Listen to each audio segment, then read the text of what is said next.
Chapter 1 Fellow Cultivators. Before we begin this journey, strengthen this channel's foundation. Subscribe and ring the bell so you never miss a new chapter. A single like fuels the furnace. Now let us begin. The courtyard of the Azure Peak sect smelled of incense and dread. Shen Wei knelt on cold stone, his robes stripped to the waist, his wrists bound behind his back with spirit-suppressing rope that bit into his skin like frozen wire. Above him, 7 elders sat in carved jade thrones arranged in a crescent, their faces carved from the same unforgiving material. Behind them rose the heavenly clarity pagoda, its 9 tiers piercing a sky that had turned the color of a bruise. He had been kneeling for 3 hours. Shen Wei, Grand Elder Zhao said, his voice carrying the weight of a mountain pressing down on an insect. You stand accused of infiltrating the flame sanctum, bypassing 17 layers of protective formation, and stealing the celestial purity flame, a treasure guarded by this sect for 9,000 years. Shen Wei lifted his head. Blood had dried on his lip where a guard's fist had found him that morning. I did not steal anything. The flame's residual signature was found in your quarters, Grand Elder Zhao continued as though Shen Wei had not spoken. Trace particles of celestial fire clung to your robes, your cultivation tools, your bedding. The evidence is irrefutable.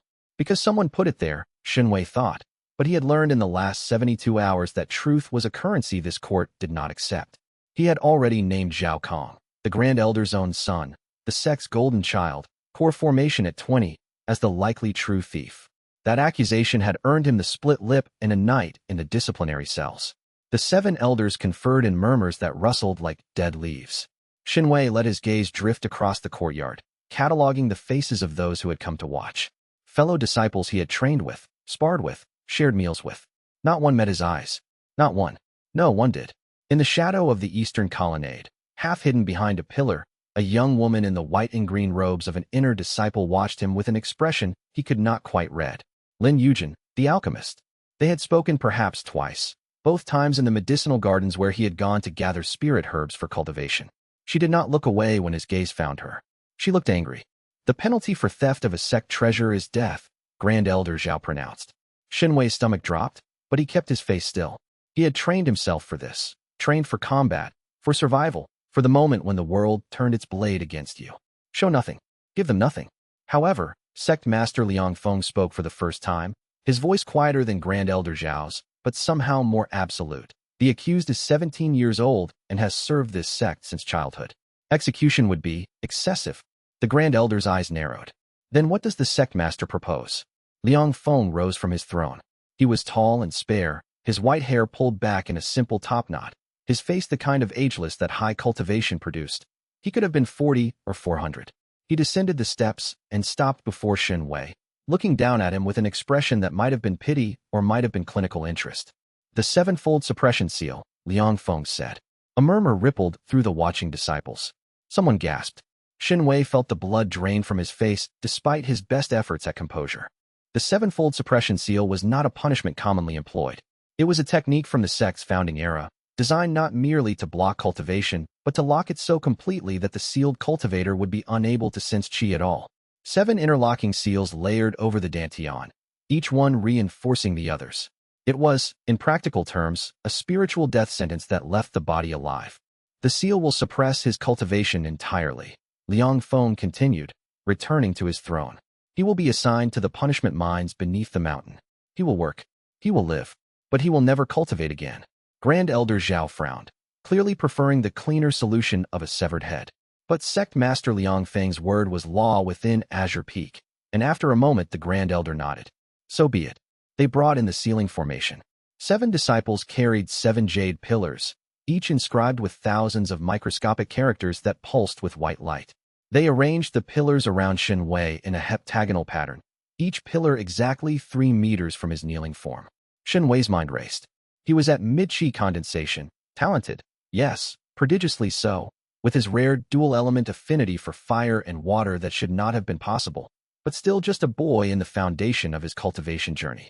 He had no technique powerful enough to resist 7 elders performing a combined seal. He had no allies willing to intervene.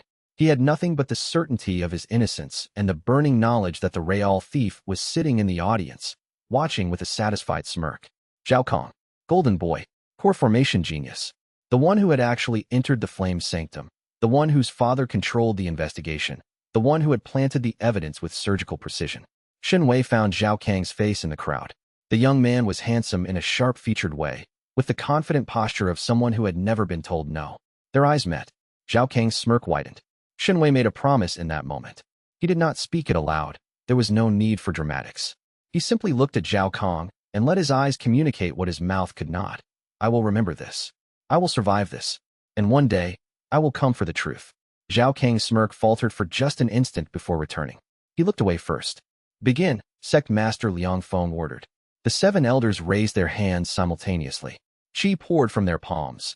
Not the gentle, flowing qi of normal cultivation, but concentrated, hardened, sharp as glass. It struck the jade pillars and refracted, forming 7 beams of white light that converged on Shen Wei's torso. The first seal landed on his dantian like a hammer. Shen Wei's vision widened out. He felt his carefully accumulated qi, 2 years of painstaking cultivation, of pre-dawn meditation and midnight breathing exercises, of walking the knife's edge between fire and water elements, slam against a wall that had materialized inside him. The qi thrashed, seeking escape, and found none.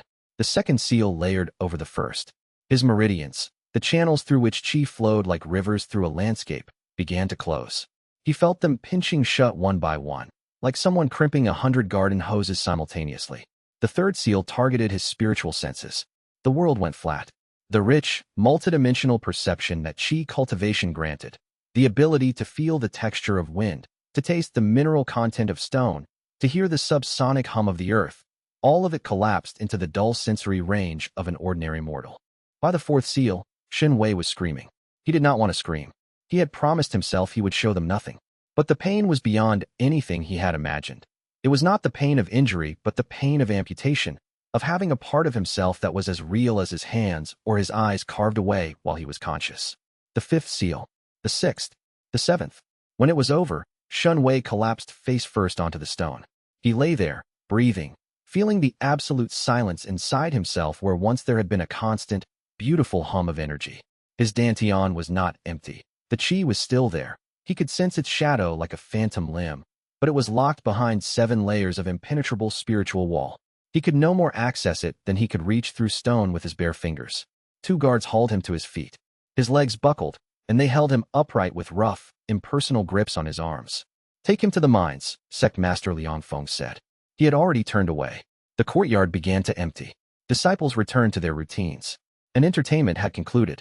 Shen Wei was dragged through corridors he had once walked freely, past training halls where he had once sweated alongside peers who now averted their gazes, down through stone passages that grew narrower and darker, down past the storage levels and the foundation chambers, down to where the air grew thick and warm and tasted of iron. The punishment mines of Azure Peak occupied a vast network of tunnels beneath the mountain upon which the sect was built.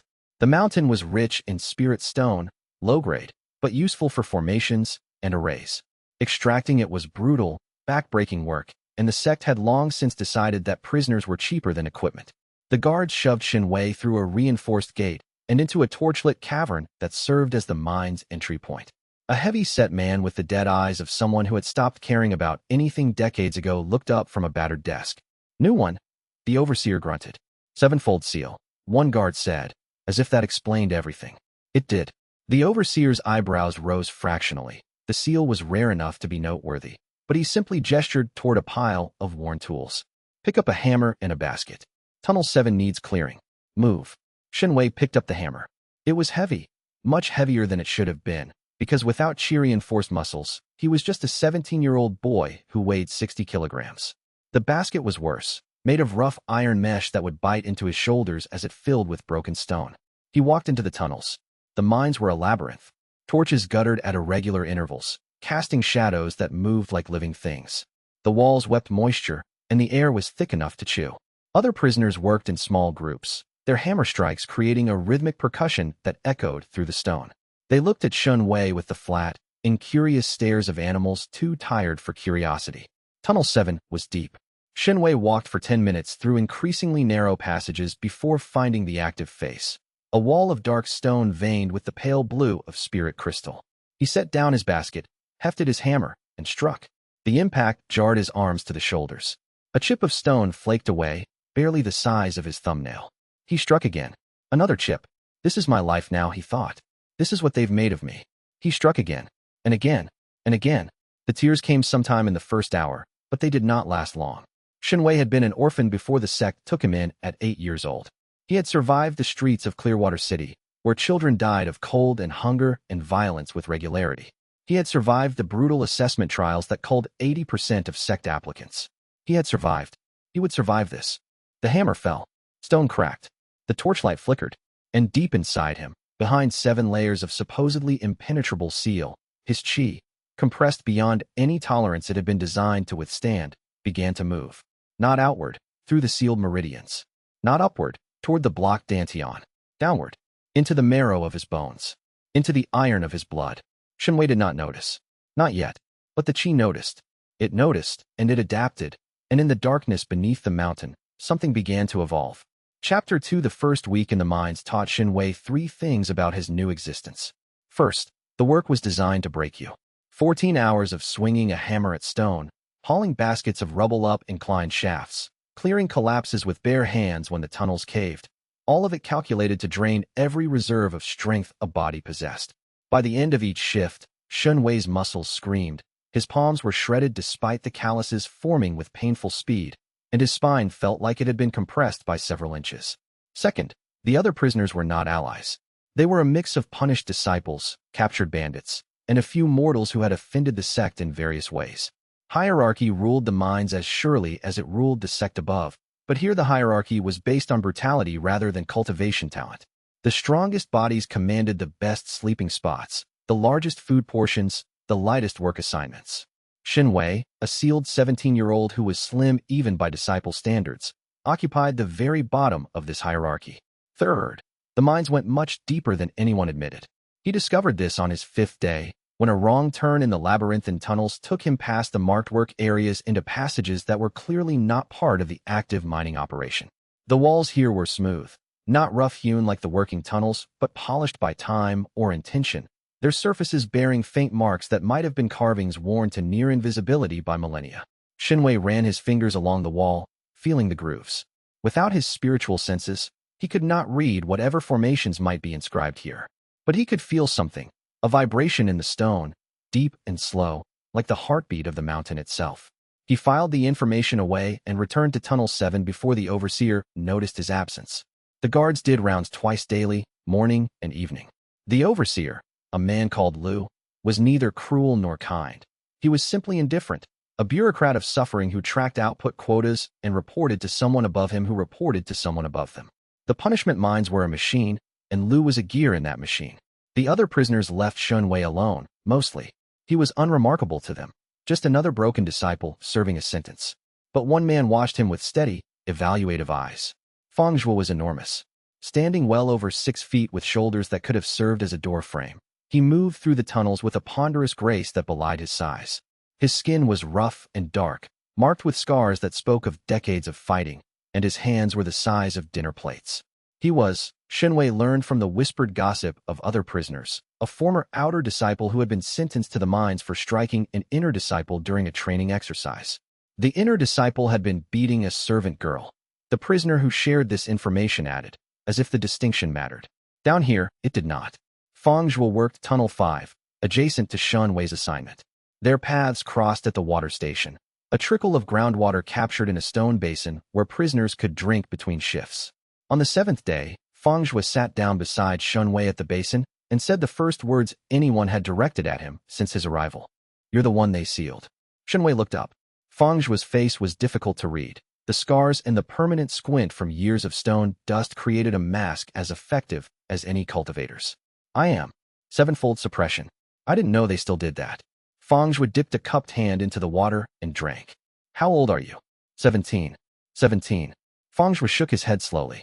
"What did you do?" "Nothing." Feng Zhuo studied him for a long moment, then grunted. "That's usually the answer down here. But you're the first one I've believed." He stood, his knees popping like cracking stone. "Keep your head down, boy. The mines eat the ones who don't." He walked away, and Shen Wei was alone again with the water and the silence. But the silence wasn't truly silent. That was the thing about the mines. There was always sound. The distant percussion of hammers. The groan of settling stone. The drip of water through cracks that ran deep into the earth. And beneath all of it, if Shen Wei pressed his ear to the wall and held his breath, that same slow vibration he had felt in the deep passages. Like a heartbeat, like something breathing.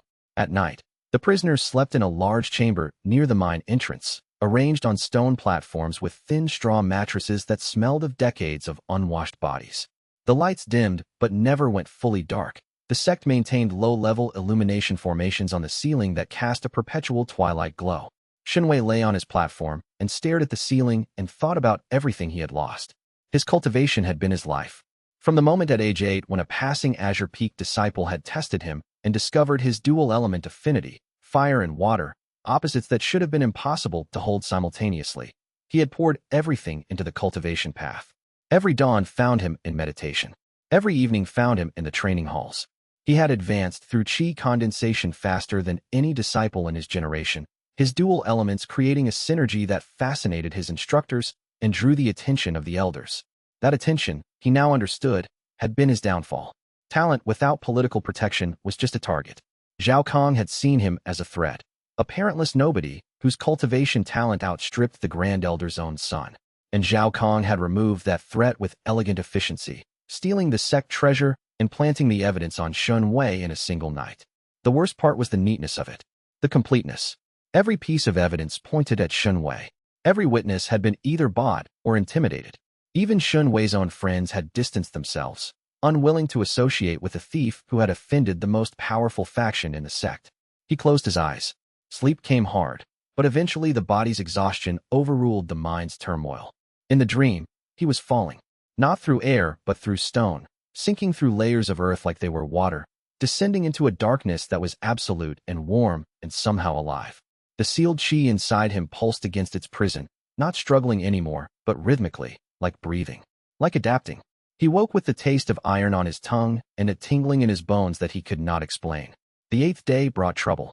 A group of 3 prisoners, former bandits, from the look of them, with the thick builds and scarred faces of men who had made their living through violence, cornered Shen Wei at the far end of Tunnel 7. The leader, a man with a broken nose that had healed crooked and teeth stained brown from chewing spirit root, blocked Shen Wei's exit while his companions flanked from either side. "You're the sealed disciple," Broken Nose said. "Word is you used to be inner sect. That means you had resources. Spirit stones. Talismans. Where are they?" "Confiscated," Shen Wei said flatly. "Everything I had was taken when I was sentenced. Maybe. Or maybe you hid something before they caught you." Broken Nose stepped closer. He smelled of sweat and stone dust, and something sour underneath. "The boys and I think you should share." Shen Wei assessed the situation with a tactical clarity that had once made him a prodigy of combat training. 3 opponents, all larger than him, all with the casual brutality of experienced fighters. His own body was weakened by a week of mining labor, and without chi reinforcement, he was simply a slim teenager against 3 grown men. He did not have good options. "I have nothing to share," he said, keeping his voice neutral. "But I'd recommend not doing this. The overseer counts heads. If I don't report for shift, he'll send guards." "Shift doesn't start for an hour," Broken Nose said, and swung. Shen Wei ducked. 2 years of combat training didn't disappear just because his chi was sealed. Footwork, reflexes, spatial awareness, all of it was muscle memory. He dodged the first punch, redirected the second man's grab by pivoting on his heel, and drove the heel of his palm into the third man's solar plexus with enough force to double him over. But without chi reinforcement, his strikes lacked killing power. Broken Nose recovered fast, caught Shen Wei's arm, and slammed him into the wall. Stars burst across his vision. A fist found his ribs. Another caught his jaw. They beat him efficiently and without passion, the way men who are accustomed to violence conduct business. When it was over, Shen Wei lay on the tunnel floor, breathing through the pain, tasting blood, cataloging injuries. 2 cracked ribs, probable, bruised jaw, split eyebrow, multiple contusions. Broken Nose crouched beside him. "Tomorrow, you bring us your food ration. Half of it. Every day. That's the tax for breathing our air." They left. Shen Wei lay still for a long time, then slowly, painfully, dragged himself to his feet. He leaned against the tunnel wall, pressing his forehead to the cool stone, and let the rage come. It was hot and clean and clarifying, burning through the pain and the despair like fire through deadwood.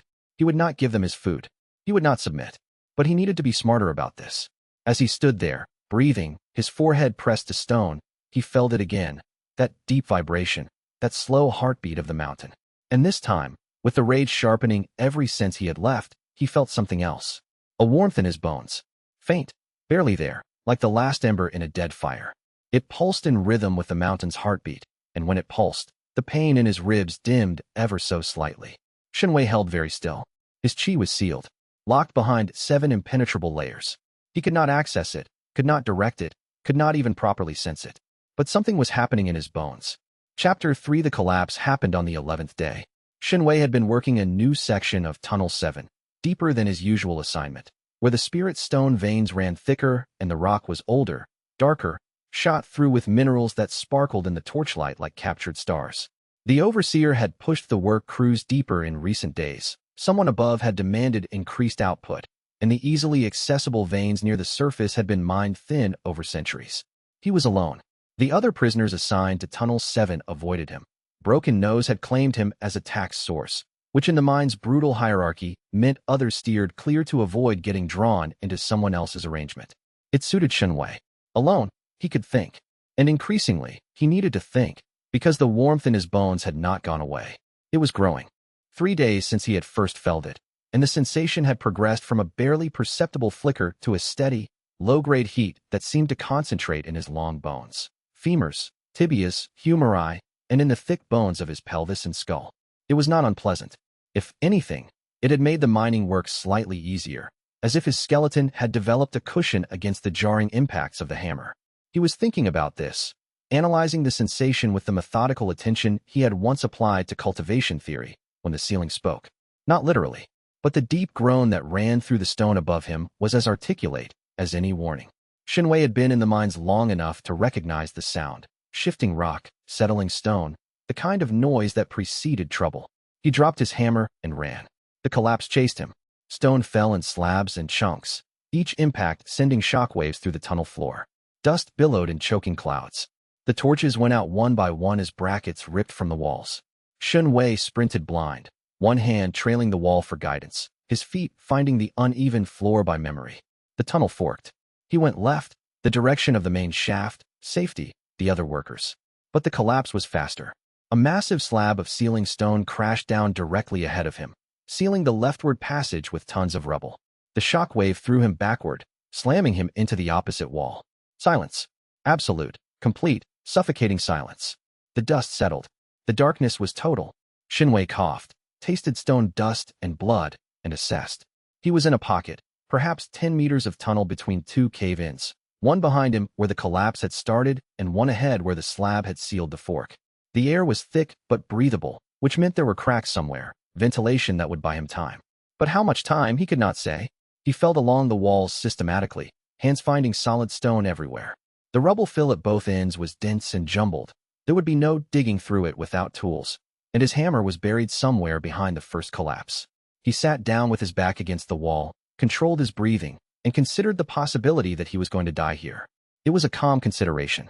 The rage that had sustained him since the ceiling had burned down to embers in recent days, replaced by something colder and more durable. He was not ready to die. He had a score to settle with Zhao Kang, a truth to expose, a life to reclaim. But if death came, he would meet it with open eyes. The warmth in his bones pulsed. Shen Wei went very still. In the absolute darkness, with no sensory input to distract him, the sensation was suddenly vivid. The warmth was not random, it moved. It flowed through his bones in patterns that reminded him, with a jolt of recognition, of chi circulation through meridians. But his meridians were sealed. This was something else entirely. He closed his eyes, not that it mattered in the darkness, and turned his attention inward with the focus of 2 years of meditation training. The spiritual senses that the seal had suppressed were gone, yes, but the body had its own awareness, a physical proprioception that no seal could touch. He sank into that awareness, narrowing his focus, going deeper. There. His chi had not disappeared. The 7-fold suppression seal had locked his meridians, sealed his dantian, cut off his spiritual senses, but the chi itself was still inside him, still alive, still his. And with nowhere else to go, pressurized by 7 layers of suppression, it had done something no cultivation text had ever described. It had sunk into his bones. The chi had been forced into his skeletal structure, his marrow, the dense mineral matrix of the bone itself, the blood cells being born in the marrow's depths. Over 11 days of constant pressure, The qi had begun to infuse these structures at a level far deeper than meridian-based cultivation ever reached. Normal cultivation flowed qi through the body's channels like water through pipes. This was different. This was qi becoming the body, merging with bone and blood at the cellular level. And the minds were feeding it. The spirit stone veins that ran through the mountain leached trace amounts of spiritual energy into the surrounding rock and air. Minute amounts, far below what any cultivator would bother collecting. But Shen Wei's bone-deep qi, starved of normal input, absorbed these traces like a dying plant soaking up water. The warmth pulsed again, and Shen Wei felt something he had not felt in 11 days. Power. Not much. A whisper compared to the shout of his former cultivation. But it was there, and it was growing. And the seal had no mechanism to stop it because the seal targeted meridians and dantian. Not marrow, not blood, not bone. The darkness pressed in around him, but Shen Wei smiled. And then, experimentally, he pressed his palm against the tunnel wall and pushed. Not with his muscles, with the warmth. He directed the bone-deep energy outward through his hand, feeling it seep into the stone like ink into cloth. The stone cracked. A hairline fracture, barely visible even if there had been light. But Shen Wei felt it through the warmth, felt the stone's internal structure yield to a pressure it had not been designed to resist. His qi, compressed and concentrated by the seal, had become denser than any normal cultivator's energy. When directed through physical contact, it could compromise stone that would have shrugged off a foundation establishment cultivator's casual strike. He pressed again, directing the warmth into the fracture, widening it.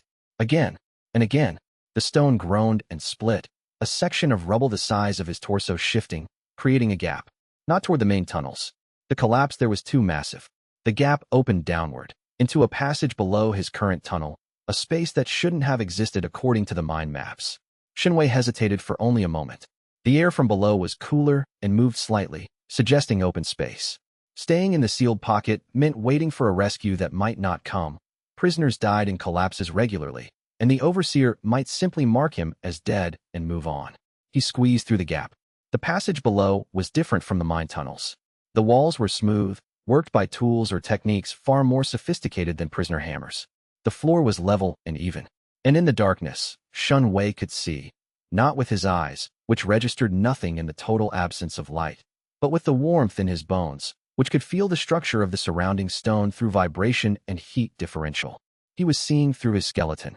The passage ran roughly north, deeper into the mountain. Shen Wei followed it, one hand on the wall, his new bone sense painting a crude but functional picture of his surroundings.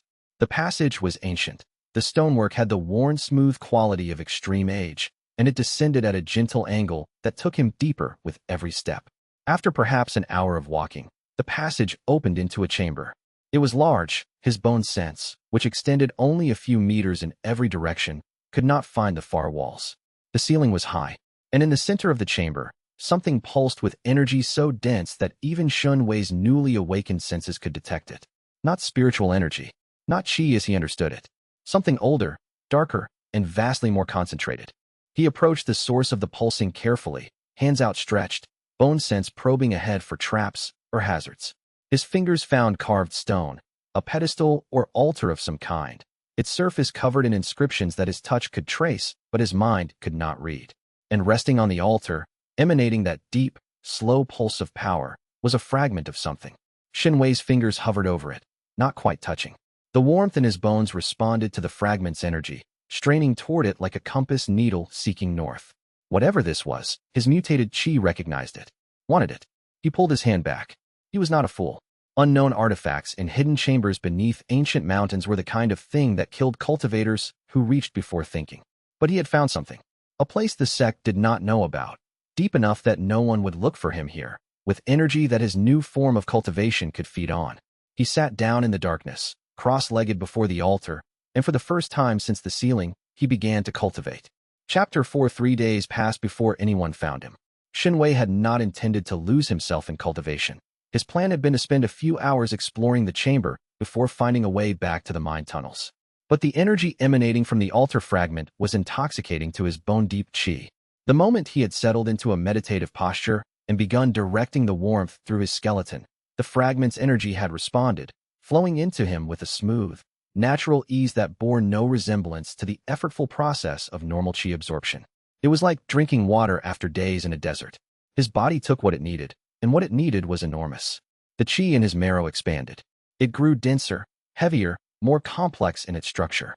His bones themselves began to change. He could feel it happening, a slow alchemical process as the foreign energy merged with his skeletal calcium, creating a material that was neither bone nor spirit stone, but something that partook of both.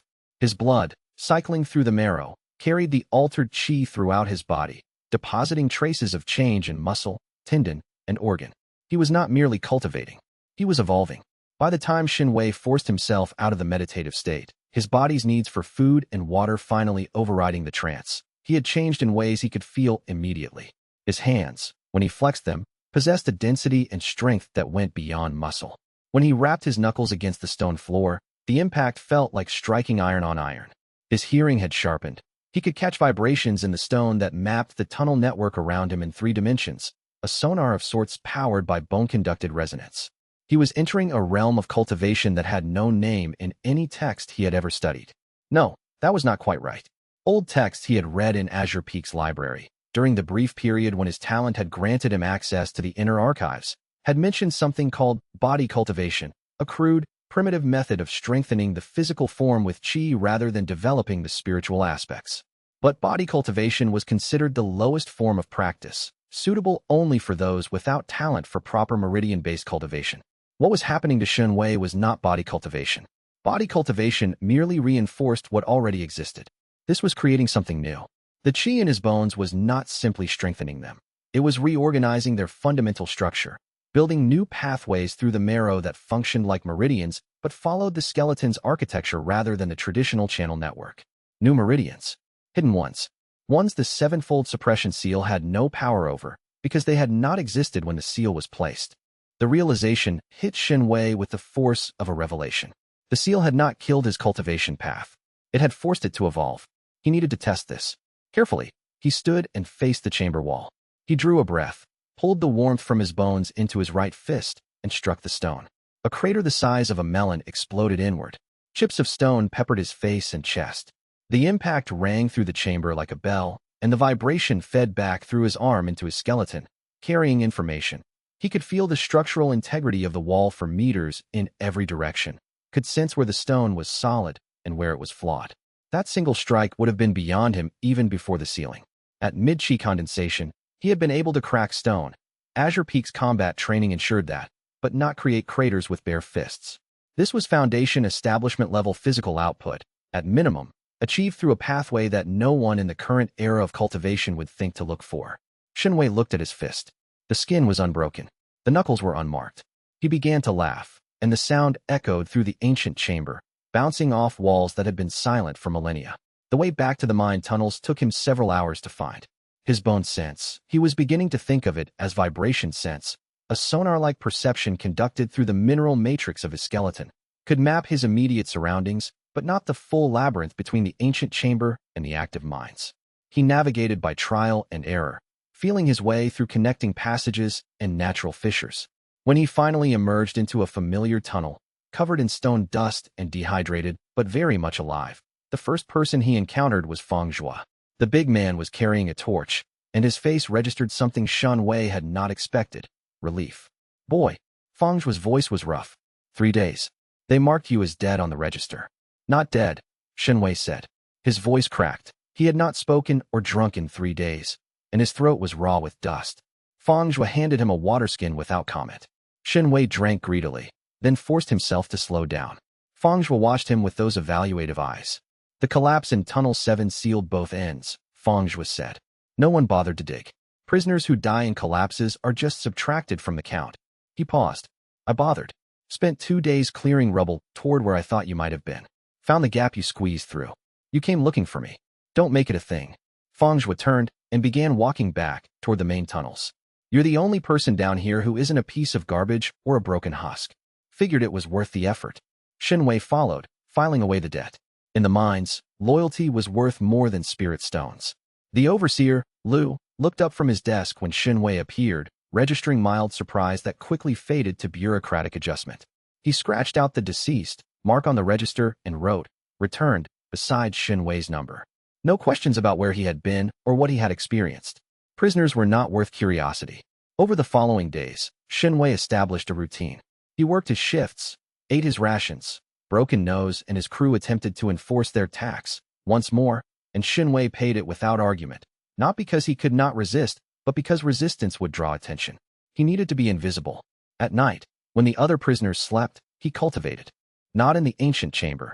The journey there was too long and his absence would be noted.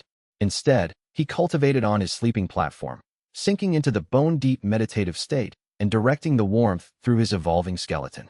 The mind tunnels themselves provided enough ambient spiritual energy, leaching from the spirit stone veins, to fuel slow but steady progress. He focused on understanding and controlling the new pathways. Each night of cultivation revealed more about the system his body was building. The bone meridians, as he thought of them, formed a network that paralleled the sealed traditional system but operated on fundamentally different principles. Where normal meridians carried chi like rivers, flowing, dynamic, responsive to conscious direction, the bone meridians were more like root systems, drawing energy inward and transforming it. His vibration sense sharpened. He could feel the stone around him with increasing precision. The location of other prisoners through the floor's conduction of their weight, the presence of spirit stone veins through their faint energetic hum, even the distant heartbeat of whatever was sealed in the deep chamber below. His physical strength grew, though he was careful to hide this. When working, he calibrated his hammer strikes to match what a normal mortal of his build could produce. When moving, he restrained the fluid efficiency that his enhanced proprioception wanted to express. He ate his reduced rations and allowed himself to look hungry and tired.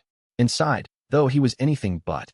On the 18th day after the sealing, sitting cross-legged on his platform in the sleeping chamber's twilight, Shen Wei felt something shift in the base of his spine.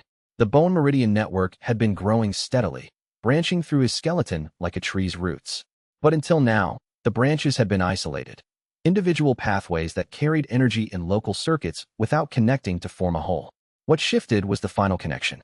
A bone meridian in his pelvis linked to one in his lumbar vertebrae, which linked to the thoracic system, which linked to the cervical spine, which linked to the skull. A complete circuit, skeleton-wide. Every bone in his body connected in a single, unified cultivation network. The warmth surged. Not the gradual, comfortable heat he had grown accustomed to, but a sudden flare that lit up his entire skeleton simultaneously.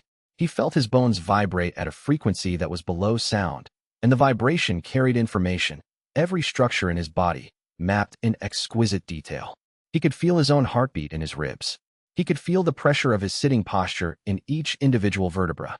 He could feel the sealed chi in his dantian, still locked behind 7 walls. And for the first time, he could analyze those walls from the other side. The 7-fold suppression seal was intact. It was not weakened, not degraded, not cracked, but it was also irrelevant. The chi trapped behind it was the chi of his old cultivation path, fire and water, dual element, orthodox. The chi in his bones was something else entirely, something that had never been orthodox to begin with. Shen Wei opened his eyes. In the sleeping chamber's dim light, his vision was sharp, preternaturally so. The vibration sense augmented his visual processing, adding depth and detail that normal eyes could not provide. He looked at his hands.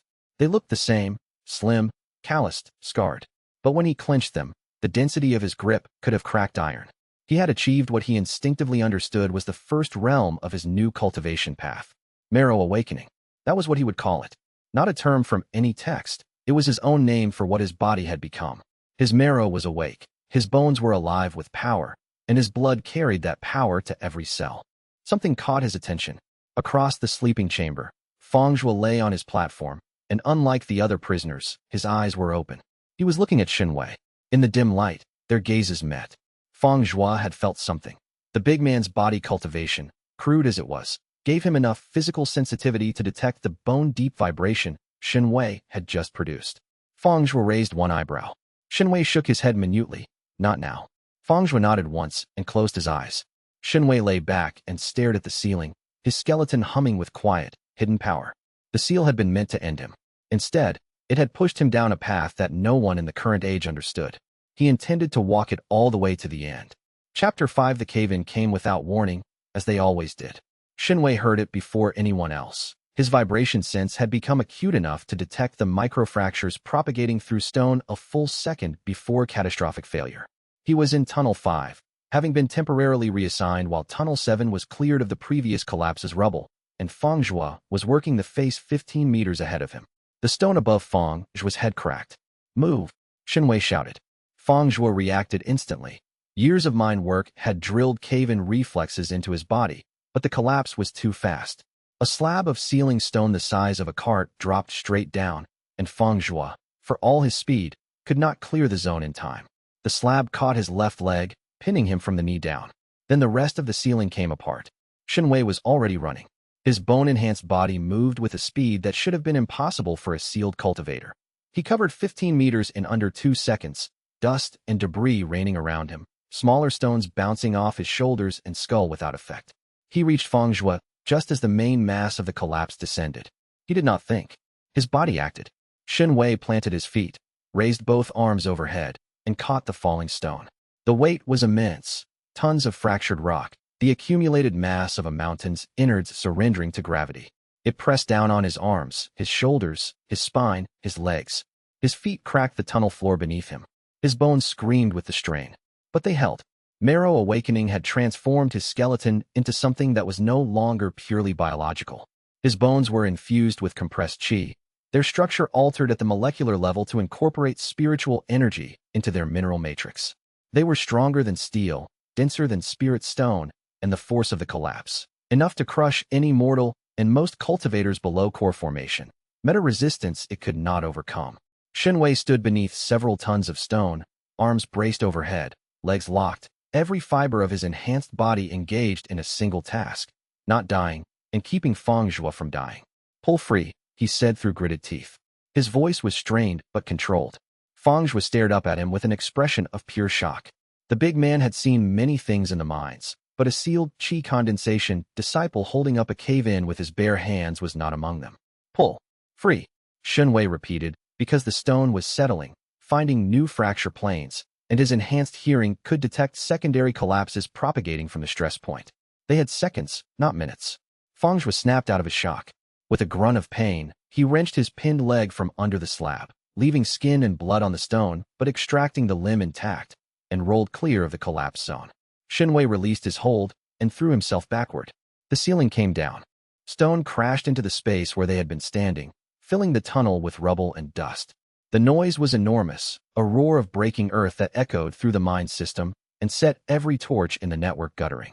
Then silence, as thick and heavy as the fallen stone. Shen Wei and Feng Zhuo lay side by side in the dust, breathing hard. Feng Zhuo's leg was bleeding freely. The flesh was torn along the shin, and Shen Wei's vibration sense could detect that the bone was fractured, though not displaced. You, Feng Zhuo said after a long pause, are supposed to be sealed. I am sealed. You just held up 30 tons of rock with your hands. It wasn't 30 tons. It was definitely 30 tons. Feng Zhuo sat up, wincing as his leg protested. He looked at Shen Wei with an expression that had shifted from shock to something more complex. A mix of gratitude, suspicion, and something that might have been hope. How? Shen Wei considered his options. He could lie, claim adrenaline, claim body cultivation techniques he had learned before the sealing, claim anything that would deflect. But Feng Zhuo had spent 2 days digging through rubble to find him after the first collapse. The man had shown loyalty before loyalty was earned. The seal blocked my meridians and my dantian, Shen Wei said carefully. But my qi didn't disappear. It went somewhere else. Where? Into my bones. Feng Zhuo was silent for a long time. Around them, the dust settled and the distant sounds of the mine, shouts of alarm from other tunnels, the hurried footsteps of guards responding to the collapse, filtered through the stone. Body cultivation, Feng Zhuo said finally. But different. Very different. And you kept this hidden. Yes. Smart. Feng Zhuo flexed his injured leg experimentally and hissed. Can you teach it? I don't know. It might only work because of the seal. The compression forced the qi into a path it wouldn't normally take. I'd have to understand more before I could even theorize about teaching. Shen Wei paused. But I'm going to need an ally who knows I can do this. Someone who can cover for me when I need to train. Someone I can trust. The word hung in the air between them.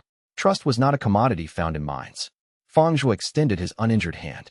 Shen Wei gripped it. The big man's fingers were massive around his, and Shen Wei felt the calluses and scars of a life spent fighting. When Feng Zhuo squeezed, the grip was iron. When Shen Wei squeezed back, Feng Zhuo's eyebrows rose. You weren't kidding about the bones. They helped each other up. Feng Zhuo leaned heavily on Shen Wei's shoulder, and they made their way back toward the main tunnels. Other prisoners had gathered at the collapse site, and the overseer was there, tallying the damage with his usual detachment. Cave in, Tunnel 5, Lu noted. Anyone inside? Just us, Shen Wei said. We got out before the main collapse. Lu's eyes traveled over Feng Zhuo's bleeding leg and Shen Wei's dust-covered form. He grunted, made a note on his register, and waved them toward the medical station. A glorified alcove with a mortal healer who had been sentenced to the mines for practicing medicine without a cultivation license. As the healer wrapped Feng Zhuo's leg, Shen Wei leaned against the alcove wall and extended his vibration sense into the stone. Past the mine tunnels, past the worked areas, down into the deep passages he had found during the first collapse. Past even the ancient chamber with its altar and pulsing fragment. Deeper. His sense was not strong enough to reach whatever lay at the mountain's roots, but he could feel the direction of it. A vast presence, dormant but aware, sealed and patient. The ancient carvings on the chamber walls. The energy that had fed his transformation. The passages that predated the sect by millennia. There was something down there. Something that had been there long before Azure Peak built its pagodas and planted its banners on the peak above. And it was waking up. Chapter 6, Shen Wei found the chamber again 3 nights later. He had planned the excursion carefully, waiting for a night when the guard rotation was thin and Feng Zhuo could provide cover. The big man, now recovered enough to move on his own, would maintain the illusion of Shen Wei's sleeping form by strategically arranging a bundle of rags on his platform. Crude, but in the sleeping chamber's dim light, effective. The route was familiar now. Down through the worked tunnels, past the active mining faces, into the deep passages with their smooth walls and ancient carvings. His vibration sense had grown precise enough to navigate the labyrinth without hesitation, each turn and junction mapped in his skeletal memory. The chamber opened before him, vast and dark and humming with that deep, slow energy. The altar fragment pulsed in its center, and Shen Wei approached it with the careful attention of a student approaching a teacher's desk. He settled into a cross-legged position before the altar and began to cultivate, drawing the fragment's energy into his bone meridian network. The process was smooth, natural, as if his body had been designed for exactly this kind of absorption. An hour passed. 2. The energy flowed, and Shen Wei's bones sang with it. Then the voice came. You're doing it wrong. Shen Wei's eyes snapped open. His hands went to a defensive posture, bone chi flooding his fists, vibration sense expanding in a rapid pulse to scan the chamber. He found nothing. No physical presence. No body. No footsteps. No breath. But the voice was clear, dry, ancient, and faintly amused.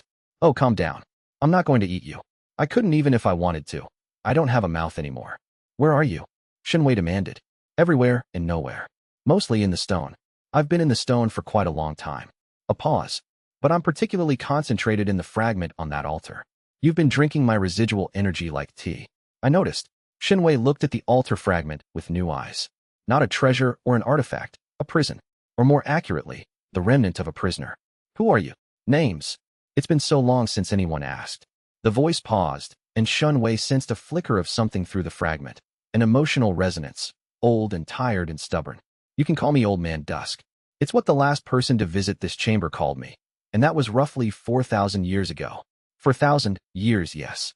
Time moves differently when you're a consciousness embedded in stone. It's quite boring, I won't lie. Your arrival has been the most interesting thing to happen to me since a colony of spirit ants built a nest in the southeast corner. That was about 8 centuries ago. Shen Wei's tactical mind was already working. A consciousness in stone.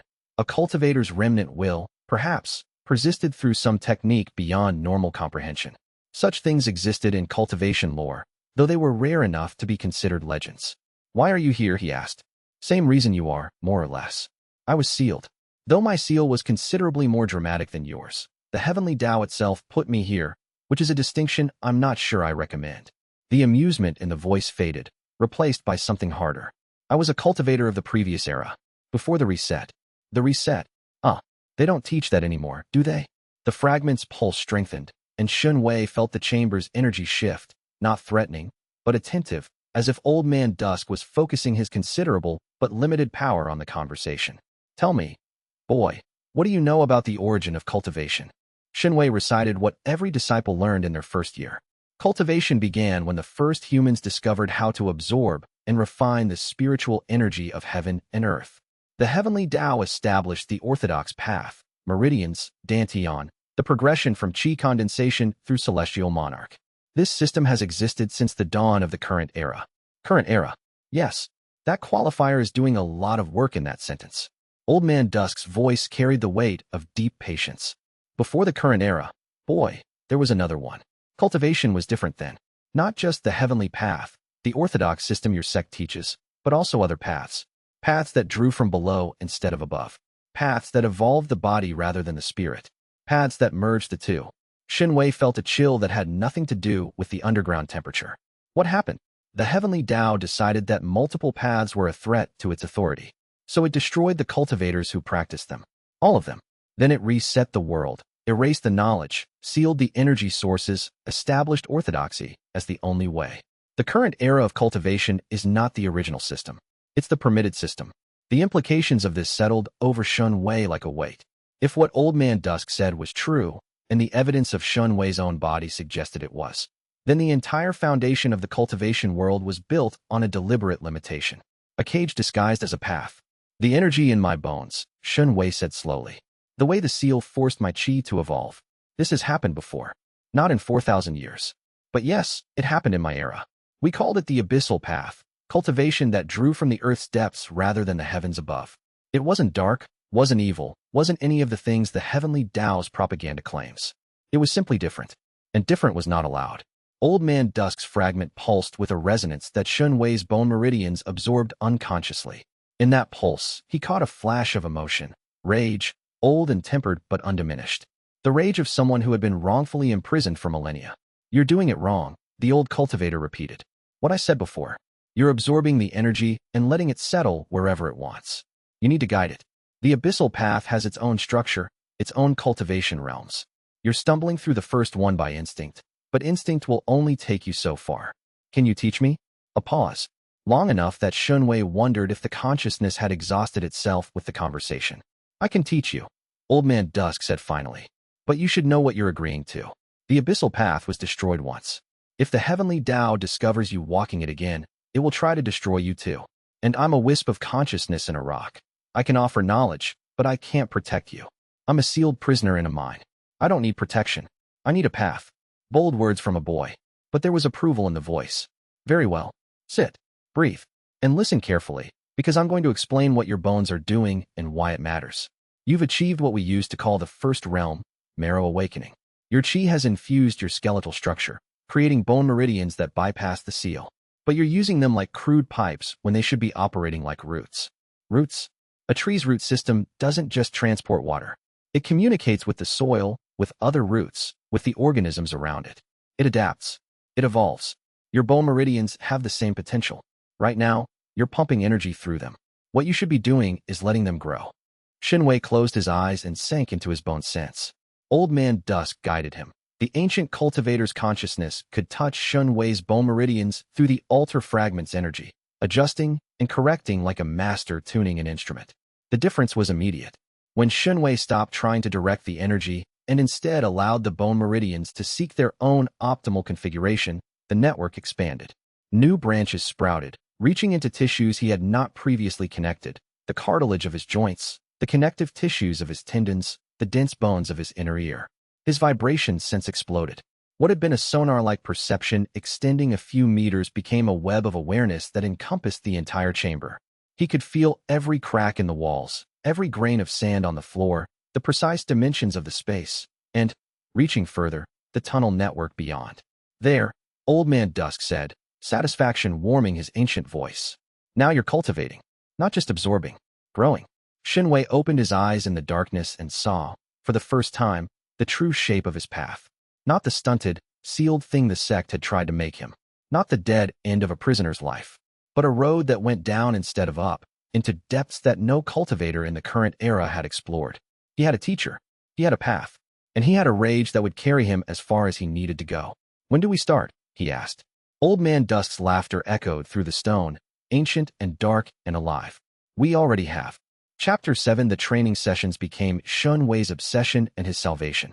Every third night, when the guard's rotation aligned and Feng Shui could maintain the deception, Shen Wei descended to the chamber and sat before Old Man Dusk's altar. The ancient cultivator was a demanding teacher, patient in his explanations, but merciless in his expectations, with a perfectionism born from millennia of having nothing to do but think about cultivation theory. The sevenfold suppression seal didn't destroy your cultivation, Dusk explained during their third session. It forced an evolutionary pressure that redirected your chi into a dormant pathway. Think of it like a river dammed at its mouth. The water doesn't disappear, it finds new channels, carves new canyons. Your chi was compressed into your marrow, and the compression itself was the catalyst. Normal chi at normal pressure would never infuse bone tissue. But 7 layers of suppression created a pressure so extreme that the chi had nowhere to go except into the deepest structures of your body. So the seal is actually helping me, Shen Wei said, tasting the irony like medicine. The seal is the reason you can walk this path at all. Without it, you'd have been a talented but ultimately ordinary cultivator. Fire and water dual elements are impressive, yes, but the orthodox path has ceiling after ceiling built into it. The heavenly Tao designed it that way. The Abyssal Path has no such ceilings because it was never designed. It evolved. Old Man Dusk guided him through what the ancient cultivator called deliberate marrow awakening cultivation. The process was fundamentally different from orthodox methods. In orthodox cultivation, the practitioner absorbed ambient spiritual energy through breathing and meditation, refined it in the dantian, and circulated it through the meridians to strengthen the body and advance through realms. It was a top-down process. The cultivators will directed everything. Abyssal cultivation was bottom-up. The cultivator didn't direct the chi. They created conditions for the chi to direct itself. Shen Wei's role was not to push energy through his bone meridians, but to open pathways and let the energy find its own optimal routes. He was a gardener, not a mason. He planted seeds and tended soil. The roots grew where they needed to grow. Your conscious mind is not smart enough to design an optimal cultivation network, Dusk said bluntly. No one's is. The body knows what it needs better than the mind does.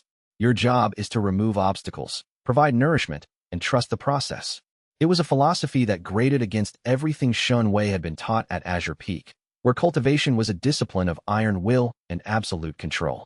But the results spoke for themselves. Each session in the chamber advanced his marrow awakening in ways that his self-directed cultivation had not achieved. His bone density increased to the point where a normal sword would have difficulty cutting him. His blood, cycling through enhanced marrow, carried a concentration of chi that turned it from a biological fluid into something closer to a cultivation resource. If an alchemist had analyzed it, they would have found it as rich in spiritual energy as a mid-grade spirit herb. His vibration sense continued to sharpen. By the 4th session, he could map a sphere of stone 300 meters in every direction from his position. He could feel the mine workers in the tunnels above, could count their heartbeats through the conduction of their footsteps, could tell from the way they moved whether they were working, resting, or fighting. You're ready for the next phase, Old Man Dusk announced during the 5th session. Marrow awakening is nearly complete. Your skeletal system is fully saturated, and further absorption will yield diminishing returns at this density. To advance, you need to begin vein carving. Vein carving, the second realm of the Abyssal Path. In marrow awakening, your chi infused the bones and created bone meridians, passive channels within the existing structure. In vein carving, you actively construct new meridian pathways outside the sealed ones. Not bone meridians, which are limited to the skeleton, but true abyssal veins that run through muscle, organ, and flesh. How is that different from normal meridians? Normal meridians are gifts of the heavenly Tao. They exist in every human body from birth, waiting to be activated by cultivation. They're standardized, universal. Every cultivator has the same basic meridian layout. Abyssal veins are self-created. You carve them yourself, using your bone chi as a cutting tool, burning new channels through your own flesh. The layout is unique to each cultivator because each body is different. Shen Wei absorbed this. It sounds painful. Oh, it's excruciating. The most physically painful thing you will ever experience, including whatever they did when they sealed you. You'll be burning channels through living tissue using energy that your body treats as partially foreign. Your nerves will register it as being dissected from the inside. And you have to do it precisely. A vein carved in the wrong direction or at the wrong depth can cause permanent damage. How long does it take? At your current level, with the energy available in this chamber? Weeks. Possibly a month for the primary pathways, longer for the secondary network. Shen Wei nodded. He had expected this. Nothing worth having came without cost, and what he was building was worth everything. Teach me. Old Man Dusk's consciousness reached through the fragment's energy and touched Shen Wei's bone meridian network. It was a strange sensation, like a finger tracing lines on the inside of his skeleton, mapping the optimal starting points for the new pathways. The first vein connects the bone meridians of the spine to the liver, Dusk said. In orthodox cultivation, the liver meridian governs the flow of chi throughout the body. In abyssal cultivation, the liver is the first organ to be integrated because it already has the highest concentration of blood, and your blood now carries bone qi. The vein you'll carve will establish a permanent high-capacity channel between your skeletal cultivation base and your first organ node. Begin. Gather bone qi in the third lumbar vertebra. Concentrate it until you can feel the pressure building. Then direct it laterally, toward the right, into the surrounding muscle tissue. It will resist. The tissue is not designed for qi passage. You're creating a path where none exists. Push through the resistance. Maintain straight-line trajectory. The path should reach the liver in approximately 12 centimeters. Shen Wei concentrated. The bone qi in his lumbar spine was dense and responsive, accumulated through weeks of marrow awakening cultivation. He gathered it, compressed it further, felt the pressure build until his lower back ached with potential energy. Then he pushed it sideways, out of the bone, into muscle. The pain was, Dusk had not been exaggerating. It was not the sharp pain of a cut or the dull pain of a bruise. It was a burning, tearing, cellular-level agony as energy that had been confined to bone tissue forced its way into muscle fibers that were not prepared for it. Shen Wei's back arched involuntarily, his jaw clenching hard enough that his enhanced teeth cracked against each other with a sound like snapping branches. The qi pushed forward. 1 centimeter. 2. Each centimeter burned like a brand pressed against his spine. Steady, Dusk murmured. Keep the trajectory. If it deviates, the vein will be kinked, and kinked veins restrict flow. 5 centimeters. 6. The muscle tissue was not merely resisting. It was reacting, trying to expel the foreign energy the way the body expels a splinter. Shen Wei's immune response kicked in, inflammation flaring along the path of the nascent vein. He sweated through his prisoner's robe, his breaths coming in short, controlled bursts through his nose. 8 centimeters. 9. He could feel the liver now, a large, warm organ that pulsed with blood flow. The bone qi in his blood responded to the organ's proximity, pulling toward it, wanting the connection. 10. 11. 12. The qi reached the liver and sank in. The organ shuddered. Shen Wei felt it physically jolt in his abdomen, and then accepted the connection. A vein had been carved. Rough, raw, inflamed, but functional. Shen Wei gasped and doubled over, sweat dripping onto the stone floor. The pain didn't stop immediately. The new vein throbbed with the burning intensity of a fresh wound, which is essentially what it was. His body would need time to heal around the new channel, to build up the walls of the vein, to accept its presence. Good, Dusk said. 1 down. Several hundred to go. Shen Wei lifted his head, breathing hard. Several hundred? The primary pathway's number 36. The secondary network, which connects the primaries and provides redundancy, is approximately 300 additional veins. Not all of them are as long or as painful as this one. Some are quite short. But yes, the total project is substantial. Several hundred veins. Weeks of this pain, repeated over and over, carving his own body into a cultivation network that no one in the current era had ever built. Shen Wei straightened up, wiped the sweat from his face, and looked at the altar with its pulsing fragment and the invisible consciousness of a 4,000-year-old teacher. Which one is next? He asked. The next vein connected the liver to the spine's thoracic region. The one after connected the kidneys. The session lasted until Shen Wei could no longer maintain the precision required for safe vein carving. 4 new pathways in total, each one an exercise in controlled agony. When he finally dragged himself back to the sleeping chamber, gray-faced and trembling, Feng Zhui took one look at him and silently handed over his own water ration. Rough night, the big man asked. Getting better, Shen Wei managed, and collapsed onto his platform. He slept dreamlessly and woke to find that the 4 new veins had already begun integrating. His liver and kidneys hummed with a vitality that he had never felt before. The organs were receiving bone qi for the first time, and the effect was immediate. His fatigue cleared faster. His appetite sharpened. The bruises from broken nose's last enforcement visit, still yellowed on his ribs, faded visibly over the course of the day. Shen Wei swung his hammer in Tunnel 7 and thought about veins and pathways and the deep, patient voice of a teacher who had waited 4,000 years for a student. The Mind Stone cracked under his strikes, and somewhere in the darkness below, something ancient pulsed with approval. Chapter 8 Lin Yujin appeared in the mines on the 22nd day after Shen Wei's sealing, and her arrival changed the shape of his captivity. She came under the cover of her official duties. As an inner disciple specializing in alchemy and medicine, she had standing authorization to deliver medicinal supplies to the mine's healer station. The sect maintained a minimum standard of care for its prisoners, not from compassion but from pragmatism. Dead miners produced no spirit stone. Shen Wei was hauling rubble from Tunnel 5 when the overseer directed him to the medical alcove for his mandatory monthly health check. He walked in, dusty and sore from a night of vein carving, and found her there. She sat on a stone bench beside the mine healer's table, her white and green robes crisp and clean against the grime of the underground. She was arranging bottles of medicine on a tray with the focused attention of someone who took their work seriously.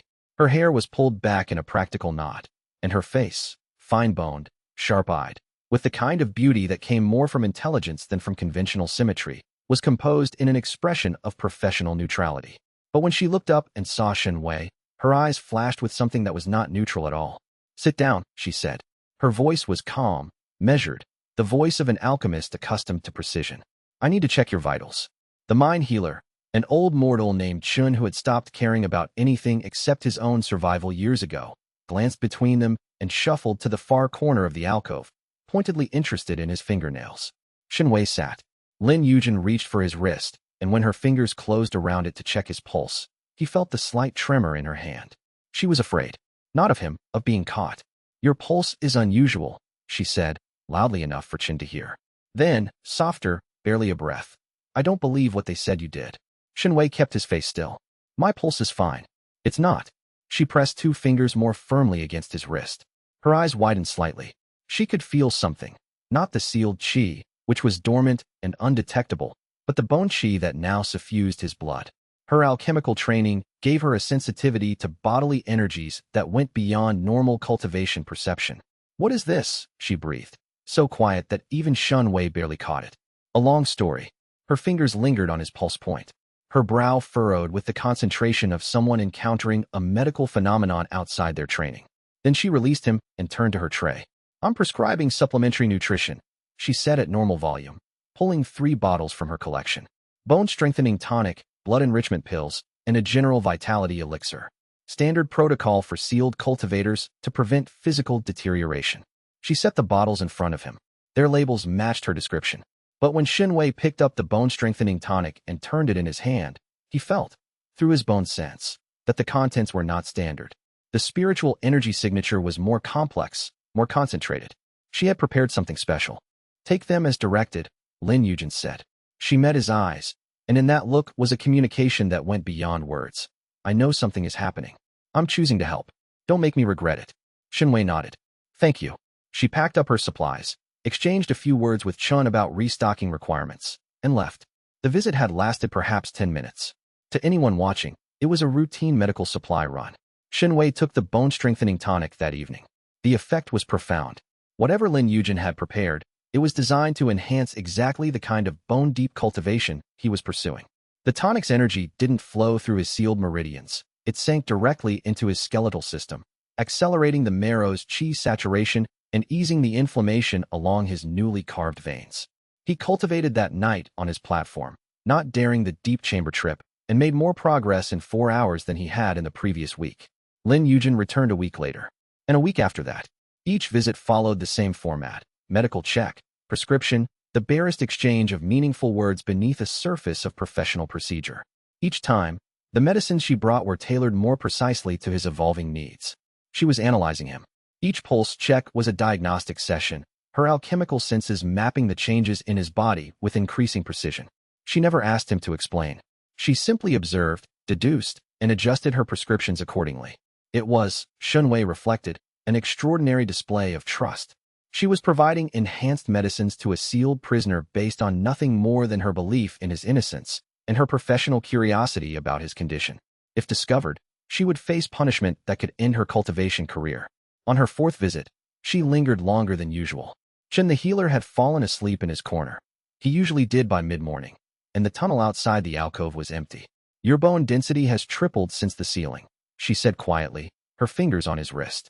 "Your blood contains a spiritual energy signature I've never encountered in any medical text. Your organ function is not just normal for a sealed cultivator.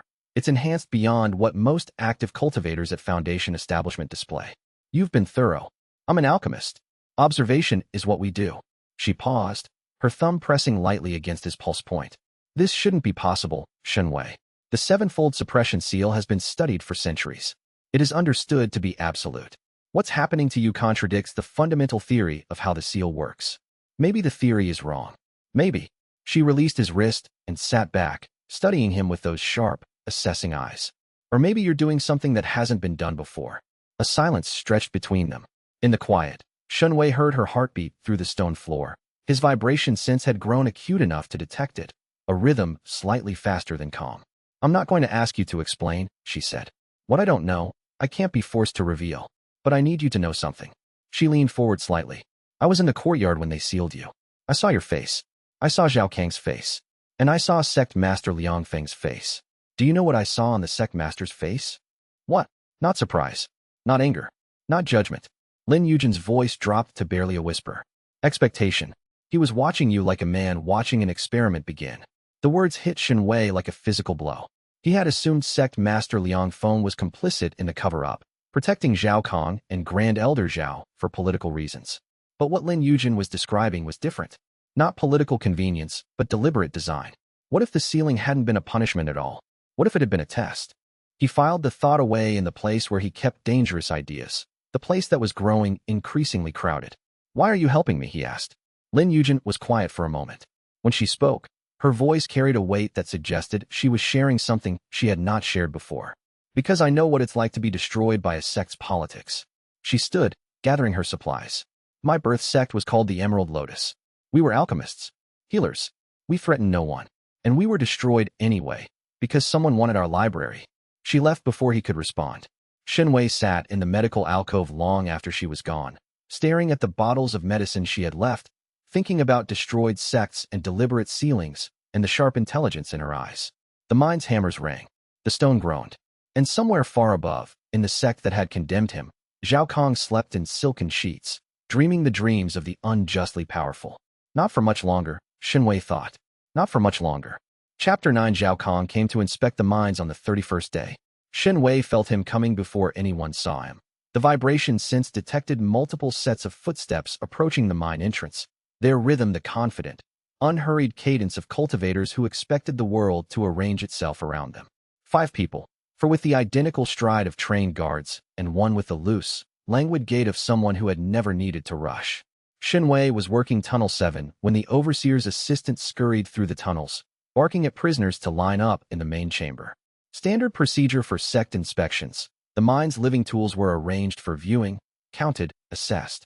He set down his hammer and joined the line, positioning himself toward the back, behind Feng Zhuo's substantial frame. His heart rate was steady. The enhanced blood in his veins carried a cocktail of bone qi and alchemical enhancement that stabilized his autonomic responses. But his mind was a furnace of calculation. He had not seen Zhao Kang since the sealing. 1 month. In that month, Shen Wei had undergone a transformation that no one on the surface could imagine. But the transformation was hidden. His body looked the same, thin and worn by mind labor, and his sealed qi remained sealed, producing the dead spiritual signature that the sect expected. The abyssal qi in his bones and newly carved veins was invisible to orthodox detection techniques.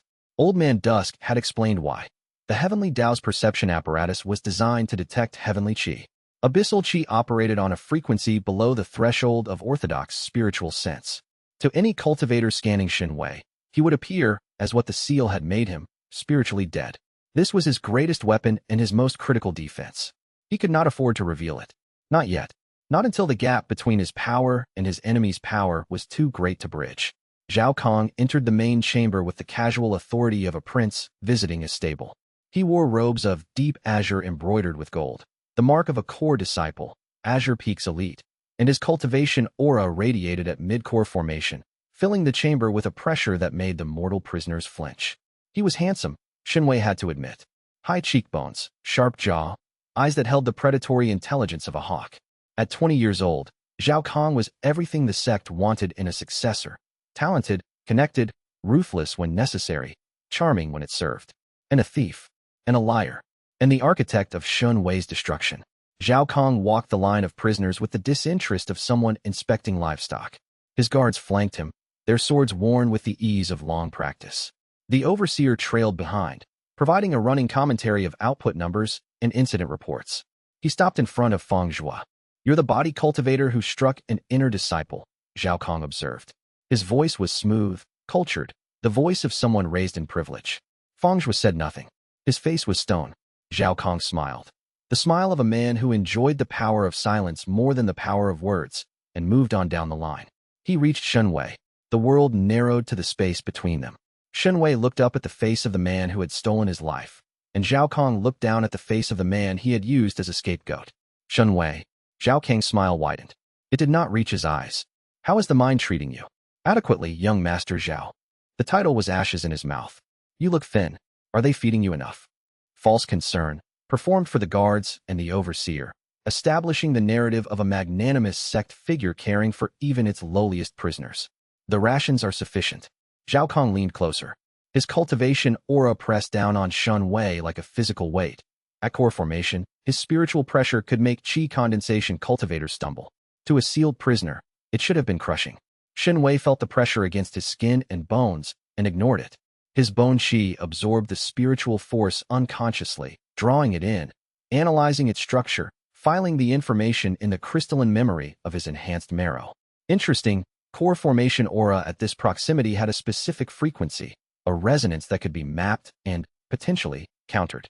He let none of this show. He flinched. He ducked his head. He played the broken prisoner to perfection. Good, Zhao Kang murmured, satisfaction curling through the word. Stay useful, Shen Wei. Stay quiet. And eventually, maybe the sect will consider reducing your sentence. A pause. Though I wouldn't count on it. He moved on. Shen Wei breathed. The inspection continued for another hour. Zhao Kang examined the work tunnels, questioned the overseer about output, and made a show of testing the spirit stone quality. When he finished, he addressed the prisoners with the practiced delivery of someone who had been trained in public speaking since childhood. The Azure Peak sect values the contributions you make through your labor. Work diligently, and your sentences will be served in due course. The sect's judgment is fair, and its mercy is real. The prisoners said nothing. There was nothing to say to a speech that insulted their intelligence while pretending to honor their suffering. Zhao Kang left. The sound of his footsteps fading up the access tunnel was the sound of a reprieve. Fang Zhuo appeared at Shen Wei's shoulder. You handled that well, the big man said quietly. He's arrogant. Arrogant people stop looking at things that don't threaten them. He looked at you, though, harder than the others. Shen Wei had noticed. Beneath the theatrics and the false concern, Zhao Kang's eyes had been sharp, evaluative. He had been checking. He's paranoid, Shen Wei said. He knows what he did. He knows I know. He needs to confirm I'm broken. Are you broken? Shen Wei looked at Fang Zhuo. Something in his expression made the big man's eyebrows rise. No, Shen Wei said. I'm not. That night, Shen Wei descended to the deep chamber. Old Man Dusk was quiet at first, the altar fragment pulsing with its usual rhythm. A core formation cultivator visited. Dusk said eventually. I felt his aura from here. Crude energy. The orthodox path at that level is like a child banging drums compared to what you're building. He's the one who framed me. Ah, a pause. Do you want to kill him? Yes. Good. Honesty about your desires is the foundation of the Abyssal Path. We don't suppress. We don't pretend. We acknowledge what we are and what we want, and then we act with full consciousness. Dusk's voice took on the lecturing tone that Shen Wei had come to associate with important lessons. But wanting to kill and being ready to kill are different things. You're at early marrow awakening with partial vein carving. He's at mid-core formation. In a direct confrontation, you would lose. I know. Then use that knowledge. Let it sharpen you. The Abyssal Path rewards patience because evolution takes time. You're building something that will eventually surpass what the orthodox path can produce, but eventually is the operative word. Shen Wei settled into cultivation position. But before he closed his eyes, a thought nagged at him. Dusk, can orthodox cultivators sense abyssal chi? Not through standard detection techniques. Abyssal chi operates below the orthodox sensory threshold. To a scanning technique designed to find heavenly chi, you will appear as dead as the seal intended. However, Dusk paused meaningfully. Some cultivators have instincts that go beyond their techniques. The young man who visited, the core formation one, has he had physical contact with the celestial purity flame? He stole it. I'd assume yes. The celestial purity flame is one of the few orthodox energies that predates the reset. It existed in the previous era. It has some affinity with pre-reset cultivation paths, including the Abyssal Path. If your enemy has bonded with that flame, he may have developed a subconscious sensitivity to abyssal energy that his training can't explain. Shen Wei felt a cold calculation clicking into place. He sensed something during the inspection. He didn't know what he was sensing, but he was suspicious. Then you must be more careful. Suppress your abyssal chi more completely in his presence. Don't just hide it, actively mask it. I'll teach you a technique for that. It's called shadow cloaking. You fold the abyssal chi inward, compressing it into the deepest marrow, creating a dead zone that not even pre-reset resonance can penetrate. The training that followed was some of the most demanding Shen Wei had undertaken. Shadow cloaking required absolute control. Every molecule of abyssal chi had to be accounted for and compressed. A single strand left exposed could betray him to someone with the right sensitivity. He practiced until dawn bled into the upper tunnels, and the distant sounds of the waking mind told him his time was up. Walking back through the deep passages, his body exhausted but his mind razor-sharp, Shen Wei made a list. Zhao Kang had sensed something. He would return, either to investigate or to act. The timeline for escaping the mines had just shortened. Shen Wei needed to complete vein carving and advance to a level where confrontation was survivable. He needed to do it fast. Chapter 1043 Days after the sealing, Shen Wei's marrow awakening reached its absolute completion, and the consequences were immediate and nearly catastrophic. He had been pushing hard since Zhao Kang's visit, cultivating every available moment, carving veins through the agonizing process Dusk had taught him, absorbing the altar fragment's ancient energy with an intensity that bordered on reckless. The urgency was justified. Zhao Kang's suspicion had placed a deadline on what had previously been an open-ended process. The completion happened during a work shift in Tunnel 7. Shen Wei was swinging his hammer at the rock face, calibrating each strike to appear mortal normal, when the last unsaturated bone in his body, a small sesamoid bone in his left foot, reached full chi infusion. The event was unremarkable in isolation, but with that final bone, his entire skeleton became a unified, fully resonant system. The resonance cascaded. Every bone in his body vibrated at the same frequency simultaneously, and the combined output was exponentially greater than the sum of the parts. It was like the difference between 100 individual strings and 100 strings tuned to a single chord. The harmony multiplied the power. The hammer in his hand shattered. Not broke. Shattered. The iron head fragmented into dozens of pieces as the resonance traveled through Shen Wei's hands and into the tool. The fragments embedded themselves in the rock face like thrown daggers, sinking centimeters deep. The rock face itself cracked. A web of fractures radiated from the impact point, extending meters in every direction. A section of the wall simply fell away, revealing spirit stone veins that gleamed in the torchlight like exposed veins of blue blood. Shen Wei stood motionless, his empty hands still raised in the follow-through of the swing, staring at the destruction. The prisoner working 20 meters down the tunnel stared too.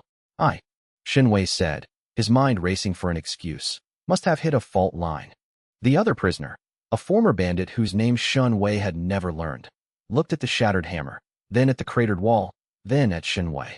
His expression clearly communicated that fault lines did not shatter iron hammers. But the man was a prisoner, and prisoners in the mines had learned that asking questions about other prisoners' business was a fast track to trouble. He turned back to his own work section without a word. Shen Wei retrieved a new hammer from the supply alcove, his hands trembling with residual energy. The resonance had settled into a steady, powerful hum throughout his skeleton, and controlling it was like trying to hold back a river with his fingers. He needed to stabilize. He found an empty side tunnel, sat against the wall, and closed his eyes. The resonance was his fully awakened marrow awakening, the complete, optimized version of the first abyssal realm. Every bone was saturated. Every bone meridian was connected. The system wanted to express itself, to resonate at full power, and suppressing that expression required active effort. He spent 20 minutes learning to modulate the resonance, turning it down like a dial, compressing it into a subsonic frequency that his bones could sustain without external effects. It was similar to the shadow cloaking technique Dusk had taught him, but applied to the resonance rather than the chi itself. When he returned to work, his strikes were normal. His appearance was normal, but inside, he was vibrating with a power that would have shocked any cultivator on the surface. He could feel everything. The resonance expanded his vibration sense to a range of 500 meters in every direction. He could feel the mine in its entirety, every tunnel, every chamber, every prisoner and guard. He could feel the spirit stone veins like glowing threads in the dark stone. He could feel the deep passages and the ancient chamber where old Man Dusk's fragment pulsed with answering energy. And he could feel a boulder. Not just any boulder. The massive stone that blocked a side passage in Tunnel 3, the one the Overseer had noted on his map as impassable, marked for demolition when resources allow. It was a natural formation, a stone the size of a small house that had settled into the tunnel at some point in the mountain's geological history, sealing the passage beyond. Shen Wei's resonance sense told him that the stone was dense but had a fault plane running through its center, a weakness invisible to the eye but clear as a painted line to his bone sense. A precisely applied force along that fault plane would split it cleanly. He walked to Tunnel 3 during his rest break, stood before the boulder, and placed both palms flat against its surface. The stone was cold and rough under his hands. He sent a pulse of resonance through his palms, along the fault plane, and pushed. The boulder split. The crack was loud, a sharp report that echoed through the tunnel like a thunderclap, and the two halves fell apart, revealing the passage beyond. Cool air rushed through the gap, carrying scents of deep earth and old water. Shen Wei looked at his hands, then at the split boulder. Each half weighed tons. This was his marrow awakening, not the crude, early version that had let him survive a cave-in. The complete form, a body whose bones were harder than spirit iron, whose blood carried enough chi to fuel techniques, whose vibration sense could map the world around him in three-dimensional detail. It was more than enough to deal with Broken Nose and his crew, more than enough to escape the mines. Maybe, though he was not certain, more than enough to challenge a Foundation establishment cultivator. But not core formation, not Zhao Kang. For that, he needed vein carving and beyond. The sound of the splitting boulder drew attention. The prisoner from Tunnel 7 came to investigate, as did two guards. They found Shen Wei standing before the split stone, looking appropriately bewildered. "It just cracked," he said. "I leaned against it, and it fell apart." The guards exchanged glances. One shrugged. Spirit stone mines were unpredictable environments. Stones cracked, tunnels shifted, things happened. They filed a report and moved on. But the incident would be noted. Another anomaly to add to Zhao Kang's growing suspicions. Shen Wei could feel the clock ticking. That night, he descended to Old Man Dusk. "I completed Marrow Awakening," he reported, "and I nearly blew my cover in the process." "The resonance cascade," Dusk said, unsurprised. "It happens to every abyssal cultivator at the completion of the first realm. The body reaches a harmonic that it wants to express. Controlling it is one of the first tests of the Abyssal Path. Power that cannot be controlled is power that will destroy you. I've learned to modulate it. In a day? Impressive. Most cultivators of my era needed weeks." Dusk's voice carried approval, which was rare enough to be noteworthy. "How is the vein carving progressing?" 12 primary pathways carved. 24 to go. You need to accelerate. The full vein carving network is required before you can form a shadow core, the third realm. And from what you've told me about the situation above, you don't have the luxury of a leisurely advancement. Shen Wei agreed. Over the next hour, Dusk guided him through 3 more vein carving sessions, each one a controlled exercise in pain management. The new veins connected his enhanced organs to each other and to his bone meridian network, creating an increasingly complex web of abyssal energy channels that operated entirely outside the sealed orthodox system. As he worked, a question that had been nagging him surfaced. "Dusk, the thing sealed beneath this mountain. What is it?" Silence. Long enough that Shen Wei wondered if he had pushed too far. "That," Old Man Dusk said finally, "is a question for another day. Focus on your cultivation, boy. The answers down there won't help you if you're dead." It was not a refusal. It was a deferral, and Shen Wei noted the distinction. Whatever lay at the mountain's roots was relevant. Dusk wouldn't have reacted that way otherwise, but the timing was wrong. He accepted the non-answer and returned to the brutal, beautiful work of carving his body into something the heavens had never seen. Chapter 11. The Mine Overseer was not an observant man. Liu had survived decades of his thankless position by maintaining a simple philosophy. Count the heads, meet the quotas, report the numbers. Questions were problems, and problems required effort.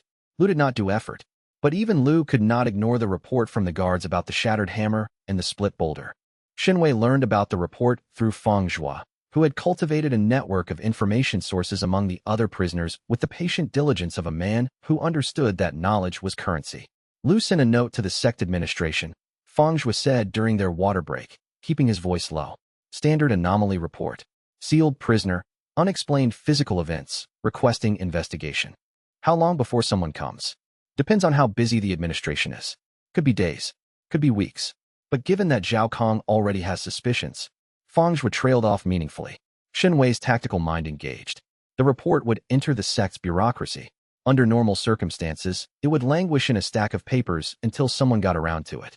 But if Zhao Kang had left standing instructions to be notified of anything unusual regarding prisoner Shen Wei, and he almost certainly had, then the timeline compressed dramatically. "I need to accelerate," Shen Wei said. "Accelerate what?" "Everything." That night, instead of sleeping, Shen Wei descended to the deep chamber and threw himself into cultivation with an intensity that would have alarmed old Man Dusk if the ancient cultivator had any capacity for alarm left. He carved veins, 6 in one session, a pace that Dusk called reckless, foolish, and potentially lethal. Shen Wei absorbed the pain, compartmentalized it, used it as fuel. The Abyssal Path responded to strong emotion, and the razor-edged urgency he felt was the sharpest emotion available. By dawn, his primary vein network stood at 18 of 36. The secondary network had 60 additional connections. His organs were coming alive with abyssal qi, each one becoming a cultivation node that processed and refined the energy flowing through the expanding network. He emerged from the deep chamber to find Feng Zhuo waiting in the connecting passage, arms crossed, face grim. 2 men asking questions in the sleeping chamber, Feng Zhuo said. Not guards. Cultivators. Inner sect robes. They wanted to know about you, where you work, how you behave, whether you've shown any unusual abilities. Shen Wei's jaw tightened. What did the prisoners tell them? Mostly nothing. Prisoners don't talk to sect cultivators. It's an ingrained survival behavior. But Broken Nose. Feng Zhuo paused. Broken Nose talked. Of course he did. The bandit leader who had been extorting Shen Wei for food rations had no loyalty to him, and every incentive to curry favor with the sect. Whatever Broken Nose had observed, and the man was not stupid, merely cruel, he would have reported in exchange for whatever advantage he could extract. What did Broken Nose say? I don't know the specifics. But after the conversation, one of the cultivators used a communication talisman. Send a message to someone. Zhao Kang. It had to be. Shen Wei spent the day working his shift with mechanical precision, his mind running parallel tracks of calculation. The investigation was coming. He could not stop it. The question was whether he would be ready when it arrived, or whether he would be caught in a state of incomplete advancement, too powerful to hide, but not powerful enough to fight. He needed to complete vein carving. The full 36 primary pathways, minimum. Once the primary network was complete, he would have access to techniques that could fool even a close-range investigation. Without the full network, his masking abilities were limited to shadow cloaking, which covered his chi signature but could not explain his enhanced physical state if someone bothered to test it. He needed time. He was running out of it. Feng Zhuo stood watch while Shen Wei cultivated during the midday rest period, meditating in a dark corner of an unused tunnel. For more veins. The pain blurred into background noise, his tolerance built through weeks of repetition. 22 of 36. 14 to go. Lin Yujin arrived that afternoon, ostensibly for an unscheduled medical supply delivery. Her face was controlled, but her eyes were urgent. I heard about the investigation, she said, pressing her fingers to his wrist in the medical alcove.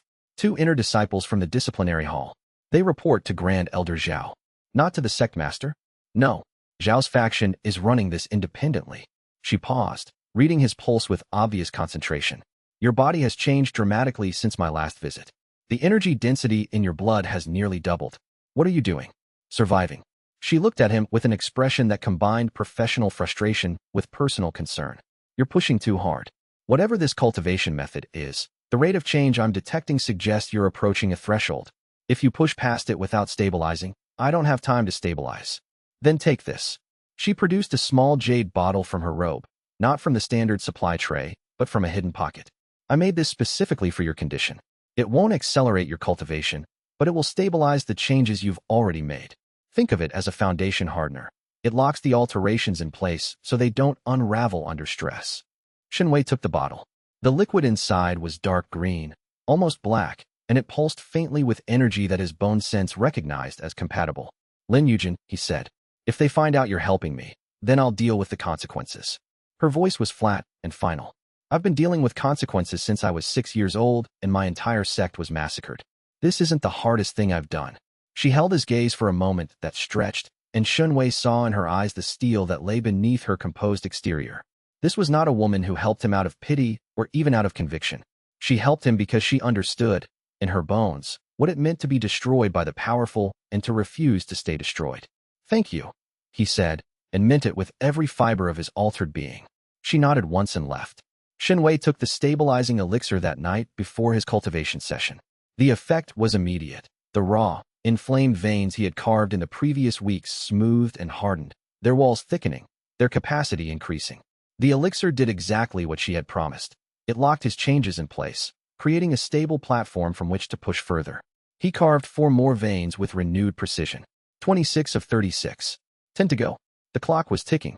Somewhere above him, Investigators were asking questions and sending messages and closing a net around a prisoner who should have been broken and helpless. But Shen Wei had never been helpless. Even sealed, even imprisoned, even stripped of everything he had built, he had found a way to evolve.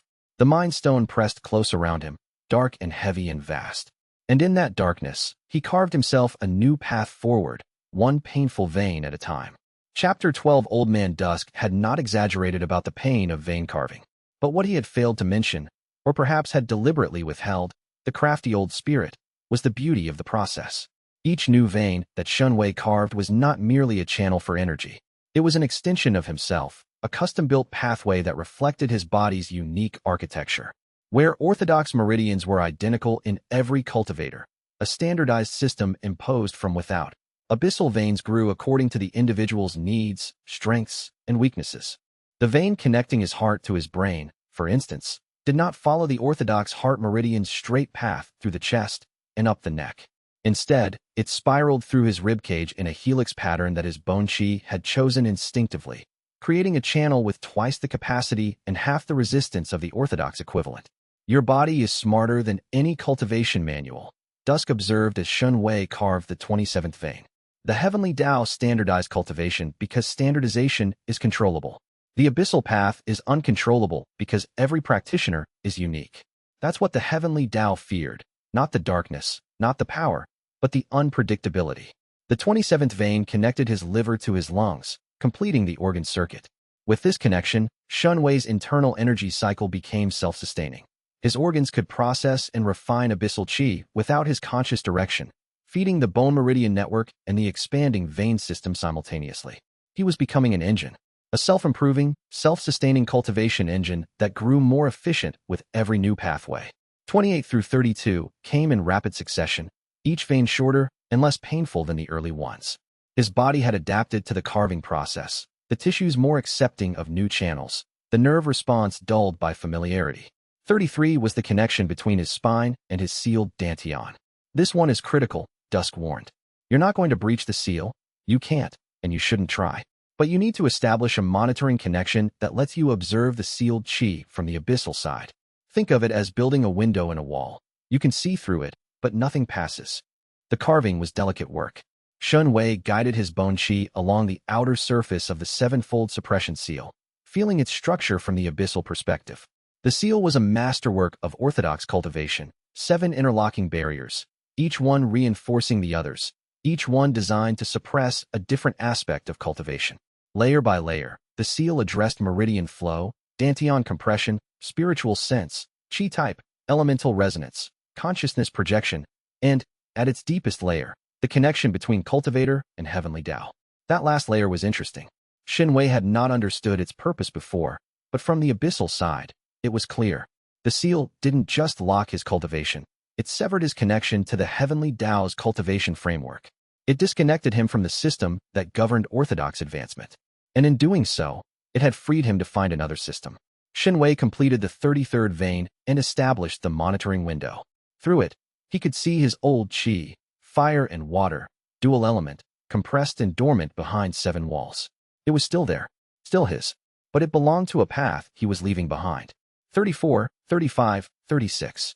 The last vein connected his enhanced eyes to his enhanced brain, completing the sensory circuit. With this final connection, Shen Wei's vibration sense merged with his visual processing in a way that redefined his perception of reality. He could see in the dark, not with light. There was no light in the deep chamber. But his vibration sense fed such detailed spatial information to his visual cortex that his brain constructed images from it. The chamber appeared around him in shades of silver and gray, rendered from sound waves and molecular vibrations with a fidelity that rivaled normal sight. Old Man Dusk's altar was before him, the fragment pulsing with dark energy. The chamber walls rose around him, covered in carvings that he could now read, not the language, which was ancient beyond recognition, but the formations inscribed in the carving patterns.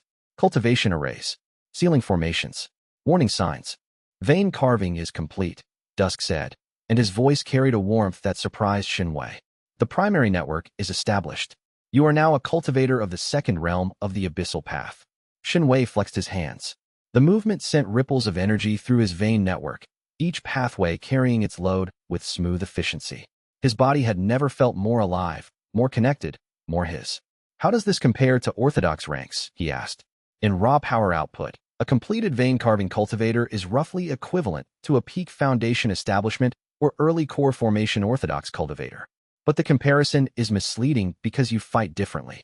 An orthodox cultivator at core formation has chi techniques, ranged attacks, defensive barriers, movement arts.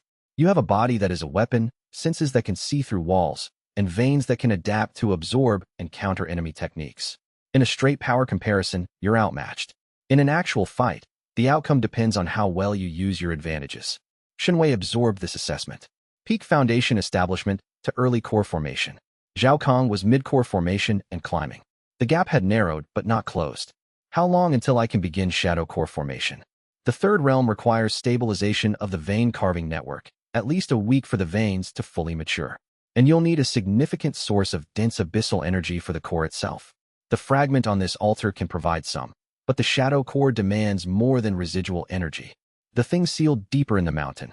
Could that provide the energy? A pause, longer than comfortable. Yes, Dusk said carefully. But approaching the deep seal is dangerous. The entity sealed there is not passive.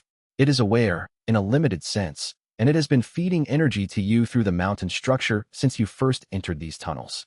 It has been cultivating you, in a sense. What? The ambient abyssal energy in these mines, the energy that fed your marrow awakening, doesn't originate from the spirit stone veins. Spirit stone is heavenly aligned. The energy you've been absorbing comes from below, from the deep seal. It has been leaking upward through the mountain structure, and your mutated chi has been attracting it like iron filings to a magnet. The realization landed with weight. Shen Wei's entire cultivation journey, from the first stirring in his marrow to the complex vein network he had just completed, had been fed by energy from something sealed deep beneath the mountain. Something that was aware of him. Something that was helping him. Is it dangerous? He asked. Everything powerful is dangerous. But the entity's energy has been nothing but beneficial to you so far. Whether that's because it wishes you well, or because it wants something from you, that I cannot say with certainty. Shen Wei filed this away in the growing folder of dangerous knowledge. There were layers to this situation that went deeper than his personal vendetta against Zhao Kang. Layers that involved ancient seals, forgotten cultivation paths, and entities that predated the current era. He was swimming in waters far deeper than a 17-year-old sealed cultivator had any business swimming in. But swimming was better than drowning, and drowning was the only alternative. I'll stabilize the vein carving network, he decided, and then I'll deal with whatever comes next. He began the ascent back to the mine tunnels, his completed vein network humming with quiet power, his vibration sense painting the underground world in silver detail.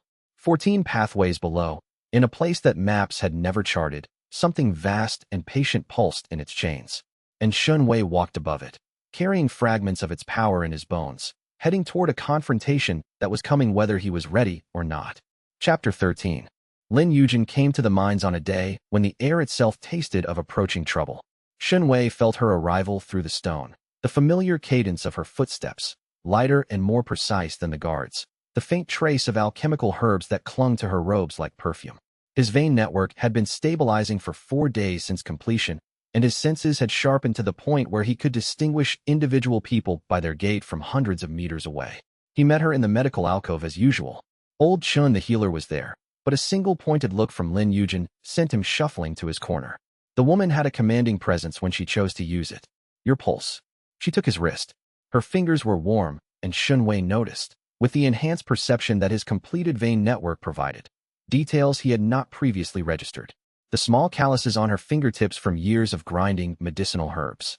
The way her chi circulated through her meridians in a pattern that was subtly different from standard, optimized for the processing of alchemical substances. Extraordinary, she murmured after a long silence. Your entire circulatory system has been restructured. I'm reading energy pathways that don't correspond to any meridian map I've ever studied. She looked up at him. Shen Wei, you've built something entirely new. With help. What kind of help? He hesitated. Telling her about Old Man Dusk meant trusting her with a secret that could, if exposed, draw the attention of forces far more dangerous than Zhao Kang.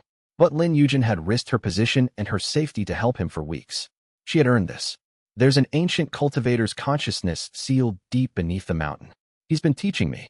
Lin Yujin's eyes widened, but she controlled the reaction quickly. Years of alchemical training had given her excellent composure. A remnant consciousness? How ancient? Pre-reset. For 1,000 years, give or take. She was silent for a long moment, her fingers still on his wrist, her pulse, which he could feel through his vibration sense, accelerating slightly. You're telling me that the cultivation system we know is not the original, she said. It was not a question. The original included other paths. Paths that were destroyed when the heavenly Tao decided orthodoxy was the only permissible method. My cultivation is one of those paths, rediscovered through the seal's unintended effects. Lin Yujin released his wrist and sat back. Her expression was the expression of a scientist who had just been told that the fundamental laws of her discipline were incomplete. There was shock, yes, but also excitement. The kind of excitement that only deeply curious people feel when confronted with a paradigm shift. That explains your blood chemistry, she said, half to herself. The energy signature is non-heavenly, but not demonic. It's something else entirely. I've been trying to classify it for weeks and failing because it doesn't fit any known category. Her focus sharpened back on him. How far have you progressed? Second realm of 5 basic levels. My teacher calls it vein carving. I've completed the full primary network. 36 new energy pathways throughout my body, all operating outside the seal. Show me. Shen Wei extended his right hand, palm up, and allowed a thread of abyssal qi to surface in the vein running from his wrist to his elbow. The qi was visible to anyone with cultivation sensitivity, a dark, smoky line beneath his skin that pulsed in rhythm with his heartbeat. Lin Yujin leaned close, her alchemist's senses focused. Her breath was warm on his skin, and Shen Wei was acutely aware of her proximity. The shape of her face, the intensity of her concentration, the strand of dark hair that had escaped her practical knot and hung along her cheek. It's not yin or yang, she said softly, tracing the vein's path with her finger without quite touching his skin. It's not elemental. It's adaptive. The energy is constantly micro-adjusting to your body's needs. I've never seen anything like this. Can you create medicines for it? Specifically for it. Her eyes lit up. The unmistakable light of a craftsperson offered a new challenge. I need to study it more. Understand its properties, its reactions, its affinities. But yes, theoretically, alchemy at its core is the science of energy manipulation. If I can analyze this energy signature, I can create substances that interact with it. There's a complication. The investigation, Zhao Kang's people, they're going to come back. Soon. I need to be ready, and that means advancing to the next realm before they arrive. How can I help? It was the simplicity of the offer that struck him. No conditions, no negotiations, no demands for explanations beyond what he had already given. Just, how can I help? A rare herb, he said. My teacher mentioned that the advancement to the third realm, Shadow Core, requires dense abyssal energy and a catalyst. The catalyst can be an herb called the Midnight Lotus, if it still exists. It was common in the previous era, but may have been eradicated during the reset. The Midnight Lotus. Lin Yujin frowned, searching her extensive mental library of botanical knowledge. I don't know the name, but if it's been reclassified or has survived under a different designation, I can search the sect's herbarium records. They go back thousands of years. Azure Peak may have specimens without knowing what they truly are. If you can find it, or anything with similar properties, I'll find something. She stood, gathering her supply tray. Then she paused, and the professional composure softened. Shen Wei. Yes. When they sealed you, I was in the courtyard. I told you I saw Sect Master Liang Feng's face. I didn't tell you what I saw on yours. What did you see? You didn't beg.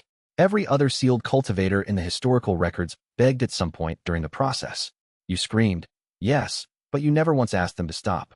Her voice was quiet and firm. That's when I decided you were worth helping. She held his gaze for a breath, 2 breaths, 3.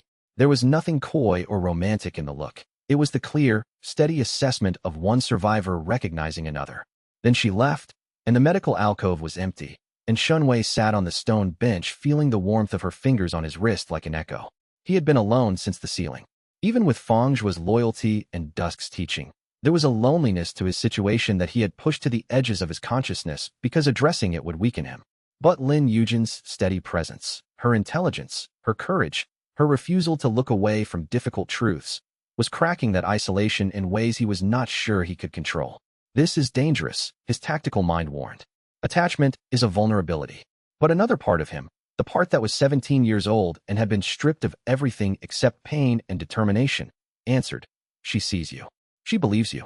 Don't be such a fool that you push that away. 3 days later, Lin Yujin returned with a small cloth bundle.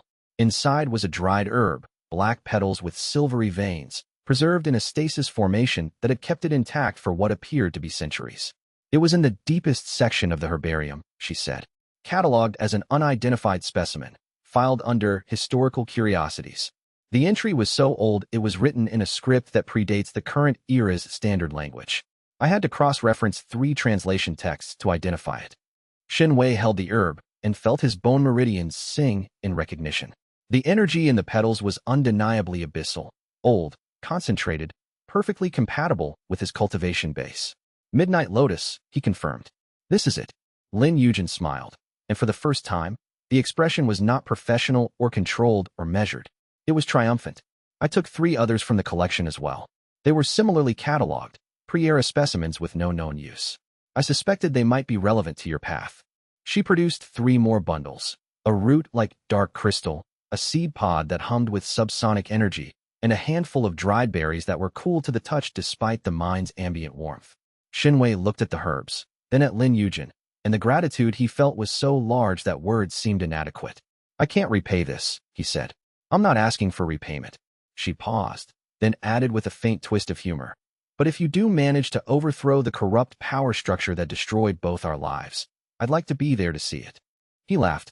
It was the first time he had laughed since the sealing, and the sound surprised both of them. Rough and unused, but genuine. Deal, he said. Chapter 14. The investigation team arrived the next morning. Shen Wei felt them coming through the stone. 4 cultivators, all at Foundation establishment, moving in the precise formation of a trained inspection squad.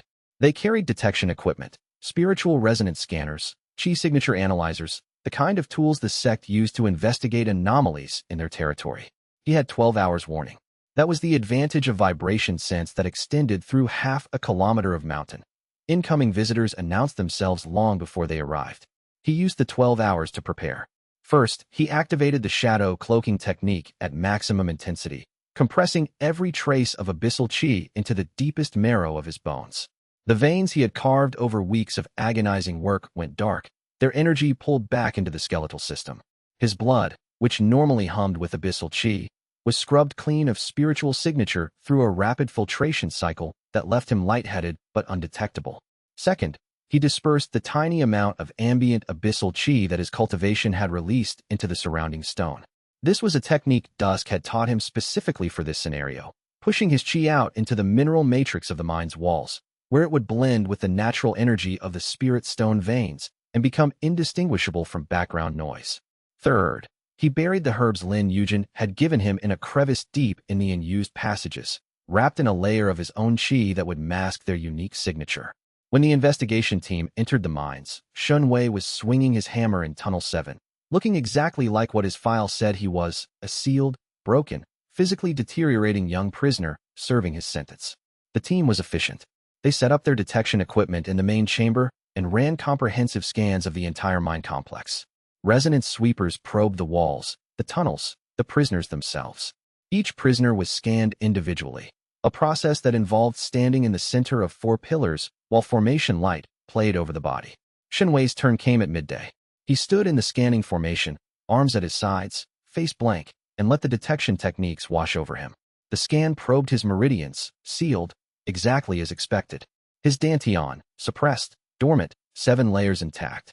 His spiritual signature, dead, null, the flat 0 of a successfully sealed cultivator. His bones, normal, as far as the scanner could tell. The scan was designed to detect chi in meridians and dantian. It had no protocol for detecting chi in marrow, because chi in marrow was not a thing that orthodox cultivation theory recognized as possible. His veins, invisible, shadow-cloaked and dormant. The abyssal pathways registered as ordinary tissue, remarkable for nothing. The lead investigator, a woman with the sharp features and cold demeanor of someone who took her work too seriously, reviewed the scan results and frowned. Clean, she said. No cultivation activity. Seal is intact. The second investigator, a young man who kept glancing around the mine tunnels with obvious distaste, nodded. The reports mentioned unusual physical events.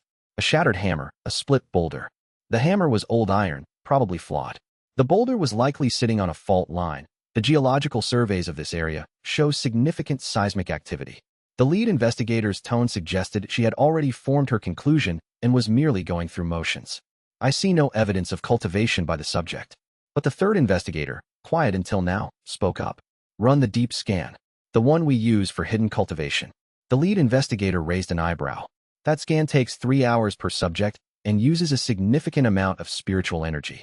The report from young Master Zhao requested a thorough investigation, but run it. The deep scan was a different animal. Where the standard scan looked for qi in known locations, the deep scan probed the entire body at the cellular level, searching for any trace of spiritual energy regardless of its location or type. It was the sect's most comprehensive detection technique, used in cases of suspected demonic cultivation where practitioners might hide their power in unconventional ways. Shen Wei stood in the formation and felt the deep scan penetrate. It was thorough. He could feel it probing his muscles, his organs, his blood, his skin. It reached his bones and paused. The scan's energy touched his compressed abyssal qi. For a fraction of a second, the qi reacted. The merest tremor, like a sleeping animal twitching in a dream. Shen Wei felt it and clamped down with everything he had, crushing the reaction into silence, forcing the qi deeper into the marrow's crystalline structure where even the deep scan's probing fingers could not follow. The scan moved on. It completed its sweep of his body and returned its results. Anomalous bone density. The lead investigator read from the formation's output. Bone mineral content elevated beyond normal range for age and physical condition.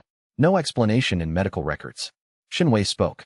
I've been swinging a hammer 14 hours a day for 7 weeks. It does things to your skeleton. The lead investigator looked at him. The third investigator looked at him. The silence stretched. Physical adaptation to labor conditions is within normal parameters, the lead investigator said finally.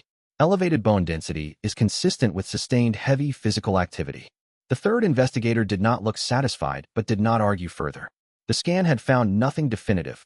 Elevated bone density was unusual but not inexplicable, and without a positive hit on actual cultivation activity, there was no basis for further action. The team completed their investigation over the next 2 hours, scanning other prisoners, testing the walls for residual qi, examining the shattered hammer fragments, and the split boulder site. They found nothing that could not be explained by natural processes. Before leaving, the lead investigator stopped in front of Shen Wei one more time. Your seal is intact, she said, her tone carrying the weight of official pronouncement. The sevenfold suppression is functioning as designed, but we will be recommending periodic reevaluation. She paused. Stay out of trouble, prisoner. She left. The team filed out. The mind returned to its rhythm of hammers and stone. Feng Zhuo materialized at Shen Wei's shoulder. The third one. Did you see his face? He wasn't convinced. No. He'll report to Zhao Kang that the results were clean, but that he has reservations. Which means Zhao Kang will come himself. Probably. Shen Wei looked toward the mine entrance, where the last traces of the investigation team's torchlight were fading. The net was tightening, but he had passed through its mesh today, and every day he remained undetected was a day his power grew. 15 veins away from a full primary network when the scan had happened. Now, with the danger past for the moment, he had time to finish what he had started. He picked up his hammer and returned to Tunnel 7, swinging with the calibrated weakness of a sealed prisoner, hiding the engine of evolution that burned beneath his skin. Chapter 15. The night after the investigation, Shen Wei descended to Old Man Dusk's chamber with a specific purpose. The deep scan, he said without preamble. It detected my bone density anomaly. Next time, they might bring a more advanced technique. I need countermeasures. Dusk was quiet for a moment. You're right. The orthodox world has limited detection capabilities for abyssal energy, but those limits can be pushed by a sufficiently motivated investigator. What you need is not better hiding, it's active misdirection. Explain. During the scan, you felt the detection technique probe your body. Your instinct was to hide, to cloak your qi and hope the scan passed over it. But hiding is passive. If they come with a better scanner, passive defense will fail. What I'm going to teach you instead is absorption. Absorbing the detection technique. Your abyssal qi is adaptive by nature. It doesn't just resist foreign energy, it can consume it. When a scanning technique touches your body, instead of hiding from it, you absorb it. Draw the scanning energy into your bone meridians, analyze its structure, and feed back the results it expects to find. A sealed, empty, dead cultivator. I'd be spoofing the scan. Exactly. Instead of hoping the scanner doesn't see you, you become the scanner's best friend. You tell it exactly what it wants to hear, using its own energy to craft the response. The training was complex, but built on principles Shen Wei had already internalized.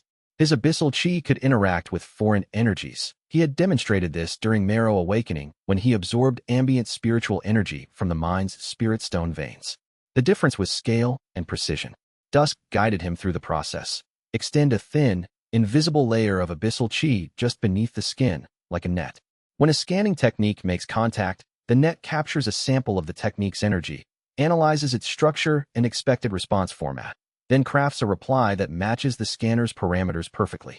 To the operator of the scanning technique, the results would show exactly what they expected, or rather, exactly what Shen Wei chose to show them. This is the foundation of a broader ability, Dusk said. As you advance along the Abyssal Path, your capacity to absorb, analyze, and replicate other forms of energy will grow. At higher levels, you'll be able to absorb enemy techniques in combat, understand their structure, and develop counters in real time. That seems overpowered. It's not. The absorption takes time and concentration, and against a truly overwhelming force, you'll be destroyed before the analysis completes. It's a finesse ability, not a brute force one. Against opponents of similar or somewhat higher level, it's devastatingly effective. Against someone who vastly outclasses you, it's useless. Shen Wei practiced the absorption technique for hours, using the altar fragment's energy as a test signal. He extended the subskin net, captured the energy, analyzed it, and crafted responses. The process was slow at first. Each analysis took minutes, but by the end of the session, he had cut it to seconds. When the next investigation team came, and they would come, he would be ready. But the session yielded an unexpected bonus. During one of his practice absorptions, Shen Wei's net captured not just the altar fragment's energy, but a trace of something else. A faint signal that permeated the chamber's stone, so subtle that he had never noticed it before. It was a signature, an identity marker. The residual energy of the technique that had been used to seal Old Man Dusk 4,000 years ago. Shen Wei analyzed it the way Dusk had taught him, and what he found shook him. The technique was unmistakably heavenly. It bore the signature of the heavenly Tao itself, not a human cultivator's technique, but a cosmic-level sealing array. The same fundamental energy that powered the orthodox cultivation system had been used to seal Dusk in this chamber. You weren't sealed by a person, Shen Wei said slowly. You were sealed by heaven itself. I told you that. You told me. But now I can see the technique. And the technique is... He struggled for words. It's the same energy, the same framework. The sevenfold suppression seal that's on my Dantian, it's a derivative, a scaled-down copy. The seal on you is the original template. That's correct. The sevenfold suppression seal was developed by studying the technique used to seal the Abyssal Path cultivators during the reset. Your sect's founder was an investigator of sorts. She discovered the remnants of heavenly sealing techniques in the mountains where Azure Peak was built and reverse-engineered them for mortal use. So the seal that was meant to destroy me is based on the same power that tried to destroy your entire cultivation path. Irony is the heavenly Tao's favorite tool. Shen Wei stored the absorbed technique signature in his bone meridian memory, a new capability he hadn't realized he possessed until this moment. His marrow could store energy signatures the way a mind stored memories, filing them for later reference and analysis. He now had a detailed map of both the heavenly sealing technique and the orthodox detection technique used during the investigation. Knowledge was power, and power was what he needed most. He returned to the mine tunnels carrying a head full of new techniques and a heart hardened by the knowledge that his enemies were not merely human cultivators abusing their position. They were agents, whether knowing or unknowing, of a cosmic power that had once destroyed an entire civilization to maintain its monopoly. And Shen Wei, with his bones full of forbidden qi and his veins carved by an ancient teacher, was beginning to walk the same path that had provoked that destruction. The stakes had just gotten incomprehensibly higher. Chapter 16. Feng Zhuo was not a subtle man, but he was a loyal one, and when Broken Nose and his crew cornered a group of newer prisoners at the water station, demanding their food rations with the casual brutality of men who had never faced real consequences, Feng Zhuo inserted himself into the situation with the inevitability of a falling boulder. Shen Wei was in Tunnel 3, carving his 34th vein during a shift break, when his vibration sense registered the confrontation. 6 heartbeats near the water station, 3 with the elevated, aggressive rhythms of people looking for a fight, and 3 with the rapid, frightened beats of victims. And 1 steady, powerful heartbeat that belonged to Feng Zhuo. The sound of impact reached him through the stone. Not the calculated violence of the bandits' usual enforcement, but the messy, dangerous noise of an actual fight. Shen Wei abandoned his cultivation and moved. By the time he reached the water station, the fight had escalated. Feng Zhuo had placed himself between Broken Nose's crew and the newer prisoners, and the result was predictable, 2 against 1, since the third bandit was keeping the victims corralled. Feng Zhuo's body cultivation made him extraordinarily durable, and his fists hit like hammers. But Broken Nose and his partner were experienced fighters who worked together with the coordination of long practice. Blood was flowing.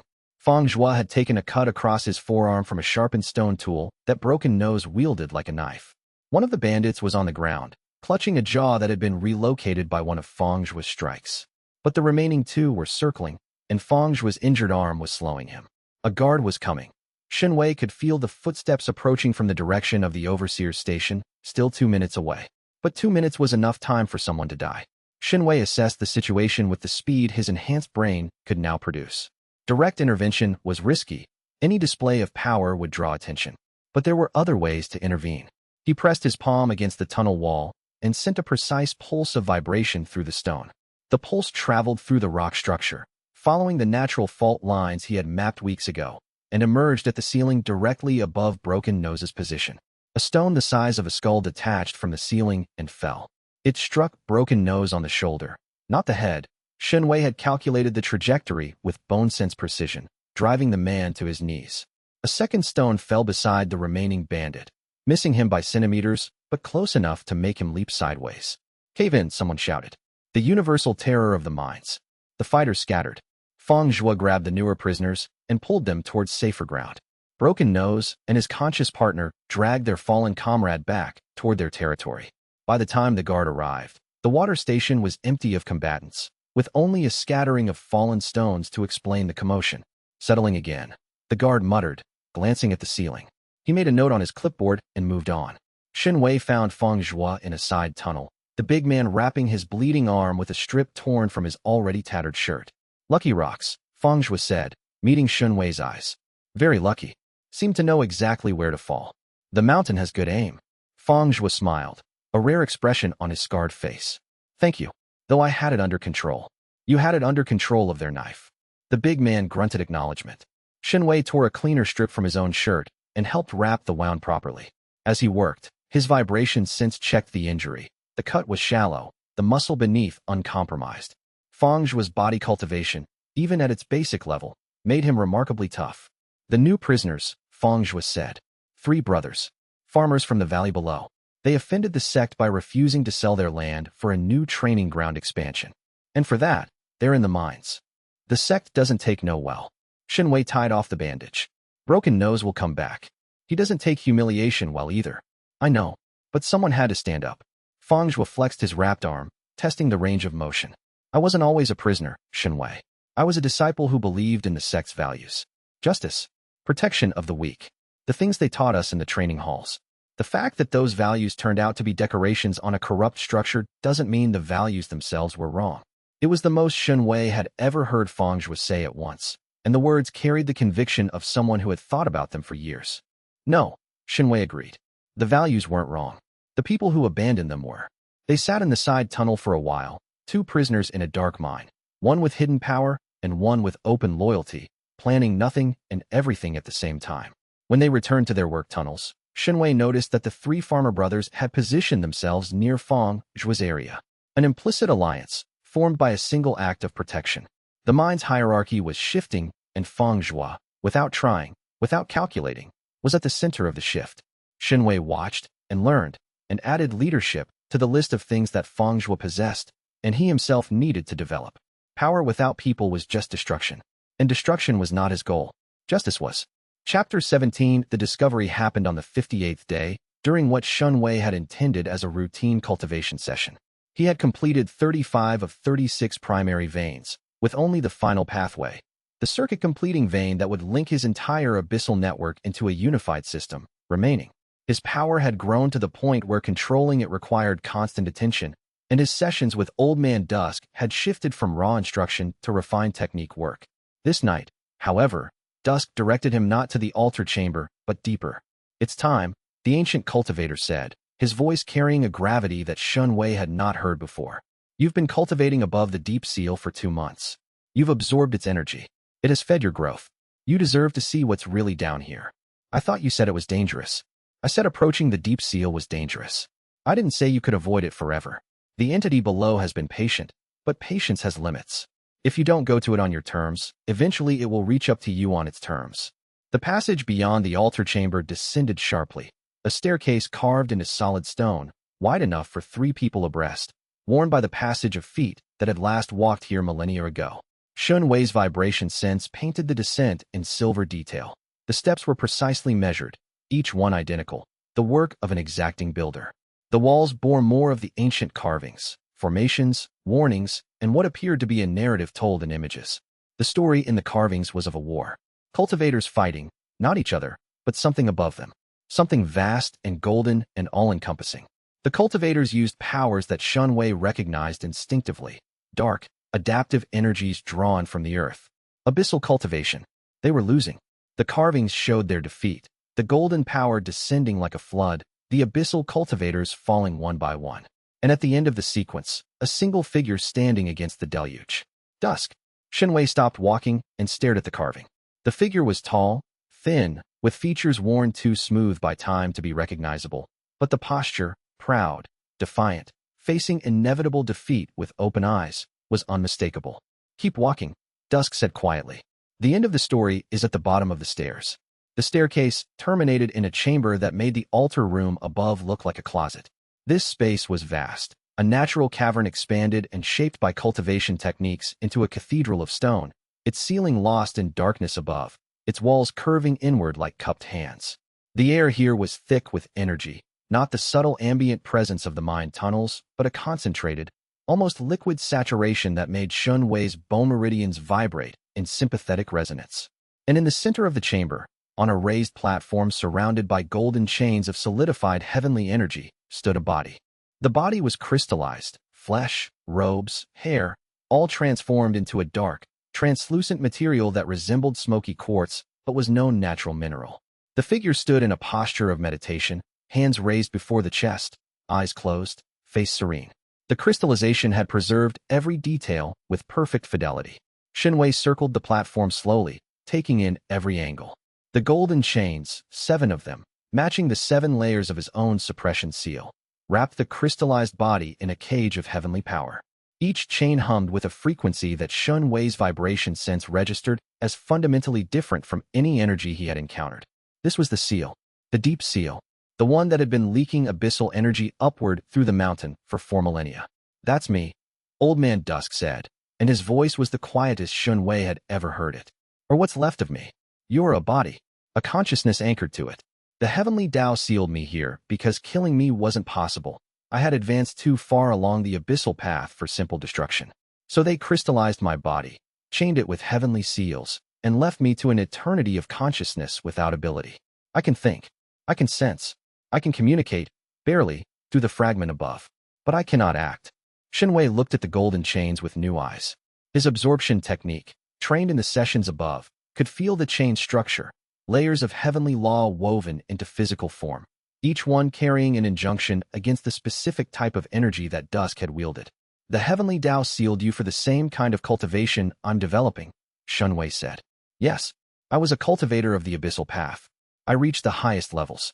And when the heavenly Tao decided that the Abyssal Path was a threat to its authority, I was the strongest practitioner, the last one standing. So I was sealed. Not killed, sealed. Perhaps as a warning. Perhaps because even the heavenly Tao has rules about destroying what it cannot replace. What level did you reach? A pause that felt like the weight of history. What I would call, in the system I've been teaching you, the 10th realm. Primordial architect. The level at which a cultivator can perceive and modify the fundamental structure of cultivation itself. Shen Wei felt the weight of that statement settle on him. The 10th realm. The absolute pinnacle. And the heavenly Tao had still been able to seal him. If you reached the highest level and they still caught you, I reached it alone. I was the last. The others had already fallen, and I had no allies, no support, no one to share the burden. When the full weight of the heavenly Tao descended on a single cultivator, no matter how powerful, Dusk's voice trailed off, and the silence was answer enough. Shen Wei stood before the crystallized body of his teacher and felt something shift in his understanding. This was not an abstract history lesson. This was a person, brilliant, powerful, proud, reduced to a consciousness in stone because the universe had decided his way of existing was not permitted. It was the same thing they had done to Shen Wei. Smaller scale, different methods, but the same fundamental injustice. Power deciding that difference was intolerable. What do you want from me? Shen Wei asked, because the question needed to be asked. You've been teaching me, guiding me. What's the endgame? What I want, Dusk said carefully, is for you to become what I could not. Not the most powerful abyssal cultivator. That's a means, not an end. What I want is for someone to walk the abyssal path all the way to its conclusion and survive. To prove that the heavenly Tao was wrong to destroy us. To prove that there is more than one way to cultivate, more than one way to exist, and that diversity of paths is not a threat, but a strength. That sounds like a war with heaven. It is. Eventually. But not today, and not tomorrow. Today, you finish your vein carving. Tomorrow, you form your shadow core. And the day after that, and the day after that, and every day until you are strong enough to stand where I stood, and to succeed where I failed. Shen Wei looked at the golden chains. He looked at the crystallized body. He looked at the darkness of the chamber that had been Dusk's prison for 4,000 years. I'll need allies, he said. You failed because you were alone. Yes. Then that's the first thing I do differently. He began the ascent back to the mine tunnels, leaving Dusk's chamber behind, carrying with him the weight of history and the clarity of purpose. The path ahead was long, dangerous, and potentially impossible. But impossible was just a word used by people who had never been sealed in a mine and forced to evolve. Chapter 18. Zhao Kang returned to the mines 9 days later, and this time he was not inspecting, he was hunting. Shen Wei felt the approach from half a kilometer away. 5 cultivators, 1 at mid-core formation, 4 at peak foundation establishment. They moved in a tracking pattern, not the casual walk of an inspection, but the deliberate, sweeping advance of a search team.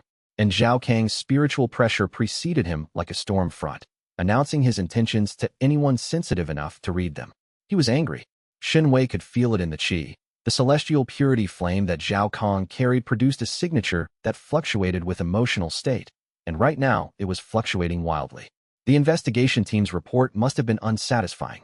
Clean results, but lingering suspicion, enough to convince Zhao Kang that answers could only be found through personal involvement. Shen Wei was in the sleeping chamber when the alert spread through the mine. He had 90 seconds before Zhao Kang's team reached the entrance. He used them to execute the most comprehensive shadow cloaking of his career. Every abyssal qi molecule compressed into the deepest marrow, every bone meridian shut down to cold standby, every vein dormant. He also activated the absorption net beneath his skin, primed to intercept and spoof any detection technique Zhao Kang might deploy. Then he sat on his platform and looked like a prisoner.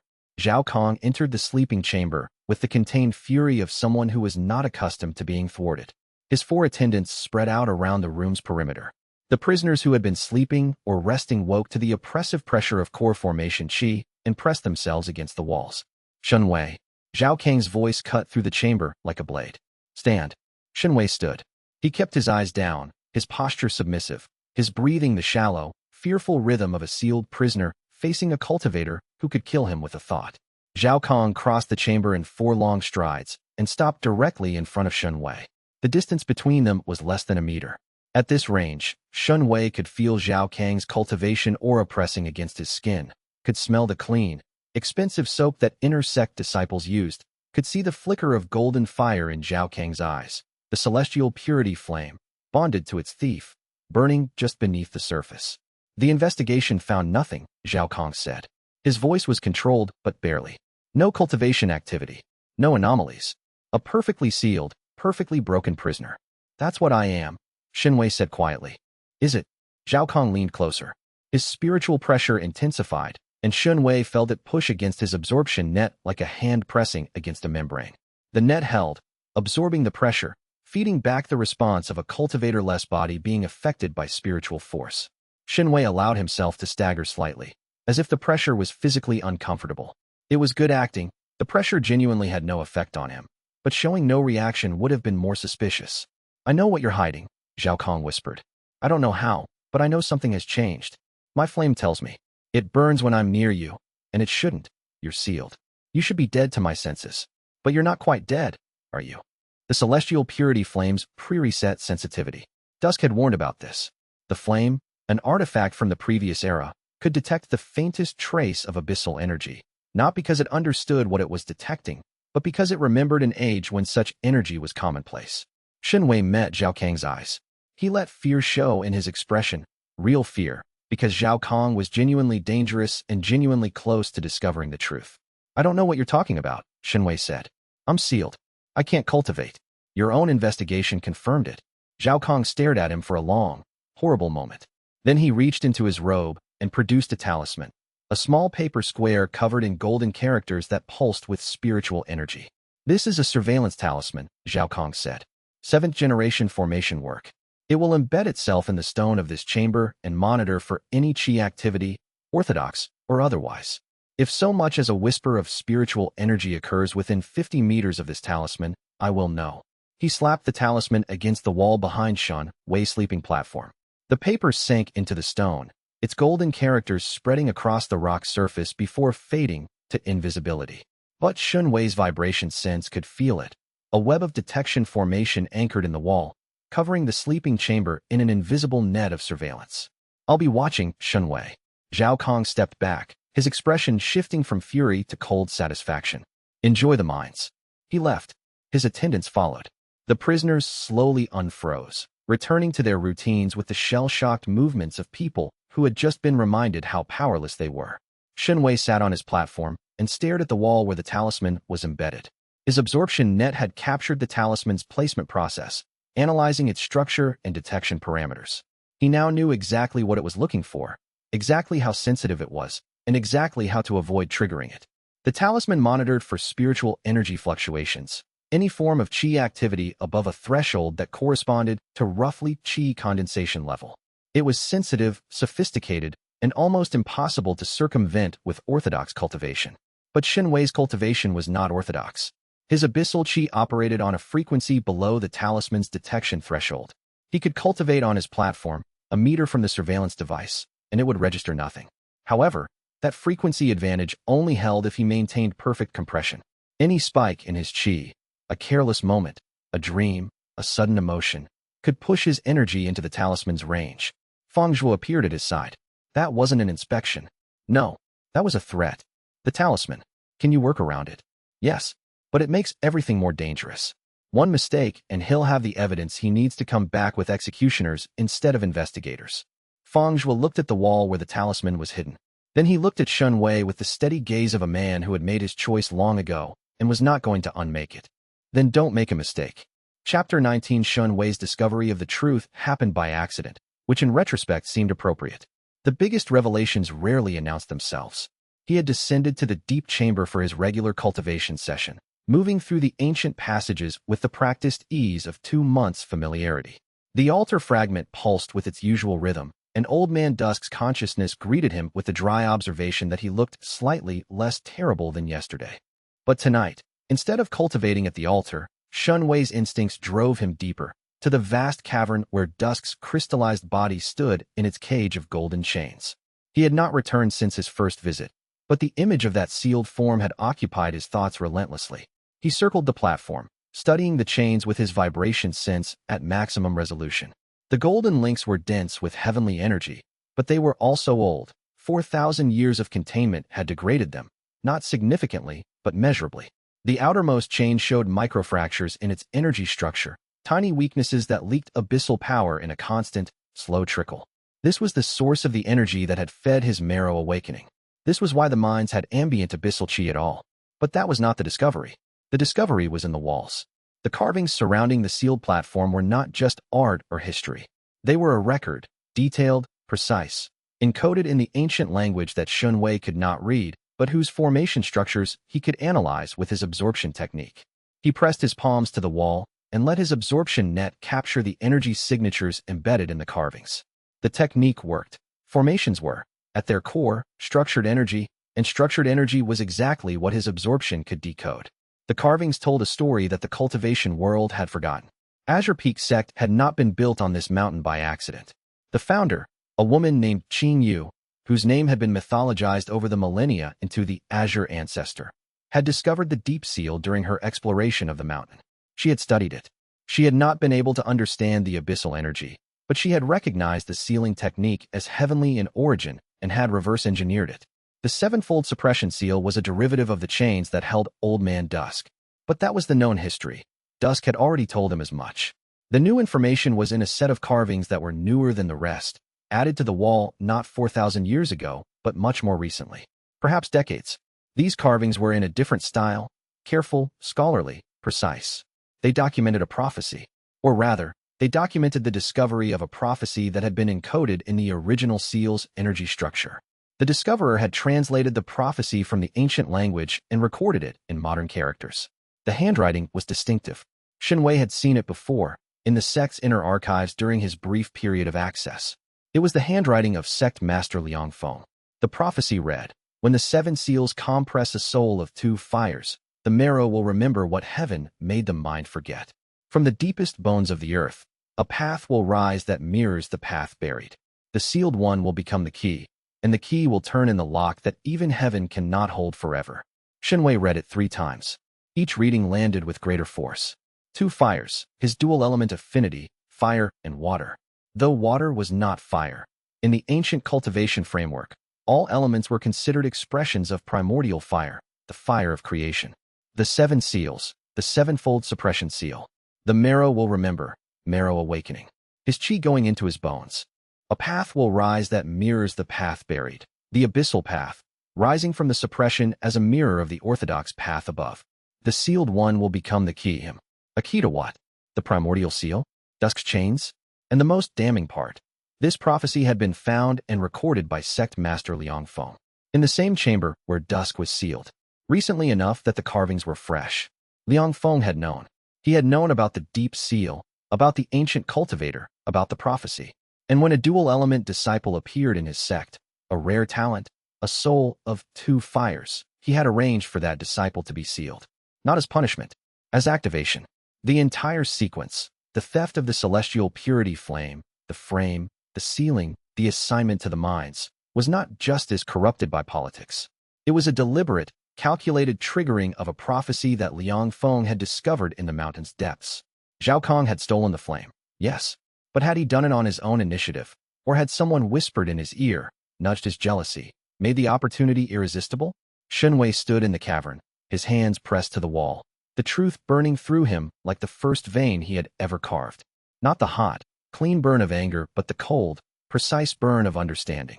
He had been used, not just by Zhao Kang, who was a pawn, but by sect master Liang Feng, who had seen a prophecy and decided to fulfill it, using Shen Wei's life, freedom, and suffering as the catalyst. "Dusk," he said, his voice echoing in the vast chamber. "Did you know about this?" Silence. Long, uncomfortable silence. "I felt someone come to this chamber," Dusk said finally. "Decades ago. A human cultivator of considerable power. He spent a long time studying the walls. I could not communicate with him. The altar fragment was too far away, and my consciousness was too weak at that time. But I felt him. And I felt recognition. He understood something about the seal. Something about its purpose. He found the prophecy, and he spent decades waiting for the right disciple to seal. It appears so. Shen Wei's resolve, already hard, crystallized into something diamond-like. The anger was still there, a cold, controlled fire that burned behind every thought, but it was tempered now by clarity. He would not abandon the Abyssal Path. Whatever Liang Feng's motives, the path itself was real and the power was his. But he would not be anyone's instrument, either. Not Liang Feng's. Not the prophecies, not even Dusk's. "The prophecy says I'm a key," Shen Wei said. "A key turns in a lock." "What lock?" "I don't know," Dusk said.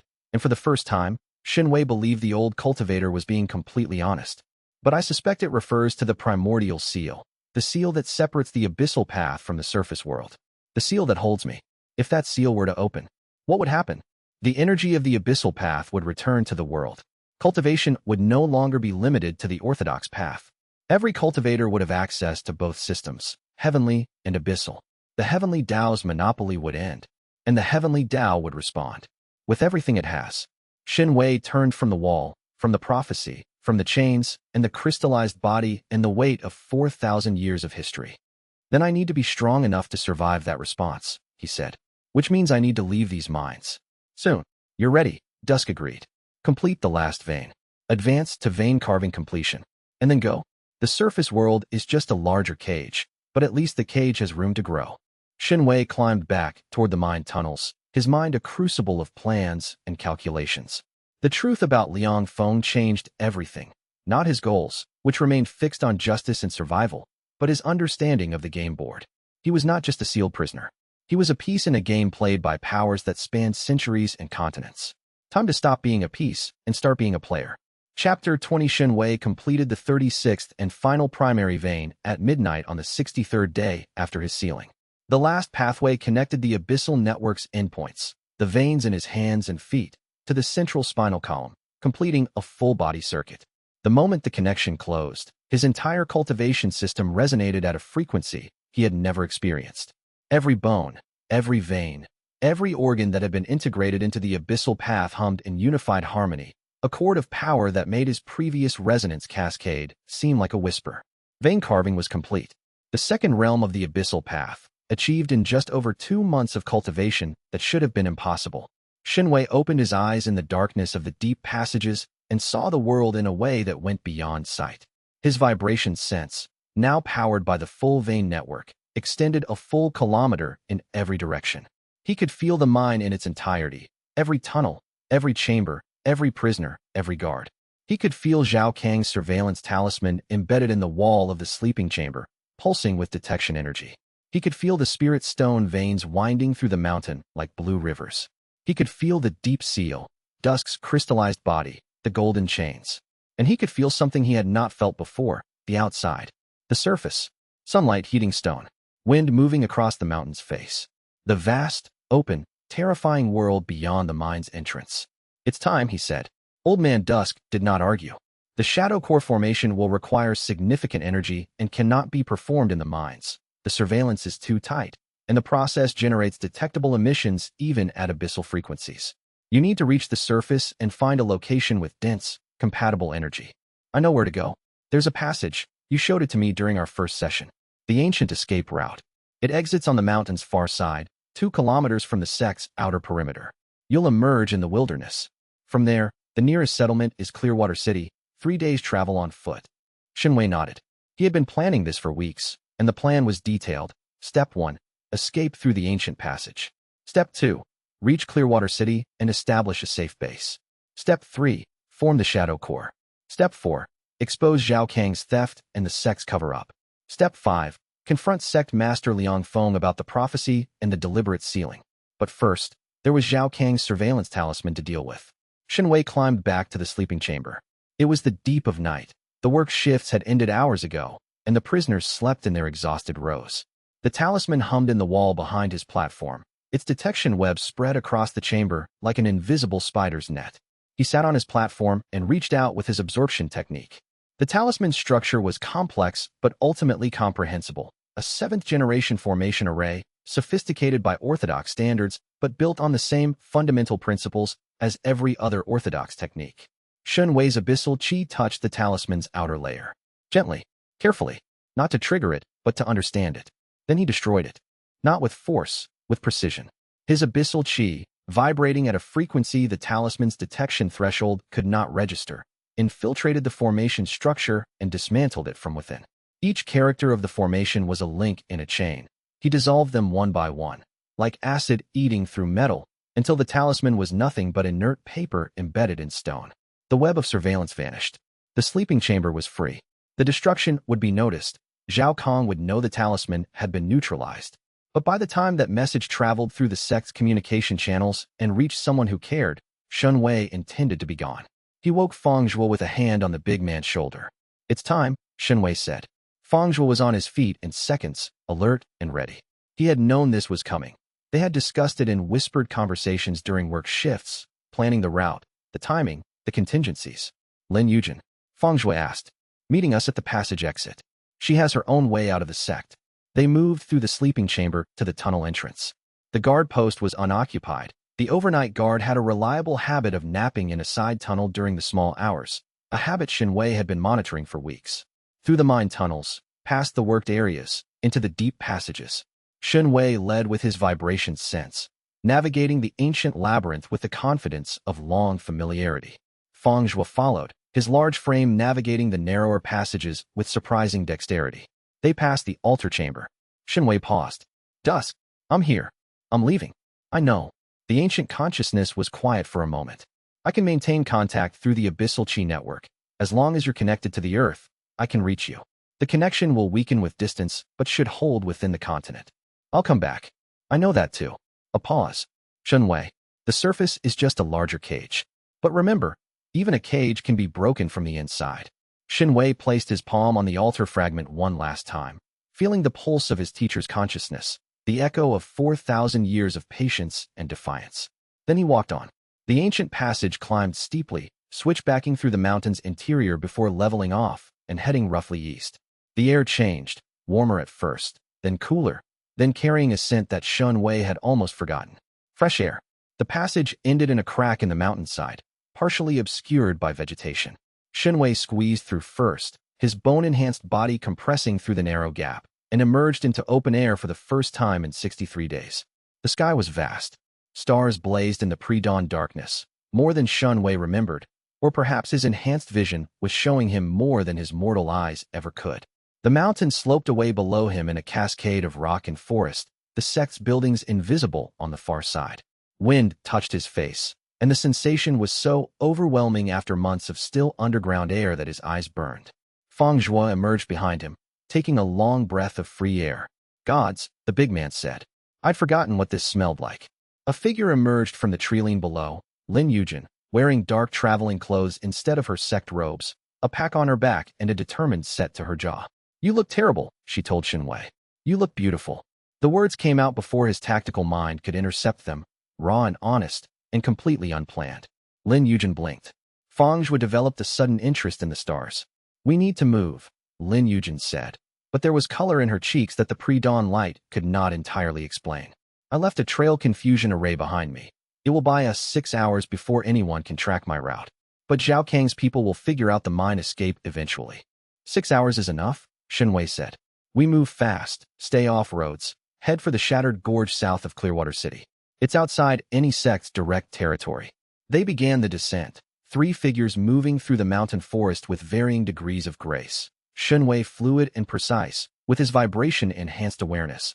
Lin Yujin careful and quiet with an alchemist's attention to her surroundings.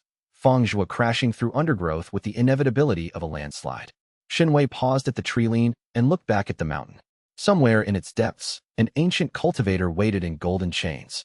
Somewhere on its surface, a sect built on stolen knowledge continued its rituals of false righteousness. Somewhere in its halls, Zhao Kang slept, unaware that his victim had slipped the cage. "The surface is just a larger cage," Shen Wei murmured, echoing Dusk's words. Then he turned his back on the mountain and walked forward, toward the dawn. The sky was lightening in the east. The stars were fading.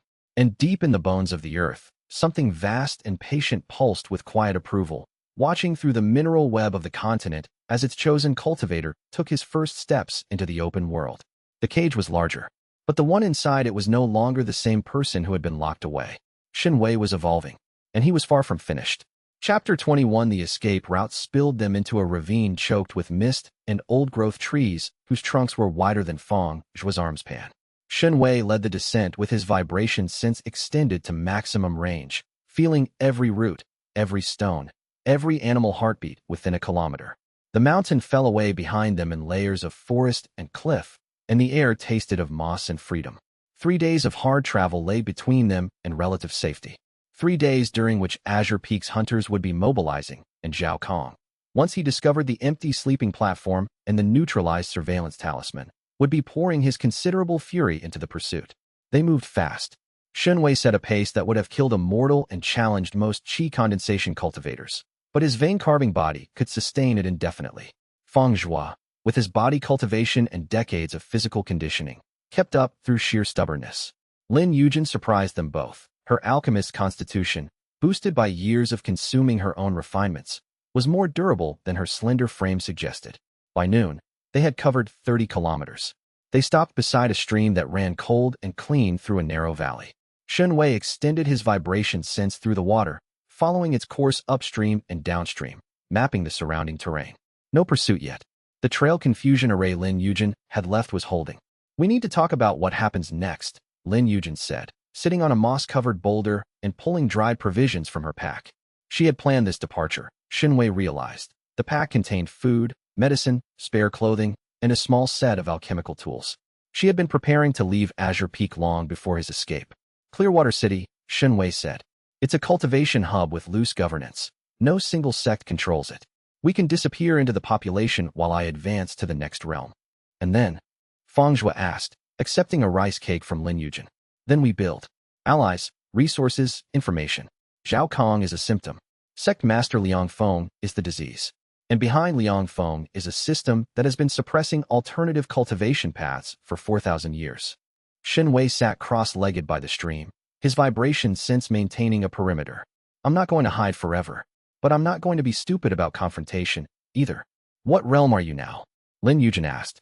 Vein carving complete. That's the second realm of the Abyssal Path. In orthodox terms, roughly equivalent to peak foundation establishment or early core formation in raw power, but with advantages in adaptive combat and sensory range that the orthodox system doesn't have. And Zhao Kang is mid-core formation and rising, Feng Zhui said flatly. Yes, I need the third realm, Shadow Core, before I can face him with confidence. And beyond Zhao Kang, there are stronger enemies. Grand Elder Zhao is spirit severing. Sect Master Liang Feng is. I'm not sure. Possibly Dao seeking. The numbers painted a grim picture. But numbers were not the whole story, and Shen Wei's tactical mind was already working the angles. Our advantages, he said, counting them off. First, no one knows what the Abyssal Path is. They'll classify me as a demonic cultivator, which means they'll prepare to fight demonic cultivation techniques. They won't be prepared for what I actually do. Second, I can absorb and analyze enemy techniques in real time. Every fight teaches me my opponent's weaknesses. Third, we're small and mobile. They have to search the entire wilderness for us. We only need to stay one step ahead. Fourth, Lin Yujin added, you have an alchemist who can create medicines no one else can. If your cultivation responds to the herbs I've been preparing, I can accelerate your advancement considerably. Fifth, Feng Zhui said, you have me, and I'm very hard to kill. Despite everything, the danger, the uncertainty, the weight of secrets and prophecies, Shen Wei felt something shift in his chest. It was not happiness exactly. It was the warm, steady recognition that he was not alone anymore, that the isolation of the mines was behind him, and ahead was a road walked with people who had chosen to walk it beside him. They rested for an hour, then moved on. The second day brought their first encounter with the wider world. A small town called Riverbend occupied a bend in the Valley River, home to perhaps 200 souls, mostly mortals, with a handful of low cultivation farmers who used basic chi techniques to enhance their crops. It was the kind of place that cultivators rarely noticed and never visited, which made the three rogue cultivators who were terrorizing it all the more conspicuous. Shen Wei felt them from 2 kilometers out, 3 spiritual signatures at chi condensation level, erratic and aggressive, clustered in the town's central square. Around them, the rapid heartbeats of frightened civilians. Trouble, he said, stopping on a ridge overlooking the town. Feng Zhui moved to his side. Below, through a gap in the trees, they could see the square. 3 men in mismatched robes were conducting what appeared to be a shakedown. One held a merchant by the collar, while another rifled through his stall. The third stood guard, a sword naked in his hand, chi flickering around the blade with the instability of a cultivator whose advancement had outpaced their control. Rogue cultivators, Lin Yujin said, her voice flat with distaste. Probably expelled from whatever minor sect trained them. They extort villages that can't fight back. Not our problem, Shen Wei's tactical mindset. But his feet were already moving down the slope, and his bone meridians were already warming with abyssal chi. The 3 rogues looked up when Shen Wei walked into the square. He was still dressed in his mind prisoner's rags, gaunt and dirty, with no visible weapon and no detectable cultivation aura. He looked, to their eyes, like nothing. Walk away, the sword wielder said lazily. Town's occupied. Release the merchant, Shen Wei said. The 3 rogues exchanged amused glances. The one holding the merchant dropped his victim and turned to face this new entertainment. He cracked his knuckles, and chi condensation energy flickered around his fists in a sloppy but functional reinforcement. Mouthy mortal, he said, and threw a chi-enhanced punch at Shen Wei's face. Shen Wei caught the fist. The rogue's eyes widened. His chi reinforcement crackled against Shen Wei's palm and died, absorbed by the abyssal chi beneath his skin, drawn in, analyzed, dismissed. The man's fist, with all its chi condensation force behind it, stopped as completely as if it had struck a mountain. Shen Wei squeezed. Bones creaked. The rogue screamed. The sword wielder charged. His blade traced a standard azure. No, not azure peak. Some minor sect's basic sword form, clumsy but fast. Shen Wei released the first rogue and stepped inside the sword's arc, too close for the blade to cut. His palm found the swordsman's chest and pushed. The push was gentle by Shen Wei's current standards. He used perhaps 5% of his available force. The swordsman flew backward 15 meters, crashed through a market stall, and embedded himself in a stone wall hard enough to crack it. He slid to the ground, unconscious. The third rogue took one look at his companions, one on his knees cradling a crushed hand, one unconscious in a wall, and ran. Shen Wei let him go. He turned to the merchant, who was staring at him with an expression that combined terror and gratitude in roughly equal measure. "You're safe," Shen Wei said. "They won't come back." "Who? What are you?" the merchant stammered. "Just a traveler." He left the square before the inevitable crowd could form. Lin Yujin and Feng Zhuo fell in beside him on the road south of town. "That was reckless," Lin Yujin said. "It was fast, and I needed to know." "Know what?" "How my abilities work in real combat." The mines were training. The rogues were a test. He flexed his right hand, the one that had caught the punch, and felt the absorbed qi condensation energy still resonating in his veins. His abyssal qi had consumed the foreign technique like a plant-absorbing ring. The absorption works in combat. Their qi didn't just fail against me. I ate it. "That's alarming," Lin Yujin observed. "For them, not for us." Feng Zhuo grunted approval. "The one in the wall. You held back. If I hadn't, he'd be dead. 5% was enough." The big man absorbed this silently. Then, at full power, "I'd rather not calculate." They continued south, leaving Riverbend behind. Word of the encounter would spread. A young man who stopped a cultivator's punch barehanded was not easily forgotten, but by the time it reached anyone who cared, they would be far away. The road to Clearwater City stretched before them, and with it, the uncertain, dangerous, exhilarating frontier of freedom. Chapter 22 Clearwater City announced itself 3 days later with a haze of spiritual energy that hung over the skyline like heat shimmer. The city occupied a junction where 3 rivers met, forming a natural convergence of water qi that attracted cultivators the way a magnet attracted iron filings. Towers of varying heights punctured the skyline, sect embassies, trading houses, auction halls, all vying for prominence in the city that belonged to no one and therefore was open to everyone. Shen Wei stood on a hill overlooking the approach and extended his vibration sense through the ground. The city hummed with activity, thousands of heartbeats, hundreds of cultivation signatures ranging from qi condensation to nascent soul, and a complex web of formation arrays that crisscrossed the streets in a protective grid. "We need identities," Lin Yujin said. She had produced a small mirror from her pack and was adjusting her appearance. Hair loosened from the practical knot into a more fashionable arrangement. Outer robe replaced with one that was still dark but cut in the style of a traveling merchant. "The city has registration requirements for cultivators. Names, affiliations, cultivation levels." "I'm sealed," Shen Wei reminded her. "To any registration formation, I'll appear as a mortal." Which is actually useful. Mortals don't get scrutinized. Feng Zhuo's body cultivation is low enough to register as basic qi condensation. I'll suppress my own level to foundation establishment, drawing less attention. They entered the city through its eastern gate, a massive stone arch flanked by board guards who waved through the steady stream of travelers without much inspection. The registration was a formality, a jade slip pressed against the palm that recorded name and basic information. Shen Wei gave his name as Wei Chun and listed his occupation as a porter. Lin Yujin became Yun Mei, a traveling herbalist. Feng Zhuo, with characteristic directness, used his real name and listed himself as a laborer. Inside the walls, Clearwater City was chaos organized by commerce. Streets branched and twisted in a pattern that followed the 3 rivers' courses, lined with shops selling everything from common spirit stones to rare cultivation resources. Cultivators of every description walked the streets, orthodox disciples in sect colors, independent wanderers in mismatched gear, merchants with bodyguards, alchemists with stained fingers. Lin Yujin led them to the Twilight Quarter, an area near the eastern wall where the rents were cheap and the questions were few. She rented a small compound, 3 rooms surrounding a courtyard. Using spirit stones she had quietly accumulated over years of underpaying for the sect's alchemical ingredients. "Home," she said, dumping her pack in the largest room. The compound was modest but adequate: stone walls, tile roof, a well in the courtyard, and most importantly, a cellar. The cellar would be Shen Wei's cultivation chamber, underground, shielded by several meters of stone and earth, close enough to the city's natural water qi to benefit from ambient energy. That first night in Clearwater City, Shen Wei sat in the cellar and began the process old Man Dusk had described as shadow core formation.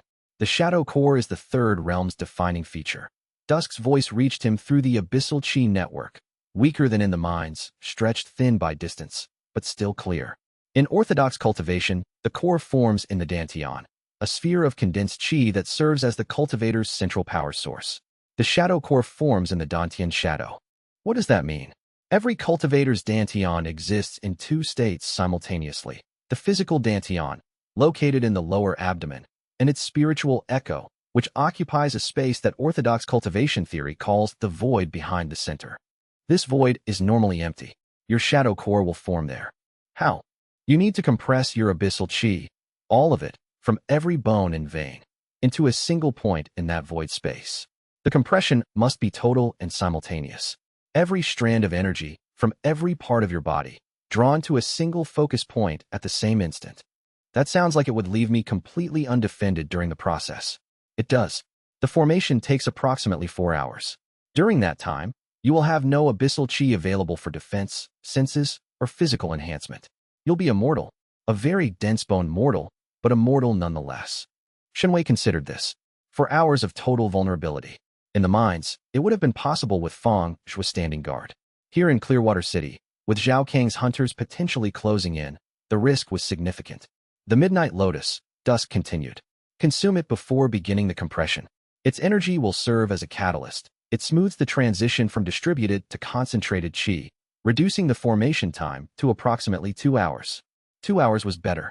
Not safe, but manageable. Shen Wei retrieved the Midnight Lotus from his supplies. The dried herb pulsed with abyssal energy in his hands, its dark petals and silvery veins responding to his touch. He placed it on his tongue and let it dissolve. The taste was indescribable, not bitter or sweet, but deep, like tasting the color of deep ocean water. The herb's energy flooded through his veins, finding and merging with his abyssal qi with the seamless compatibility of water meeting water. He began the compression. From his toes, from his fingers, from the crown of his skull and the base of his spine, abyssal qi pulled inward. It withdrew from the bone meridians that had been its home for 2 months, leaving them cold and empty. It drained from the carved veins, pulling out of muscles and organs with a sensation like blood being drawn too fast. The qi gathered in his lower abdomen, hovering behind the sealed Dantian, in the void space that Dusk had described. The compression intensified. All the energy he had accumulated since the sealing, every trace of abyssal qi, every drop of bone-deep power, concentrated into a point that was smaller than a grain of rice. The pressure was astronomical. Shen Wei felt it as a physical sensation, a density in his core that pressed outward against organs and inward against the sealed Dantian simultaneously. His heartbeat became labored. His vision narrowed. The world reduced to the point of compression and the agony of sustaining it. 1 hour. The point was dense enough to distort his vibration sense. He could feel it warping the space around it, bending the energy currents of the city above like light bending around a star. 90 minutes. The point began to rotate. Slowly at first, then faster, the compressed qi spinning around its own center of mass. The rotation was not something Shen Wei had initiated. It was emergent, a natural behavior of sufficiently compressed abyssal energy. 2 hours. The rotation reached a critical speed, and the point collapsed. Not exploded, collapsed. Like a star going supernova in reverse, the compressed qi fell inward past some threshold of density and transformed. What had been energy became matter. What had been formless became structured. What had been distributed throughout his body became a single, solid, physical object sitting in the void behind his Dantian. A core, dark as deep space, smooth as water, cold as the earth's depths. A shadow core. Shen Wei gasped. Air flooded his lungs, and with it, awareness returned. His abyssal qi was no longer spread through his body. It was concentrated in the core, a reservoir of power denser and more potent than anything he had previously experienced. And from the core, new channels were already forming, redistributing the energy back through his bone meridians and veins at a level of refinement that made his previous cultivation seem crude. His senses exploded. The vibration sense doubled in range and precision. His physical strength, already far beyond mortal, surged as the core fed enhanced qi to his bones and muscles. His absorption technique, powered by the core's concentrated output, became fast enough to analyze incoming energy in milliseconds rather than seconds. He was now, in orthodox terms, equivalent to a solid core formation cultivator. The gap with Zhao Kang had narrowed to nearly nothing, and he was only getting started. Chapter 23 Word traveled fast in the cultivation world, carried by communication talismans and gossip networks that moved information at the speed of qi. The story of a mysterious young man who had stopped a rogue cultivator's punch barehanded in Riverbend reached Clearwater City within a week, and from Clearwater City, it traveled to every major sect within a month. By the time the story reached Azure Peak, it had been embellished. The young man had punched through a stone wall, defeated 10 cultivators, summoned dark energy from the earth. The embellishments were irrelevant. What mattered was the description: young, thin, dark energy, no detectable cultivation aura. Zhao Kang heard the report in his private chambers, where he had been stewing in rage since discovering Shen Wei's empty sleeping platform and the neutralized surveillance talisman 3 weeks earlier. The escape itself was humiliating enough. A sealed prisoner, under his personal surveillance, vanishing without a trace. But the reports from Riverbend transformed humiliation into something worse: fear. Shen Wei was not sealed. Or rather, the seal had not done what it was supposed to do. The prisoner he had framed, the rival he had eliminated, the threat he had buried in the mines, that threat was free, powerful, and moving. And Zhao Kang knew, with the cold certainty of a guilty man, that Shen Wei would come for the truth. He went to his father. Grand Elder Zhao occupied the highest-ranking quarters in Azure Peak after the sect master, a palatial suite of rooms filled with cultivation resources and rare treasures. The Grand Elder was at spirit severing, a level of power that made him one of the strongest cultivators in the region, but he carried his power with the quiet confidence of someone who rarely needed to display it. The sealed disciple has escaped, Zhao Kang reported, keeping his voice steady. Reports suggest he has developed some form of cultivation despite the seal, possibly demonic. Grand Elder Zhao's expression did not change. He was a tall man with silver hair and the kind of face that conveyed authority without effort, a face that his son had inherited in softer form. Demonic cultivation would explain the dark energy, the Grand Elder said, but it wouldn't explain how a sevenfold seal was bypassed. That seal was designed to be absolute. Perhaps it was flawed. Perhaps the sect master, Zhao Kang hesitated, treading carefully around the subject of Liang Feng. The sect master performed the seal personally. If it was flawed deliberately. Grand Elder Zhao's eyes narrowed, which raises questions I'd rather not ask. He stood and walked to his window, looking out over the sect's grounds with the possessive gaze of a man who considered himself the true power behind the institution. Send hunters, a squad of 6, all at Foundation establishment or above. Their orders: find Shen Wei, assess his capabilities, and if possible, eliminate him. If elimination is not possible, contain and report. I want to go personally. No. The word was flat and final. You are too valuable to risk on a hunt for a mind prisoner. Send others. Save yourself for when we know what we're dealing with. Zhao Kang wanted to argue, but did not. His father's word was law within their faction, and contradicting it publicly would weaken his position. He bowed and left to arrange the hunting squad. In Clearwater City, Shen Wei was unaware of the specific arrangements being made against him, but he was not naive enough to believe that his escape had gone unnoticed. His mornings were spent establishing a cover identity. Wei Chen the porter took odd jobs at the Eastern Market, hauling crates and barrels for merchants who valued strong backs and few questions. His afternoons were spent with Lin Yujin, who had set up a small alchemical practice in their compound, selling basic medicines to the neighborhood under her assumed name. His nights were spent cultivating. The Shadow Core had transformed his cultivation in fundamental ways. Where marrow awakening and vein carving had been about building the physical infrastructure of the Abyssal Path, bones, veins, channels, the Shadow Core was about power density. The core concentrated his chi to a degree that allowed techniques impossible at the previous realms. Old Man Dusk, communicating through the continent-spanning Abyssal network, guided him through the first Shadow Core techniques, Abyss Step, which used concentrated abyssal chi to propel the body through space at speeds beyond what physical movement could achieve. Shadow Skin, which hardened the abyssal chi beneath his skin into an armor that absorbed impacts. And the technique that would define his combat capability, Void Grasp. Void Grasp is the signature technique of the Shadow Core realm, Dusk explained. It extends your absorption ability from passive to active. Instead of waiting for enemy energy to touch you, you reach out and take it. You grasp their chi, in their meridians, in their techniques, in their cores, and pull. The energy becomes yours. That would be devastating in combat. In close combat, yes. The technique requires physical proximity, within arm's reach. You can't void grasp from a distance. But against any opponent you can touch, their techniques become your fuel. Shen Wei practiced void grasp on the ambient spiritual energy of the city, pulling water chi from the converging rivers through meters of stone and earth into his cellar cultivation chamber. The sensation was extraordinary, reaching out with his will and simply taking energy from the environment, absorbing it, refining it, making it his own. 3 weeks after arriving in Clearwater City, a month after escaping the mines, he felt strong enough to test himself. The city's underground fighting rings were Clearwater's worst-kept secret. Located in the abandoned cellars beneath the old warehouse district, they offered cultivators a venue for anonymous combat. No names, no affiliations, just fighters and bets. The rings were technically illegal but operated with the tacit permission of the city's governing council, who collected a percentage of the betting revenue. Shen Wei entered the rings on a humid evening, wearing a plain mask that covered the upper half of his face. The mask was standard for ring fighters. Anonymity was the product being sold, and revealing your identity defeated the purpose. His first opponent was a burly chi condensation cultivator who fought with an earth-style body reinforcement. The fight lasted 12 seconds. Shen Wei's abyss step closed the distance before the man could react, and a precisely modulated palm strike to the solar plexus ended the contest without serious injury. His second opponent was more interesting, a Peak Foundation establishment swordsman with clean technique and fast reflexes.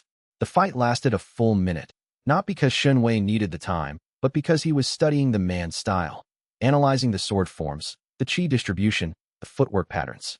His absorption technique captured every technique the swordsman deployed, filing the information in his marrow memory for later analysis. When Shen Wei finally closed in with Void Grasp, the swordsman's chi-enhanced blade shattered on contact with Shadow skin, and a single pull drained enough energy from the man's meridians to drop him to his knees. The ring's audience, a mix of cultivators, gamblers, and thrill-seekers, watched in silence that transformed slowly into excited murmur. The masked fighter who used dark energy, no visible techniques, and could drain opponents with a touch was something they had never seen.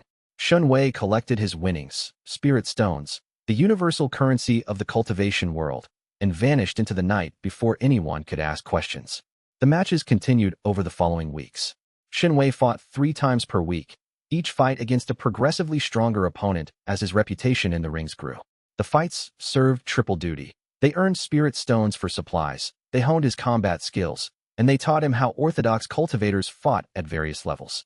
His marrow memory grew into a library of combat techniques.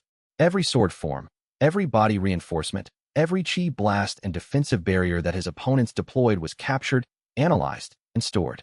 He could not replicate orthodox techniques. His abyssal chi operated on different principles, but understanding how they worked gave him the ability to counter them. By the 4th week, the masked fighter had a name in the rings, the Void, and a certain woman from the Blood Lotus Pavilion was watching with very great interest. Chapter 24. The Shadow Core demanded feeding. Shen Wei discovered this during his 2nd month in Clearwater City, when the core's initial burst of power began to plateau. The formation process had consumed nearly all of his accumulated abyssal chi, compressing it into the core's dense structure, and while the core was self-sustaining, it recycled and refined chi in a continuous loop. It was not self-growing. To advance, to push the core toward the density required for the next realm, he needed more energy. The mind's ambient abyssal chi had been sufficient for marrow awakening and vein carving, but the shadow core operated at a higher order of magnitude. The cellar's thin trickle of environmental energy was like trying to fill a lake with a garden hose. You need conflicting energies, thus constructed during their nightly communication. The shadow core grows through synthesis, not absorption. It takes 2 or more incompatible energy types, forces them into harmony within its structure, and the resolution of that conflict generates new density. Think of it as a fusion reaction, bringing opposites together under pressure to create something greater than either source. Where do I find conflicting energies? Everywhere. The world is full of them. Fire and water, light and dark, living and dead. The more fundamental the conflict, the more the core benefits from resolving it. Lin Yujin, when consulted, had a practical suggestion. The convergence point, she said, spreading a map of Clearwater City across their courtyard table, where the 3 rivers meet.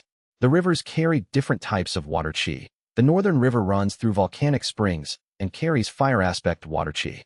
The eastern river flows through ancient forests and carries wood aspect water chi. The southern river descends from glacial peaks and carries pure cold water chi. At the convergence, these 3 conflicting types collide and partially neutralize each other. Partially, Shen Wei echoed. The energy at the convergence is chaotic, too unstable for orthodox cultivators to use safely. But if your cultivation method thrives on conflict resolution, then that chaos is exactly what I need. The convergence was located in the center of the city, beneath a stone bridge that was considered unlucky by the local population. Nobody lingered there, which suited Shen Wei perfectly. He visited at midnight, when the bridge was deserted, and lowered himself to the water's edge. The moment his hands touched the water, his shadow core responded.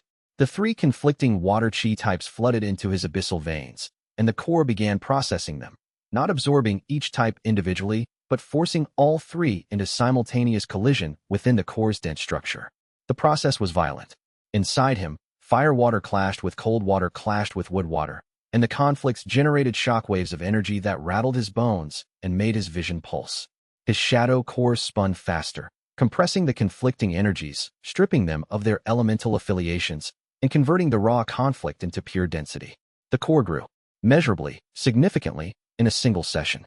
Shen Wei returned to the convergence every night for a week, each session pushing the shadow core to new levels of density and power. His combat abilities scaled accordingly. Abyss Step became fast enough to blur, Shadow Skin hardened to the point where a Foundation Establishment sword could not scratch it, and Void Grasp could drain an opponent's chi reserves in a single touch. By the end of the week, he estimated his power at peak core formation equivalent, Zhao Kang's level. But advancement was not the only thing happening in his cellar cultivation chamber. During one session, as his shadow core processed a particularly complex batch of conflicting energies, Shen Wei experienced something new, a vision, not a dream. His eyes were open, his mind was clear, but an overlay on reality, as if a second image had been projected onto the world. He saw himself from above, tiny, a speck of darkness in a vast landscape of golden light. The golden light was the heavenly Tao, the cosmic cultivation framework that governed the orthodox world. It covered everything, permeated everything, controlled everything, except for tiny patches of darkness. Scattered across the landscape like seeds on a field, small concentrations of abyssal energy pulsed in hidden places. Underground caverns, deep ocean trenches, the hearts of dormant volcanoes. The remnants of the previous era's cultivation system, surviving in the shadows. And Shen Wei's shadow core was the brightest of these dark points. The newest, the strongest. The vision showed him something else, threads. Fine, almost invisible connections linking his core to the other dark points across the landscape. The abyssal network, the web of underground energy through which Dusk communicated with him. But in the vision, the network was not just a communication channel. It was a root system, with Shen Wei's core at the center. He was not just walking the Abyssal Path. He was becoming a node in it. A hub. A connection point that the scattered remnants of abyssal energy were gravitating toward. The implications were staggering. The shadow core attracts abyssal energy, Dusk confirmed when Shen Wei described the vision. At the previous realms, your cultivation was local. You absorbed what was nearby. The shadow core is different. It emits a resonance that draws compatible energy from vast distances. You've become a beacon. A beacon for what? For everything the heavenly Tao tried to erase. The sealed nodes, the dormant channels, the hidden reserves of abyssal power scattered across the continent. They're responding to you. Slowly. But they're responding. Is that dangerous? Very. If the heavenly Tao's monitoring systems detect the resonance, they'll respond. Not today, not tomorrow, but eventually. The brighter your beacon grows, the more attention it attracts, from below and from above. Shen Wei filed this away. More weight for the scales. More reason to advance quickly, to be strong enough when attention came. The shadow core pulsed in the void behind his sealed dantian, dark and dense and growing. And in the earth beneath Clearwater City, deep currents of forgotten power stirred in their ancient beds and turned toward the beacon that called them home. Chapter 25 Lin Yujin's alchemical practice had become the unexpected heart of their operation. In the 6 weeks since arriving in Clearwater City, she had transformed the compound's courtyard into a functional laboratory, stone tables covered with grinding mortars, distillation apparatus fashioned from salvaged glassware, a small furnace that burned spirit-enhanced charcoal. Her reputation as Yun Mei the herbalist had grown from neighborhood curiosity to steady clientele, and the income from basic medicines and cultivation supplements funded their living expenses. But her real work happened after the customers left. Your blood chemistry changes every week, she told Shen Wei during one of their evening analysis sessions. He sat on a stone bench while she took readings, her fingers pressed to his wrist, her alchemical senses probing the energy in his blood with the focused intensity of a surgeon. The abyssal chi concentration has tripled since the shadow core formed. Your organ function is operating at a level I'd expect from a nascent soul cultivator, which is absurd for someone who was sealed 3 months ago. Does that create problems? It creates opportunities. She released his wrist and turned to her workbench, where a row of small jade bottles held her latest creations. I've been experimenting. Standard alchemy works with heavenly qi, orthodox ingredients, orthodox refinement processes. But your cultivation runs on abyssal energy, which means standard supplements are inefficient at best and counterproductive at worst. She held up a bottle of dark green liquid. This is the first abyssal alchemy product I've created. I call it Marrow Dew. It's designed to feed your bone meridian network directly, using pre-era herbs and processing techniques I've adapted from your teacher's instructions. You've been talking to Dusk? He reached out through the abyssal network. Apparently, he could sense my alchemical work through the vibrations it created in the local energy field. He's been providing me with pre-era pharmacology knowledge. Grumpy about it, but thorough. Shen Wei took the bottle and examined it. His vibration sense could feel the liquid's energy signature. It was unmistakably abyssal, dark and dense, and perfectly compatible with his cultivation base. Try it, Lin Yujin said. He drank. The effect was immediate and profound. The marrow dew sank through his bloodstream into his bones, and the bone meridian network lit up with increased activity. His vibration sense sharpened. His physical strength surged. The shadow core responded to the influx of compatible energy by spinning faster, growing denser. Incredible, he breathed. I can produce 10 bottles per week with current supplies. Lin Yujin's eyes were bright with the particular excitement of a craftsperson who had discovered a new discipline. But I need better ingredients. The pre-era herbs you brought from the mines are running low, and I haven't found a reliable source for replacements. This led to their first real conversation about the future, not just survival, not just evasion, but actual plans. They sat in the courtyard as evening settled over Clearwater City, Feng Zhui joining them with a pot of tea he had prepared with the careful attention of a man who considered hospitality a martial art. The three of them, escaped prisoner, exiled alchemist, disgraced body cultivator, occupied their respective seats and talked. I need resources that don't exist in the current era's markets, Lin Yujin said. Pre-era herbs, minerals from abyssal energy environments, processing materials that were destroyed or lost during the reset. If such things still exist, they'd be in places the orthodox world doesn't visit. Underground caverns, abandoned ruins, sealed zones. The deep abyss, Shen Wei said. Dusk mentioned it, a trial ground that existed before the reset. If it survived, it could contain everything we need. We also need information, Feng Zhui added. What's the sect doing? Where are the hunters? What does the cultivation world know about us? He paused, then, I've been spending time in the labor district, listening. The market workers hear everything because the rich cultivators treat them like furniture. There's talk about Azure Peak issuing a bounty, a dangerous demonic cultivator, escaped from imprisonment, considered armed and unpredictable. That's faster than I expected, Shen Wei said. Zhao Kang is motivated. Feng Zhui sipped his tea. The description is vague. They can't exactly admit they sealed a 17-year-old for a crime he didn't commit, and he escaped and got stronger. The bounty notice describes a dark cultivator using forbidden techniques without specifying your actual appearance or identity. Which means the bounty hunters will be looking for stereotypes of demonic cultivators, Lin Yujin said. Black robes, sinister aura, evil laughter. Not a scrawny porter working the Eastern market. I'm not scrawny. You weigh 65 kilograms. My bones weigh more than most people's entire bodies. She smiled, and the smile reached her eyes in a way that made Shen Wei's chest do something tactically inconvenient. Their conversation shifted to personal territory as the evening deepened and the tea cooled. Lin Yujin, comfortable in the quiet of the courtyard, shared more of her past than she had before. The Emerald Lotus sect was small, she said. 40 members at most. We were healers. Our founder developed alchemical techniques that could cure diseases other sects couldn't touch. We had no offensive capabilities worth mentioning. We weren't a threat to anyone. What happened? Feng Zhui asked. The Golden Meridian sect wanted our library. Our founder's alchemical notes were worth more than our entire sect's territory. They requested the library as a gift. My father, he was the sect leader, refused. 3 days later, they attacked. Her voice was even, steady, the voice of someone who had told this story to themselves so many times that the edges had worn smooth. I was 6.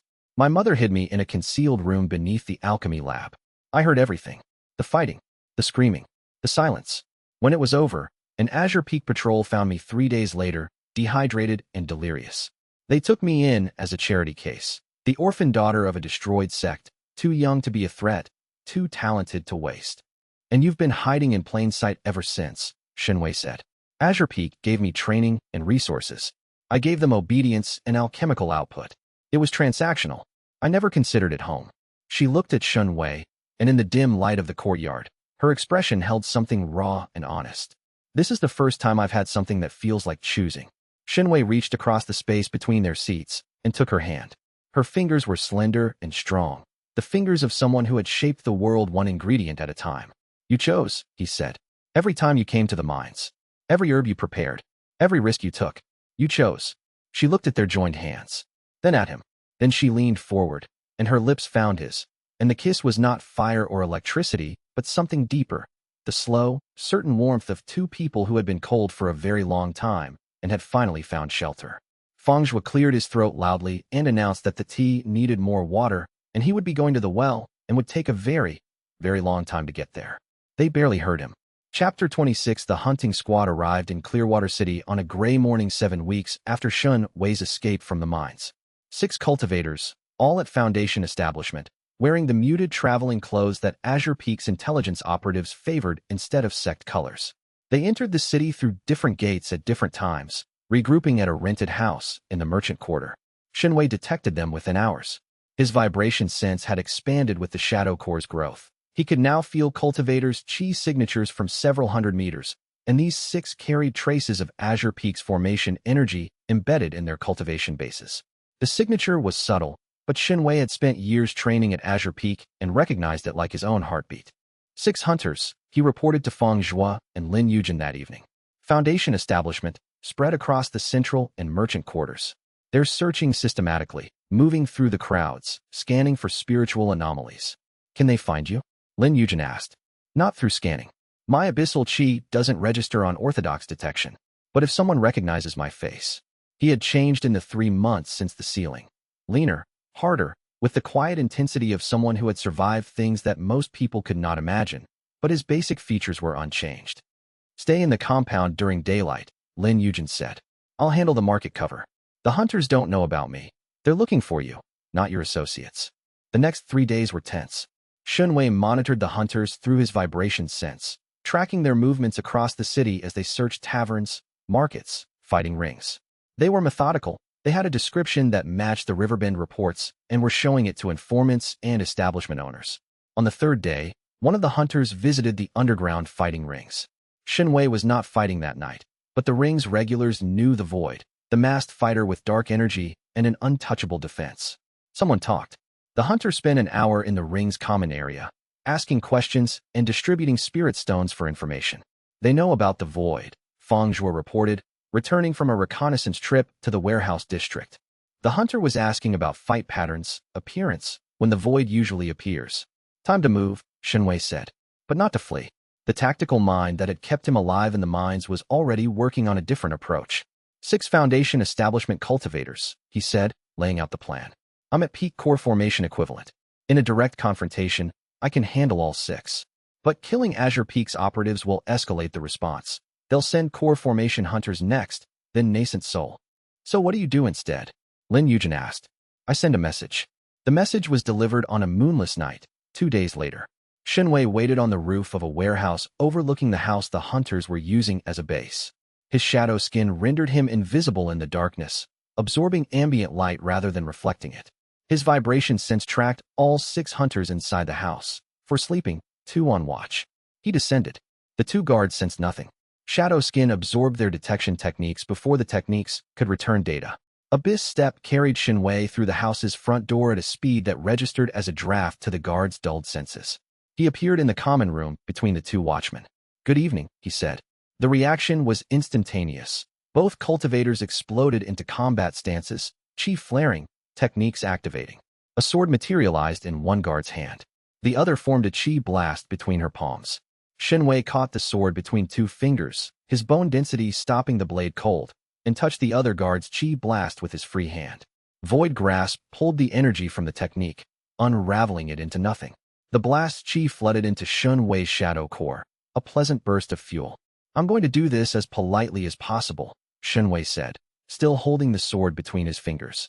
I need you to wake your companions and listen to what I have to say. The swordswoman tried to wrench her blade free.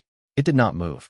She tried to circulate chi for a technique, and Shen Wei sent a pulse through the sword that disrupted her meridian flow, dropping her to one knee. The other guard, her chi blast drained, stared at him with the wide eyes of someone recalculating their survival odds in real time. "Wake them," Shen Wei repeated. "Or I will, and they won't enjoy the alarm clock."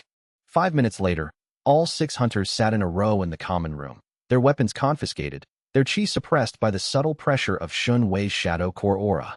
He stood before them and spoke. "My name is Shen Wei. You're here to find me, assess me, and if possible, eliminate me. I'm saving you the trouble of the first 2 tasks and making the third one redundant." The squad leader, a middle-aged man with the calm demeanor of a professional, met his eyes. "You're the sealed prisoner." "I was sealed. I evolved. The 7-fold suppression forced my chi into a path that your sect doesn't know exists.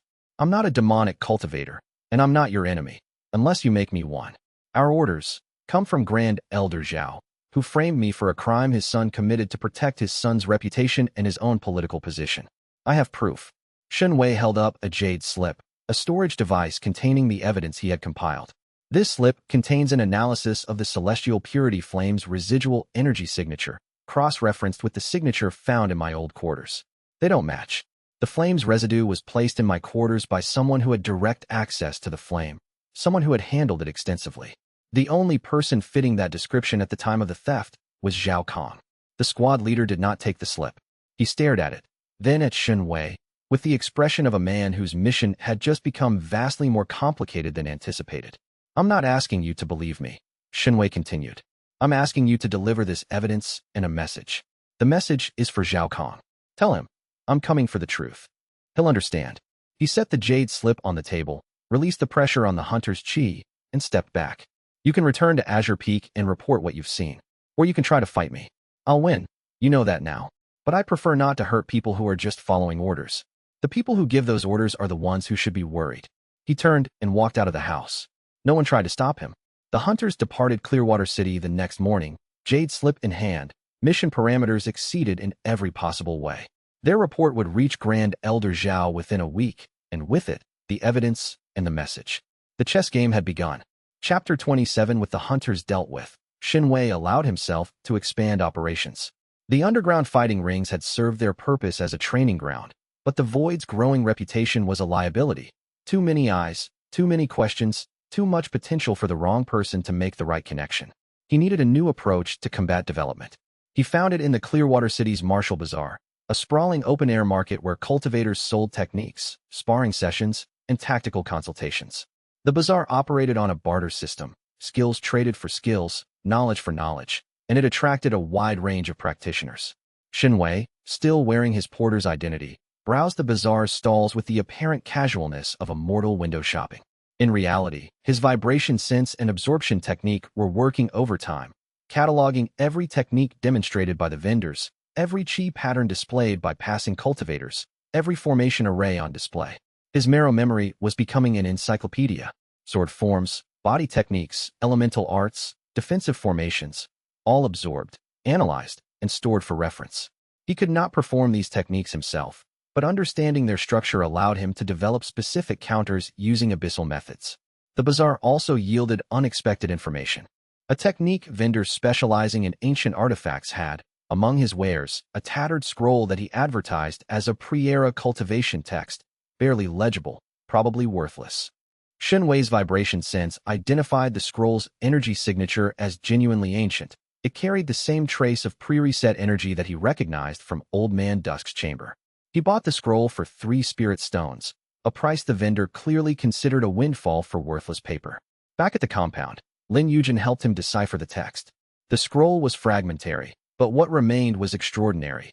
A partial technique manual for something called the Abyssal Soul Split, a method for dividing consciousness between the physical body and the shadow core during combat, allowing the cultivator to process information from 2 perspectives simultaneously. "This is a 4th realm technique," Dusk said when Shen Wei described it through the network. "Abyssal soul level.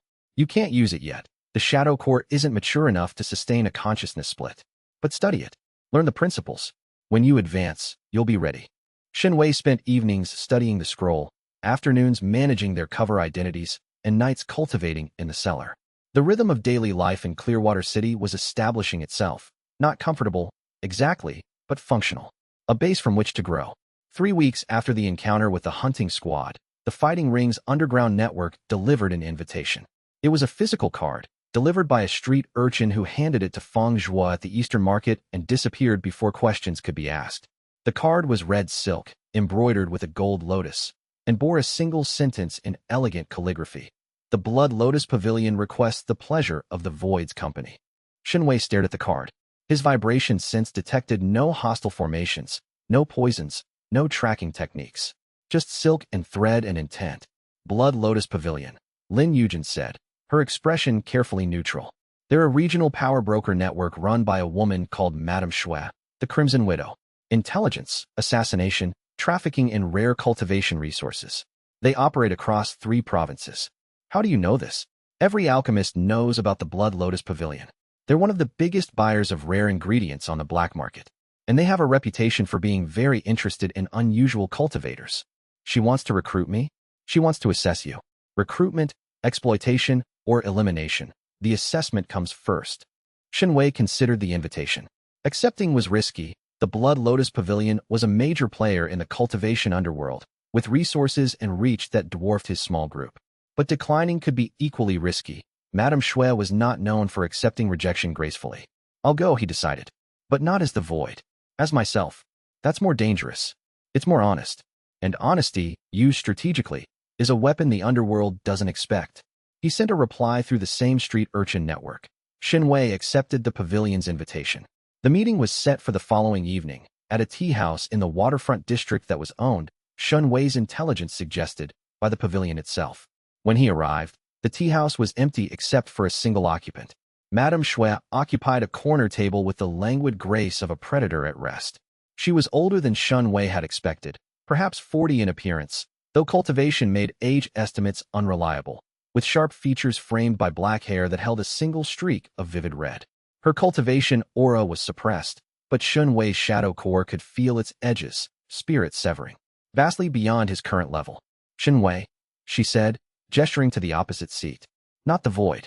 How refreshing. He sat. You know my real name. I know everything worth knowing in this city. The sealed Azure Peak disciple who evolved in the mines, escaped with an alchemist and a body cultivator, and has been terrorizing my fighting rings for a month. She poured tea. Real tea, not poisoned. Shen Wei's absorption net confirmed. I must say, your technique is fascinating. My people couldn't classify it. It's not classified in any current system. Priera. Her eyes sharpened. I've heard rumors. Ancient cultivation paths, destroyed and forgotten. Myths. Not myths. Madame Shui studied him over the rim of her teacup. The assessment was clinical, calculating. The gaze of someone who evaluated every person as a potential asset, liability, or both. What do you want, Shen Wei? Specifically, not justice or revenge or any of the vague motivations that young men use to justify their ambitions. I want the truth about my sealing exposed. I want the orthodox world to acknowledge that alternative cultivation paths exist and are valid. And I want to build something that lasts, not a sect, exactly, but a community where sealed cultivators and exiles can develop their abilities without persecution. Noble. The word carried neither approval nor disdain. And expensive. Resources, allies, territory, political leverage. Building what you describe requires capital that a porter's wages can't provide. Which is why I'm sitting in your tea house. Madame Shui smiled. It was not a warm smile, but it was genuine in its appreciation. Mutual benefit is a language I speak fluently. I have resources you need. You have abilities my organization finds interesting. Perhaps we can discuss an arrangement. What kind of arrangement? Consulting. My people encounter situations that require unconventional solutions. You provide those solutions. I provide spirit stones, rare materials, and intelligence. Shen Wei's tactical mind evaluated the offer. It was, on its surface, reasonable, task-based compensation, no permanent commitment, no hierarchy. But he had survived long enough to recognize the hooks hidden in simple offers. No exclusivity, he said. No loyalty oaths, no binding contracts. I work with you, not for you. Of course. Madame Shui's smile widened. I wouldn't insult you with a leash. Free agents produce better results. They shook hands over tea. The arrangement was made. It was only later, walking back to the compound through Clearwater City's lamplit streets, that Shen Wei's tactical mind provided the assessment his instincts had been screaming. Madame Shui was going to betray him. Not today, not tomorrow, but eventually. She was a predator wearing the face of a patron, and the only question was when she would decide he was worth more as a captive than a consultant. He would take what she offered and be ready when the bill came due.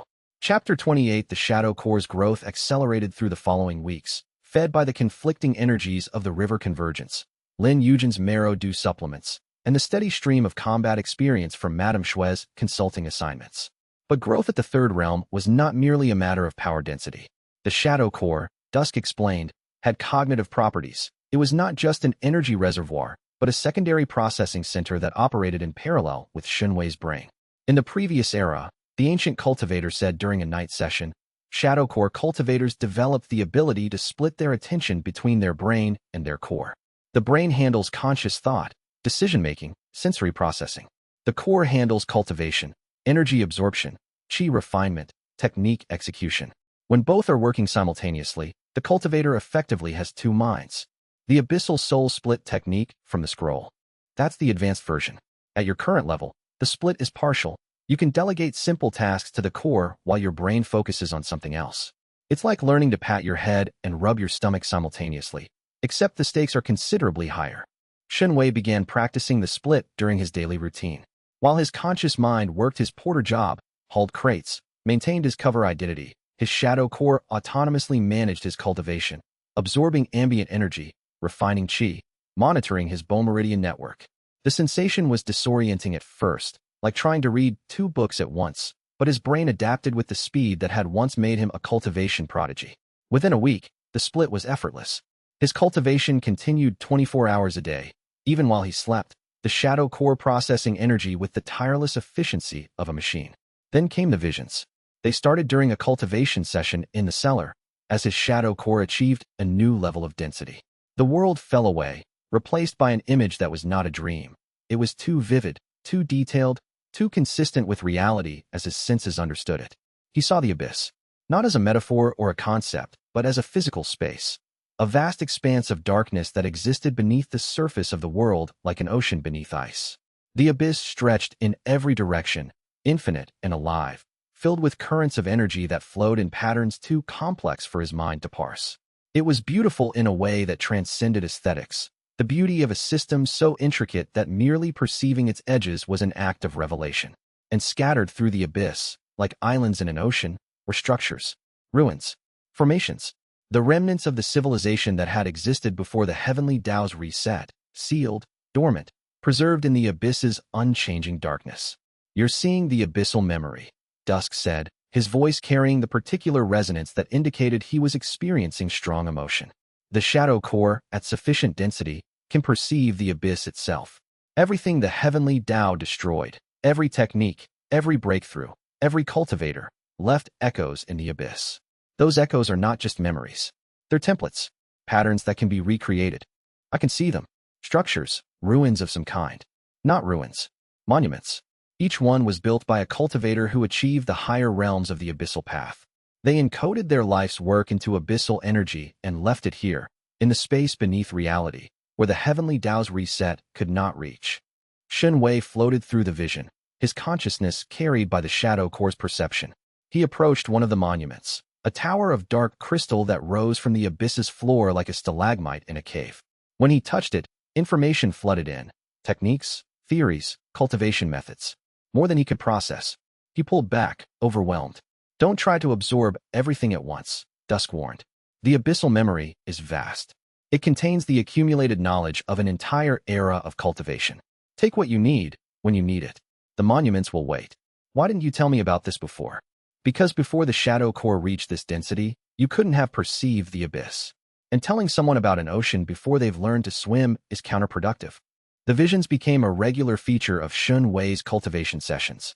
Each night, he spent an hour in the abyssal memory, exploring the monuments, absorbing selected techniques and theories. His understanding of the Abyssal Path deepened exponentially. Not just the 5 basic realms Dusk had outlined, but the underlying philosophy, the cosmic framework, the fundamental nature of the duality between heavenly and abyssal energy. He was not just a cultivator anymore. He was a student of 2 civilizations, one living and one dead, bridging them with his own evolved existence. The shadow core pulsed in the void behind his sealed dantian, and the abyss pulsed in the void beneath the world, and Shen Wei sat at the intersection of both, learning, growing, preparing for battles he could feel approaching like storms on the horizon. Chapter 29. Madame Xue's first consulting assignment was straightforward. Escort a shipment of rare minerals from Clearwater City to a client in the Western Mountains. The minerals were used in high-level formation arrays and were valuable enough to attract the attention of bandits and rival organizations. Shen Wei and Fangzhe was served as guards, traveling with the shipment for 3 days and dealing with one attempted interception by a group of rogue cultivators who were significantly overmatched. The second assignment was more complex. Investigate the disappearance of a Blood Lotus Pavilion informant in a town called Dustfall, east of Clearwater City. Shen Wei tracked the missing informant through 3 layers of deception to discover that he had been captured by a local sect that was conducting experiments in forced cultivation, kidnapping people with dormant spiritual potential and attempting to awaken it through brutal physical and chemical stimulation. He destroyed the sect's laboratory, freed the captives, and returned the informant to Madame Xue.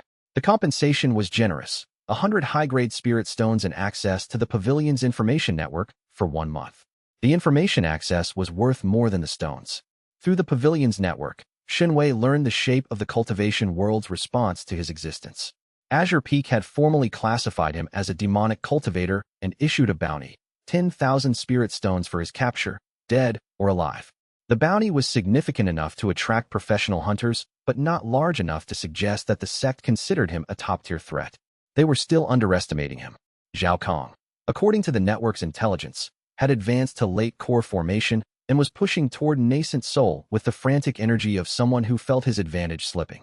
Grand Elder Zhao was quietly building support among the sect's elders for an official hunt, though sect master Liang Feng had so far refused to authorize the expenditure.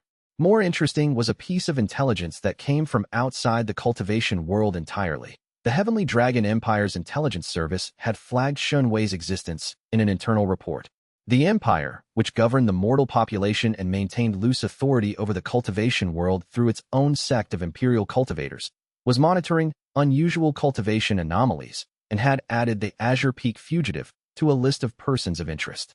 "You're getting noticed," Madame Xue observed during their 3rd meeting, a month after the initial arrangement. She had summoned him to the tea house again, this time with a more elaborate spread of tea and delicacies that suggested the meeting's importance. "The Empire's interest concerns me," Shen Wei admitted. "Azure Peak is a regional problem. The Empire is continental. The Empire is always looking for weapons. Unusual cultivators are unusual weapons. They won't attack you, not yet. They'll try to recruit you first." She sipped her tea. "If I were you, I'd be more concerned about the woman who followed you from Riverbend." Shen Wei's expression did not change, but internally he cycled through his surveillance data. He had not detected a follower. "I've had observers on you since before our first meeting," Madame Xue said, reading his reaction with the precision of someone who traded in human psychology. "One of my watchers reported that a woman, cultivation level indeterminate, very good at concealment, has been tracking your movements since you entered Clearwater City. She's not with Azure Peak. She's not with the Empire. And she's not with me. Who is she? That's what makes her interesting. My people couldn't identify her. She operates alone, moves through the city like smoke, and has a cultivation signature that my best sensors can't pin down." Madame Xue leaned back. "I tell you this as a courtesy. Whoever she is, she's good enough to avoid my network's detection for weeks. That puts her in a very select category." Shen Wei filed this information alongside the growing list of unknowns in his situation.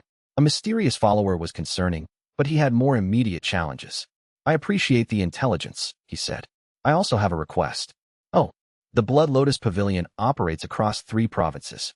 Your network passes through regions that include ancient ruins, sealed zones, and underground environments where standard cultivation fails. Where are you going with this?"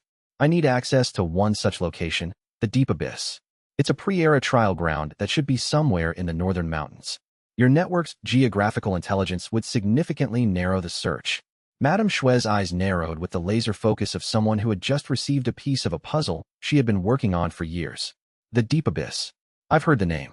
Myths and legends, supposedly. But you don't deal in myths, do you?" "No. I'll have my people search the records. In exchange." She smiled that careful, predatory smile. "You owe me a favor. No specification, no time limit. A favor to be called in when I need it. A blank check. Dangerous. But Shen Wei needed the information, and Madame Xue needed the leverage." "Agreed," he said. The deal was struck. But as Shen Wei left the tea house, his vibration sense caught something that had not been there before. A faint, unfamiliar cultivation signature, perched on a rooftop 2 blocks away, watching the tea house entrance. The mysterious follower. She was close enough for his enhanced senses to catch the barest edge of her presence, and close enough to suggest she had been monitoring the meeting. Shen Wei pretended not to notice and walked home, adding another variable to an equation that was growing more complex by the day. Chapter 30 Grand Elder Zhao's patience, never his strongest virtue, fractured completely when the hunting squad returned to Azure Peak with the Jade Slip. The evidence Shen Wei had compiled was not conclusive. No single piece of data proved Zhao Kang's guilt beyond doubt, but it was compelling enough to raise questions.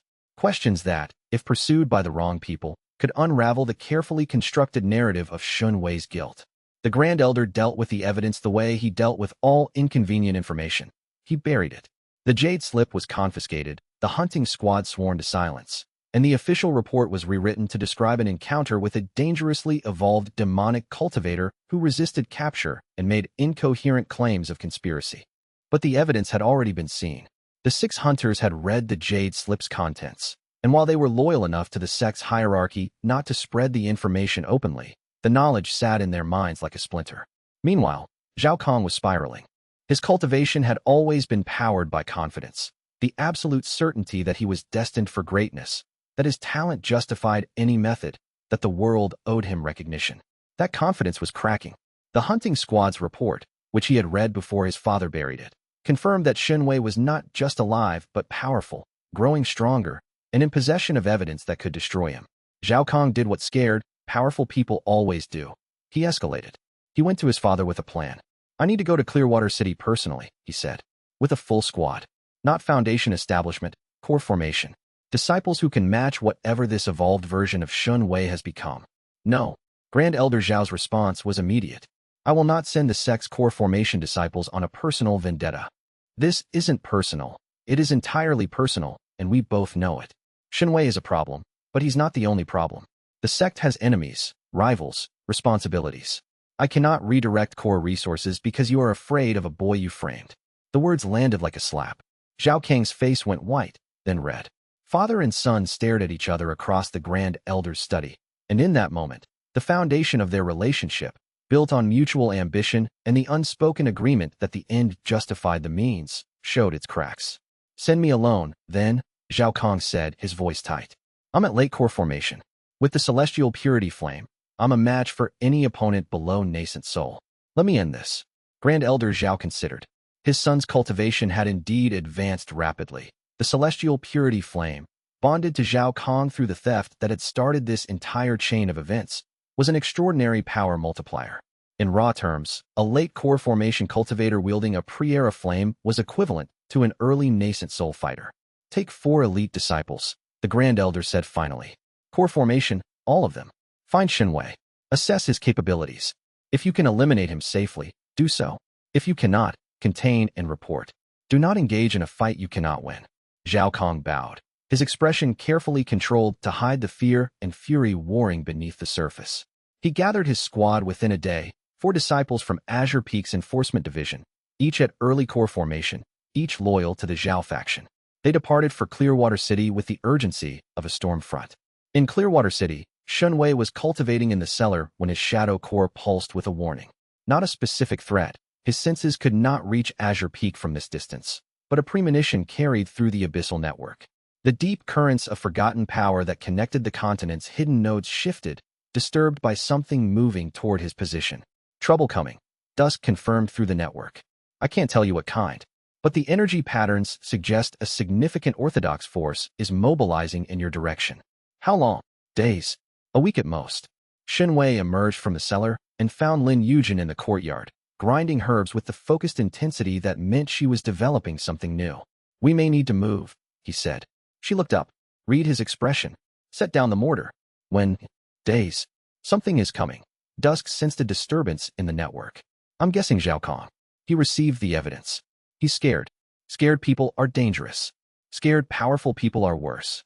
Shen Wei sat on the courtyard bench and let his shadow core's parallel processing handle the tactical analysis while his conscious mind focused on the conversation. "I'm at peak core formation equivalent. If Zhao Kang comes at late core formation, with the celestial purity flame, the fight is roughly even. If he brings support, you need the next realm," Lin Yujin said bluntly. "The abyssal soul." "Yes." But the advancement requires conditions I haven't secured, a natural abyssal rift, which means finding the deep abyss or a similar pre-era site. Madame Shui is searching, but results take time. Then fight him at your current level and win. Shen Wei looked at her. Lin Yujin's jaw was set, her eyes hard with the practical determination of someone who had survived one apocalypse and intended to survive the next. Your adaptive chi counters orthodox techniques, she continued. Your absorption negates their formations. Your void grasp can drain their energy in close combat. You don't need to be stronger than Zhao Kang in absolute terms. You need to be smarter. She was right. And Shen Wei's tactical mind, augmented by 2 months of combat experience, a library of absorbed techniques in his marrow memory, and the parallel processing of his shadow core, was very smart indeed. He began to plan. Chapter 31. Zhao Kang arrived in Clearwater City 9 days later, on a morning bright with false sunshine. Shen Wei felt the squad enter the city through the southern gate. 5 cultivation signatures at core formation, one of them carrying the distinctive resonance of the celestial purity flame. The flame's pre-era energy was like a beacon to his abyssal senses, a burn of golden fire against the background noise of the city's spiritual activity. He's here, Shen Wei said. Feng Zhuo cracked his knuckles. Lin Yujin reached for her pack of alchemical weapons, poisons, smoke bombs, sensory disruptors she had developed specifically for this scenario. Not yet, Shen Wei said. First, we disappear. The plan relied on Clearwater City's complex geography. The city's 3 rivers created a network of waterways, bridges, and canal districts that made straight-line pursuit difficult. The Twilight Quarter, where their compound was located, was connected to the rest of the city by 8 different routes, each one passing through a distinct neighborhood with its own character and crowd density. Shen Wei had mapped every route, every alley, every rooftop transit line. His vibration sense had charted the underground infrastructure, sewers, old cellars, subterranean passages, that offered a second layer of movement options. And Lin Yujin had, over the past week, prepared a series of alchemical diversions planted at strategic points throughout the city. Phase 1, Separation, Shen Wei said, reviewing the plan one final time. We split up. I draw Zhao Kang's personal attention. Feng Zhuo and Lin Yujin, you handle the squad members, not combat, just misdirection. Keep them chasing shadows. And when you're alone with Zhao Kang? Feng Zhuo asked. Then we talk. And if talking fails, we fight. They moved. Lin Yujin headed east through the market district, activating the first of her diversions, a chi-scented smoke bomb that mimicked Shen Wei's absorption technique's residual signature, drawing detection arrays and searchers toward the eastern wall. Feng Zhuo went north, his massive frame deliberately visible, luring any observers who associated large-body cultivator with Shen Wei's known companions. Shen Wei went underground. The city's sewer system was ancient, built during an era when cultivation techniques were used for infrastructure as well as warfare. The tunnels were wide enough to walk comfortably, and the stone walls carried formation arrays that kept the water flowing and the air breathable despite the waste they processed.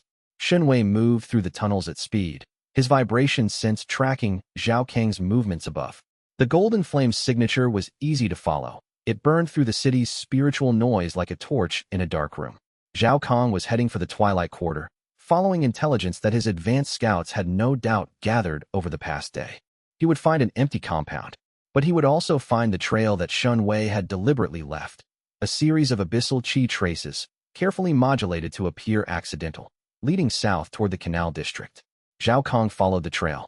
His squad spread out, covering parallel streets, maintaining a net that would catch anyone trying to slip through. It was textbook pursuit formation, well executed and efficient. It was also exactly what Shen Wei had anticipated. Lin Yujin's second diversion activated in the canal district, a set of alchemical constructs that produced false spiritual signatures, making it appear that Shen Wei was moving rapidly through multiple locations simultaneously. The squad had to split further to investigate each signature, stretching their net until it was too thin to hold. One by one, Shen Wei's vibration sense tracked the squad members as they separated from Zhao Kang. 2 went east, following a false trail. 2 went north, where Feng Zhuo led them on a chase through the construction district's maze of scaffolding and half-built walls. Zhao Kang was alone. He stood on a bridge over the central canal, the celestial purity flame flickering in his eyes as he scanned the surrounding buildings with increasing frustration. His cultivation aura radiated outward in waves, searching for Shen Wei's signature, finding only the echoes and decoys that Lin Yujin's alchemy provided. Shen Wei rose from the canal below the bridge. He had used the waterway to approach undetected, his shadow skin absorbing the water chi that surrounded him, his abyss step carrying him from submerged to standing in a single fluid motion. He appeared on the bridge 10 meters from Zhao Kang and spoke. "Looking for me?" Zhao Kang spun. The celestial purity flame erupted around him, a corona of golden fire that heated the air and set the bridge's stone railing glowing. For a long moment, the two of them stood on the bridge, Shen Wei, dripping canal water, his shadow core humming with dark energy.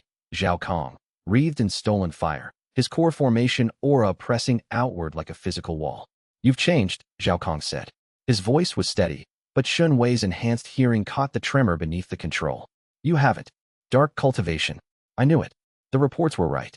The reports were wrong. This isn't demonic. It isn't dark.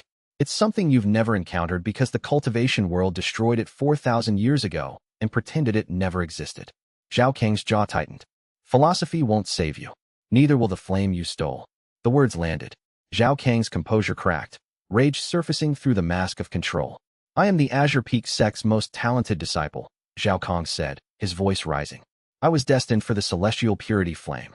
I earned it. You were a parentless nobody who happened to have a mutation that caught attention you didn't deserve. You framed me, stole the flame, watched while they sealed me. And now you're here because you know that if the truth comes out, everything you've built collapses." "The truth won't come out." Zhao Kang's hand rose, and golden fire gathered into a sphere of concentrated destruction. "Because you won't be alive to tell it." He threw the flame. Chapter 32. The celestial purity flame crossed the space between them in a millisecond, a sphere of golden fire that carried the weight of a pre-era artifact bonded to a late core formation cultivator's full power. The air superheated in its wake. The bridge stone beneath it scorched black. Shen Wei's shadow core had already analyzed the incoming attack. His absorption net, extended beneath his skin in the combat configuration he had developed through months of ring fighting, intercepted the flame's leading edge. The energy was enormous.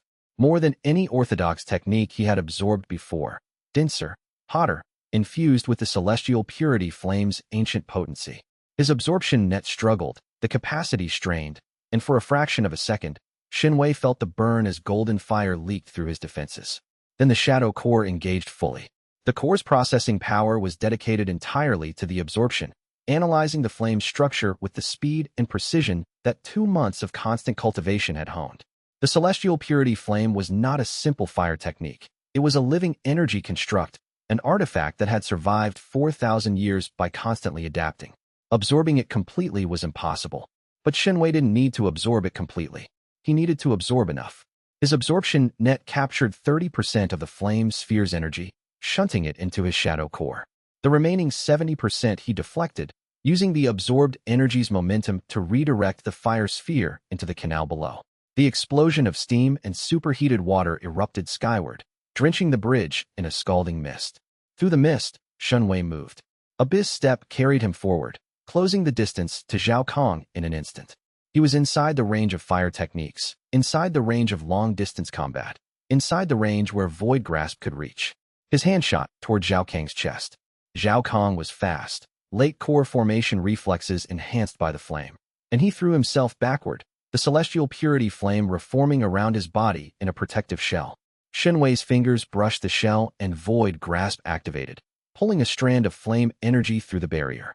The strand burned, even channeled through his abyssal veins. The celestial purity flame's energy was aggressive, resisting absorption, trying to consume him from within. His shadow core worked furiously to process the hostile energy, breaking it down into raw components that his abyssal chi could incorporate. Zhao Kang counterattacked. A fist wreathed in golden fire drove toward Shen Wei's face. Shadow skin hardened, catching the blow, and the collision sent a shockwave through the bridge that cracked the stone railing and sent fragments tumbling into the canal. The two of them exchanged blows on the bridge in a blur of violence that lasted 30 seconds and felt like 30 minutes. Zhao Kang fought with the orthodox precision of Azure Peak's elite training. Clean techniques, efficient chi usage, the celestial purity flame amplifying every strike into something that could crack mountain stone. Shen Wei fought with the adaptive ferocity of the Abyssal Path, absorbing, countering, redirecting. Every technique Zhao Kang deployed taught Shen Wei something about his fighting style. Every flame strike that Shen Wei partially absorbed weakened Zhao Kang's reserves while strengthening his own. The equation was slowly, inexorably shifting in Shen Wei's favor. Zhao Kang realized it. The fear that had been driving him since Shen Wei's escape crystallized into desperate action. You want to know what Grand Elder Zhao planned? Zhao Kang snarled, his face twisted with rage and fear. He was going to use you as a cultivation furnace.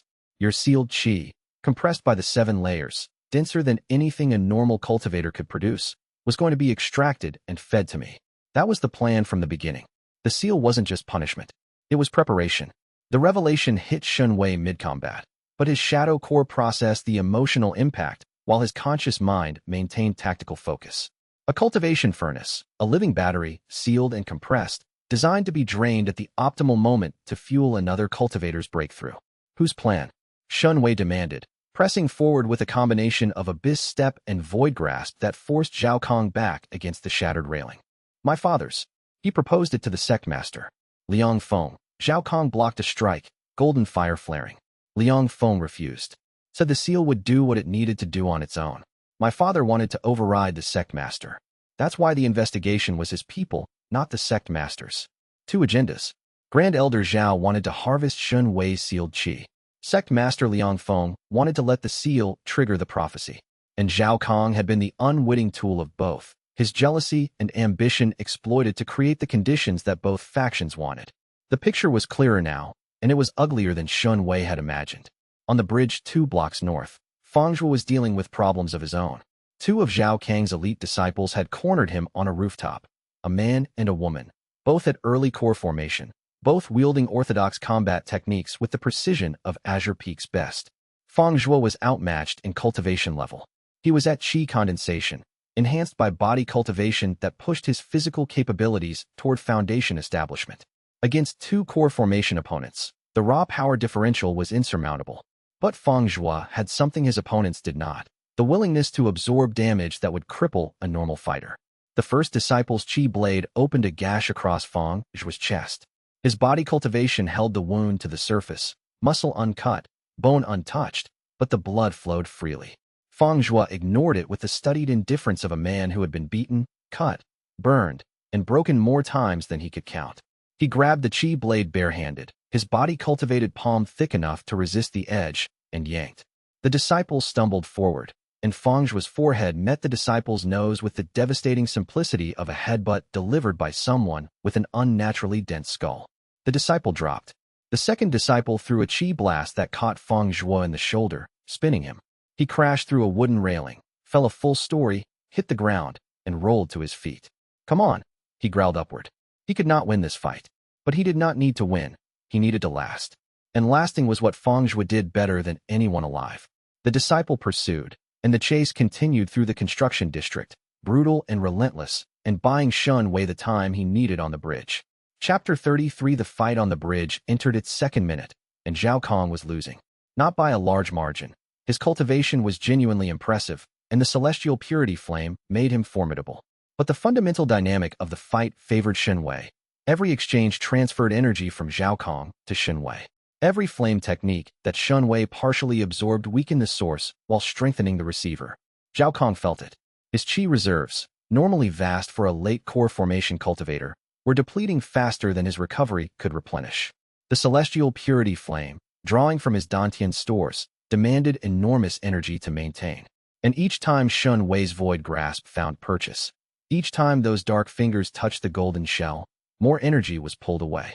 This is impossible, Zhao Kang hissed, throwing a combination of flame strikes that Shen Wei sidestepped with Abyss Step's fluid precision.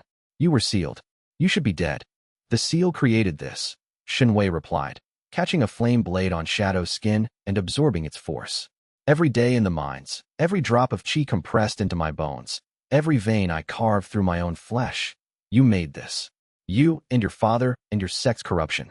He closed the distance. Void grasp extended, fingers wrapping around Zhao Kang's wrist. The connection was direct, flesh to flesh, abyssal qi to orthodox qi, and the drain was immediate and devastating. Zhao Kang screamed. The sensation of having qi pulled from your meridians was visceral. It felt like blood being drawn from veins at high speed, an internal hemorrhage of spiritual energy. The celestial purity flame flared in defensive response, its ancient intelligence trying to protect its host. But Shen Wei's absorption was too strong, too precise, too specifically calibrated to counter exactly this type of energy. I could drain you completely, Shen Wei said, his voice low and controlled. Empty your meridians. Take your flame. leave you as sealed as you left me. Zhao Kang's face was white. His chi resistance collapsed, and for a moment, he was just a 20-year-old man who had made terrible choices and was now facing their consequences. Then, in that moment of extremity, something happened that neither of them expected. The celestial purity flame, pushed to its limits by Shen Wei's drain, broke its bond with Zhao Kang. Not gently. The flame erupted from Zhao Kang's body in a pillar of golden fire that shot skyward, visible for miles, a beacon of ancient power that every cultivator in Clearwater City could see and feel. The flame had been bonded to Zhao Kang through theft and force, not the willing partnership that the artifact was designed for, and when that forced bond was stressed beyond its tolerance, the flame chose to separate rather than be consumed. Zhao Kang, suddenly without the flame's augmentation, dropped from effective nascent soul power to his actual cultivation level, late core formation. Still formidable, but without the flame's edge, the gap between them was a chasm. Shen Wei released Zhao Kang's wrist and stepped back. The pillar of golden fire hovered above the bridge, a tower of ancient light that illuminated the canal district in sharp, dancing shadows. Then it began to dissipate, the flame's energy scattering into the atmosphere, unclaimed and unconstrained. Zhao Kang fell to his knees. His aura was guttered, his chi reserves dangerously low, his body depleted by the separation. He looked up at Shen Wei with an expression that was all of the things he had never allowed himself to be: lost, afraid, and very, very young. You could have killed me, he said. I could have. I chose not to. Why? Shen Wei looked at the man who had destroyed his life. The rage was still there. It would always be there. But it was tempered by something he had not expected to feel: understanding. Zhao Kang was a product of his father's ambition, his sect's corruption, a system that valued power above justice. He had been a weapon before he was a person. Because killing you doesn't fix anything, Shen Wei said. The truth fixes things. And you're going to help me tell it. Zhao Kang stared at him. Then his face crumpled, and he pressed his hands against the bridge stone, and he said words that cost him more than any fight. I'm sorry. Shen Wei did not say he forgave him. He was not sure he could, but he said, prove it. He left Zhao Kang on the bridge. The golden pillar faded. The canal district returned to its normal rhythms. And somewhere above, in the sky where the celestial purity flame's eruption had been visible to every cultivator in the region, the news was already spreading. The dark cultivator from Azure Peak had forced a core formation disciple to his knees and stripped him of a pre-era artifact. The cultivation world was about to get very, very interested. Chapter 34: The aftermath of the bridge fight was chaos, and through that chaos, Shen Wei found his next advancement. Zhao Kang's squad had withdrawn. 3 of the 4 elites were accounted for, 2 beaten by Fang Shui's determined resistance, and 1 recalled by Zhao Kang's emergency signal. The 4th was still missing, and Shen Wei marked that absence as a concern, but not a priority. The priority was the energy. The celestial purity flame's eruption had discharged an enormous amount of pre-era energy into Clearwater City's spiritual atmosphere. The energy was dissipating, scattering into the convergence of 3 rivers and the ambient spiritual field, but Shen Wei's shadow core, tuned to detect pre-era energy through the abyssal network's resonance, could feel it saturating the environment like rain saturating soil. And his shadow core wanted it. The wanting was not a conscious desire. It was a physical pull, the core's innate drive to absorb conflicting energies and resolve them into density. The celestial purity flame's energy was heavenly, pre-era, intensely ordered, the polar opposite of abyssal chi. The conflict between them, if resolved within the core's structure, would produce a density increase of extraordinary magnitude. Shen Wei retreated to the cellar of their compound and dropped into cultivation before the energy could dissipate entirely. He opened his abyssal veins wide, drinking in the flame's residual energy from the city's saturated atmosphere, channeling it into the shadow core alongside the abyssal chi that was the core's native fuel. The collision was violent. Inside the shadow core, heavenly fire met abyssal dark. The energies repelled each other, trying to occupy the same space while being fundamentally incompatible. The pressure built: physical, spiritual, existential. Shen Wei felt his core cracking under the strain, the dense structure threatening to shatter if the conflict was not resolved. He did what the Abyssal Path had taught him. He stopped trying to control the process and let the core's own intelligence handle it. The shadow core was not just a reservoir. It was a living thing, an extension of his cultivation that operated on principles deeper than conscious thought. When he released control, the core adjusted. It found harmonics, specific frequencies at which the heavenly and abyssal energies could coexist without annihilating each other. It wove them together, not merging them into a single type, but creating a matrix in which both types occupied the same structure in complementary patterns. The core's density didn't just increase, it transformed. The simple dark sphere became a complex, patterned structure, heavenly gold interlaced with abyssal dark in a weave that was neither and both simultaneously. The shadow core completed its metamorphosis, and in the void behind Shen Wei's sealed dantian, where one core had existed, something new opened its eyes. A consciousness, not his, separate, distinct, born from the core's transformation. It was the shadow core's awareness, the processing center that had been running his cultivation in parallel, evolved to a new level by the influx of pre-era energy. The shadow core split. Not physically, it remained a single structure, but its consciousness divided. One half was Shen Wei's, the part of his awareness that he had been delegating cultivation tasks to for weeks. The other half was the core itself, an independent awareness, born from the intersection of heavenly and abyssal energy, possessing its own perspective on the world. This was the abyssal soul. Shen Wei gasped, lurching out of his meditative state. His body shuddered as the dual consciousness settled into its new configuration. Two perspectives occupying one body, one looking outward at the physical world, one looking inward at the cultivation landscape. Through the abyssal soul's perspective, Shen Wei could see things his normal senses could not. The energy currents of Clearwater City were visible, flowing through streets and buildings like rivers of light. The cultivation auras of every person within range were distinct signatures, readable as text. And beneath it all, the abyssal network pulsed with dark energy, connecting Shen Wei to nodes across the continent. A wave of energy erupted from his body, abyssal chi compressed and released by the advancement, expanding outward in a sphere of dark force that passed through the cellar walls and into the surrounding earth. The wave carried information, his new signature, his new power level, his new position in the hierarchy of cultivators. Every sensor in Clearwater City registered the spike. Every cultivator within a mile felt the shockwave. The Blood Lotus Pavilion's monitoring arrays lit up. The city guard's formation networks triggered alerts. And across the continent, in places that had been sleeping for millennia, sealed nodes of abyssal energy felt the wave and stirred. Shen Wei was now, in orthodox terms, equivalent to a mid-nascent soul cultivator. The advancement had skipped him past the lower nascent soul levels entirely, boosted by the celestial purity flame's catalytic energy. But more importantly, he was now a dual consciousness cultivator, two minds in one body, capable of processing information and managing energy at a level that single consciousness cultivators could not match. Dusk's voice reached him through the network, thin with distance but vibrating with emotion. The abyssal soul. You achieved it through combat, through conflict resolution. That is, a pause. That is exactly how it was done in my era. You are walking the path truly now, Shen Wei. Not as a copy, as an original. Shen Wei stood. The cellar felt different, smaller, somehow, as if his expanded consciousness had outgrown the space. He climbed the stairs to the courtyard, where Lin Yujin and Feng Zhuo were waiting with expressions of concern. That energy spike, Lin Yujin said. Was that you? Breakthrough. Fourth realm. He paused, assessing himself with both sets of senses simultaneously. I need to leave. The spike drew attention. Zhao Kang's people, Madame Shui's people, possibly the Empire's people, they all felt it. Where do we go? South. The Shattered Gorge.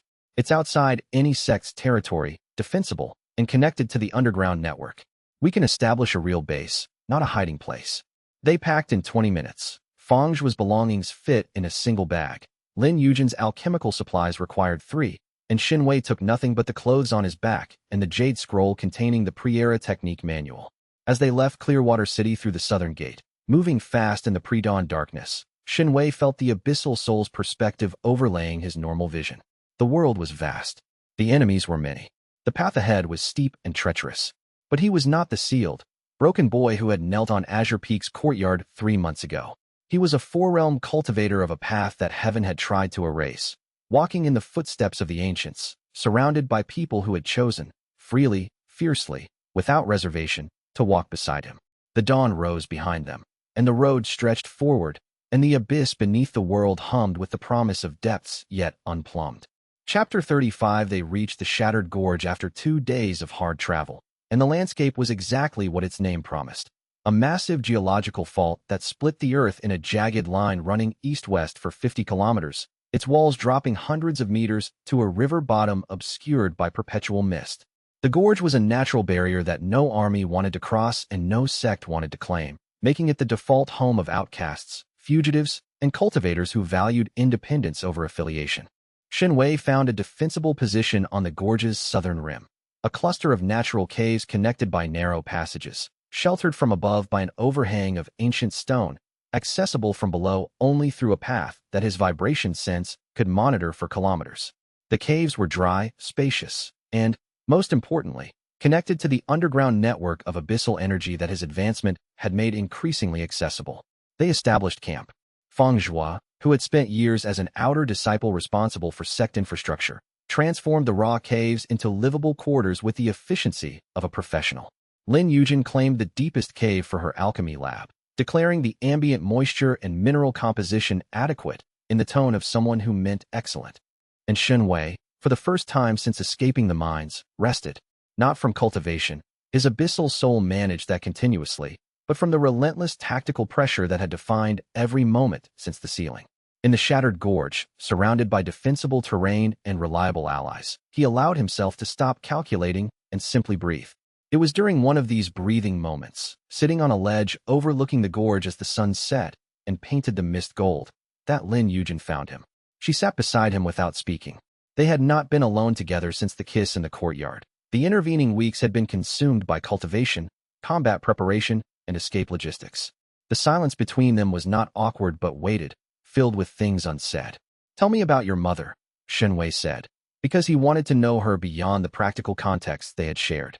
He wanted to know the person behind the alchemist. Lin Yujin looked at the sunset. She was the head alchemist of the Emerald Lotus. Brilliant. Obsessive. She could identify 300 herbs by smell alone, and she could compound medicines that sects 10 times our size couldn't replicate. A pause. She hid me in a room beneath the lab. She sealed the entrance with a formation that required her own blood to open. When the Golden Meridian sect attacked, she sealed me in and went to fight. She was an alchemist, not a combat cultivator. No, she used poisons, gas-form toxins that she dispersed through the ventilation. She killed 11 of the attackers before they reached her. Another pause, longer. I heard her die. Through the sealed door. The formation didn't muffle sound. Shen Wei took her hand. Her fingers were cold despite the warm evening. I have her notes, Lin Yujin said. All of them. She stored them in a spatial ring that was hidden in the room with me. Her entire life's work, the Emerald Lotus's alchemical heritage. I've been studying them since I was 6 years old. Everything I know comes from her. That's why the marrow dew works so well. You're not just applying pre-era techniques from dusk. You're combining them with a tradition that was considered unique even by contemporary standards. My mother's specialty was adaptive alchemy, medicines that changed based on the patient's needs. It's the same principle as your Abyssal Path. Let the system find its own optimal configuration instead of imposing one from outside. She looked at him. I think that's why your cultivation and my alchemy work so well together. They're based on the same philosophy. The sunset deepened, red giving way to purple. The gorge's mist turned violet, and the first stars appeared. I was alone for a long time, Lin Yujin said quietly.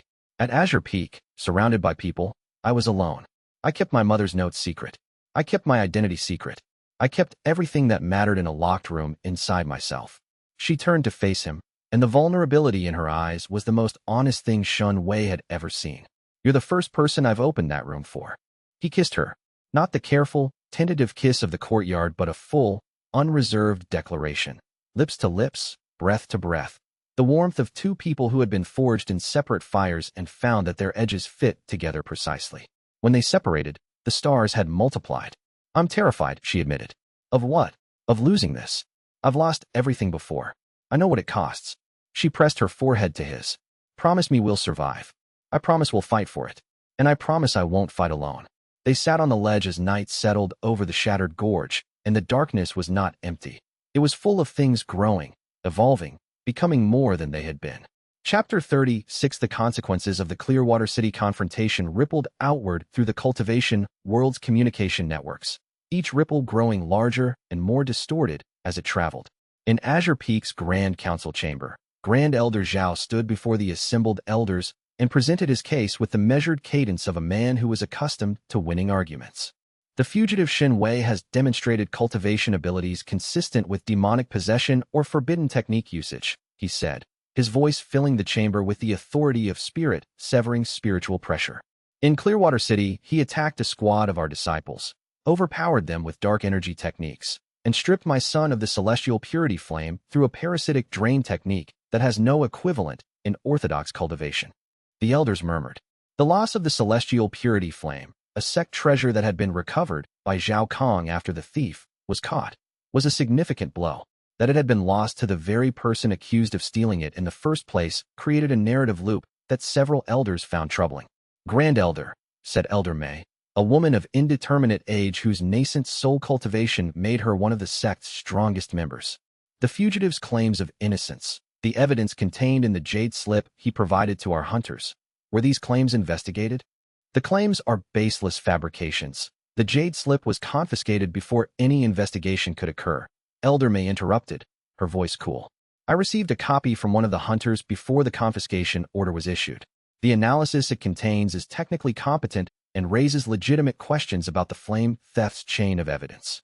Grand Elder Zhao's expression did not change, but his cultivation aura flickered, a tell that Shen Wei would have caught instantly, but that most of the elders were too distant in power to notice.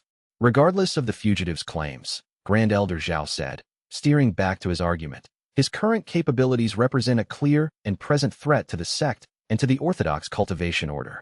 I petitioned the council to classify Shen Wei as a demonic cultivator under the Continental Accord and issue a formal execution order. The Continental Accord was a treaty between the major sects that established protocols for dealing with demonic cultivators.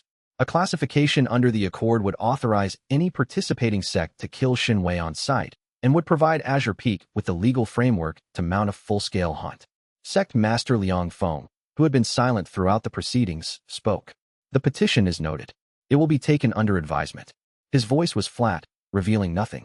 However, I remind the Grand Elder that classification under the Continental Accord requires evidence of specific demonic cultivation characteristics, soul consumption, life force parasitism, or voluntary pact with a demonic entity. The reports from Clearwater City describe unusual abilities but do not meet the Accord's evidentiary threshold. Grand Elder Zhao's jaw tightened. I will compile additional evidence. Do so. Until then, the sect's official position on Shen Wei remains unchanged, a fugitive to be apprehended and returned for resealing. Liang Feng rose, signaling the meeting's end. This council is adjourned. The elders filed out. Grand Elder Zhao remained, staring at the empty chamber with the focused fury of a man whose plans had been deferred but not defeated. He would get his classification. It would just take more time and more pressure. In the Shattered Gorge, Shen Wei received a summary of the council proceedings through the Blood Lotus Pavilion's information network. Madame Shui, whatever her long-term intentions, was fulfilling her intelligence-sharing agreement with professional thoroughness. Liang Feng blocked the demonic classification. Shen Wei told Lin Yujin and Feng Zhua. He's protecting me. Or rather, he's protecting his investment. He needs me alive and advancing for the prophecy to unfold. Can you trust that protection? Feng Zhua asked. Not forever. Liang Feng has his own agenda, and when that agenda diverges from my survival, the protection will end. Shen Wei studied the intelligence report. But for now, it buys us time. The Grand Elder needs to build a case for the Continental Accord, and that will take weeks or months. In that time, I need to advance to a level where the classification becomes irrelevant. The next realm, Lin Yujin said. Rift severing. The fifth realm. To achieve it, I need the deep abyss, the pre-era trial ground. Madame Shui's people are searching, but I have a faster path. Through the abyssal memory. That night, Shen Wei sank into the deep cultivation state that granted access to the abyssal memory, the vast, dark space beneath reality where the previous era's knowledge persisted. His abyssal soul's dual consciousness allowed him to navigate the memory with unprecedented precision, one mind handling the physical world's monitoring while the other dove deep. He searched the monuments for information about the deep abyss. The answer came from a monument he had not previously explored, a spiraling structure of dark crystal that contained the life's work of an Abyssal Path cultivator who had specialized in mapping the underground network. The deep abyss was located beneath the northern mountains, accessible through an entrance that was sealed by a formation requiring abyssal soul or higher to breach. The location was precise, 300 kilometers north of the Shattered Gorge, beneath a mountain called the Iron Crown. Shen Wei opened his eyes. I know where it is. Chapter 37. The journey north took them through the wastelands, a stretch of territory between the Shattered Gorge and the northern mountains that had been devastated by a cultivation war centuries ago and never recovered. The land was scarred and twisted, riddled with residual formation damage that made the air crackle with unstable qi and the ground shift underfoot. They encountered refugees on the third day. A group of perhaps 30 people, cultivators and mortals mixed, camped in a hollow protected from the wind by a natural stone formation. They were haggard, thin, carrying the look of people who had been traveling for a long time without adequate resources. Feng Zhua, whose protective instincts operated on a faster circuit than Shen Wei's tactical caution, approached them first. The refugees were from the Jade Harmony sect, a small organization based in the eastern provinces. Their sect had been destroyed 2 months ago, not by an enemy attack, but by internal politics. The sect leader had attempted to consolidate power by purging dissenting elders, and the resulting civil war had reduced the sect to rubble. The survivors, students, outer disciples, a handful of inner disciples who had refused to take sides, had been wandering since. "Where are you heading?" Feng Zhua asked their informal leader, a middle-aged woman named Wei Lan who had been the sect's quartermaster. "Nowhere specific. We've been turned away from 3 cities. No sect will take us. Damaged goods, they call us. Refugee cultivators with no backing are just liabilities." Feng Zhua looked at Shen Wei. Shen Wei's tactical mind calculated. 30 people, most at Qi condensation, a few at foundation establishment, 1 at core formation, Wei Lan herself. They were weak, scared, and desperate. They were also potential allies, people who had been chewed up by the same corrupt system that had sealed Shen Wei in a mine. "Come with us," he said. Wei Lan's eyes narrowed. "Why?" "Because I'm building something in the Shattered Gorge. A place for people who don't fit in the orthodox system. Cultivators who were thrown away, exiled, sealed. You'd be welcome. And the cost? Loyalty. Not to me personally, to the community. Everyone works, everyone trains, everyone fights if we're attacked. No hierarchy, based on cultivation level. No politics." Wei Lan studied him for a long moment. Her core formation senses probed his cultivation, finding, as everyone did, nothing orthodox but something immense hiding beneath the surface. "What are you?" she asked bluntly. "Something new," Shen Wei replied. Wei Lan accepted. The group grew from 3 to 33. Travel was slower with the refugees, but their presence provided something that Shen Wei had not anticipated, a framework. Wei Lan was an experienced administrator who immediately began organizing logistics. 2 of the Jade Harmony refugees were healers who supplemented Lin Yujin's medical capabilities. Several were formation specialists who could establish defensive arrays. By the time they reached the base of the Iron Crown Mountain, Shen Wei had the nucleus of an organization. Feng Zhua stayed with the refugees at the mountain's base while Shen Wei and Lin Yujin climbed to the entrance of the deep abyss. The entrance was hidden, a cave mouth concealed by a rock formation that looked natural to physical senses but was, Shen Wei's vibration sense confirmed, a pre-era concealment array of extraordinary sophistication. The ceiling formation inside was exactly as the abyssal memory had described, a barrier of dark energy that responded to abyssal cultivation of soul level or higher. Shen Wei pressed his palm against the barrier, and his abyssal soul resonated with the formation's ancient frequency. The barrier dissolved. The passage beyond descended steeply, carved from stone that was older than any geological formation in the current era. The air was thick with abyssal energy, not the thin ambient trickle of the mines, but a dense, concentrated atmosphere that made Shen Wei's bone meridians vibrate with eager absorption. "I have to go alone," Shen Wei told Lin Yujin. "The trial won't permit companions." "I know." She pressed a pouch into his hands. Medicines, supplements, emergency treatments, prepared with the meticulous care that defined everything she did. "Come back. Always." He descended into the deep abyss, and the darkness swallowed him whole. Chapter 38. The deep abyss was not a place in the conventional sense. It was a constructed space, a pocket dimension that existed in the gap between the physical world and the abyssal memory, created by pre-era cultivators as a testing ground for those who walked the abyssal path. Shen Wei's dual consciousness perceived it in 2 ways simultaneously. His normal senses showed a vast underground cavern, its ceiling lost in darkness, its floor covered in a fine dark sand that pulsed with energy. His abyssal soul's perspective showed the truth, a network of interlocking trial chambers, each one designed to test a specific aspect of the cultivator who entered. At the center of the space, a column of dark energy connected floor to ceiling, the abyssal rift. A natural tear in the boundary between the physical world and the abyss below, stabilized by ancient formations into a permanent conduit of power. The rift pulsed with energy so dense that merely standing near it made Shen Wei's shadow core vibrate at harmonic frequencies he had never experienced. This was what he needed. The rift-severing advancement required him to sever his last connections to the orthodox heavenly chi system, the faint threads of heavenly energy that still connected him to the heavenly Tao through his sealed dantian. The abyssal rift's energy would provide the catalyst for that severance. But first, the trials. Old Man Dusk's voice reached him through the rift's energy, stronger here than anywhere else. The deep abyss was connected to the same underground network that held his crystallized body.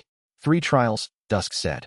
Each one tests a different quality that the Abyssal Path requires. You must pass all 3 before the rift will accept you. What are the qualities? Acceptance, clarity, will. The first trial materialized around him as the dark sand shifted and reformed into a familiar scene. The courtyard of Azure Peak Sect, the Jade Thrones, the 7 Elders, the Suppression Pillars, and Shen Wei, 17 years old, kneeling on cold stone with his wrists bound. He was reliving the ceiling. Every detail was perfect. The smell of incense, the weight of the spiritual pressure, the taste of blood from his split lip. The trial had recreated the worst moment of his life with fidelity that bypassed his defenses and struck at the emotional core that months of cultivation had armored but not healed.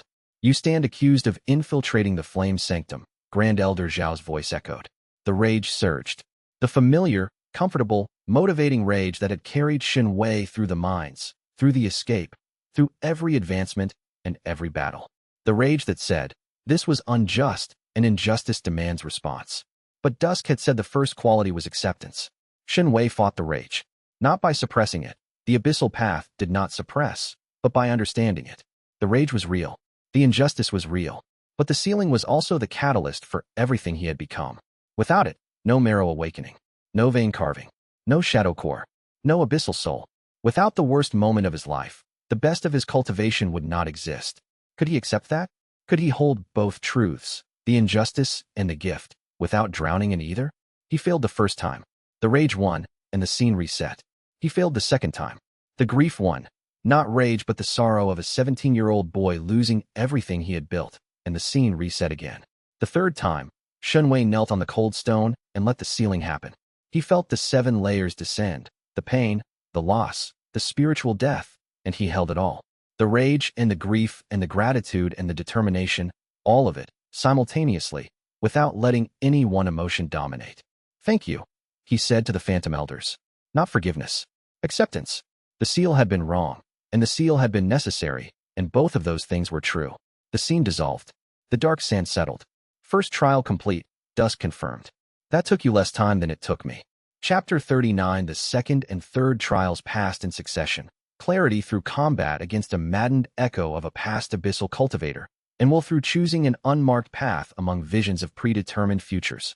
Each trial stripped away a layer of assumption, a layer of limitation, until Shen Wei stood before the abyssal rift as close to his essential self as cultivation could make him.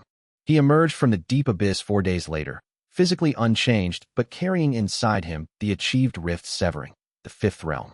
His last connections to the orthodox heavenly chi system had been severed during the rift's catalyst process, leaving him entirely on the abyssal path. There was no going back to conventional cultivation now. The bridge was burned. His power was enormous. In orthodox terms, rift severing corresponded to spirit severing, the same level as Grand Elder Zhao. His senses spanned kilometers. His physical capabilities were beyond anything the orthodox world had a category for, and his dual consciousness, sharpened by the trials, operated with a precision that made his previous processing seem crude. Lin Yujin met him at the entrance. She took one look at him and knew. You're different, she said. Deeper. It was the best word he had. They descended to the base camp, where the refugee group had established a functional encampment under Wei Lan's efficient direction. But Shen Wei's attention was immediately drawn to a disturbance. His expanded senses detected a hostile presence approaching from the south. Not the sect. Not the Empire. Blood Lotus Pavilion. A squad of 20 cultivators, led by a presence that Shen Wei's senses identified as overwhelmingly powerful, spirit severing at minimum, possibly higher. Madame Shui herself. She found us, Shen Wei said. And with the Blood Lotus Pavilion forces, held captive in a cage of blood-red qi, was Feng Zhua. The big man had been captured during a supply run to a nearby town, ambushed by a force specifically designed to overwhelm his body cultivation. The favor. This was Madame Shui calling in her blank check. But not for a task. For a person. She wanted Lin Yujin. A messenger bird arrived, carrying a note in Madame Shui's elegant calligraphy. Bring the Emerald Lotus Girl to the Blood Lotus Pavilion. Your large friend will be returned unharmed.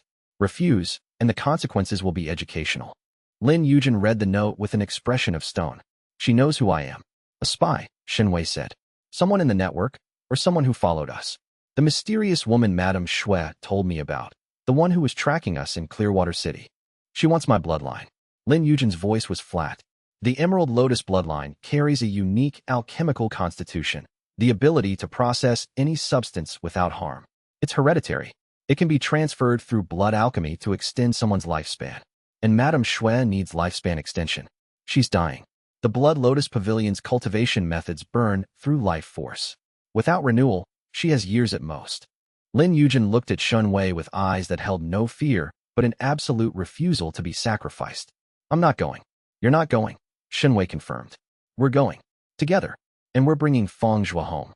The plan formed in hours.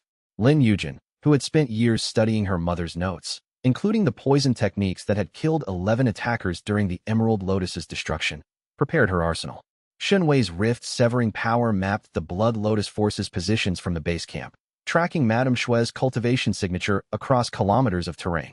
This was not going to be subtle, but sometimes the best strategy was overwhelming force applied precisely. Chapter 40: The confrontation with the Blood Lotus Pavilion forces and the recovery of Feng Zhuo required 2 hours and cost Shen Wei more energy than any previous battle. Madame Shui was spirit-severing, genuinely, terrifyingly spirit-severing, with decades of blood cultivation behind her and an arsenal of techniques designed to drain, dominate, and destroy. She was also, as it turned out, operating at reduced capacity. The life force degradation Lin Yujin had identified was real and advancing. Madame Shui's cultivation was eating her alive, and the Blood Lotus techniques that had made her powerful were now consuming the very lifespan they had promised to extend. The battle took place in a river valley south of the Iron Crown Mountain. Shen Wei drew Madame Shui away from her forces, using his rift-severing senses to navigate the terrain with perfect precision.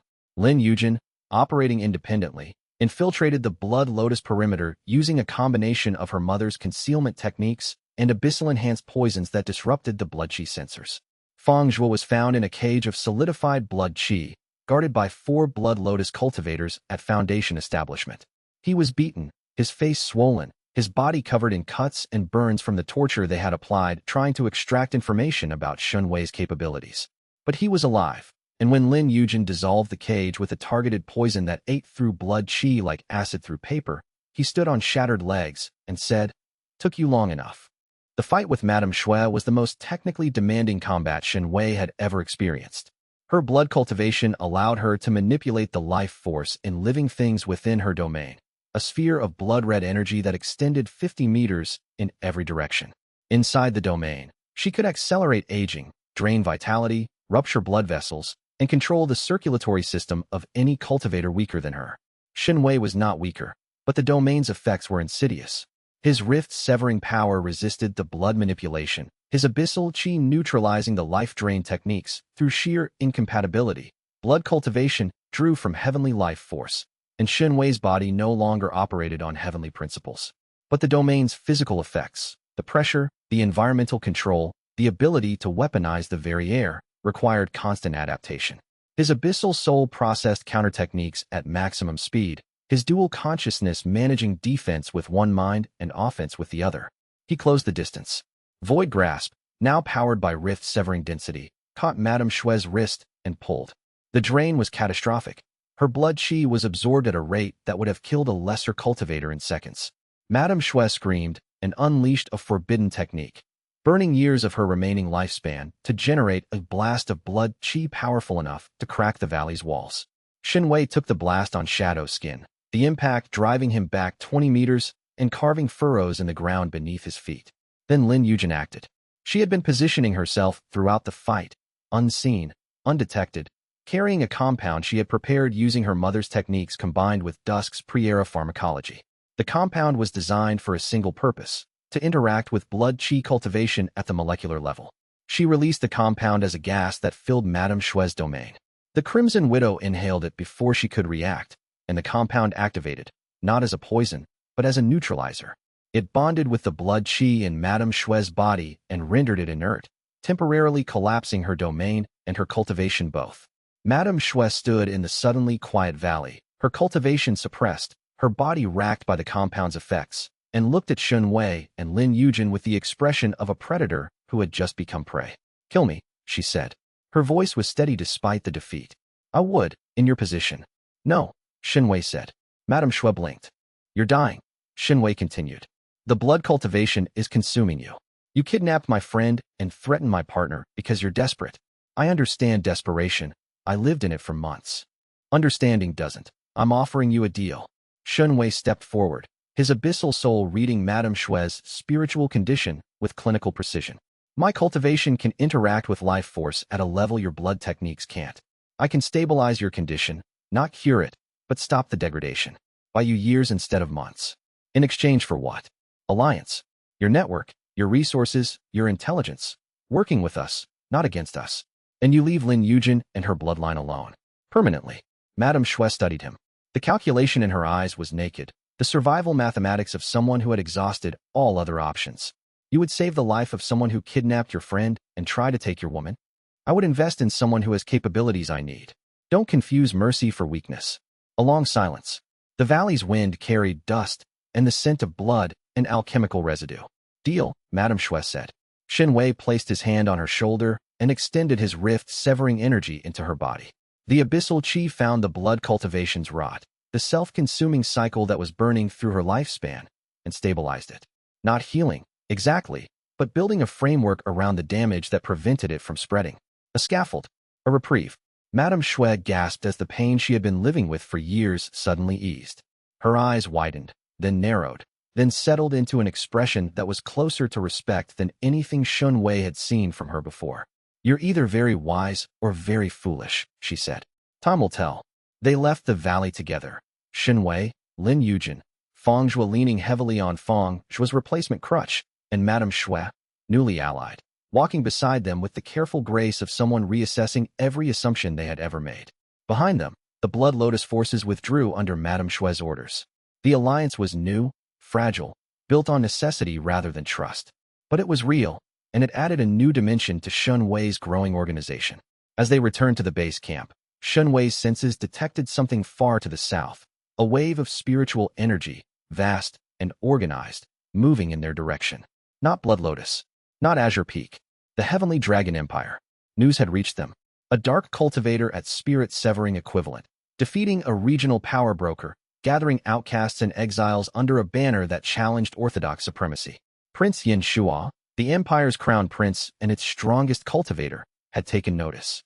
The game was escalating beyond regional politics, beyond sect rivalries, into something continental. Shen Wei looked south, toward the approaching storm, and felt the abyssal soul's dual consciousness assess the odds with perfect clarity. "We need to move the base," he said. "The shattered gorge." Now, they moved, and the world moved with them, its currents shifting around a young man whose sealed cultivation had evolved into something that heaven itself was not prepared for. The abyss below, the heaven above, and Shen Wei, walking between them, growing stronger with every step. Chapter 41. The evidence hit the cultivation world like a formation blast. Shen Wei had not simply sent the jade slip from the bridge encounter to the hunting squad. Through Madame Shui's Blood Lotus intelligence network, now operating under their alliance, he distributed copies to every major sect, every cultivation news service, and every independent information broker across 3 provinces. The evidence was comprehensive. Energy signature analysis proving the celestial purity flame's residue in Shen Wei's old quarters did not match the flame's actual signature. Timeline reconstructions showing Zhao Kang's access to the flame's sanctum during the theft window, and sworn testimonies from the 6 hunters who had read the original jade slip. Grand Elder Zhao's careful suppression of the evidence was now irrelevant. The truth was everywhere. Azure Peak's allied sects, the Jade Pinnacle, the Silver Cloud, and the Iron Gate, received the evidence with reactions ranging from outrage to carefully calculated neutrality. Elder May of Azure Peak, who had already harbored doubts, convened an emergency session of the sect's internal affairs tribunal. Zhao Kang was stripped of his core disciple status within a week. The evidence was too public, too widely distributed, too thoroughly documented to suppress. Grand Elder Zhao attempted to frame the exposure as a demonic cultivator's propaganda campaign, but the technical quality of the analysis undermined that argument. Multiple independent formation experts verified the energy signature comparisons, and confirmed the discrepancies. Zhao Kang was given a choice: face trial before the sect tribunal or accept voluntary exile. He chose exile, fleeing Azure Peak in the night with a small group of loyalists, his cultivation base intact, but his reputation destroyed. The scandal rocked Azure Peak's political structure. Grand Elder Zhao, his faction's credibility shattered by his son's exposure, found himself marginalized, still powerful as a spirit-severing cultivator, but politically isolated. Sect Master Liang Feng navigated the crisis with the smooth competence of someone who had planned for this eventuality, positioning himself as the voice of reform while changing nothing fundamental about the sect's operations. In the Shattered Gorge, Shen Wei received reports of the fallout through Madame Xue's network and felt a satisfaction that was tempered by strategic awareness. The exposure served multiple purposes. It vindicated him publicly, weakened his primary orthodox enemies, and created political chaos that would occupy the sect's attention while he advanced. But it also made him more visible. The dark cultivator, who had defeated Zhao Kang and now exposed a major sect's corruption, was no longer a fugitive. He was a figure. People were talking about him, forming opinions, taking sides. "You're becoming a symbol," Madame Xue observed during one of their strategy sessions. She had relocated her core operations to the Shattered Gorge base, bringing with her a dozen of her most capable agents and a wealth of intelligence infrastructure. The alliance was functional, if not warm. Madame Xue respected Shen Wei's power and strategic acumen, and Shen Wei valued her network and resources. Trust remained a work in progress. "Symbols attract followers," Shen Wei said, "and followers attract attention. The kind of attention that comes with armies." She was right. The Shattered Gorge base had grown from 33 people to over 100 in the weeks since the Clearwater City confrontation. Word had spread through the cultivation world's underground, a community in the Shattered Gorge that welcomed sealed cultivators, exiles, and outcasts. People who had been thrown away by the orthodox system were finding their way to Shen Wei's doorstep. Wei Lan managed the logistics with the terrifying efficiency of someone who had spent a career making organizations function. She had established housing, food production, training schedules, and a defensive perimeter that utilized the gorge's natural terrain advantages. Feng Zhua, recovered from his captivity, had taken on the role of combat instructor, training the community's fighters in practical techniques that emphasized body cultivation and close-quarters combat, the styles most accessible to cultivators with damaged or non-standard cultivation bases. Lin Yujin had established a full alchemical laboratory in the gorge's deepest caves, producing marrow dew and other abyssal-compatible medicines for the community's cultivators. Several of the refugees showed aptitude for the Abyssal Path's introductory practices, and Lin Yujin was adapting her medicines to support their development. The community was growing, but growth attracted predators. "The Empire's intelligence service has flagged your settlement," Madame Xue reported. "Prince Yanshuo requested a full dossier on you 3 days ago. He's interested, not hostile yet, but interested." How long before interested becomes active? Weeks, maybe a month. The Empire is slow to move, but when it does, it moves with overwhelming force. Shen Wei stood at the edge of the gorge, looking out over the mist-filled chasm. His rift-severing senses extended for kilometers in every direction, monitoring the surrounding terrain, the approaching visitors, the deep currents of abyssal energy that connected this place to the continental network. Old Man Dusk's voice reached him through that network, faint but clear. "The deep abyss. You completed the trials, but didn't fully explore the trial ground. There are resources there, cultivation materials, technique archives, formation blueprints, that could accelerate your community's development." "I know, but the deep abyss is 300 kilometers north, and I can't leave the base undefended." "You have allies now. Madame Xue's forces, Weilan's organization, Feng Zhua's fighters. Delegate. Delegate." It was a concept that Shen Wei's loner instincts resisted, but his tactical mind endorsed. He could not do everything himself. The community needed resources that only the deep abyss could provide, and the deep abyss required an abyssal soul cultivator to enter. He was the only one who qualified. "I'll go," he decided. "Lin Yujin comes with me. There are alchemical resources in the deep abyss that she needs for her research. Feng Zhua and Madame Xue hold the base." Preparations took 3 days. When they departed, the gorge base was as secure as they could make it. Madame Xue's intelligence network providing early warning, Weilan's logistics ensuring sustained operations, and Feng Zhua's fighters prepared for any incursion. Shen Wei and Lin Yujin headed north, toward the Iron Crown and the depths beneath it. Chapter 42. Shen Wei's reputation had transformed in the weeks since the Clearwater City confrontation and the exposure of Zhao Kang's theft. The cultivation world's gossip networks had built him into a figure of contradictions. a sealed prisoner who had evolved beyond his sealers, a fugitive who had defeated a core formation scion, a dark cultivator who fought with techniques no one could classify. Some saw him as a hero, a wrongfully accused disciple who had overcome injustice through sheer determination. These were mostly independent cultivators, wanderers, and members of smaller sects who chafed under the orthodoxy's political dominance. To them, Shen Wei represented the possibility that the system could be challenged. Others saw him as a threat. The major sects, whose authority rested on the premise that orthodox cultivation was the only legitimate path, viewed any alternative as an existential challenge. The fact that Shen Wei's abilities demonstrably worked, that he could fight core formation cultivators and win, could strip them of artifacts, could gather followers, made him dangerous regardless of whether his cause was just. Most, however, simply watched. The cultivation world was vast and complex, and the majority of its inhabitants were pragmatists who waited to see which way the wind blew before committing to a position. In the Shattered Gorge, this attention manifested as a steady stream of arrivals, new refugees, curious cultivators, information brokers seeking deals, and the occasional scout from a sect or Empire intelligence service. Weiland's registration process handled the influx, and Madame Shui's agents screened for spies. But the attention also manifested as opposition. 3 minor sects in the southern provinces, the Burning Fist, the Jade Serpent, and the Cloud Pillar, jointly declared Shen Wei a demonic cultivator and offered their own bounty, 5,000 spirit stones for his capture or proof of death. The bounty was small by major sect standards, but it attracted the attention of freelance hunters and bounty seeker guilds. Shen Wei handled the first bounty team personally. They arrived at the gorge's eastern approach, 4 Foundation establishment cultivators with more confidence than skill, and found themselves facing a rift-severing cultivator whose senses had detected them from 10 kilometers away. He did not fight them. He invited them to tea.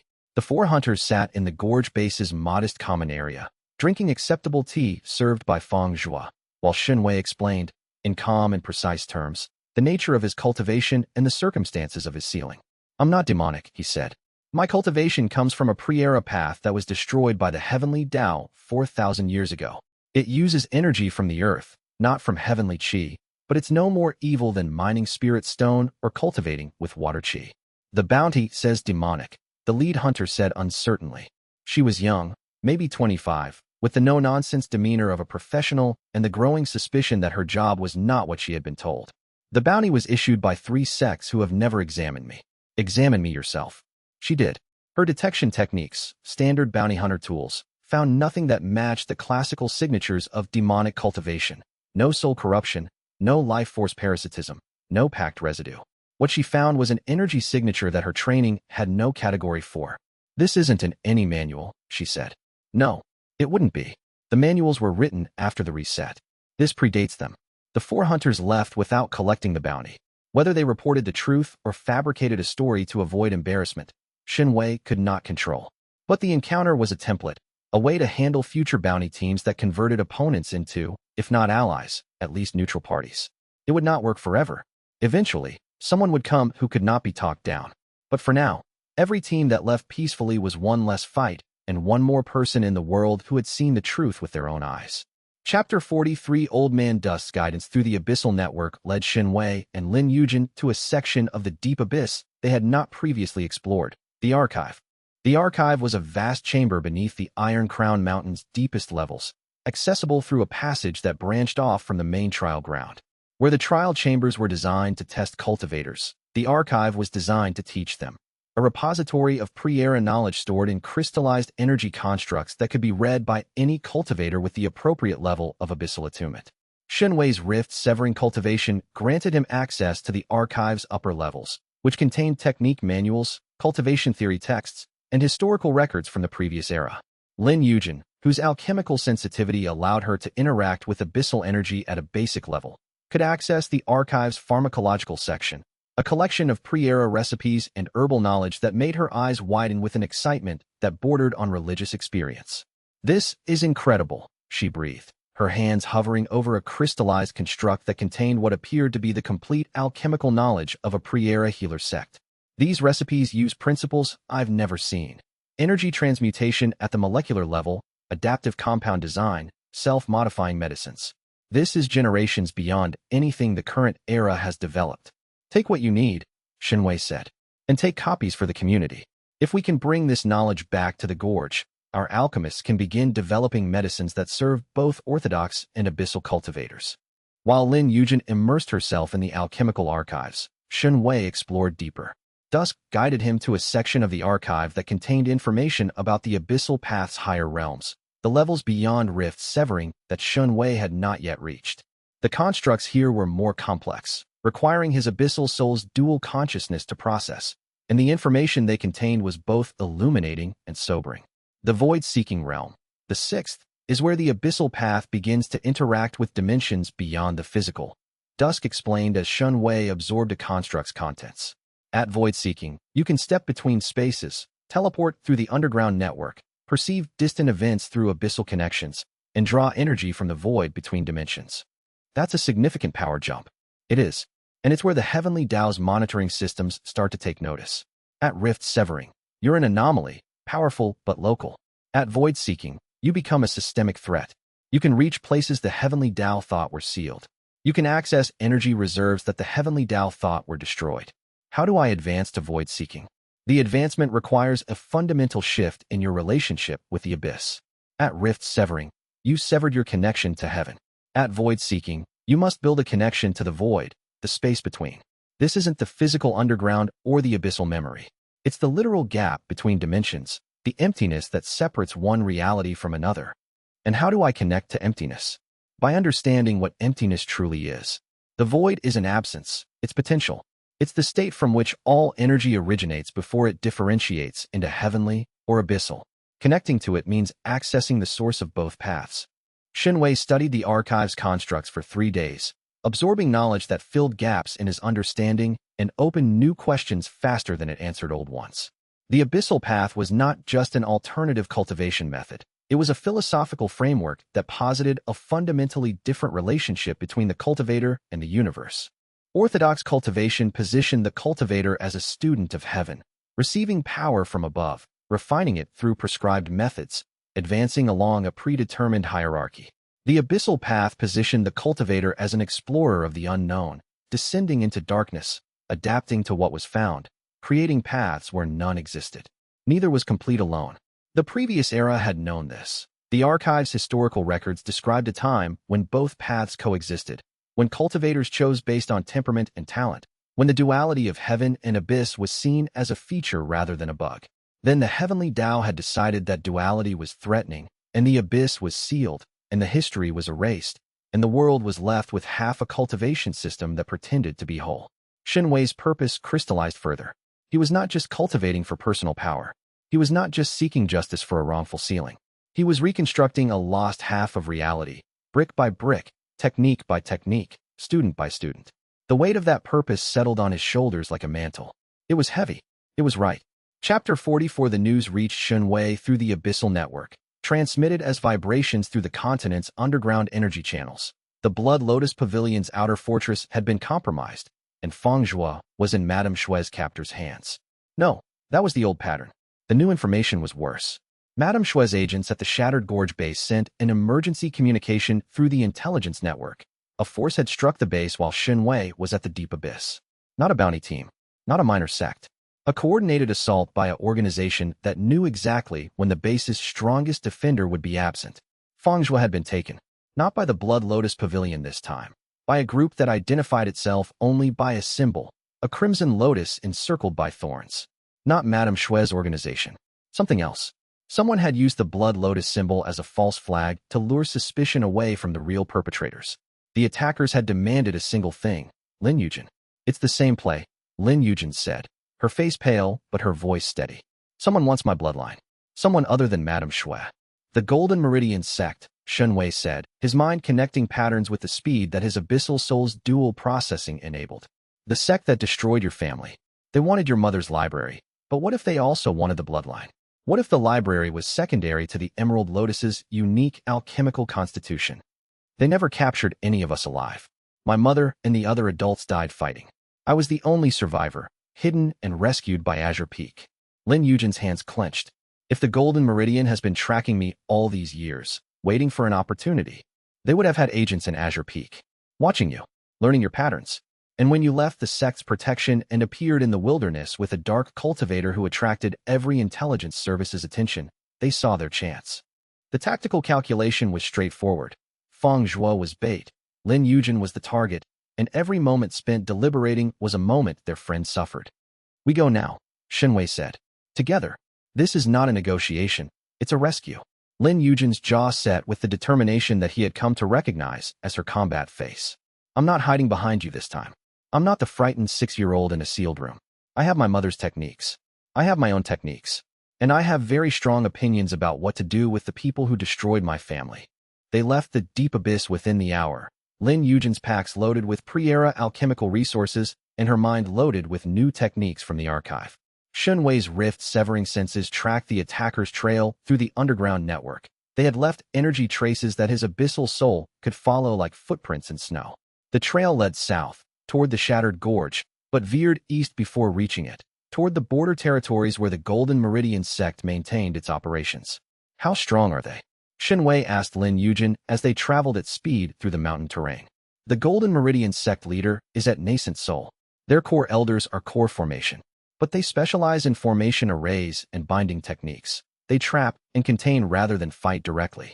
If they have Feng Zhuo, he's in a containment formation that suppresses his body cultivation. And his body cultivation is what keeps him alive under pressure. If the formation holds too long, he's durable, Shen Wei. He's the most durable person either of us knows. He'll last. Shen Wei increased their pace. His rift-severing body ate distance like a predator eating ground in a chase. And Lin Yujin kept up through a combination of cultivation-enhanced endurance and sheer refusal to slow down. They reached the Golden Meridian's border territory in 18 hours. Chapter 45. The Golden Meridian sect's compound was a fortress of formation arrays, layers upon layers of defensive barriers, detection grids, suppression fields, and containment zones that turned the physical structure into a cultivation trap. Shen Wei's senses probed the defenses from a hilltop 3 kilometers away and found them formidable. 27 distinct formation layers, he reported. The outer 7 are detection and alarm. The middle 13 are defensive, barriers, counterattack arrays, spatial locks. The inner 7 are containment, designed to suppress cultivation within the compound. My mother's notes mention the Golden Meridian's formation philosophy, Lin Yujin said, her voice clinical despite the personal stakes. They believe that formations are superior to individual cultivation because formations compound. Each layer enhances the others exponentially. A properly constructed formation array can hold opponents several realms above the builder's level. Can you counter their formations? Not through force. But formations have a weakness. They're rigid. Each layer is designed for a specific threat profile. If you present a threat that doesn't match any profile. She trailed off, a plan forming behind her eyes. How much of your cultivation signature can you alter? In what way? Can you make your abyssal chi look like orthodox chi? Temporarily, Shen Wei considered. His absorption technique could capture and replicate energy signatures. He had been doing it since the mines. If he sheathed his abyssal chi in a layer of captured orthodox energy, the formation arrays might read him as a standard cultivator and deploy standard countermeasures. Yes, he said, for a limited time. Then here's the plan. Lin Yujin pulled a sheet of paper from her pack and began sketching the compound's formation layout with rapid precision. I go in first. My Emerald Lotus bloodline is what they want. If I approach willingly, they'll open the outer detection layers rather than risk damaging the prize. Once inside, I deploy adaptive poisons through the formation's chi circulation channels. Every formation runs on chi. My poisons will corrupt the chi flowing through the arrays, causing cascading failures. You're using yourself as bait. I'm using myself as a delivery system. There's a difference. She looked at him with eyes that held no doubt. Once the formations start failing, you come in. Your disguised signature gets you past whatever defenses are still standing, and your rift-severing power handles anyone who gets in the way. And Feng Zhuo. The containment formations in the compound's core are separate from the defensive layers. When the outer formations fail, the inner ones won't be affected immediately, but they'll be cut off from the outer array's power supply. Without supplemental power, the containment formations will weaken over hours. You need to reach Feng Zhuo before the Golden Meridian reinforces the containment manually. The plan was precise, dangerous, and dependent on Lin Yujin's willingness to walk into the stronghold of the sect that had murdered her family. Are you sure? Shen Wei asked. I've been preparing for this since I was 6 years old. Her voice was iron. Every poison I've ever made, every technique I've ever developed, every sleepless night studying my mother's notes. all of it was leading here. Not just to rescue Feng Zhuo, to face the people who took everything from me. Shen Wei took her hand, held it for a moment, and let go. I'll be right behind you. Chapter 46. Lin Yujin approached the Golden Meridian compound at sunset, walking the main road with the unhurried pace of someone making a deliberate choice. She had changed her appearance, hair down, the traveling clothes replaced by the white and green robes she had worn at Azure Peak, the colors of the Emerald Lotus sect that the Golden Meridian would recognize. The outer detection arrays registered her approach. Formation lights flickered across the compound's walls as the arrays analyzed her cultivation signature, her bloodline markers, her identity. A gate opened. A delegation emerged. 3 cultivators, led by a woman in golden robes whose cultivation aura registered at peak core formation. The woman studied Lin Yujin with the possessive assessment of a collector examining a recovered artifact. Lin Yujin, the woman said. The last daughter of the Emerald Lotus. We've been looking for you for a very long time. I know, Lin Yujin said. I'm here to negotiate for the release of my friend. Negotiate? The woman smiled. The smile of someone who held all the cards and knew it. Of course. Please, come inside. Lin Yujin entered the compound. The gates closed behind her. The formation arrays sealed. From his position on the hilltop, Shen Wei watched through his rift-severing senses as Lin Yujin moved through the compound's interior. His abyssal soul tracked her through the formation layers, reading the energy flows around her, watching for threats. She was led to a meeting room in the compound's central building, a comfortable space designed to create false security. Tea was served. Pleasantries were exchanged.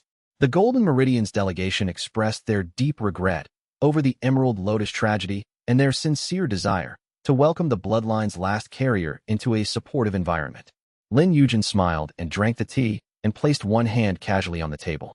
Beneath her fingertips, pressed against the lacquered wood, a micro-thin layer of adaptive poison seeped into the furniture's surface. The poison was designed to be invisible to cultivation senses. It operated at a chemical level below the threshold of qi detection, spreading through physical contact rather than spiritual transmission. The poison reached the furniture. The furniture connected to the floor connected to the building structure. The structure connected to the formation array's physical substrate, the carved stone channels through which qi circulated to power the defensive layers. The poison entered the qi channels. Shen Wei watched through his senses as the compound's formation arrays began to degrade. The first sign was subtle, a flicker in the outermost detection layer, a momentary blind spot that healed almost immediately. Then another flicker, and another. Lin Yujin's adaptive poison was eating the formation from the inside, corrupting the qi flows that sustained each layer. The formations were designed to resist external assault, not internal contamination, and the poison, crafted from Lin Yujin's mother's techniques augmented by pre-era knowledge from the Deep Abyss archive, was beyond anything the Golden Meridian's formation masters had prepared for. 10 minutes. 20. The flickering increased. The outer detection layers developed gaps. The middle defensive barriers weakened. Shen Wei moved. He descended the hilltop at full rift-severing speed, his abyssal qi sheathed in a captured orthodox signature that made him appear as a strong foundation establishment cultivator to the failing detection arrays. The disguise held through the outer layers, which were too degraded to perform deep analysis. He breached the compound's wall at a point where the defensive barrier had collapsed entirely, a section where Lin Yujin's poison had concentrated, eating through the formation's foundation like acid through parchment. The stone crumbled beneath his touch, and he was inside. The interior was chaos. Formation masters were scrambling to repair the cascading failures, redirecting qi flows, reinforcing weakened layers. Cultivators ran through corridors, calling out damage reports and repair orders. The systematic, layered defense that had made the Golden Meridian's compound a fortress was unraveling from within. Shen Wei moved through the chaos like a shadow, his shadow skin absorbing the ambient detection techniques, his abyss step carrying him through corridors at speeds that the distracted defenders could not track. His vibration sense mapped the compound's interior in real time, identifying the containment formation at its core where Feng Zhuo was held.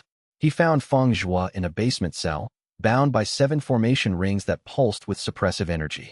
The big man was beaten, worse than before, his face swollen beyond recognition, his body covered in the systematic damage of interrogation. But he was alive, and when Shen Wei's hand touched the nearest formation ring, the abyssal qi dissolved it like morning sun dissolving frost. About time, Feng Zhuo croaked through split lips. Can you walk? I can fight. Walking will do. Shen Wei dismantled the remaining rings and helped Feng Zhuo to his feet. The big man swayed but held, his body cultivation, battered, suppressed, but never broken, reasserting itself as the containment formations released their grip.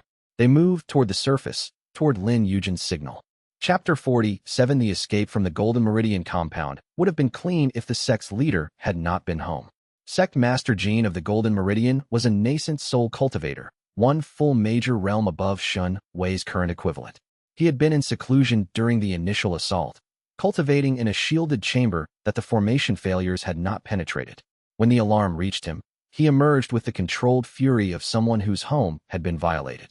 Shen Wei sensed him before seeing him, a wave of spiritual pressure that crushed the compound's internal architecture like a boot crushing a sandcastle. The nascent soul's power was qualitatively different from anything Shen Wei had faced, not just stronger, but fundamentally higher-ordered, operating on principles that spirit-severing and below could not match. Run, Shen Wei told Feng Zhua. Not without Lin Yujin. I'll get her. Run. Feng Zhua, for once, did not argue. He could feel the nascent soul pressure as well as anyone, and his battered body was in no condition for combat at that level. He moved toward the compound's breached wall, following the route Shen Wei had mapped. Shen Wei found Lin Yujin in the central building, her poison deployment complete, her own extraction delayed by the Golden Meridian delegation that had been negotiating with her. The three cultivators who had welcomed her were now very much aware that they had been deceived, and they had sealed the building's exits with emergency formation barriers. Shen Wei arrived through the ceiling.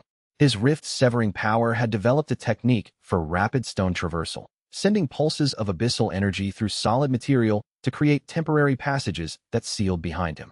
He dropped into the meeting room in a shower of stone dust, his shadow skin already hardened, his void grasp extended. The three Golden Meridian cultivators reacted. The peak core formation leader launched a binding technique, golden threads of formation energy that tried to wrap around Shen Wei's body. He void grasped the threads, absorbing their energy, and the leader's eyes went wide as her technique was consumed. 30 seconds. Free opponents. Shen Wei dispatched them with the efficient precision of a cultivator operating 2 realms above his opponents, not killing, but suppressing, draining their chi reserves to the point of collapse. Exits this way, he said to Lin Yujin, who was already moving. They made it to the compound's perimeter before Sect Master Jin caught up. The nascent soul cultivator appeared in front of them as if space itself had folded to accommodate his movement, which, at nascent soul, it essentially had. He was a tall man with a long beard and the cold eyes of someone who treated other people as resources to be acquired or obstacles to be removed. The Emerald Lotus Girl, Jin said, his gaze fixing on Lin Yujin. And the Dark Cultivator. How convenient. His spiritual pressure descended. It was devastating. The nascent soul's aura operated on a level that spirit-severing, Shen Wei's current equivalent, could resist but not ignore. The pressure was not just physical but conceptual, carrying the weight of a complete nascent soul's understanding of cultivation law, pressing down on Shen Wei's abyssal soul with the insistence that the lesser should yield to the greater. Shen Wei's Abyssal Path disagreed. His cultivation was not lesser. It was different, and the nascent soul pressure, designed to suppress orthodox cultivation below its level, found Shen Wei's abyssal chi slippery, not fitting into the categories the pressure was designed to suppress. He resisted. Not completely. His bones creaked under the force, and his shadow skin strained, but enough to maintain his footing and his combat readiness.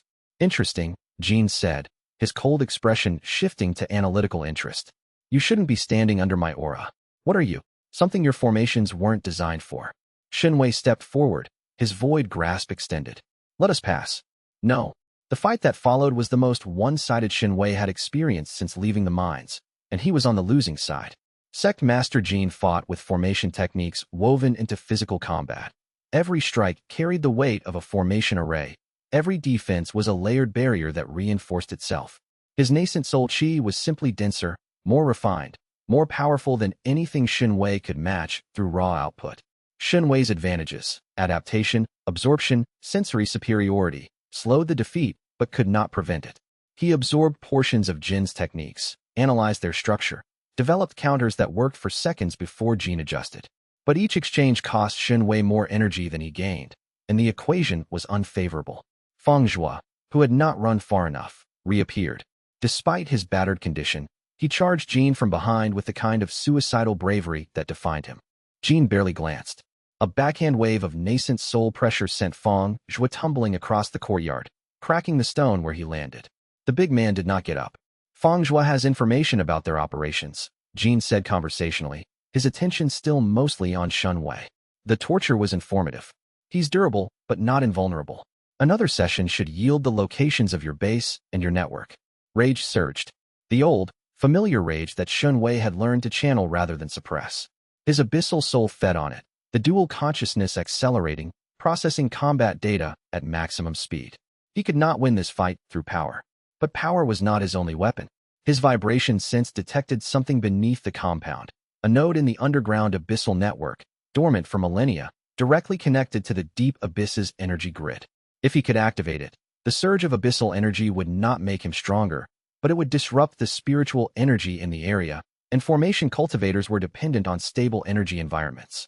Shen Wei slammed his palm against the ground and sent a pulse of rift severing power into the earth. The node activated.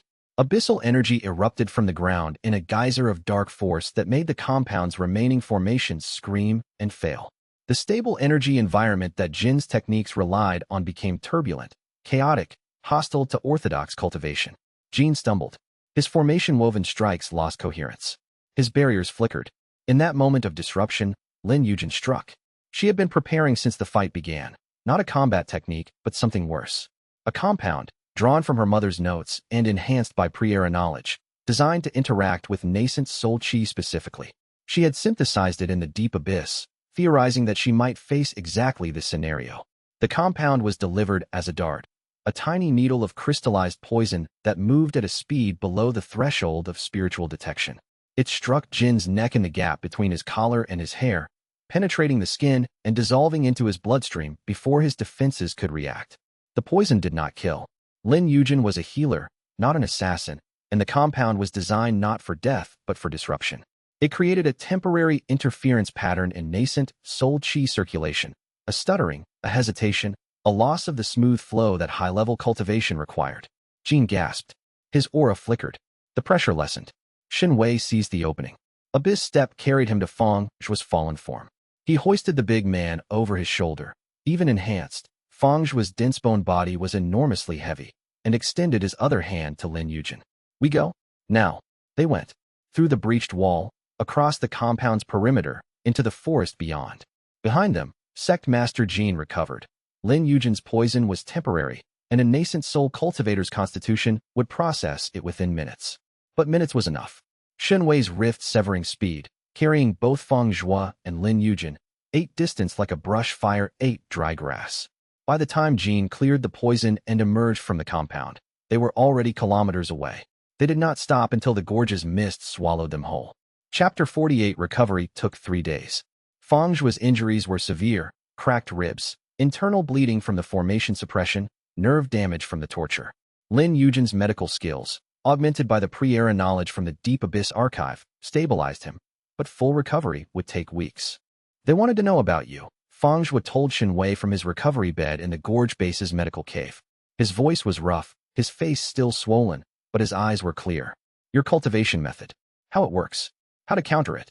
They asked the same questions for hours, different ways, different incentives. What did you tell them? Nothing.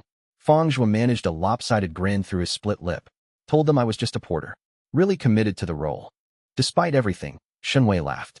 Madame Shue's intelligence network reported the aftermath of the compound raid. The Golden Meridian sect was in damage control mode. Their vaunted formations had been defeated by a poison attack. Their sect master had been temporarily incapacitated by a dart, and their captive had been rescued from under their noses. The embarrassment was acute. More concerning was the intelligence that Sect Master Jin had sent a formal request to the Heavenly Dragon Empire for assistance in containing a demonic cultivation threat. The Empire had not responded yet, but the request was logged, and it added to the growing file on Shen Wei that the Imperial Intelligence Service was building. You need to advance, Madame Shui said during a strategic planning session. The Crimson Widow had settled into her role as the Alliance's intelligence chief, with the professional detachment that made her simultaneously useful and unnerving. Spirit-severing equivalent is not enough. The Golden Meridian's nascent soul stopped you. The Empire has tribulation sovereigns. If you intend to survive what's coming, you need to reach levels that make nascent soul irrelevant. I know, Shen Wei said. The void-seeking realm is next. And after that, higher. But advancement at these levels isn't just about absorbing energy. It requires fundamental shifts in understanding. Then shift your understanding. Quickly. She was not wrong. The window of relative safety was closing. Every confrontation drew more attention, more enemies, more pressure from the orthodox world's power structure. The community in the Shattered Gorge was growing but remained fragile. 100-odd cultivators, most at low levels, defended primarily by Shen Wei's personal power. If that power was insufficient, everything he had built would collapse. Chapter 49. Shen Wei made the decision to advance during a meditation session in the gorge's deepest cave, where the abyssal network's energy ran strongest, and old Man Dusk's voice carried with unusual clarity. The void seeking advancement requires understanding the void between dimensions, Dusk said. You've been approaching it intellectually, studying the archive's constructs, analyzing the theory. But the void isn't a concept. It's an experience. You need to go there. Go where? The void between dimensions isn't a place you walk to. The Deep Abyss Trial Ground has a feature I didn't mention before. At its lowest level, below the archive, below the trial chambers, there is a natural rift. Not a controlled conduit like the abyssal rift you used for the advancement. A raw tear in the boundary between the physical world and the void. The pre-era cultivators used it for exactly this purpose, to experience the void directly. Why didn't you mention this before? Because at your previous level, the raw rift would have killed you. At rift severing, you have a chance. Not a certainty. The void is inherently hostile to formed consciousness, but a chance. Shen Wei weighed the risks. The advancement to void seeking was necessary for survival. The Deep Abyss was the only accessible location for the attempt. The risks were significant but manageable. He had survived every previous advancement, and his abyssal soul's dual consciousness provided a safety margin that single consciousness cultivators lacked. I need to go alone, he told Lin Yujin and Feng Zhua. The Deep Abyss again. The advancement to the 6th realm. How long? Lin Yujin asked. Unknown. Days at minimum. Possibly weeks. The base is in the best hands it can be. Madame Shui handles intelligence. Weilon handles logistics. Feng Zhua handles combat readiness when he's recovered. He looked at each of them. You've built something here that can function without me. That was always the point. I'm not the foundation. You are. Feng Zhua, still recovering but mobile, gripped Shen Wei's forearm. Come back stronger. Always. Lin Yujin walked him to the gorge's edge, where the mist swirled in the pre-dawn light. She pressed a pouch of medicines into his hands. Marrow dew, stabilizers, emergency treatments, and then she pressed her lips to his.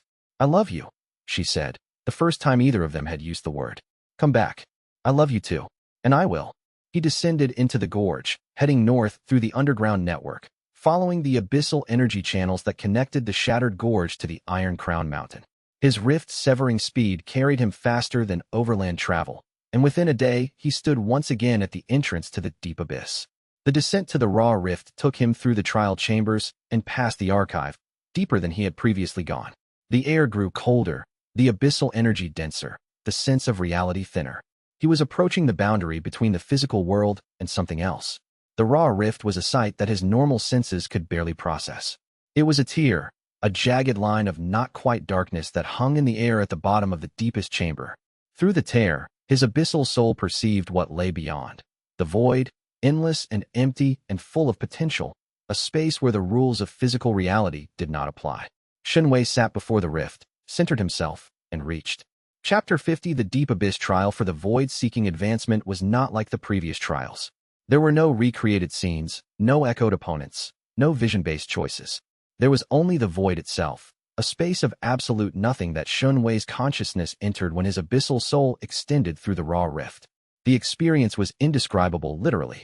Human language was built for the description of things, objects, events, relationships. The void had no things. It was the space between things, the potential from which things emerged, the emptiness that defined fullness by its absence. Shen Wei's consciousness floated in the nothing and felt itself begin to dissolve. This was the danger Dusk had warned about. The void was hostile to formed consciousness not because it attacked, but because it offered no resistance. In the physical world, consciousness was maintained by constant interaction with stimuli, sensory input, qi circulation, the body's biological signals. In the void, there was nothing to interact with. Consciousness, unsupported, simply dispersed. Shen Wei's abyssal soul was his lifeline. The dual consciousness maintained a tether, one mind extending into the void while the other remained anchored in his physical body, maintaining the biological and cultivation processes that kept consciousness coherent. Through that tether, he explored. The void was not truly empty. As his perception adjusted, a process that took what felt like hours but might have been minutes or days, he began to sense structures. Not physical structures, but patterns. The void contained the potential for all possible configurations of energy, the way a blank page contained the potential for all possible writings. And among those potentials, Shen Wei found the source. The energy that powered both heavenly and abyssal cultivation originated here. Before it differentiated, before it became heavenly qi flowing from above or abyssal qi rising from below, all spiritual energy existed as undifferentiated potential in the void. The heavenly Tao and the Abyssal Path were both drawing from the same source, filtered through different mechanisms. The heavenly Tao filtered the void's potential through a top-down structure, orderly, hierarchical, controlled. It produced the standardized qi that powered orthodox cultivation. The Abyssal Path filtered the same potential through a bottom-up process, adaptive, evolutionary, individual. It produced the unique qi that powered Shen Wei's cultivation. Both were valid, both were real, and both were incomplete without the other. The understanding clicked into place like the final piece of a formation array, and Shen Wei's consciousness shifted. He was no longer floating in the void, he was connected to it. The void was not separate from him. It was the source from which his consciousness, his qi, his very existence drew its potential. Void seeking was not about seeking the void as an external thing. It was about recognizing the void as the foundation of everything. The emptiness that made fullness possible, the silence that made sound meaningful, the darkness that made light visible. Shen Wei opened his eyes in the deep abyss's deepest chamber and felt the world differently. His senses, already vast at rift severing, expanded through dimensions he had not previously perceived. He could feel the void beneath reality like a heartbeat beneath skin. Always there, always sustaining, always available. And through the void, he could reach. He extended his consciousness through the void's potential and emerged in the shattered gorge, 300 kilometers away. Not teleportation, not yet, but perception.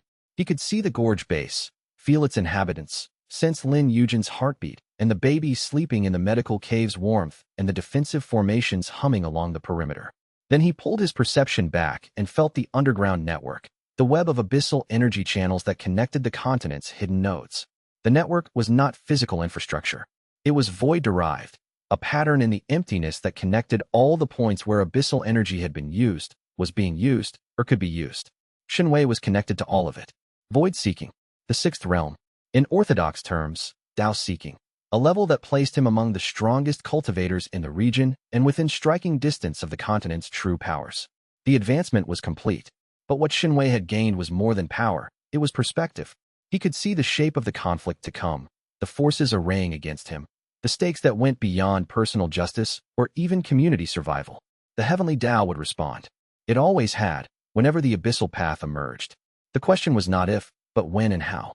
Shen Wei began the ascent back to the surface, carrying with him the weight of the void and the clarity it had granted. He had a community to protect, a world to change, and a very long road still ahead. Chapter 51. The first trial had been about acceptance, and it replayed in Shen Wei's mind as he traveled back to the shattered gorge. The ceiling, the courtyard, the cold stone, and the 7 layers of suppression. He had passed the trial by accepting both the injustice and the gift simultaneously. But the acceptance went deeper now, informed by the void's perspective.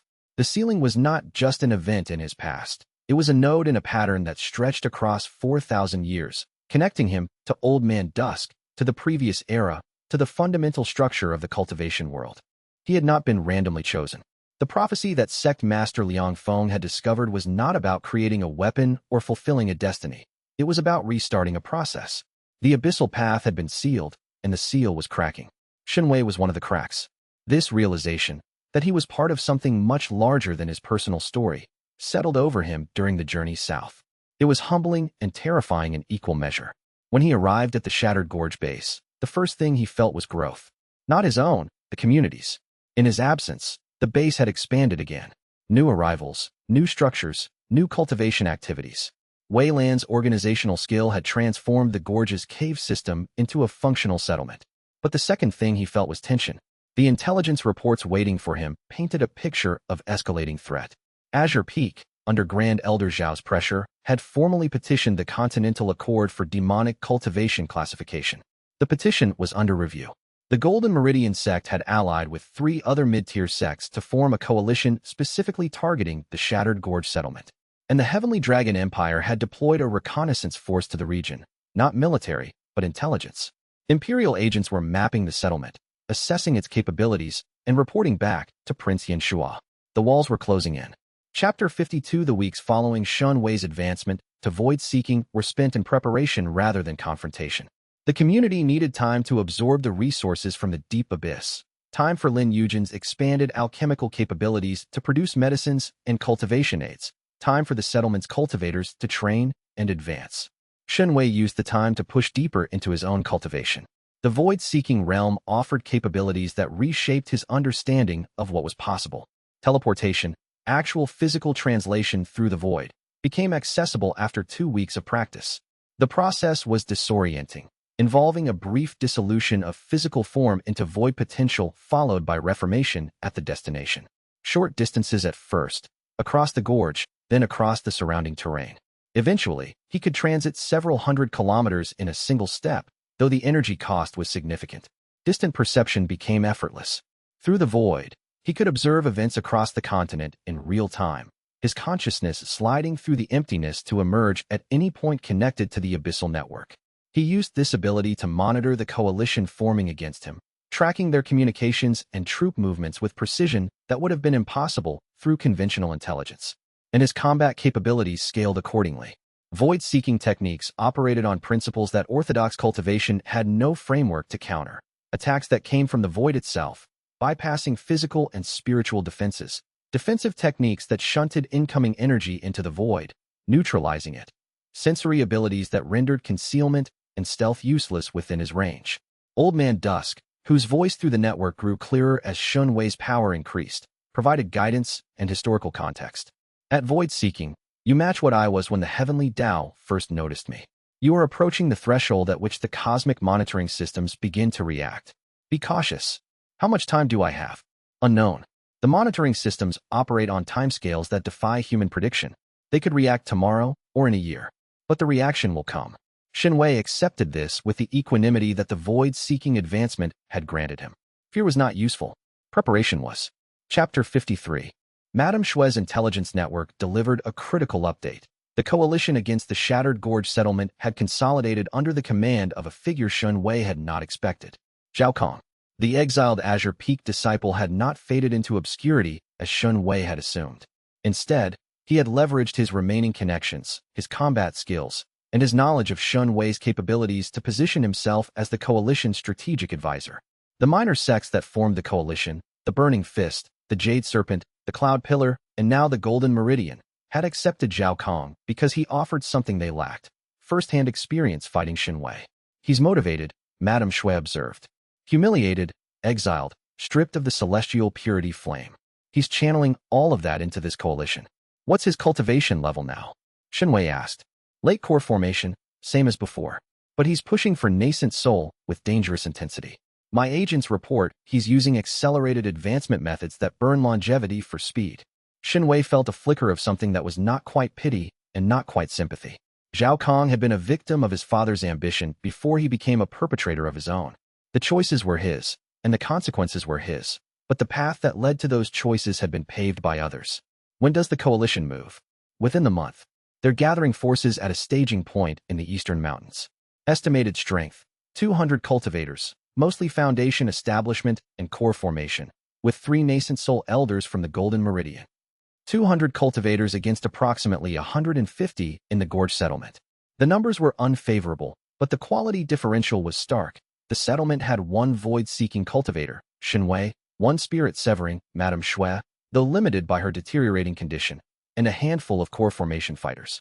The coalition had 3 nascent souls. The math did not favor a defensive battle, but Shen Wei had no intention of fighting defensively. Chapter 54. The advancement happened during a night cultivation session that Shen Wei had not planned as an advancement at all.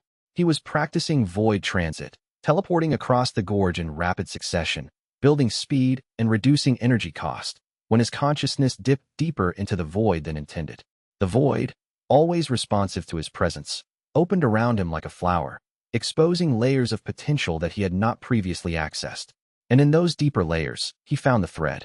A connection, not to the abyssal network or to the physical world, but to something else. A framework that existed in the void itself, ancient and vast and unmistakably deliberate. It was the architecture of the cultivation system, the deep structure upon which both the heavenly Tao and the abyssal path were built. The structure was dual. Two interlocking patterns, one ascending, one descending, that together formed a complete system. The ascending pattern was the heavenly Tao, order, hierarchy, standardization. The descending pattern was the abyss, adaptation, evolution, individuality. They were meant to work together.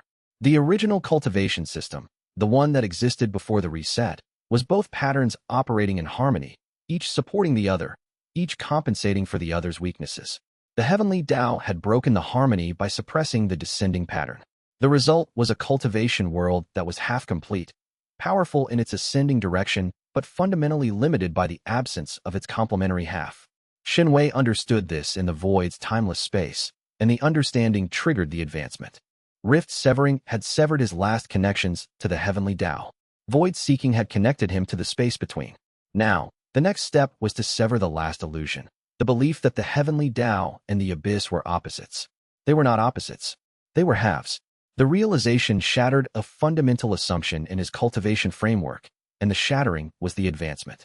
His abyssal chi, already dense and complex, underwent a phase transition, not becoming heavenly, not merging, but recognizing the heavenly pattern as its complement rather than its enemy.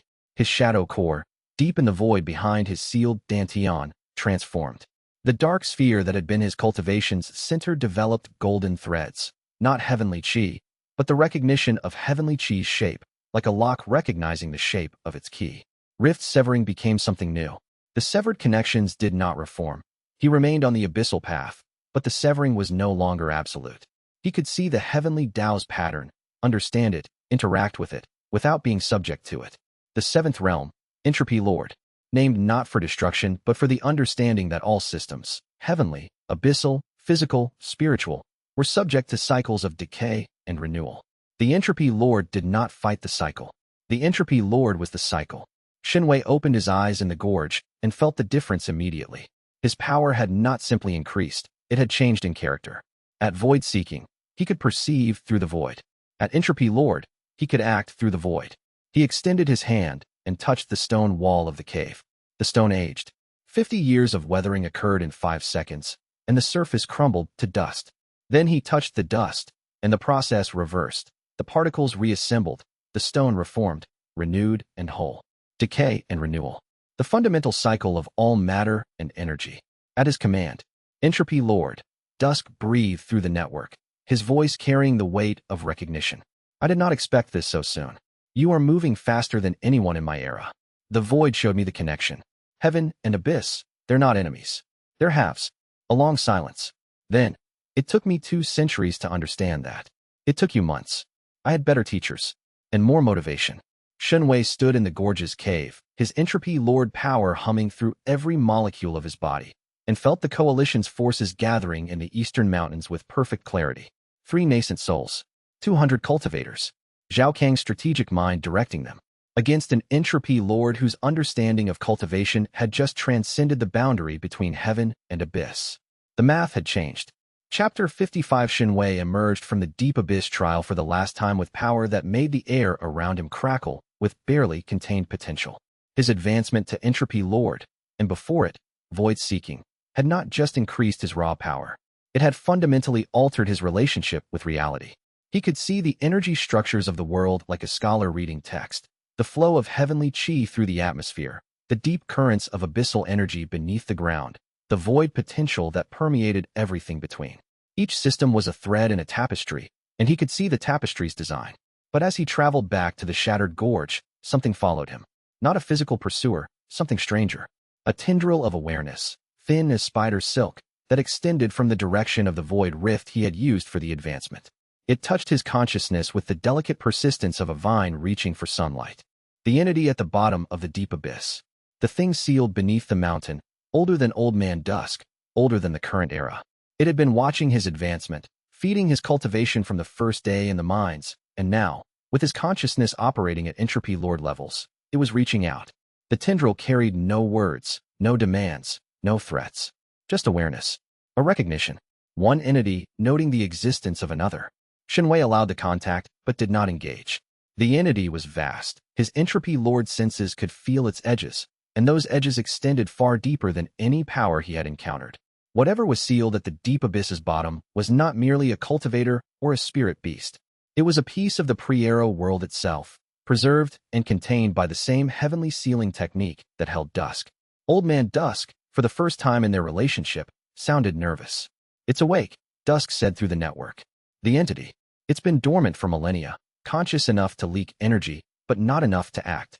Your advancement disturbed its slumber." "What is it? The abyss itself? Or a fragment of it?" "The physical manifestation of the descending pattern that the heavenly Tao sealed when it destroyed the Abyssal Path cultivators. It's not alive in the way you or I are alive. It's more like a force of nature with an awareness." "Is it dangerous? To you?" "Probably not. It recognizes you as a cultivator of the Abyssal Path, and its entire existence is oriented toward supporting that path. But its awakening will not go unnoticed. The heavenly Tao's monitoring systems will detect the disturbance. How soon? Impossible to predict. But the cascade has begun." Chapter 56. The confrontation with Dusk happened on Shen Wei's first night back at the Shattered Gorge base. He had returned to find the community in good order.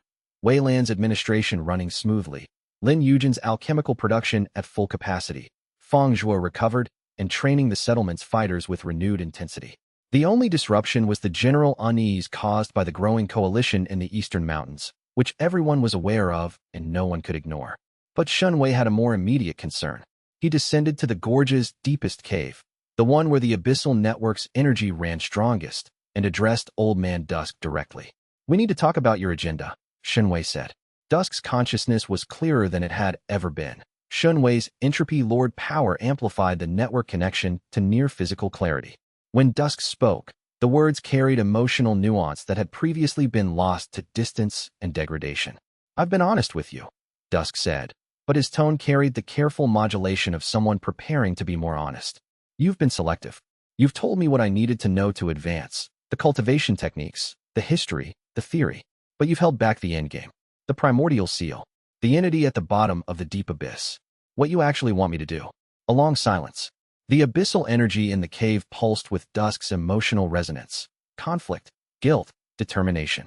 "The Primordial Seal," Dusk said finally, "is the mechanism by which the heavenly Tao separated the abyss from the surface world. It's not just a barrier. It's a fundamental alteration to the structure of reality. When the heavenly Tao enacted the reset 4,000 years ago, it didn't just destroy the Abyssal Path cultivators. It sealed the abyss itself, the descending half of the original cultivation system, behind a barrier that prevents abyssal energy from reaching the surface in meaningful quantities. The energy that fed my cultivation in the mines, leakage. Tiny amounts that seeped through microfractures in the seal. Enough to trigger your evolution, but not enough to threaten the heavenly Tao's control. And you want me to break the seal. I want you to open it. Not break, open. The seal was designed with a key mechanism, a way to release it from the inside. The heavenly Tao included it as a failsafe, a way to reverse the separation if the consequences became intolerable. You've been guiding me toward being that key. The prophecy Liang Feng found. It describes the sealed one becoming the key. Yes. Dusk's voice was heavy. I have been guiding you. Not dishonestly. Everything I've taught you is real. Everything I've shared is true. But my ultimate goal, from the moment I first sensed your mutated chi in the mines, has been to cultivate someone capable of opening the Primordial Seal. Why? Because the world is broken, Shen Wei. Half a cultivation system is not sustainable. The heavenly Tao's monopoly produces a world where power is rigid, hierarchy is absolute, and diversity is suppressed. The Abyssal Path's absence has consequences that go beyond cultivation.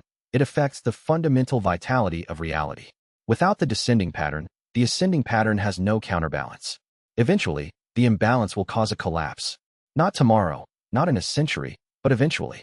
The heavenly Tao is eating itself, and it's too invested in its monopoly to see it. So you want me to save the world by breaking it open. I want you to restore balance. But I acknowledge that the process carries enormous risks. Opening the Primordial Seal will flood the surface world with abyssal energy. Cultivators who are not prepared will be overwhelmed. The heavenly Tao will respond with everything it has. There will be chaos, conflict, and casualties. Shen Wei stood in the cave, his entropy-lord power processing the information with dual consciousness precision. Both minds work the problem simultaneously, the tactical mind assessing risks and strategies, the philosophical mind weighing the moral implications. You should have told me from the beginning, Shen Wei said. If I had told you in the mines, a 17-year-old boy, sealed and suffering, that my ultimate goal was to restructure reality, what would you have said? I would have said you were insane. Exactly. The truth needed context. You needed to understand the Abyssal Path, experience its cultivation, see the heavenly Tao's injustice firsthand. Now you have that context. Having context doesn't mean I agree. No, it doesn't. Dusk's voice softened. I am not commanding you, Shen Wei. I never was. I gave you knowledge and guidance, but the choices have always been yours. If you decide that the Primordial Seal should remain closed, that the risks of opening it outweigh the benefits, I will respect that decision. I have been a prisoner for 4,000 years. I can endure longer. Shen Wei said nothing for a long time. The cave's darkness was absolute to normal senses, but his entropy-lord perception showed him every detail. The stone's mineral composition, the energy currents flowing through the walls, the distant pulse of the sealed entity beneath the deep abyss. I need to think about it, he said. Not now, not under pressure. After the coalition is dealt with. After the immediate threat is handled. Of course. But Dusk, no more selective truth. From now on, full disclosure. Everything you know, everything you suspect, everything you hope for. I can handle the weight. Full disclosure, Dusk agreed. You've earned that. Shen Wei climbed back to the surface, carrying the weight of a decision that would shape the future of the cultivation world. The stars were out, and the gorge's mist reflected their light in a soft, diffuse glow. Lin Yujin was waiting at the cave's entrance. You heard, he said. It was not a question. Her alchemical senses could detect emotional residue in the air, and the conversation with Dusk had produced plenty. Enough. She took his hand. Big decision. The biggest. Then make it when you're ready. Not before. They stood together in the starlight, two people who had been broken by the orthodox world and rebuilt themselves from the ruins, facing a future that was larger and more frightening and more full of possibility than either of them had imagined. Chapter 57. The coalition attacked 3 weeks later, and Madame Xue's intelligence network gave the gorge settlement 8 hours warning. 200 cultivators approached from the east in a formation designed by Zhao Kang's strategic mind, a spearhead of core formation fighters leading, foundation establishment forming the body, and 3 nascent soul elders from the Golden Meridian holding back as reserves and heavy artillery. The shattered gorge's natural defenses were significant. The chasm itself was a barrier that channeled attackers into predictable approach routes, and the settlement's caves were connected by passages that defenders could use for rapid redeployment. Weilon had improved on nature with formation arrays, early warning systems, and prepared kill zones. But against 3 nascent souls and 200 cultivators, defensive advantages could only delay the inevitable. The coalition had the power to crack the gorge open like an egg. Shen Wei did not intend to let them try. He stood on the gorge's eastern rim as the coalition forces appeared on the horizon, a line of cultivators stretching across the terrain, their combined spiritual pressure creating a visible distortion in the air. At their center, Zhao Kang rode a spirit beast, his face set in grim determination. I'll handle the nascent souls, Shen Wei told Madame Xue and Feng Zhua. Madame Xue, use your intelligence network to disrupt their communications. Feng Zhua, hold the defensive positions.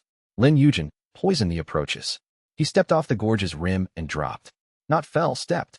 The void responded to his entropy-lord consciousness, and his body translated through the empty space between the rim and the valley floor in a single fluid motion that bypassed gravity entirely. He emerged at ground level, standing between the gorge and the approaching army, alone. The coalition stopped. 200 pairs of eyes fixed on the single figure standing before them. Shen Wei extended his perception through the void, mapping every cultivator, every formation, every technique in the opposing force. His entropy-lord power analyzed the army's structure with the casual thoroughness of a scholar reading a menu. I am Shen Wei, he said, and his voice, amplified by abyssal energy that carried it across the entire battlefield, was calm and clear. The settlement behind me is home to cultivators who have been exiled, sealed, abandoned, or destroyed by the orthodox system. They are not your enemies. Silence. Some of you are here because you believe I am a demonic cultivator who threatens the natural order. I am not. My cultivation comes from a pre-era path that the heavenly Tao destroyed 4,000 years ago and erased from history. It is different from orthodox cultivation, but no more evil than the earth is evil for existing beneath the sky. More silence. Some of the Foundation establishment cultivators in the formation's body shifted uncomfortably. Others are here because your sect leaders told you to come. You follow orders because that is what cultivators do. I understand that.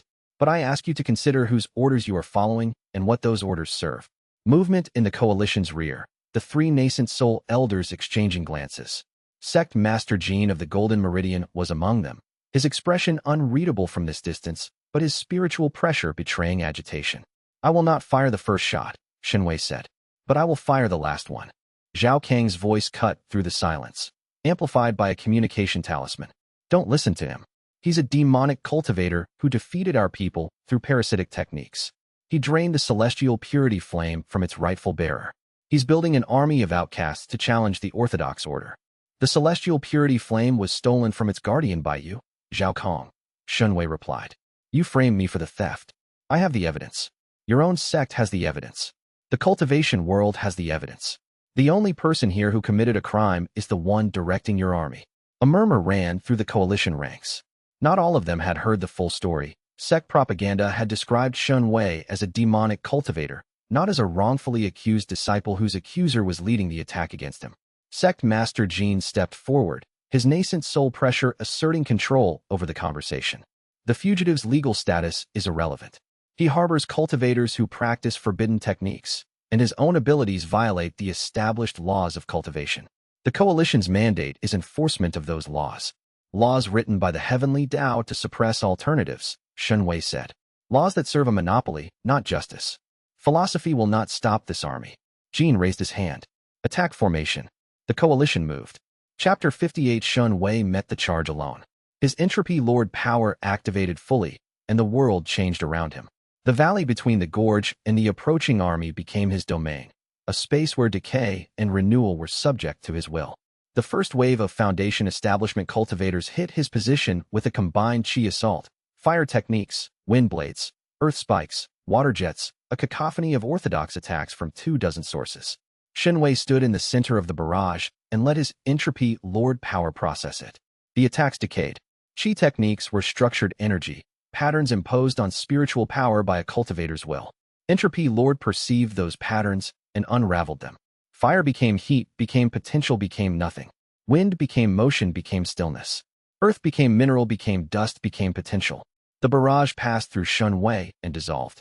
Not absorbed, dissolved. The energy returned to potential state, becoming ambient spiritual force that drifted harmlessly into the atmosphere. The Foundation establishment cultivators stared. Several stopped attacking. One dropped his weapon. The core formation fighters were less easily impressed. A squad of 10, led by a weathered veteran with a massive broadsword, pressed the attack with coordinated techniques that were orders of magnitude more sophisticated than the Foundation establishment barrage. Formation-empowered strikes, synchronized chi pulses, combined element attacks. Shen Wei moved through them like water through stones. Abyss step at entropy lord speed was teleportation. He appeared in one position, struck, appeared in another, struck again. His attacks were not conventional force, but entropy, a touch that aged metal, that decayed chi structures, that unraveled techniques at their foundation. Broadswords rusted. Armor crumbled. Chi barriers thinned to nothing. He did not kill. The entropy was calibrated, enough to disable, not to destroy. Weapons fell apart, but hands were unharmed. Armor disintegrated, but skin beneath was untouched. Chi reserves were drained to empty, but the cultivators' meridians were left intact. In 30 seconds, 10 core formation cultivators were on the ground, unarmed, disoriented, and utterly defeated without a single lethal injury. The coalition's advance faltered. Then the nascent souls engaged. Sect Master Jean led the attack, flanked by his 2 elders, a match pair of formation specialists whose combined array work could create barriers that even nascent soul attacks couldn't breach. Their assault was not the brute force of the lower ranks, but a sophisticated, layered operation that used formations to amplify individual power and cover individual weaknesses. Jin's strike came first, a beam of golden formation energy that carried the weight of a nascent soul's full power, amplified by the support formation his elders maintained. The beam was a full magnitude beyond anything the core formation cultivators had produced. Shen Wei caught it, not with his hands, with his entropy lord domain. The beam entered his sphere of influence and began to decay, but Jin's nascent soul power resisted the entropy, maintaining the beam's structure through sheer spiritual force. The result was a deadlock. entropy pulling apart what power held together. Interesting, Jean said, his cold eyes calculating. Your abilities are impressive for someone so young. But entropy requires energy too. How long can you sustain this? The answer was, longer than Jean expected, but not indefinitely. Entropy Lord power was not free. It drew from Shen Wei's shadow core, which was vast, but not unlimited. A sustained contest of endurance against 3 nascent souls would eventually deplete him. Shen Wei needed to end this fast. He released the deadlock and moved. Void transit carried him behind the 3 nascent souls in an instant, and his entropy touch found the formation's anchor point, the junction where the 3 cultivators' combined array intersected. One touch of decay, precisely targeted, and the formation unraveled. The 2 support elders stumbled as their array collapsed. Jean spun, launching a close-range blast that Shen Wei deflected by accelerating the decay of its leading edge, using the dissipated energy to fuel his own movement. Madame Xue's forces struck the coalition's flank. Her Blood Lotus agents, coordinated through the intelligence network, hit the rear echelon with disruption techniques. Communication talismans destroyed, command arrays scrambled, supply lines cut. The coalition's organized army began to fragment into confused clusters. Fang Zhuo led the Gorge Settlement's fighters in a sortie from the defensive positions, striking the coalition's weakened left flank with the ferocity of people defending their home. His body cultivation, enhanced by months of Shen Wei's proximity to abyssal energy, was devastating in close combat. He could absorb punishment that would kill ordinary cultivators and deliver strikes that could crack core formation barriers. The battle was turning, but Jean was not defeated. The Golden Meridian's sect master, stripped of his formation support, but still wielding nascent soul power, fought with the desperate efficiency of someone who understood that this battle would determine his sect's future. He launched a technique that Shen Wei had not seen before. Not a formation but a pure chi manifestation. A golden dragon of spiritual energy that coiled through the air with the intelligent menace of a living thing. The dragon was an autonomous construct, maintaining itself without Jin's direct control, freeing the nascent soul cultivator to attack simultaneously from a different angle. Shen Wei's entropy lord power engaged the dragon while his physical body fought Jin. The dual consciousness, one mind on each opponent, operated at maximum capacity, and for the first time since achieving entropy lord, Shen Wei felt the strain of fighting at his limits. Then Lin Yujin's poison hit. Not the dart this time, something more sophisticated, developed from the Deep Abyss Archive's pre-era knowledge. A gas-form compound that interacted with formation chi specifically, causing the structured energy to become unstable and self-destructive. She had dispersed it across the entire battlefield through carefully placed alchemical emitters during the initial engagement. The compound activated. Every formation array on the battlefield, coalition and settlement alike, destabilized simultaneously. But the settlement's formations were minimal, while the coalition's entire military structure was built on formation-enhanced combat.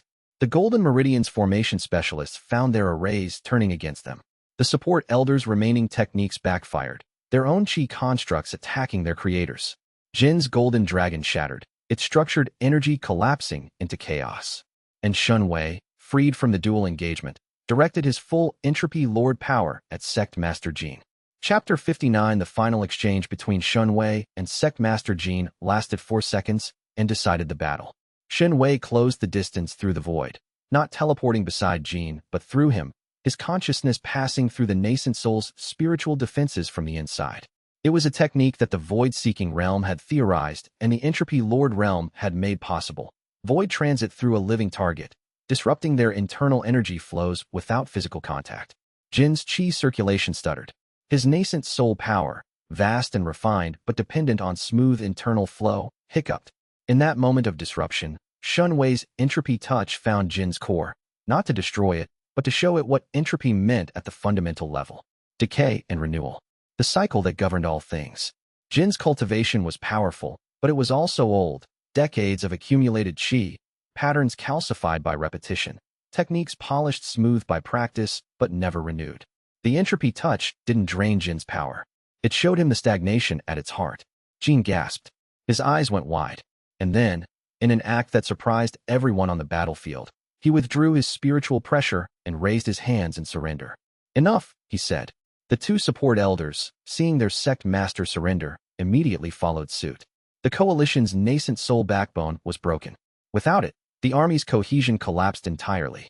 Foundation establishment cultivators dropped their weapons. Core formation fighters retreated in orderly groups. The battle was over. Shen Wei stood in the center of the battlefield, surrounded by dropped weapons and surrendered opponents, and felt the weight of what had just happened settle on his shoulders. He had not killed a single person. Not one. The entire battle, hundreds of cultivators engaged, nascent soul powers deployed, the fate of a community at stake, had been resolved without a single death. Lin Yujin appeared at his side, her face drawn with exhaustion, but her eyes bright with fierce satisfaction. Your poison was perfect, Shen Wei said. My mother would have been proud. She paused, then added quietly, I'm proud. Fang Zhuo arrived, bleeding from a dozen minor cuts, but grinning through the blood. We held. The gorge held. Shen Wei looked at the defeated army, at the surrendered nascent souls, at the scattered remnants of a coalition that had been assembled to destroy everything he had built. And he said the words that would define the next phase of his journey. Find Zhao Kang. Chapter 60. Zhao Kang was found 2 kilometers from the battlefield, sitting alone on a boulder overlooking the eastern plain. His coalition had shattered around him. His strategic plans had failed. His borrowed authority had evaporated. He looked up when Shen Wei approached, and his expression was an empty vessel from which anger, fear, and ambition had been poured out, leaving nothing but exhaustion. I didn't run, Zhao Kang said. I considered it. But I'm tired of running. Shen Wei sat on a neighboring boulder. The evening light was golden, and the battlefield behind them was quiet except for the organized murmur of prisoners being processed and wounded being treated. What happens now? Zhao Kang asked.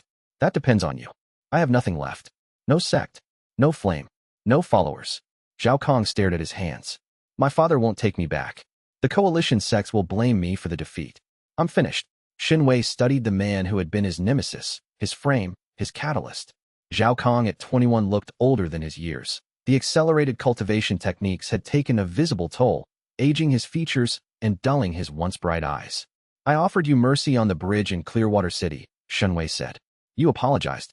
You said you were sorry. I was. Then prove it. Shen Wei extended his hand. Come to the gorge.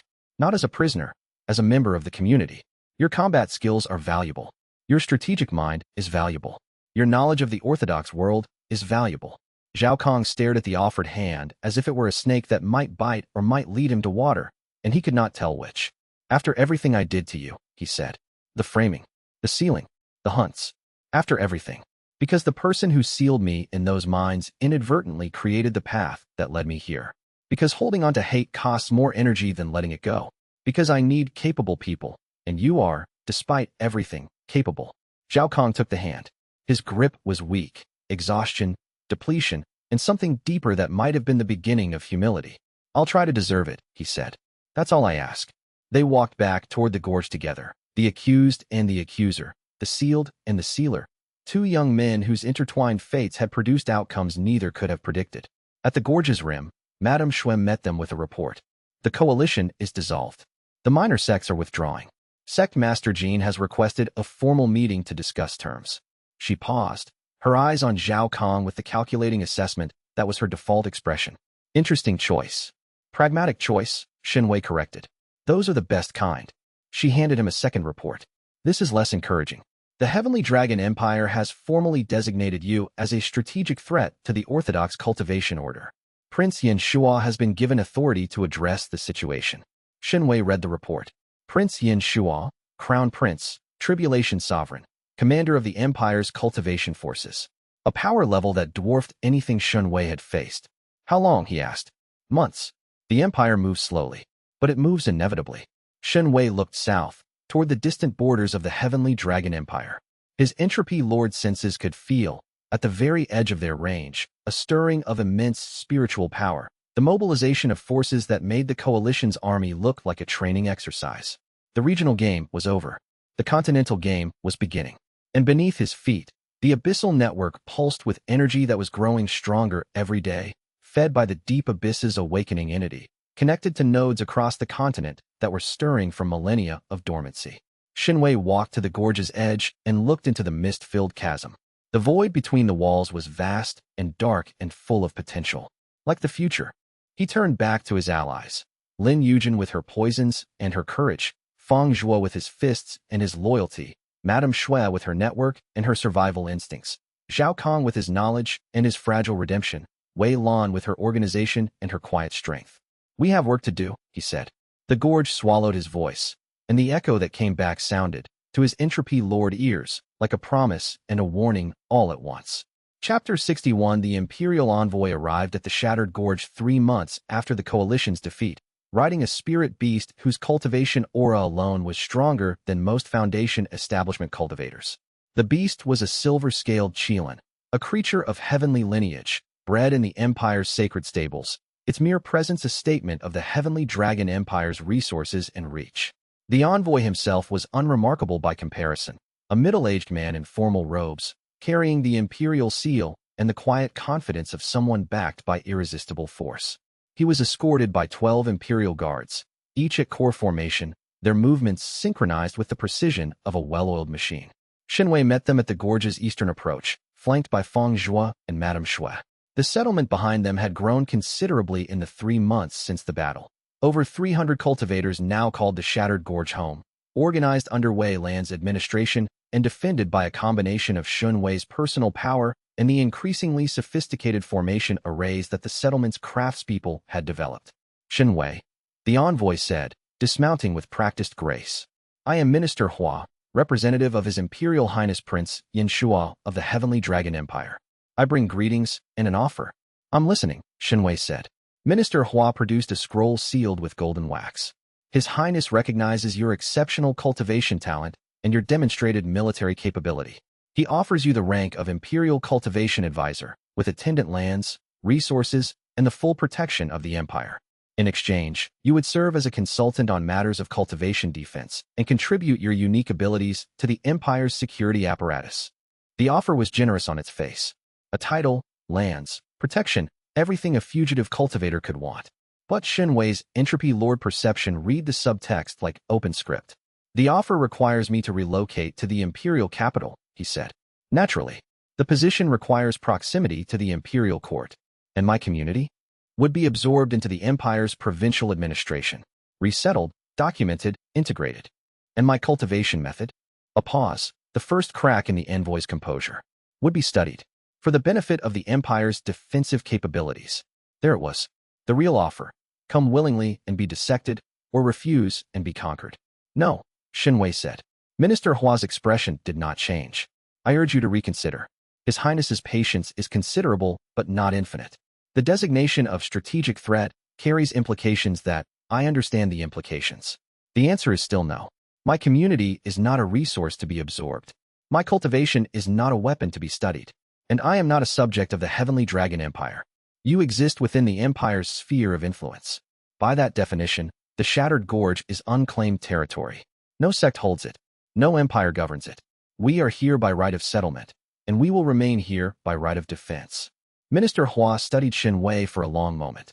His diplomatic mask was impeccable, but Shen Wei's perception caught the micro-expressions beneath: resignation, calculation, a hint of respect. I will convey your response to His Highness, Minister Hua said. He remounted his Qilin, gathered his escort, and departed with the measured dignity of an official completing an unpleasant duty. That went well, Madame Shui observed dryly. It went exactly as expected. Shen Wei watched the envoy's party disappear over the eastern rise. The offer was a formality. Prince Yin Shua didn't expect me to accept. He expected the refusal to justify what comes next. War, or something close to it. Shen Wei turned to face the gorge, where 300 cultivators were building their lives in defiance of an empire that considered their existence inconvenient. We have months, maybe less. The empire's military mobilization takes time, and Prince Yin Shua is methodical. He'll prepare thoroughly before moving. And in that time, I advance. The community strengthens. And we prepare for the possibility that we'll be facing a tribulation sovereign on an open battlefield. The wind carried the envoy's dust trail eastward, toward the heart of an empire that had never lost a military conflict in 500 years. The Shattered Gorge stood against the sky, small and defiant and growing. Chapter 62. The Empire's response to Shen Wei's refusal was not immediate military action, but something more insidious: political strangulation. Within a week of Minister Hua's departure, the Heavenly Dragon Empire issued a formal declaration classifying Shen Wei and the Shattered Gorge settlement as a threat to orthodox cultivation order and imperial stability. The declaration was distributed to every major sect, every cultivation alliance, and every governing body within the empire's sphere of influence.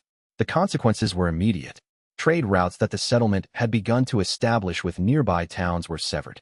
Merchants who had been willing to sell provisions and cultivation materials to the gorge were warned that doing business with a designated threat would result in imperial sanctions.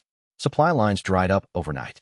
3 sects that had been tentatively friendly, minor organizations that had seen the coalition's defeat as an opportunity to ally with a rising power, reversed course and issued formal statements distancing themselves from Shen Wei's cause. 2 of the settlement's newer members, cultivators who had arrived after the battle, drawn by the community's growing reputation, quietly departed, unwilling to risk imperial attention. The isolation was deliberate and effective. The Empire did not need to attack the shattered gorge directly, it could starve it. We need alternative supply chains, Wei Lan reported at the settlement's daily council meeting. Our food stores are adequate for 2 months. Cultivation materials, spirit stones, herbs, formation supplies, will run out in 3 weeks. The underground network, Lin Yujin suggested. Shen Wei can transit through the void.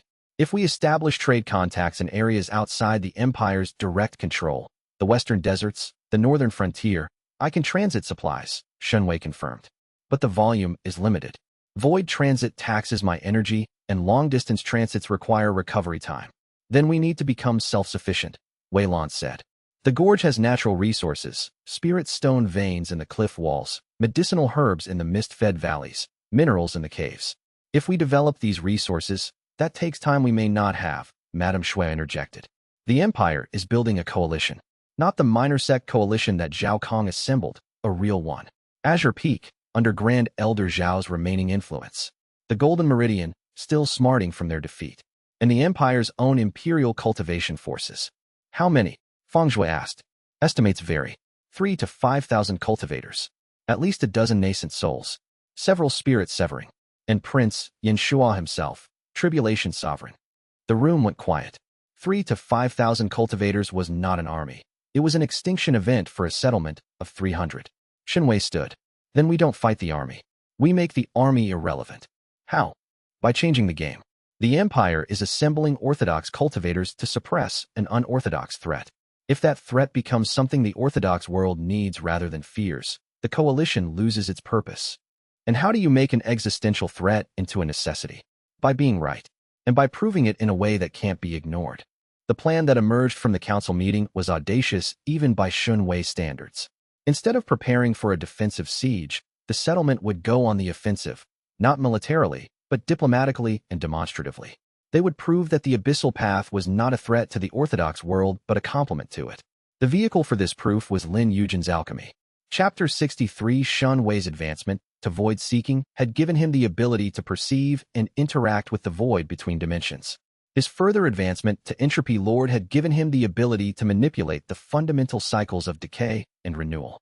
Now, sitting in the deepest cave of the shattered gorge, surrounded by the humming energy of the abyssal network, he pushed for the next horizon. The advancement was not a sudden breakthrough like the previous ones. It was a gradual expansion, a deepening of his connection to the void that revealed new capabilities one layer at a time. The first new capability was spatial manipulation. The void was the space between dimensions, between objects, between moments. At sufficient cultivation density, an entropy lord could reach into that space and fold it, compressing distance, expanding volume, creating passages through solid matter. Shen Wei practiced by creating void tunnels through the gorge's cliff walls, passages that existed in the void rather than in physical stone, invisible to normal senses, accessible only to someone who could perceive the dimensional fabric. The tunnels allowed instantaneous transit within the gorge, making the settlement's defensive capabilities exponentially more flexible.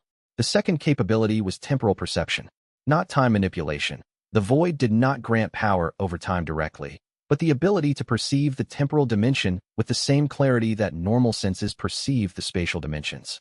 Shen Wei could see the age of objects, sense the direction of causal chains, perceive the probability gradients of future events. This gave him strategic precognition of a limited sort. He could not see the future, but he could see which current trends were most likely to produce which outcomes. The Empire's coalition was forming along predictable lines. Its attack would come from a specific direction. Its strategy would follow doctrines that Shen Wei could analyze and prepare for. The third capability was the most significant, energy transmutation. At entropy lord level, Shen Wei could control the cycles of decay and renewal in energy, breaking down one type, and allowing another to emerge.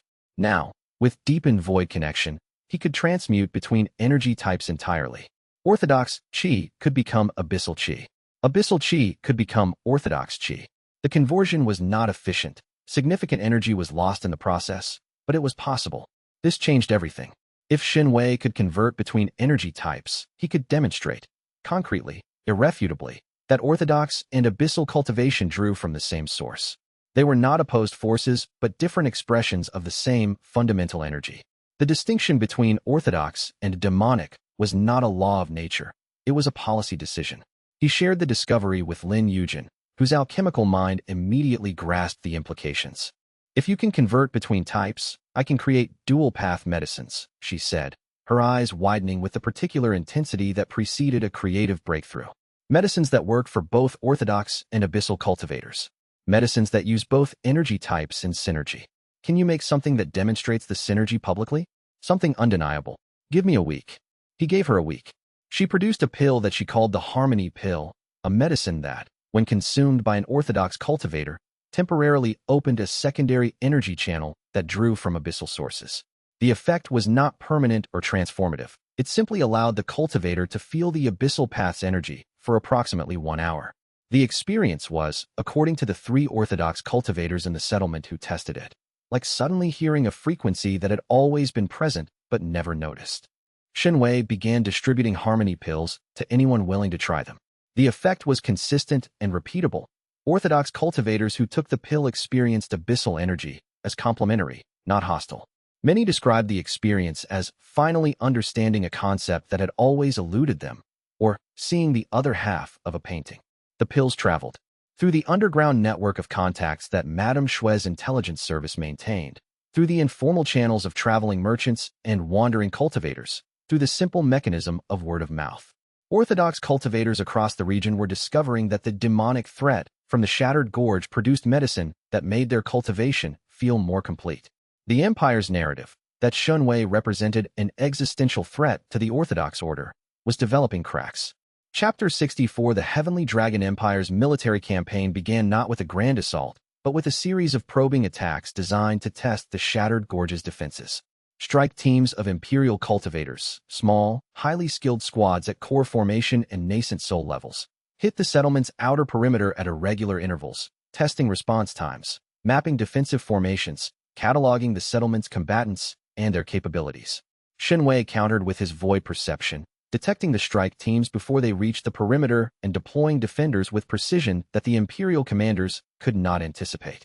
Each probing attack was repulsed with minimal casualties. Shen Wei's entropy lord power neutralized the strongest opponents, while the settlement's growing core of fighters handled the rest. But the probes were achieving their primary objective, intelligence gathering.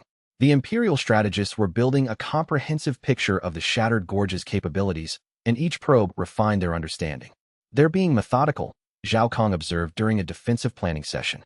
He had settled into his role at the settlement with the quiet dedication of someone seeking redemption through competence.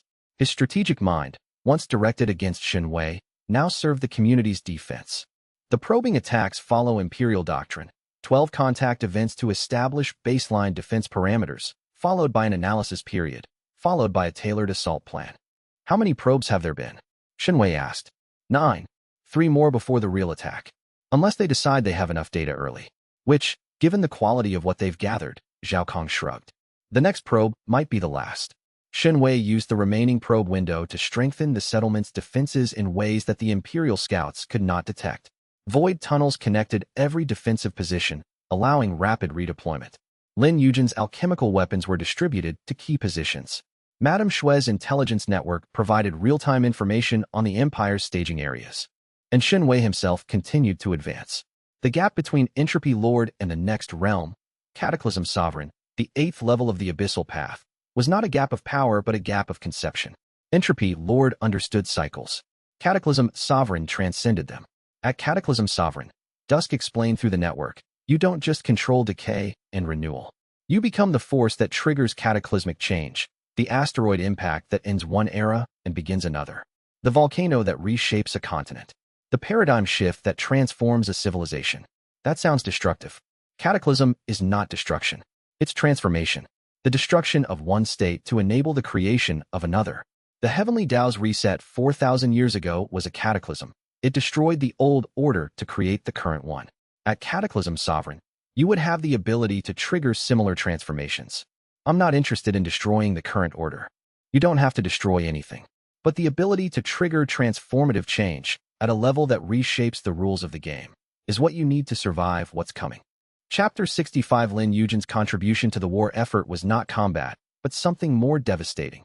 She was making the Empire's army sick. Not literally. The Emerald Venom, as the cultivation world had begun calling her, was more subtle than that. She had developed a compound that interacted specifically with chi-enhanced bodies, the kind of bodies that every cultivator above Foundation establishment possessed. The compound, dispersed as an odorless aerosol through the wind patterns that carried toward the Empire's staging areas, created a temporary disruption in chi circulation that reduced effective cultivation power by approximately 20%. The effect was mild enough to be attributed to environmental factors, a chi dampening zone, that the Empire's formation specialists investigated and found nothing. But 20% across an army of thousands was the equivalent of removing several hundred fighters from the field. Invisible attrition, Madame Shui said approvingly. The Empire's commanders will notice their force projections don't match their actual capabilities, but they won't be able to identify the cause. Lin Yujin's smile was cold and professional. My mother killed 11 attackers with poison. I can do better. She did not stop at the aerosol. Working from her mother's notes and the Deep Abyss Archive's pre-era knowledge, she developed a suite of battlefield alchemy that targeted infrastructure rather than individuals. Compounds that degraded formation arrays, gases that disrupted communication talismans, solutions that corroded chi-enhanced weapons. Her philosophy was surgical. Disable the army's tools without harming its people. Leave the cultivators alive but unable to fight effectively. Turn the Empire's technological advantage into a liability. Every technique they use relies on structured chi, she explained to the council. Formations, talismans, weapons, armor, all of it is built on the assumption that chi behaves in predictable, stable ways. My compounds introduce instability. Small amounts, carefully targeted, that make their equipment unreliable. How long can you sustain production? Indefinitely. The Gorge's natural resources include several herbs that are perfect base materials, and my abyssal alchemy techniques can process them efficiently. Shen Wei watched Lin Yujin work and felt a mixture of pride and soberness. She had transformed from a quiet alchemist hiding in a sect's shadows to a strategic weapon capable of neutralizing an army. The journey from that medical alcove in the mines to this moment was a testament to what people could become when they were freed from the constraints that had been holding them down. But the Empire was coming regardless. No amount of invisible attrition would stop a tribulation sovereign. Chapter 66. Zhao Kang's return to the cultivation world's attention came not through Shen Wei's community, but through the Empire's intelligence networks, and the manner of his reappearance sent shockwaves through the Shattered Gorge settlement. The reports arrived through Madame Shui's channels. Zhao Kang had been contacted by an entity calling itself the Heavenly Mandate, a divine emissary of the Heavenly Tao itself, tasked with maintaining the orthodox cultivation order. The Mandate had offered Zhao Kang power in exchange for service. His cultivation would be elevated to Tao seeking, the sixth orthodox realm, and he would serve as the Heavenly Tao's champion against the rising abyssal threat. Zhao Kang had accepted. The information hit the settlement's council meeting like a physical blow. He was here, Feng was said, his voice heavy with betrayal. He was one of us. He said he'd try to deserve it. He was here for 2 months, Madame Shui said, her expression unreadable. Long enough to learn our defensive plans, our capabilities, our weaknesses. The silence was deafening. Shen Wei closed his eyes and let his entropy lord perception process the information. Zhao Kang's defection was not just a personal betrayal. It was a strategic catastrophe. Everything Zhao Kang had learned during his time at the Gorge, the void tunnels, the defensive formations, the alchemical weapons, Shen Wei's cultivation method, and its limitations, was now in the hands of an entity connected to the Heavenly Tao itself. When did he leave? Shen Wei asked. 3 days ago, based on the intelligence timeline, Madame Shui said. He was seen at the Empire's forward staging area, meeting with Prince Yin Shua's strategic staff. 3 days. Long enough to have already shared everything he knew. Our void tunnel network is compromised, Shen Wei said. The defensive formations need to be reconfigured. The alchemical weapon placement needs to change. Everything Zhao Kang knew, assumed the enemy knows. That's everything, Wei Lan said quietly. Then we rebuild everything. We have days, not weeks. The reconfiguration was exhausting. 300 cultivators worked around the clock to replace compromised defenses with new ones, reroute void tunnels through different spatial coordinates, and relocate Lin Yujin's alchemical emitters to positions that Zhao Kang had never seen. But the deeper wound was emotional. Shen Wei had offered Zhao Kang a chance at redemption, and Zhao Kang had used that chance to gather intelligence and deliver it to the enemy. The trust that the community had extended was weaponized against them. I should have known, Shen Wei told Lin Yujin that night, sitting on the gorge's rim in the darkness. The absorption technique that analyzed his fighting style could have been used to read his intentions. I chose not to. I chose to trust. That's not a weakness, Lin Yujin said. Tell that to the 300 people whose defenses just became transparent. Trust is never a weakness, Shen Wei. The weakness is in people who betray it, not people who offer it. She took his hand. Zhao Kang made his choice. It reflects on him, not on you. He leaned into her, letting the warmth of her presence ease the cold knot in his chest. She was right, and he knew she was right, but the knowledge did not erase the sting. The heavenly mandate had not just empowered Zhao Kang. It had demonstrated that the heavenly Tao was now actively involved. The cosmic power that had destroyed the Abyssal Path 4,000 years ago was taking direct action against Shen Wei's cultivation. The game had escalated beyond empires and sections. It was now cultivator versus cosmos. And the cosmos had just recruited his oldest enemy as its champion. Chapter 67 Zhao Kang's first attack came 10 days after his defection, and it revealed exactly how much the heavenly mandate's power had transformed him. He appeared at the gorge's northern approach, alone, walking with the unhurried confidence of absolute power.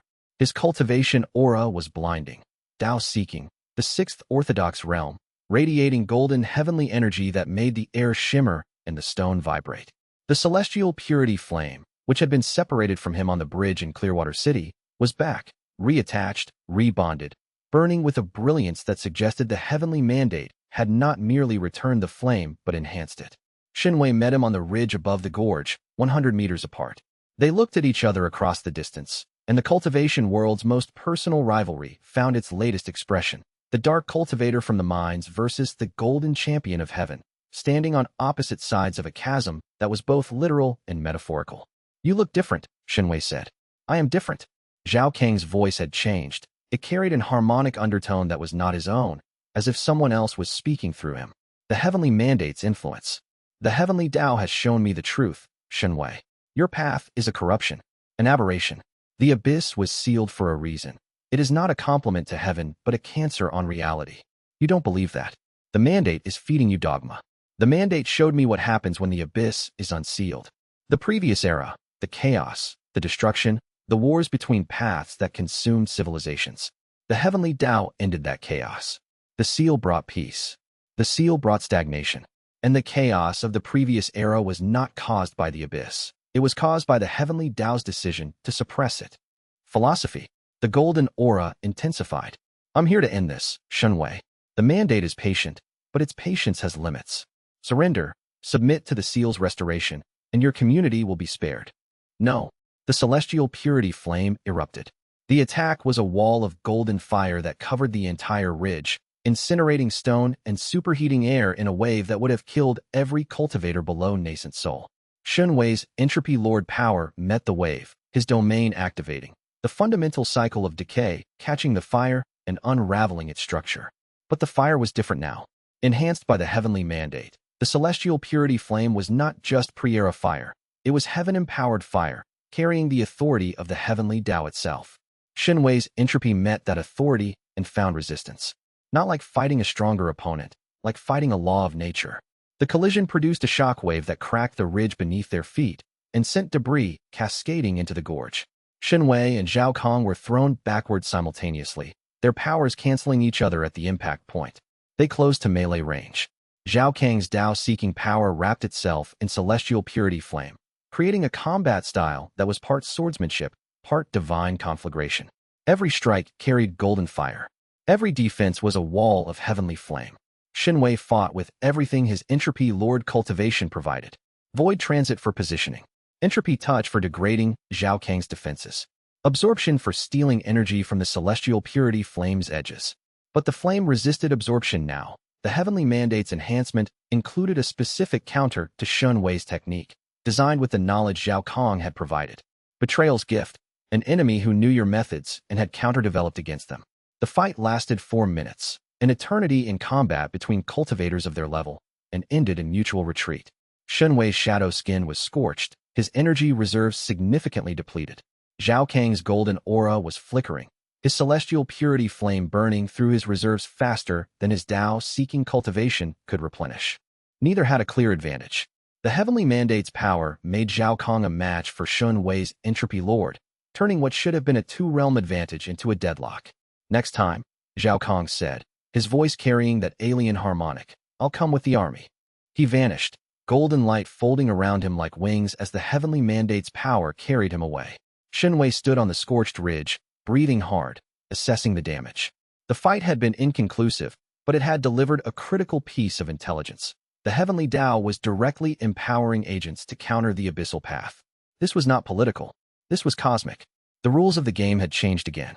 Chapter 68 The Secret Meeting with Sect Master Liang Feng happened 3 weeks later, arranged through a chain of intermediaries that included Madame Shui's network, a retired elder of Azure Peak, and a messenger bird with an encrypted spiritual signature.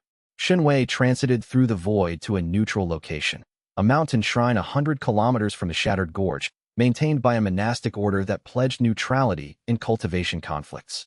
The shrine's spiritual wards prevented detection by external parties, making it as close to a safe meeting point as the current situation allowed. Liang Feng was already there when Shen Wei arrived, sitting in the shrine's central garden, sipping tea with the unhurried composure of a man whose plans operated on timescales that made immediate crises irrelevant. Shen Wei sat across from him. For a long moment, neither spoke. "You sealed me deliberately," Shen Wei said. Liang Feng set down his teacup. "Yes. You found the prophecy in old Man Dusk's chamber. You understood that a dual-element cultivator sealed with the sevenfold suppression would trigger the Abyssal Path's reemergence. And you arranged for Zhao Kang's jealousy to provide the pretext. I did not arrange Zhao Kang's jealousy. I merely failed to prevent it. A subtle distinction. The boy was always going to act against you. His nature and his father's influence made that inevitable. I simply ensured that when he acted, the consequences would serve the prophecy. You used my suffering as a catalyst." "Yes." Liang Feng met his eyes without flinching. "I weighed the cost of one disciple's freedom against the potential restoration of a lost cultivation path. The mathematics were not kind, but they were clear. The rage that Shen Wei had expected to feel was muted. The entropy lord's perspective, the understanding that decay enabled renewal, that destruction enabled creation, gave him a framework for processing the revelation that diminished its emotional impact without erasing it entirely. Why tell me this now? Because you need information that only I can provide, and earning your willingness to listen requires honesty." Liang Feng produced a scroll from his robe. "This contains the complete record of the prophecy, including sections I did not inscribe on the chamber walls. Sections that describe what happens when the Primordial Seal is opened." Shen Wei took the scroll, but did not open it. "What does it say?" "The seal's opening triggers a redistribution of energy that temporarily destabilizes all cultivation across the continent. Orthodox cultivators will experience a disruption. Their heavenly chi will fluctuate as the abyss's energy floods the system. The disruption is not permanent. The system will stabilize into a dual-path configuration within weeks. But during the transition period, the cultivation world will be vulnerable." And the heavenly Tao's response. The prophecy describes a correction agent, an entity dispatched by the heavenly Tao to eliminate the threat. In the previous era, these agents destroyed every Abyssal Path cultivator. The prophecy suggests that the seal's opening will trigger the deployment of such an agent. The arbiter. Is that what your teacher calls it? The prophecy uses the term heaven's judge, a being of pure heavenly law, empowered beyond any mortal cultivator, tasked with enforcing the cosmic order. Shen Wei absorbed this. The arbiter, heaven's judge, was the ultimate threat. Not a human opponent, but a cosmic enforcement mechanism, deployed when the heavenly Tao's monopoly was genuinely threatened. "Why are you helping me?" he asked. Liang Feng was quiet for a long moment. When he spoke, his voice carried a weight that surprised Shen Wei. Not the calculated composure of a political operator, but the genuine conviction of a man who had spent decades wrestling with a moral dilemma. Because the world needs balance. The heavenly Tao's monopoly is not just unfair, it's unsustainable. Cultivation has been declining for centuries. Each generation produces fewer high-level breakthroughs than the last. The system is running out of potential because it's operating on half its original capacity.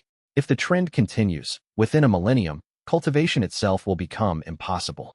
You've seen this? I've studied it for 40 years.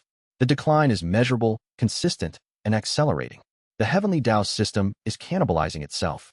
The only solution is restoring the dual-path framework that existed before the reset. And you sealed a 17-year-old boy to start that process. I did, and I would do it again. Liang Feng's eyes held the steady gaze of absolute certainty. The cost was one disciple's freedom. The stakes are the future of cultivation itself. Shen Wei stood.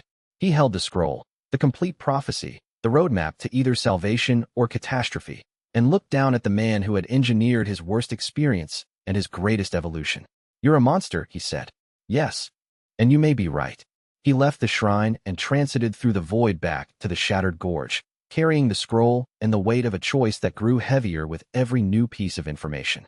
Chapter 69. The scroll's contents guided Shen Wei to locations across the continent that he had not previously known about. Ancient abyssal ruins, sealed energy nodes, hidden archives that predated the current era by millennia. He visited them through void transit, a capability that turned continental distances into steps, spending hours at each site, absorbing the residual energy, studying the formations, extracting knowledge that had been buried for 4,000 years. Each site enriched his understanding. The Abyssal Path was not a simple alternative to orthodox cultivation. It was a parallel system with its own philosophy, its own technique traditions, its own civilization. The ruins spoke of cities built underground, of cultivators who lived in harmony with the earth's depths, of a society that valued adaptation and diversity above hierarchy and standardization. At a ruin beneath the western desert, he found a library preserved in crystallized abyssal energy, thousands of texts covering subjects from combat techniques to philosophy to agriculture. The texts described a world where both cultivation paths coexisted, where the ascending and descending patterns worked together to create a richness of spiritual life that the current era could not imagine. He took copies of everything. The knowledge would be distributed to the settlement, studied, adapted, integrated. At a ruin beneath the northern ice fields, he found an armory. Not weapons, but formation blueprints, designs for defensive and offensive arrays that used abyssal energy principles. The formations were elegant, sophisticated, and utterly incompatible with orthodox formation theory, which meant that no orthodox formation specialist could counter them. He took the blueprints. The settlement's formation experts would implement them immediately. At a ruin beneath the eastern mountains, he found something that stopped him in his tracks. A mural, painted on a cavern wall in pigments that had survived for millennia through abyssal energy preservation. The mural depicted the reset, the moment when the heavenly Dao had descended on the Abyssal Path civilization and destroyed it. The destruction was not what Shen Wei had imagined. It was not a war. The Abyssal Path cultivators had not fought back because they had not had time. The reset had been instantaneous, a single, universal pulse of heavenly energy that rewrote the rules of reality in a heartbeat. Cultivators who had been operating on both paths suddenly found one path sealed. Those who had been primarily abyssal lost their cultivation entirely. Those who had been primarily heavenly found their understanding of the abyss erased from their memories. Old Man Dusk had survived because he was at the highest level, primordial architect, where one's cultivation was too deeply integrated into reality to be simply erased. But he had been sealed immediately afterward, his body crystallized, his consciousness locked in stone. The mural showed one more detail, the entity that had performed the reset. Not a cultivator, not a god, a figure of pure golden light, featureless and vast, descending from above with the inevitability of gravity. The Arbiter, or rather, the Arbiter's predecessor, the original heavens judge that had enforced the reset 4 millennia ago. Shen Wei stared at the mural and felt the future pressing against the present like water against a dam. Chapter 70. The full history of the Abyssal Path crystallized in Shen Wei's mind as he traveled between the ancient sites, each ruin adding pieces to a puzzle that spanned 4,000 years. The previous era had not been a golden age free of conflict. The dual path system had its own problems. Tension between heavenly and abyssal factions, disputes over resource allocation, philosophical disagreements about the nature of cultivation. But the conflicts were human conflicts, messy, complicated, sometimes violent, but ultimately productive. The dual system's diversity was its strength, generating innovations and breakthroughs that a monoculture could not. The Heavenly Dao's decision to suppress the Abyssal Path was not a response to a specific crisis, but a gradual policy shift. As the Heavenly Dao's influence grew, as its hierarchy became more entrenched, its standardization more complete, it began to see the Abyssal Path's unpredictability as a threat rather than an asset. The descending pattern was uncontrollable, its practitioners individualistic, its innovations disruptive. The reset was the ultimate expression of a control system that had decided control was more important than growth. Old Man Dusk, at the summit of the Abyssal Path, had seen the reset coming. He had tried to warn both sides, heavenly and abyssal, that the heavenly Dao's monopoly would eventually destroy the system it claimed to protect. He had been ignored by the heavenly side and unable to organize the abyssal side fast enough. He had been sealed. The path had been erased. The world had been diminished. And now, 4,000 years later, the consequences were exactly as Dusk had predicted. Cultivation was declining. The heavenly monopoly was unsustainable. The system was dying. Shen Wei's choice, to open the Primordial Seal or to let the slow decline continue, was not a choice between safety and risk. It was a choice between two forms of catastrophe: the sudden, violent transformation of opening the seal, or the slow, terminal decline of keeping it closed. He made his decision on the return journey to the shattered gorge, void transiting through the continental network, feeling the abyssal energy beneath his feet responding to his consciousness with the eager vitality of something too long confined. The seal would be opened. Not now. Not until the immediate threat of the Empire's invasion was resolved. But eventually, because the alternative was worse. Chapter 71. The advancement to Entropy Lord had given Shen Wei power over the cycles of decay and renewal. But the next advancement, Cataclysm Sovereign, the Eighth Realm, required him to transcend those cycles entirely. The process happened during a cultivation session in the gorge's deepest cave, where the abyssal network's energy was strongest and Old Man Dusk's consciousness was clearest. Shen Wei had been deepening his void connection for weeks, pushing the boundaries of his Entropy Lord perception when the boundary pushed back. The void, which had always been responsive but passive, suddenly became active. It reached into his consciousness with tendrils of pure potential, not the gentle touch of the sealed entity beneath the deep abyss, but the impersonal, overwhelming contact of the void itself, the source from which all energy, heavenly and abyssal, was drawn. The potential was infinite. The void contained every possible configuration of energy, every possible technique, every possible state of being. It was overwhelming in the truest sense, not too much to process but too much to exist alongside. The void's infinity threatened to dissolve Shen Wei's finite consciousness like a drop of water dissolving in an ocean. His abyssal soul held him together. The dual consciousness, one mind anchored in the physical world and one extended into the void, maintained the tension between finite and infinite that prevented dissolution. He existed at the interface, not fully in reality and not fully in the void but balanced between them. And at that interface, he found the cataclysm. Not a thing, not a force, a state. The state at which finite and infinite touched, where the potential of the void became the actuality of reality. The cataclysm was the moment of creation, the instant when nothing became something, when potential became real, when the void expressed itself as energy and matter and consciousness. At Cataclysm Sovereign, Shen Wei could touch that moment. He could reach into the void's potential and pull something into reality. Not creation from nothing. That was beyond any cultivation level, but transformation at the most fundamental level, reshaping what existed by briefly returning it to potential state and then allowing it to reform in a new configuration. The applications were terrifying. He could, theoretically, transform a mountain into a valley, an army into a garden, a seal into an open door. But the power was not free. Each act of cataclysmic transformation consumed enormous energy, and more importantly, it required absolute precision.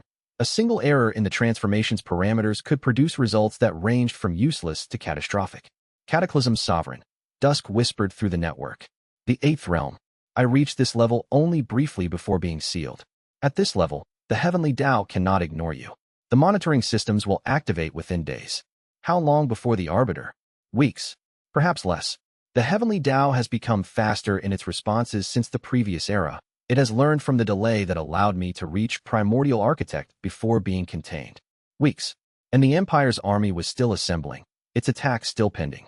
The timeline was collapsing, multiple threats converging toward the same narrow window. Shen Wei opened his eyes in the cave and felt the world with Cataclysm Sovereign senses. Everything was potential. Everything was mutable. The stone around him, the energy in the network, the consciousness in his mind. All of it existed at the interface between the void and reality, all of it subject to transformation, including himself, including the sealed Primordial Seal that kept the abyss locked away from the world, including the Heavenly Dao's rules. The power was terrifying in its scope and humbling in its implications. Shen Wei was, for the first time, genuinely afraid, not of his enemies but of himself, of what he could do, of the consequences of doing it. He climbed to the surface and found Lin Yujin waiting, as she always was. "It happened," she said, reading his expression with the intimate precision of someone who knew him at a cellular level. "Eighth Realm, Cataclysm Sovereign. How do you feel?" "Like I'm holding an earthquake in my hands and trying to decide where to point it." She took his hands, the hands that could theoretically reshape reality, and held them with steady, warm, human fingers. "Then point carefully," she said. He leaned his forehead against hers and breathed, and the earthquake in his hands quieted to a tremor that was manageable, if only just. Chapter 72. Prince Yin Shua arrived at the head of his army on a morning that dawned red. The Heavenly Dragon Empire's cultivation forces filled the eastern plain like a second horizon, 5,000 cultivators in formation, their combined spiritual pressure distorting the air in a shimmering haze that stretched from one edge of vision to the other. The army was organized in the Imperial War Formation, Foundation Establishment in the vanguard, Core Formation in the main body, Nascent Soul in the command echelon, Spirit Severing as tactical reserves. And at the center, mounted on a golden chelan that made the envoy's beast look like a pony, was Prince Yin Shua. The prince was everything that legend claimed. Tall, golden-armored, with the preternatural beauty of someone whose cultivation had refined his physical form to an ideal. His tribulation's sovereign aura, the ninth orthodox realm, one step below the legendary celestial monarch, was visible as a corona of golden light that turned the morning into something brighter and harsher than nature intended. In his hands, he carried the mandate seal. Shen Wei recognized the artifact through his cataclysm sovereign perception, a disk of solid heavenly energy, old beyond reckoning, inscribed with the fundamental laws of the orthodox cultivation system. The mandate seal was not just a weapon. It was an enforcer, a device that could suppress non-orthodox cultivation within its area of effect by imposing the heavenly Tao's rules on local reality. "That changes things," Madame Shui said, her voice tight. Shen Wei stood on the gorge's rim, watching the army arrange itself with the discipline that 500 years of imperial military tradition had perfected. His cataclysm sovereign senses analyzed the mandate seal's parameters, effective radius of 5 kilometers, power sufficient to suppress any cultivation that deviated from orthodox parameters, including body cultivation, blood cultivation, poison Tao, and, most critically, the Abyssal Path. Within the mandate seal's radius, the settlement's fighters would be reduced to mortals. Only Shen Wei himself, whose Abyssal Path was fully severed from heavenly influence, would retain his full capabilities. "Can you counter it?" Lin Yujin asked. "Not while it's active. The seal imposes rules. You can't counter rules with force, only with different rules." He paused. "But the seal has a physical component. It's an artifact. If the artifact is destroyed, the effect ends." "The artifact is in the hands of a tribulation sovereign," Feng Zhuo pointed out. "Yes. Surrounded by 5,000 cultivators." "Yes. And you're going to challenge him to a fight for it." Shen Wei looked at Feng Zhuo. The big man's expression was a mixture of exasperation and admiration. "That's exactly what I'm going to do." Chapter 73. The mandate seal activated as the army closed to within 5 kilometers of the gorge. The effect was like having gravity doubled. The settlement's cultivators, 300 strong, positioned in defensive formations along the gorge's rim, felt their cultivation stutter and dim as the seal's suppressive field washed over them. Orthodox techniques still functioned, barely, but anything that deviated from standard parameters, Feng Zhuo's body cultivation, Madame Shui's blood arts, Lin Yujin's poison Tao, was crushed flat. The settlement's fighters went from a formidable defensive force to a collection of weakened, disoriented individuals. Feng Zhuo, his body cultivation suppressed, felt his enhanced strength drain away, leaving him merely mortal strong, which was still considerable, but nothing compared to what he needed against core formation attackers. Madame Shui's blood cultivation flickered and died, her already depleted life force losing the artificial support that kept her functioning. She sagged against a rock, suddenly aged, suddenly fragile. Lin Yujin's poison Tao, the invisible weapon that had been quietly weakening the Empire's forces for weeks, neutralized entirely. The compounds she had dispersed lost their alchemical potency, becoming inert chemicals in the wind. Only Shen Wei was unaffected. The mandate seal operated by imposing the heavenly Tao's rules on local reality. Shen Wei's cultivation, fully severed from the heavenly Tao since his rift-severing advancement, existed outside those rules.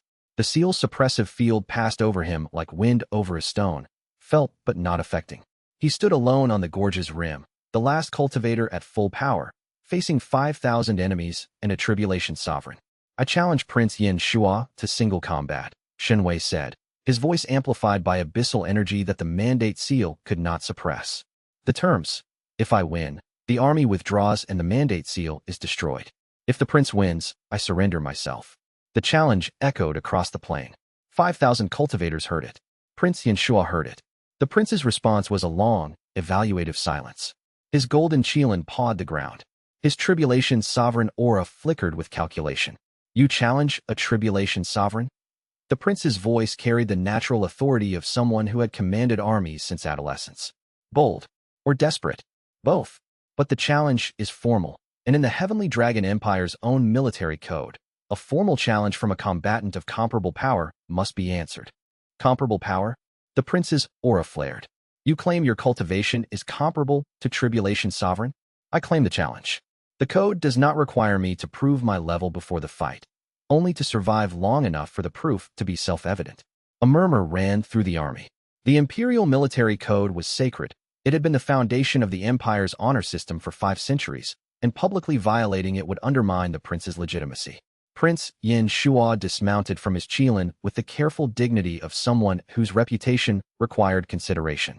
I accept, he said, but with a modification. The combat takes place in a sealed arena, and no interference from either side is permitted. Agreed. The army's formation specialists established the arena, a circular space 500 meters in diameter, bounded by a formation barrier that would contain the energies of the fight and prevent interference. Inside the barrier, the mandate seal's suppressive field was concentrated, making the arena particularly hostile to non-orthodox cultivation. Shen Wei stepped inside. Prince Yin Shua followed. The barrier sealed. Chapter 74. Prince Yin Shua was Shen Wei's cataclysm sovereign senses confirmed, genuinely a tribulation sovereign, the 9th orthodox realm, a full realm above Shen Wei's 8th realm equivalent. The power differential was real and significant. But realms were not destiny, and power was not the only variable. The prince struck first.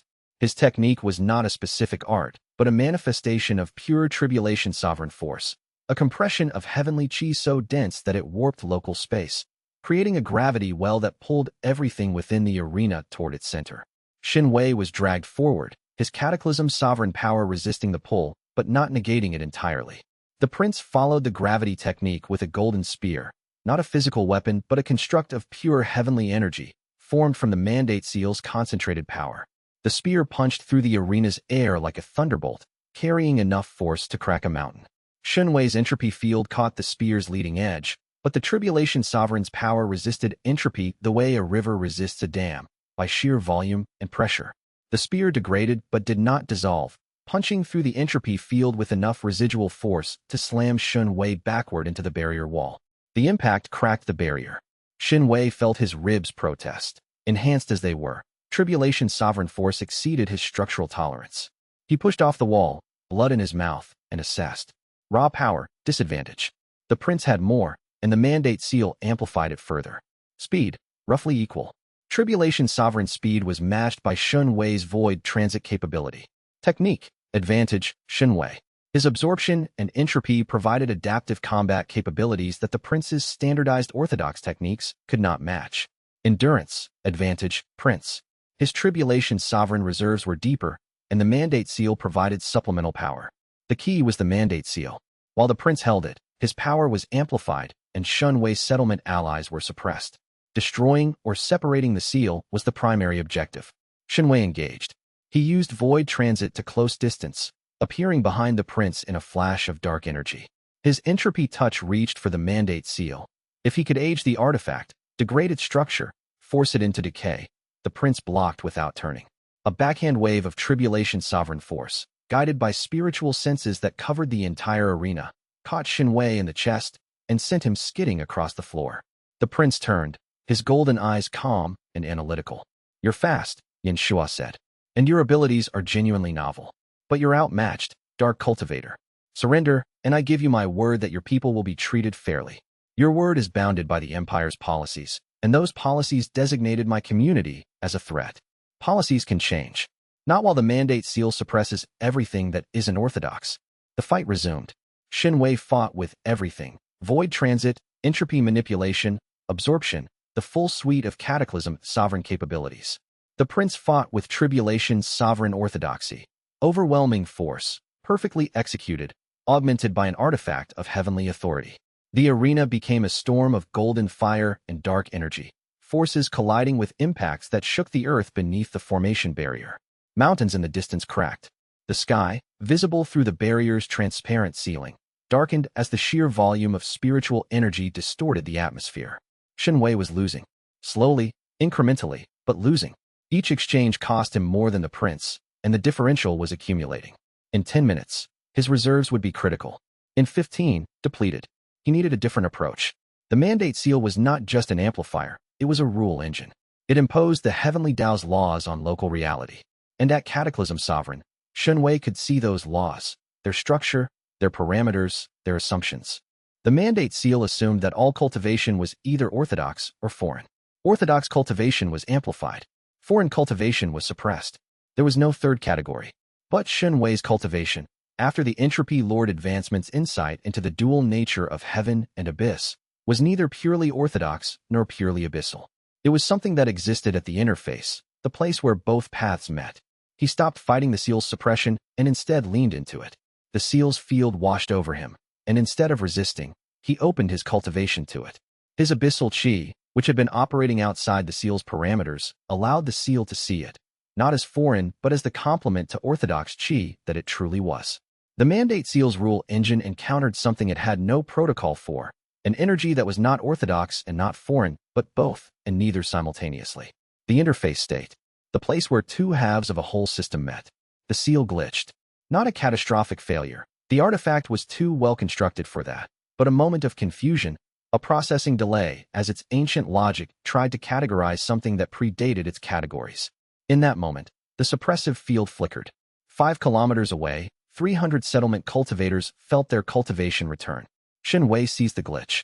His Cataclysm's sovereign power reached through the seal's confused state and touched the artifact's core, the deepest layer of the Mandate Seal structure, where its fundamental rules were inscribed. He did not destroy the rules. He rewrote them. Not completely. The seal was too powerful for a total rewrite, and the Tribulation Sovereign holding it would overpower any sustained alteration. But for 1 second, Shen Wei imposed a new rule. The seal recognized dual-path cultivation as valid. The Mandate Seal's suppressive field inverted. Instead of suppressing non-orthodox cultivation, it amplified all cultivation, orthodox and abyssal alike. The amplification hit Shen Wei like a tidal wave.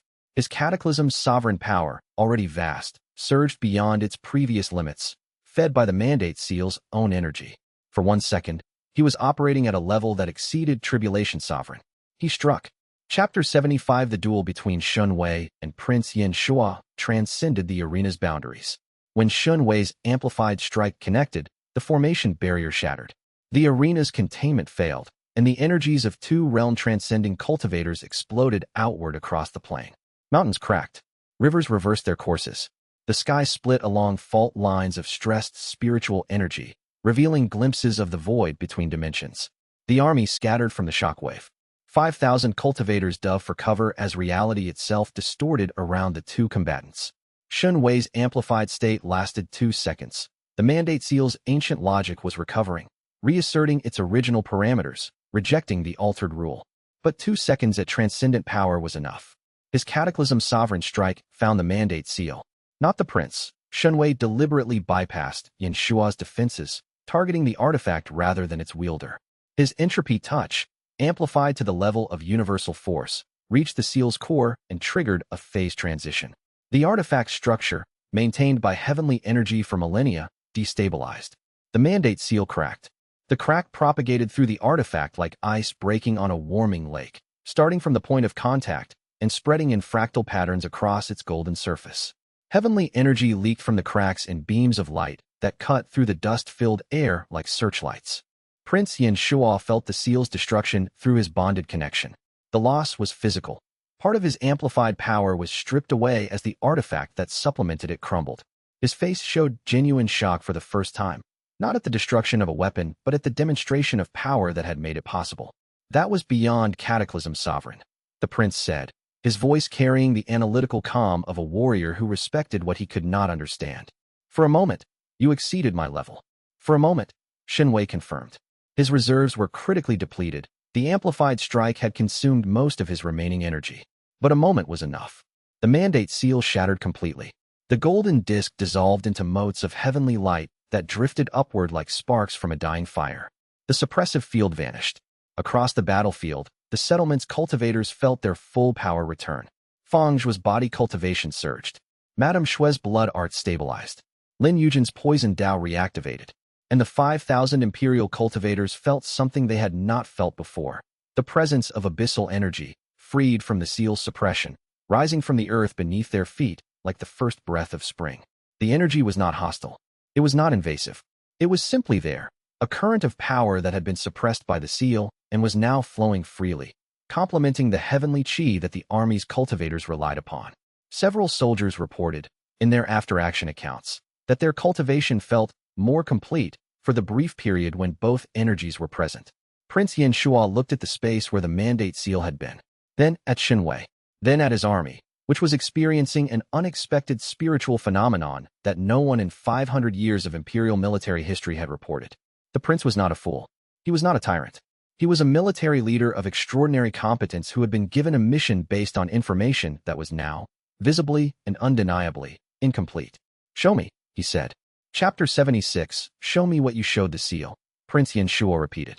Shen Wei, depleted and barely standing, reached into the void and pulled. Not power this time. Information. He reached through the void's potential and drew out the truth, the compressed history of 4,000 years, the dual path system, the reset, the seal, the decline. He shaped it into a vision that he projected outward, surrounding himself and the prince in a sphere of shared perception. Yin Shuo saw the previous era, the dual paths in harmony, the heavenly Tao's decision to suppress, the reset, the destruction, the slow decline that had been eating the cultivation world for 40 centuries. He saw the future, too, the probability gradients that Shen Wei's temporal perception mapped with cataclysm sovereign clarity. Two paths, one where the seal remained closed and cultivation slowly died, one where the seal opened and the world was transformed. The vision lasted 30 seconds. When it ended, Prince Yin Shuo stood in silence, his tribulation sovereign composure tested by a paradigm shift that undermined the foundations of his entire worldview. "Is this true?" he asked. The question was directed not at Shen Wei, but at the universe itself. "Verify it. You have the cultivation level to perceive the void. Look for yourself." Yin Shuo did. His tribulation sovereign consciousness dipped into the space between dimensions, not as deeply as Shen Wei could, but deeply enough to sense the truth of what had been shown. The dual structure of reality. The missing half. The slow, terminal decline. When he opened his eyes, his expression was changed. The military commander was still there, but something else had been added, the uncertainty of a man whose certainties had been removed. "If this is true," the prince said slowly, "then the Empire's designation of you as a threat is based on false premises." "It is." And the mandate seal, the artifact my family has carried for 5 centuries, was a tool of suppression, not protection. It was both. It suppressed the Abyssal Path, which the heavenly Tao considered a threat. But it also protected the orthodox world from an energy that it was not prepared to integrate. The issue is not that the seal existed. The issue is that it was never meant to be permanent. Yin Shuo was quiet for a long time. Around them, the battlefield was still. The army had stopped its advance, the settlement's fighters had stopped their defense, and 5,000 pairs of eyes watched the two leaders standing in the ruins of the arena. "I accepted this mission because I was told it was necessary," Yin Shuo said. "I will honor the agreement we made." The army withdraws. The prince mounted his golden qilin, raised his hand, and gave the signal. 5,000 cultivators turned and began the march east. The shattered gorge, battered and scorched but unbroken, watched them go. Chapter 77. The army's withdrawal was orderly. Prince Yin Shuo ran a disciplined force, and his command was obeyed without question. But the withdrawal was not the end of the confrontation. As the army receded, Shen Wei's depleted senses detected a signature that was wrong. In the army's rear, moving against the flow of the retreat, a figure burned with golden fire that was not the prince's. Zhao Kang, the heavenly mandate's champion, had been waiting in the army's formation, suppressed by the prince's authority, but the prince's withdrawal freed him from military command structure. The heavenly mandate operated outside the empire's chain of command. It answered to the heavenly Tao directly, and the heavenly Tao did not agree with the prince's decision. Zhao Kang's attack came from above. He appeared in the sky, wreathed in golden fire that was denser and more intense than anything Shen Wei had seen from him before. The heavenly mandate's power had continued to amplify since their last encounter. Zhao Kang was now radiating at a level that approached Tribulation Sovereign, the cosmic force supplement compensating for his merely Dao-seeking personal cultivation. The heavenly Dao does not negotiate. Zhao Kang's voice boomed across the battlefield, carrying the alien harmonic of the mandate's influence. The abyssal threat will be eliminated. Prince Yin Shua, halfway through his withdrawal, turned. His expression showed something Shen Wei had not expected from the composed military leader: anger. Zhao Kang, the army has been recalled. Stand down. The army serves the empire. I serve the heavenly Dao. Our chains of command diverge. The confrontation between Zhao Kang and the prince lasted only a heartbeat. Yin Shua's tribulation sovereign authority clashed with the heavenly mandate's cosmic authorization, and neither was willing to yield. In the end, the prince chose not to fight the mandate's champion in front of his army, recognizing that the political fallout would be catastrophic. This is your battle, Yin Shua said to Shen Wei. I will not fight my own mandate to defend yours. The prince led his army east, leaving Zhao Kang hanging in the sky above the gorge like a golden star. Shen Wei looked up at his oldest enemy, his body depleted from the fight with the prince, his reserves at their lowest since the mines. You can't win, Zhao Kang said. The heavenly Dao is speaking through me now. Its power is infinite. Your power is not. The heavenly Dao's power isn't infinite. It's just very large, and very old, and very afraid of what I represent. Zhao Kang descended. The golden fire around him intensified as he channeled the heavenly mandate's full force into his body, pushing his effective power beyond Tribulation Sovereign, beyond anything a human cultivator should have been able to channel. His body was paying the price. Shen Wei's cataclysm sovereign perception could see the damage. Zhao Kang's meridians were burning, his dantian cracking under the strain of channeling cosmic energy through a mortal vessel. The heavenly mandate was using him as a conduit, and the conduit was failing. The mandate is destroying you, Shen Wei said. You can feel it. Your body can't handle this power. If you keep channeling it, you'll die. Then I'll die serving a purpose greater than myself. You'll die serving a system that doesn't care about you. The heavenly Dao isn't protecting you, Zhao Kang. It's consuming you. For a moment, one fraction of 1 second, the alien harmonic in Zhao Kang's voice faltered, and the young man beneath the cosmic power looked out. In that moment, Shen Wei struck, not at Zhao Kang, at the connection. His cataclysm sovereign power, depleted but still vast, reached through the void and found the thread that connected Zhao Kang to the heavenly mandate, the umbilical of cosmic energy that was simultaneously empowering and destroying him. The thread was a construct of heavenly law, and Shen Wei's entropy could not unravel it directly, but he could sever it. Rift severing had taught him to sever connections to the heavenly system. He applied that technique now, not to himself, but to Zhao Kang, cutting the mandate's connection with a blade of entropy that sliced through the thread like a scalpel through silk. The golden fire vanished. Zhao Kang dropped from the sky. Chapter 78, Shen Wei caught him. Void transit, one last desperate expenditure of depleted reserves, carried Shen Wei to Zhao Kang's falling body before it hit the ground. He caught the younger man, thinner than he remembered, aged by the mandate's drain, his meridians burned and his dantian cracked, and set him gently on the earth. Zhao Kang gasped like a drowning man reaching air. Without the mandate's connection, his effective cultivation collapsed from near tribulation sovereign to what his actual level was. Late core formation, damaged, barely functional. The voice, Zhao Kang whispered. It's gone. The mandate's connection is severed. You're yourself again. Zhao Kang's eyes were wide, shocked, the eyes of someone waking from a dream, or being released from a possession.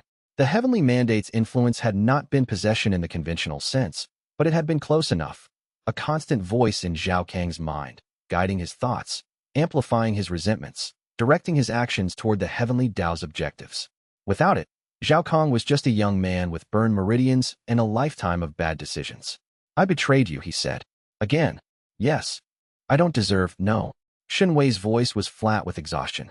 He was depleted beyond safe levels, his cataclysm's sovereign power reduced to embers, his body surviving on bone meridian reserves that were themselves running low. You don't deserve anything. But the question isn't what you deserve. It's what you choose. I choose to be done. Zhao Kang's voice cracked. With the mandate. With the sect. With the vendetta. With all of it. I'm done. Shen Wei looked at him for a long moment. Too tired for anger.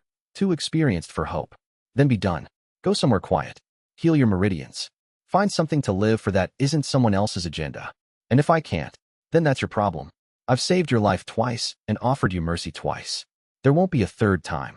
He left Zhao Kang sitting on the ground, golden fire extinguished, mandate severed, reduced to a fraction of what he had been. It was not mercy and it was not cruelty. It was finality. Lin Yujin met him at the gorge's edge with medical supplies and open arms. He leaned into her and let the exhaustion take him. It's over, she asked. The army. Zhao Kang. That chapter is over. He closed his eyes. But the next one is starting. I severed the mandate's connection to Zhao Kang. The heavenly Dao felt it. It knows what I can do now. The arbiter. The arbiter. In the sky above, imperceptible to anyone below Cataclysm Sovereign, a hairline crack of golden light appeared. Not lightning. Not a formation. A fissure in reality itself, as the heavenly Dao began the process of deploying its ultimate enforcement mechanism. The crack held for 1 second, then closed. A warning. A countdown. Shen Wei, depleted and exhausted, cradled in the arms of the woman he loved, watched the crack close and felt the weight of what was coming settle onto his shoulders like a mountain. How long? Lin Yujin asked. Weeks. Maybe less. Then we have weeks. Yes. He stood, swaying, and looked at the shattered gorge, his home, his community, the 300 cultivators who had placed their trust in his path and his leadership. We have weeks to prepare for a fight with heaven itself. Chapter 79. Zhao Kang was found the next morning by a patrol from the settlement, sitting exactly where Shen Wei had left him. His burn meridians had stabilized, badly, with significant permanent damage, and his cultivation, without the mandate's amplification, registered at midcore formation. A shadow of what he had been. Feng Zhua, who led the patrol, looked down at the man who had betrayed the community, whose intelligence had exposed their defenses, whose mandate-amplified power had nearly destroyed them. Get up, Feng Zhua said. Zhao Kang got up. He followed the patrol back to the settlement in silence, head down, moving with the gait of someone who expected a cell or an execution. He was given neither. At Shen Wei's instruction, delivered from his recovery bed, where Lin Yujin had confined him with the medical authority that even a Cataclysm Sovereign could not override, Zhao Kang was given a room, a meal, and a choice. Stay or go. I'll go, Zhao Kang said. After what I did, I shouldn't. You're right, Feng Zhua interrupted. You shouldn't. But staying and facing what you did takes more courage than leaving. And you owe people here an apology that walking away doesn't deliver. Zhao Kang stayed. He spent the following days in the settlement's work crews, performing manual labor alongside mortal members of the community, hauling stone, clearing paths, building structures. He spoke to no one unless spoken to. He met every hostile stare with silence and continued working. It was not redemption. Redemption was not available for free, and Zhao Kang's debts were vast. But it was a beginning, a choice to face consequences rather than flee them, repeated every day, without guarantee of acceptance. The settlement watched. Opinions varied from cautious tolerance to open hostility. But the matter was, for the moment, settled. Shen Wei recovered over 3 days. Lin Yujin's medicines, enhanced by the pre-era knowledge from the Deep Abyss archive, accelerated his regeneration to a pace that astounded even her. By the 4th day, his reserves were at 70%, and by the 6th, he was at full power. And the sky was cracking again. Chapter 80. The golden fissures appeared 3 times in 6 days, each one lasting longer than the last. 1 second, 3 seconds, 7 seconds. Each fissure was accompanied by a pulse of heavenly energy that washed over the continent like a wave over a beach, felt by every cultivator, interpreted by none as what it truly was. The arbiter is coming, Dusk said through the network, his voice carrying the resonance of ancient dread. The fissures are the heavenly Dao's deployment process. Each one brings the arbiter closer to physical manifestation. When the fissures stop, the arbiter will be here. How powerful! Beyond measurement by mortal scales. The arbiter is not a cultivator. It is a function of the heavenly Dao, a law of the universe made flesh, empowered to enforce the cosmic order. In the previous era, the arbiter defeated every Abyssal Path cultivator simultaneously. I survived only because I was at Primordial Architect, and even I was sealed rather than destroyed. You were alone, Shen Wei said. You keep telling me that was your critical mistake. It was. The arbiter's power is overwhelming but standardized. It enforces rules. If the target operates entirely within one framework, the arbiter can apply targeted suppression. Against multiple frameworks, against diverse approaches, its efficiency decreases. So I need allies. You need more than allies. You need a community of cultivators who represent different paths, different approaches, different frameworks. The more diverse the resistance, the harder it is for the arbiter to suppress.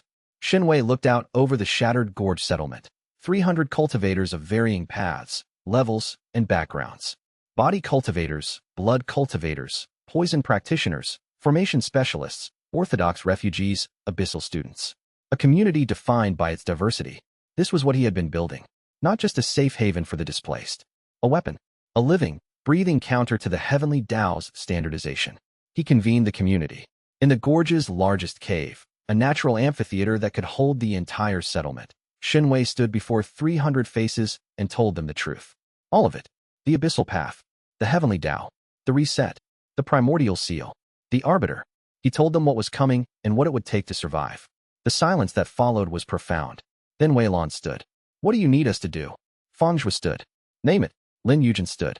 We're ready. Madame Shui, leaning against the cave wall, her blood cultivation fragile, but her mind sharp as ever, simply nodded. One by one, 300 cultivators stood. Not in unanimous agreement. Some faces showed fear, some showed doubt, some showed determination that bordered on madness. But they stood. Shen Wei looked at his community. This unlikely collection of exiles, refugees, outcasts, and believers, and felt something that his tactical mind could not classify and his cultivation could not quantify. Hope. Then let's prepare, he said. The golden fissures continued in the sky above, counting down to something that the heavens had sent and the earth would face. The Arbiter was coming. The last battle of the Abyssal Path's reemergence was approaching. And in the shattered gorge, 300 people who refused to accept that the universe had the right to tell them how to exist began to sharpen their edges for the fight of their lives. Chapter 81. The Arbiter descended on the seventh day. The golden fissures that had been appearing in the sky reached their culmination at dawn, a crack that split the heavens from horizon to horizon, pouring golden light onto the earth like a wound bleeding radiance. The crack held for 30 seconds, longer than any previous manifestation, and through it stepped a figure that was not a figure. The Arbiter was light given form. A humanoid shape, approximately 3 meters tall, proportioned like an idealized human, featureless in the way that a mirror is featureless, made entirely of golden heavenly energy so concentrated that Shen Wei's cataclysm sovereign senses could barely process it. The being radiated not power in the conventional sense, but law. The fundamental rules of orthodox cultivation given physical presence, capable of enforcing those rules with the weight of 4,000 years of cosmic authority. The Arbiter's presence alone suppressed cultivation for miles. Every cultivator in the settlement felt their power dim as the being's aura of heavenly law imposed itself on local reality with a thoroughness that made the mandate seal look like a child's toy. This was not an artifact's programmed suppression. It was the source of that programming, the original authority from which all orthodox enforcement derived. The Arbiter hung in the sky above the shattered gorge, its featureless face oriented downward toward the settlement, and spoke. The voice was not sound. It was meaning, transmitted directly into the consciousness of every cultivator within range, bypassing ears and language to deliver pure semantic content. The message was simple, absolute, and devoid of malice. Anomaly detected. Classification: Abyssal Path Resurgence, Primary Node. Designation: Shen Wei, Cataclysm Sovereign Equivalent. Abyssal Realms 1 through 8 confirmed. Correction Protocol initiated. The anomaly will be resolved. 7 days are granted for voluntary submission to correction. Failure to submit will result in involuntary correction. The message ended. The Arbiter remained in the sky, motionless, a pillar of golden light that turned morning into something brighter and colder than any natural dawn. In the settlement below, 300 cultivators stood in various states of shock, awe, and defiance. The Arbiter's presence was overwhelming in a way that transcended power. It was like being told by gravity itself that you were falling in the wrong direction. Shen Wei stood on the gorge's rim, looking up at the being that had been sent to erase him, and felt a peculiar calm. The fear was there. It would have been inhuman not to feel fear in the face of something like the Arbiter, but it was distant, muffled by layers of understanding that his cataclysm sovereign consciousness had built. The Arbiter was not evil. It was not malicious. It was a function, a cosmic immune response triggered by what it classified as a threat to the established order. Understanding this did not make it less dangerous, but it reframed the conflict from a battle against a villain to a contest against a system. Systems could be changed. Functions could be repurposed. Immune responses could be recalibrated. 7 days, he said. Chapter 82. The War Council convened in the amphitheater cave, every member of the community present. The Arbiter's golden glow filtered through the cave's entrance, casting long shadows on faces that ranged from determined to terrified. 7 days, Shen Wei repeated. The Arbiter has given us 7 days to surrender. We will use those 7 days to prepare for the alternative.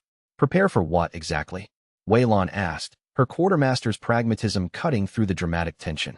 You've described an entity that defeated an entire civilization of cultivators who were significantly more advanced than us. In the previous era, the Arbiter faced cultivators who were more powerful individually, but less diverse collectively. The Abyssal Path civilization was monocultural. They had developed their path in isolation after centuries of separation from the orthodox system. When the Arbiter applied targeted suppression, they had no fallback. And we're different because we're not monocultural. Look around this room. Body cultivators, blood cultivators, poison practitioners, formation specialists, orthodox refugees who never abandoned their heavenly chi, abyssal students who are just beginning their journey. We have more different approaches to cultivation under one roof than any community in the current era. The Arbiter enforces rules. Old Man Dusk's voice emanated from a speaking crystal that Shen Wei had attuned to the abyssal network, allowing the ancient cultivator to participate in the council. It applies the Heavenly Tao's standard suppression protocol. Identify the target's cultivation framework, deploy targeted countermeasures, neutralize. Against a single framework, this process is instantaneous and irresistible. Against multiple frameworks operating simultaneously, the Arbiter must divide its attention, deploy multiple countermeasures, and manage the interactions between them. You're saying we can confuse it, Fangzhou said. I'm saying we can overwhelm its processing capacity. Not permanently. The Arbiter is a cosmic function, and its resources are effectively unlimited over time. But temporarily, we can create enough tactical confusion to give Shen Wei an opening. An opening for what? Madame Shui asked. Shen Wei took a breath. For the advancement to the 9th realm. Eclipse Monarch. The level at which orthodox and abyssal cultivation merge into a unified system. The cave was silent. The Arbiter enforces the separation between heavenly and abyssal energy. Shen Wei continued. It was deployed because the Abyssal Path has re-emerged, which violates the Heavenly Tao's monopoly. If I can advance to Eclipse Monarch, the level where both paths merge, I become something the Arbiter's rules don't cover. Not heavenly, not abyssal, both. And you can achieve this advancement in 7 days? Wei Lan asked, her skepticism professional rather than dismissive. With help. He outlined the plan. The community would not fight the Arbiter directly. That was suicide. Instead, they would create a distraction formation. Hundreds of cultivators, each practicing a different approach, creating a cacophony of diverse cultivation signatures that would force the Arbiter to divide its enforcement attention. While the Arbiter processed the diversity, Shen Wei would enter the deepest void state his cataclysm sovereign power could sustain and attempt the advancement that the previous era's greatest cultivators had theorized but never achieved. The merger of ascending and descending paths into a single, unified cultivation framework. The risk is total, Dusk said. If the advancement fails, you will be destroyed, not killed in the physical sense, but dissolved. Your consciousness, caught between two incompatible frameworks, will be torn apart. And if it succeeds, then you become the first cultivator in any era to transcend the duality. You become something the Heavenly Tao cannot classify, cannot suppress, and cannot control. The vote was not formal. No one called for ayes or nays. But the room's energy shifted, 300 cultivators aligning their intentions, their courage, their willingness to stand against a cosmic power for the sake of something they could barely articulate, but felt in their bones. They would fight, not to win, necessarily. The odds were astronomical, but to create the conditions in which winning might become possible. 7 days. Chapter 83. Lin Yujin found Shen Wei at their private spot, the ledge overlooking the gorge where they had first kissed, on the night after the council meeting. The Arbiter's golden glow turned the mist below into liquid amber, beautiful and terrible. She sat beside him and leaned her head against his shoulder, and for a while they simply existed together in the silence. I need to tell you something, she said. I know. She looked at him, surprised. Your pulse changed 4 days ago, he said. My cataclysm's sovereign perception reads biological processes. You're pregnant. Tears gathered in her eyes. Not sadness, but the overwhelming intersection of joy and fear and timing that made the universe's sense of drama simultaneously cruel and perfect. 8 weeks, she confirmed. I didn't want to tell you before the battle. I didn't want it to affect your decisions. It doesn't affect my decisions. It strengthens them. He turned to face her, taking both her hands. Everything I'm doing, the cultivation, the community, the fight with the Arbiter, all of it is about creating a world where different paths can coexist. Our child will be born into either that world or the world we have now. There is no version of the future where I don't fight for the better option. I'm not asking you not to fight. I'm asking you to come back from it. I will. You can't promise that. I can promise to do everything in my power to keep the promise. He touched her face, his enhanced fingers gentle against her skin. You are the bravest person I've ever known, Lin Yujin. You walked into the sect that destroyed your family to rescue our friend. You developed alchemy that turned the tide of a war. You chose to stand beside a sealed prisoner when the entire world told you to look away. I had good motivation. The ghost of a smile. You have excellent bones. He laughed, and the laugh echoed across the gorge, human and warm and defiant of the golden light that tried to make everything cold and absolute. They stayed on the ledge until the stars appeared, faint behind the Arbiter's glow but present, persistent, refusing to be outshone. If something happens to me, Shen Wei said, Dusk's consciousness is still in the network. He can guide our child's cultivation. Feng Zhuo will protect them. Wei Lan will organize. Madame Shui will spy. And you will be the best mother in the history of cultivation, because you already have the courage and the stubbornness and the refusal to accept that anything is impossible. Nothing is going to happen to you, Lin Yujin said fiercely. Nothing is going to happen to me, he agreed. The lie was kind, and the truth behind it was kinder. He would do everything in his power to make it not a lie. Chapter 84 Old Man Dusk's final secret unfolded during a cultivation session on the third day of the 7. Shen Wei had been pushing deep into void space, preparing the internal conditions for the Eclipse Monarch advancement, when Dusk's consciousness reached through the network with unusual intensity. There's something you need to understand about the Primordial Seal before the Arbiter arrives, Dusk said. Something I've held back because the timing was never right. But time is running out. Full disclosure, Shen Wei reminded him. We agreed. Full disclosure.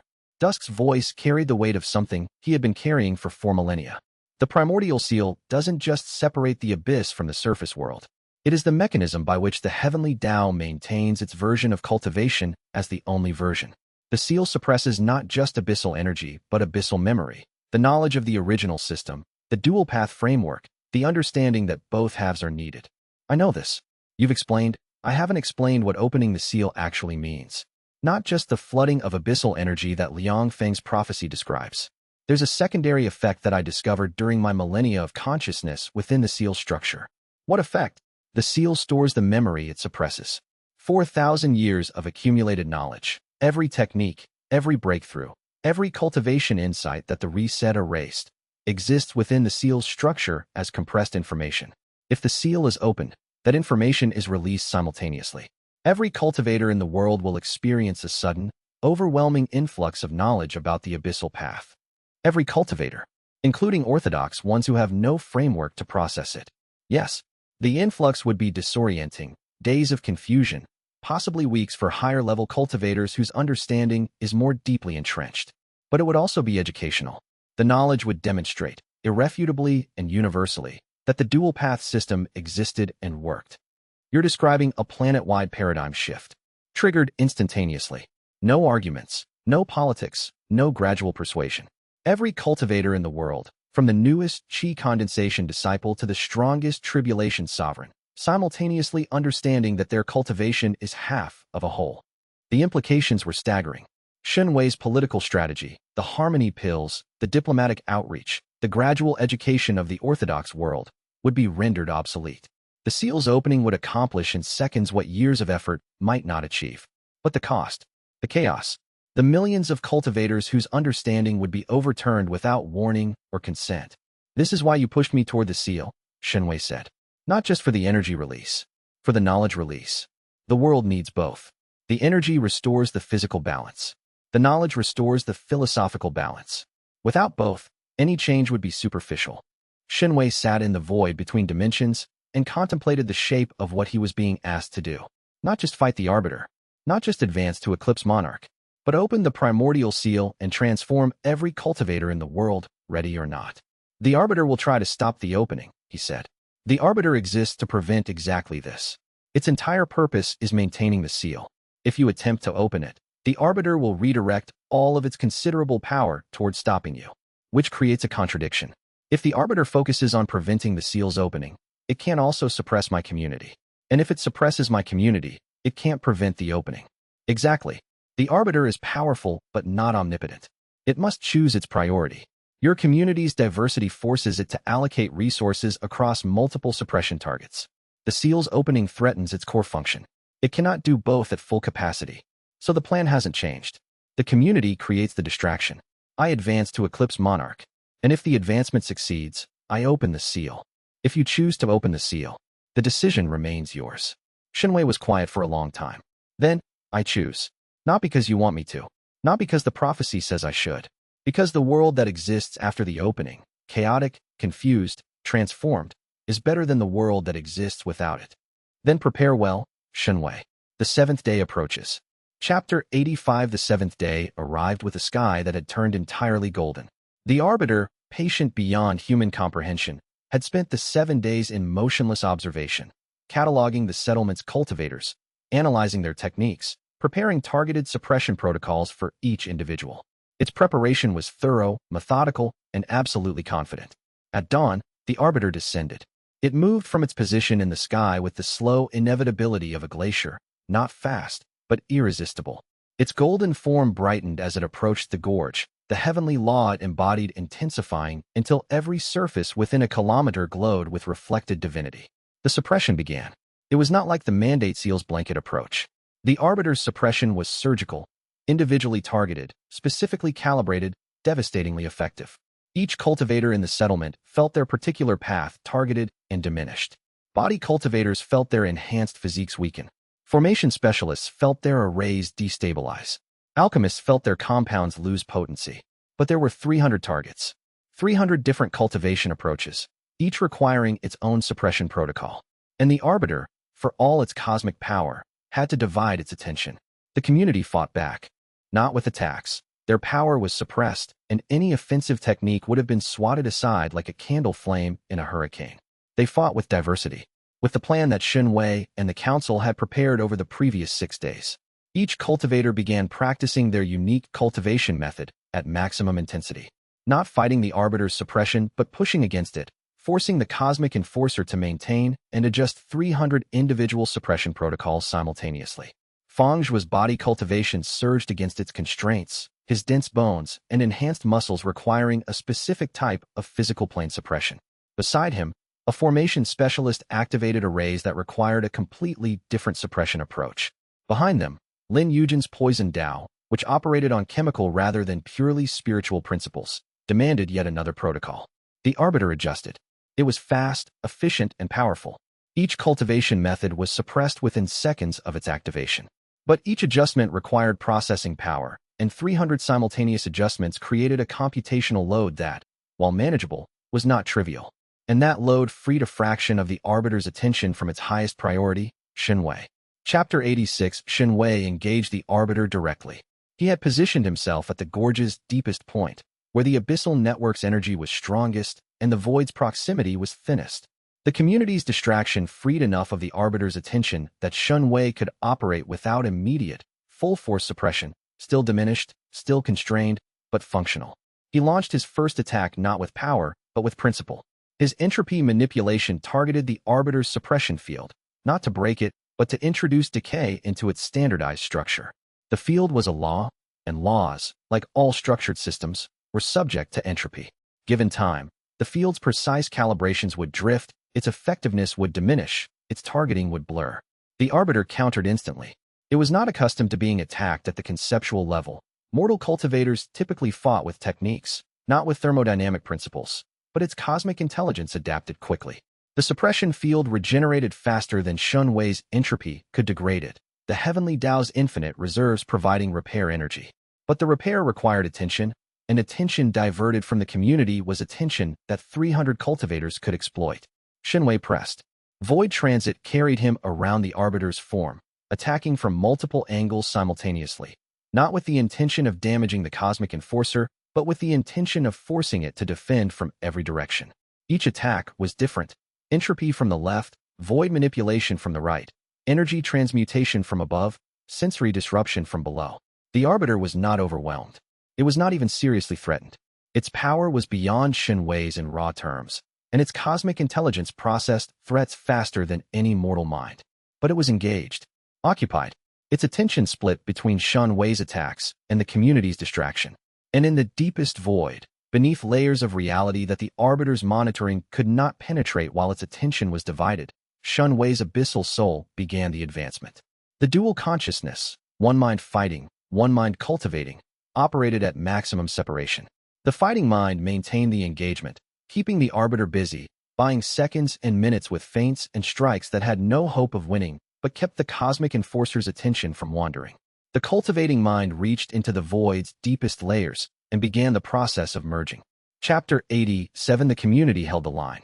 300 cultivators, each practicing their unique path at maximum intensity, each pushing against the Arbiter's individual suppression protocols, each contributing to a cacophony of diverse cultivation that the cosmic enforcer had to manage simultaneously. The effort was exhausting. Suppressed cultivation was like running uphill through water. Every action took 10 times the energy it normally would, and the fatigue accumulated rapidly. Within minutes, the weakest cultivators began to falter. Within an hour, half the community was depleted. But the other half continued. And as cultivators fell, the Arbiter reduced suppression on the fallen. They were no longer threats, which freed processing power that it redirected toward the remaining active practitioners. The load per surviving cultivator increased, accelerating their depletion. It was a war of attrition that the community could not win. But winning was not the objective. The objective was time. Feng Zhuo was the last non-advanced cultivator standing. His body cultivation, primitive compared to Shen Wei's, but stubbornly effective, resisted the Arbiter's suppression through sheer physical inertia. His enhanced bones were matter, not energy, and the Arbiter's spiritual suppression could diminish his chi reinforcement but could not change the physical density of his skeleton. He stood in the gorge like a pillar, arms raised, body vibrating with the effort of maintaining his cultivation against cosmic-level suppression. His face was a mask of strain, blood running from his nose and ears where capillaries burst under the pressure. "Come on," he growled at the golden sky. "I've been beaten by better than you." Madame Shui, her blood cultivation almost entirely suppressed, added her own contribution, not cultivation but intelligence. Her agents, positioned around the gorge, provided real-time information about the Arbiter's suppression patterns, which she relayed to the active cultivators through conventional, non-cultivation means. The information allowed the remaining fighters to adjust their cultivation output to maximize the Arbiter's processing load. Lin Yujin intervened at the critical moment. She had been saving her strongest contribution for when it was needed most. Now, as the community's distraction was failing, she deployed it. A compound, synthesized from pre-era herbs, emerald lotus techniques, and abyssal alchemy principles, that interacted directly with the Arbiter's suppression field. The compound was not an attack. It was a question. Lin Yujin's alchemy operated at the interface between spiritual and chemical energy, a space that the Arbiter's heavenly suppression covered imperfectly. The compound she dispersed into the air created a reaction in the suppression field structure, not damaging it, but introducing ambiguity. The suppression field's precise targeting, which cultivator to suppress, how much, with what protocol, became uncertain for fractions of seconds as the compound's chemical-spiritual interaction confused the Arbiter's analysis. Fractions of seconds, repeated hundreds of times, accumulated into significant disruption. The Arbiter's attention, already divided between Shen Wei's attacks and the community's distraction, was further fragmented by the alchemical interference. Its golden form flickered, not dimming, but processing faster, working harder, approaching the limits of even its cosmic multitasking capability. "It's working." Dusk's voice reached Shen Wei through the network. "The Arbiter is at 70% processing capacity on suppression alone.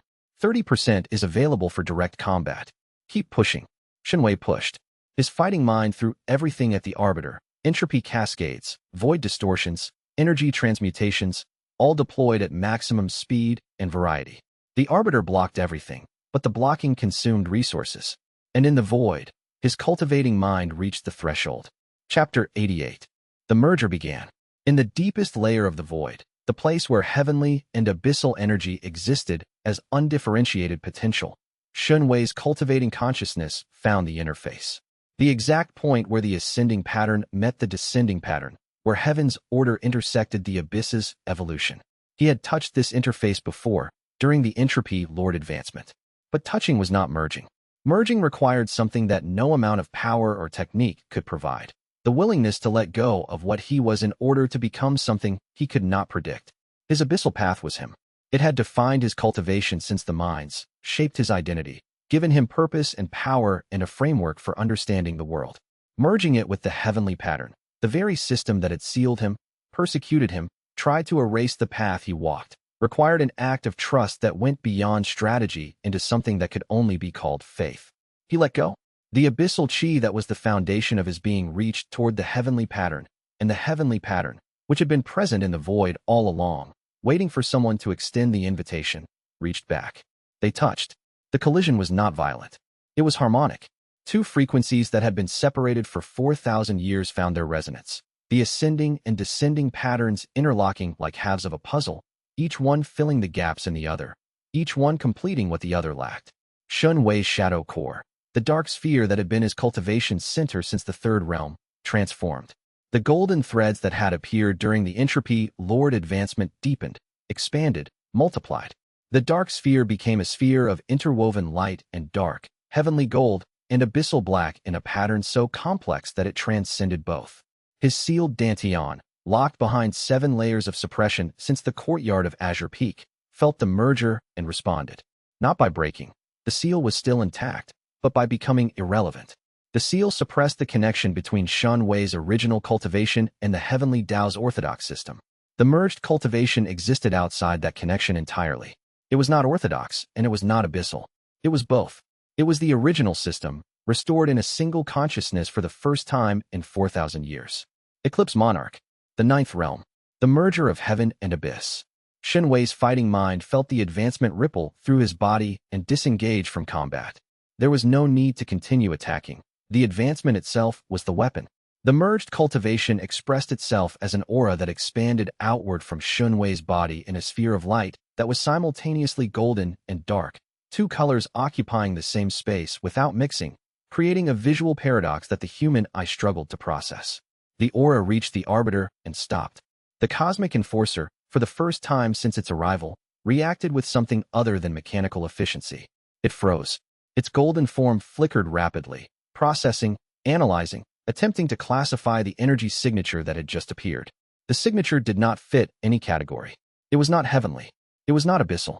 It was both simultaneously, occupying the same classification space as the heavenly Dao's own foundational rules, while also containing the Abyssal Path's evolutionary principles.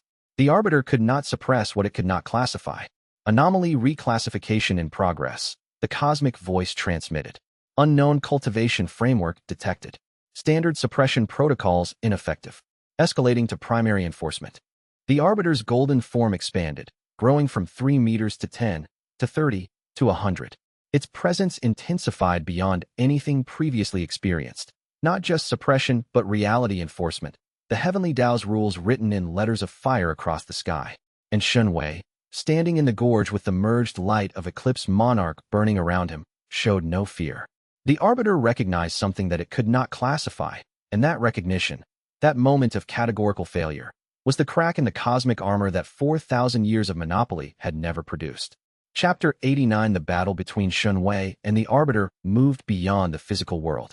The arbiter's escalation to primary enforcement pushed the conflict into dimensional space, the boundary between physical reality and the void where cultivation's fundamental structures existed. Shen Wei's Eclipse Monarch consciousness followed, his merged perception allowing him to operate in both dimensions simultaneously. The space between worlds was vast and strange. A twilight zone where physical laws were suggestions rather than commandments, where energy existed in its pre-differentiated state, where the structures that defined reality were visible as architecture. The heavenly Dao's framework was a cathedral of golden rules, towering and intricate, its spires reaching toward an apex that represented absolute order. The Abyssal Path's remnants were visible as ruins around the cathedral's base, broken arches and collapsed halls that had once been an equal partner in the universal architecture. And between them, deep in the dimensional bedrock, the Primordial Seal. Shen Wei saw it clearly for the first time.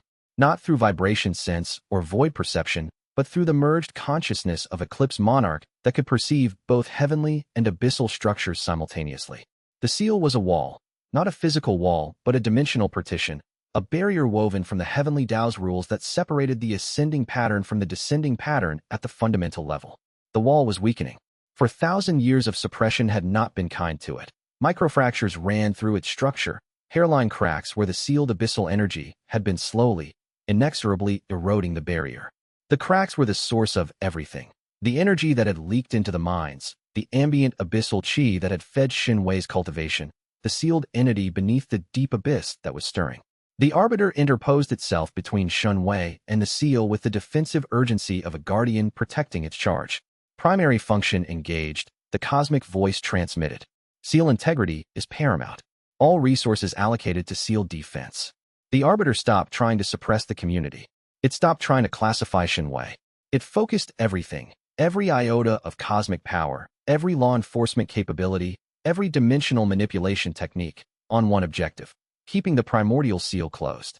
And in doing so, it left itself open. Chapter 90. Old Man Dusk's crystallized body was part of the seal. Shen Wei perceived this truth through his eclipse monarch consciousness as the dimensional landscape opened before him. Dusk's form, sealed 4 millennia ago, crystallized by heavenly power, chained with 7 golden links, was not just imprisoned near the seal. It was integrated into it. The heavenly Tao had used Dusk's body as an anchor point, a focus for the suppressive energy that maintained the partition. The 7 golden chains that held Dusk's body were structural elements of the Primordial Seal itself. Each chain corresponded to one of the seal's 7 functional layers, the same 7 layers that had been reverse-engineered into the 7-fold suppression seal that had been placed on Shen Wei's dantian. The symmetry was not coincidental. It was architectural. The seal that had bound Shen Wei was a miniature copy of the seal that bound the abyss. The same structure, the same principles, the same fundamental purpose: suppression of the descending path. And if the miniature seal had inadvertently triggered Shen Wei's Abyssal Path awakening by forcing his chi to evolve, what would happen if the master seal was weakened? Dusk, Shen Wei said through the network, his voice carrying through dimensional space with eclipse monarch clarity. I can see you. I can see the chains. I know.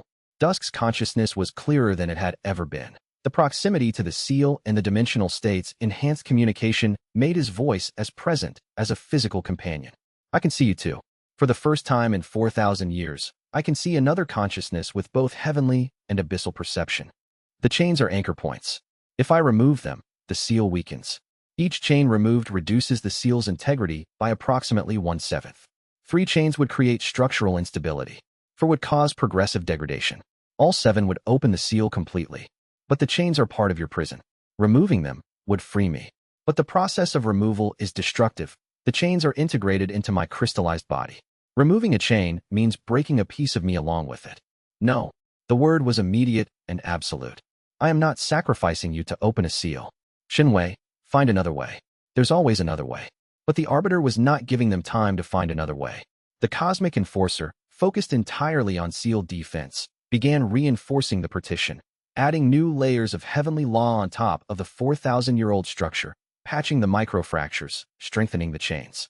If the Arbiter completed its repairs, the seal would be stronger than it had been since the reset.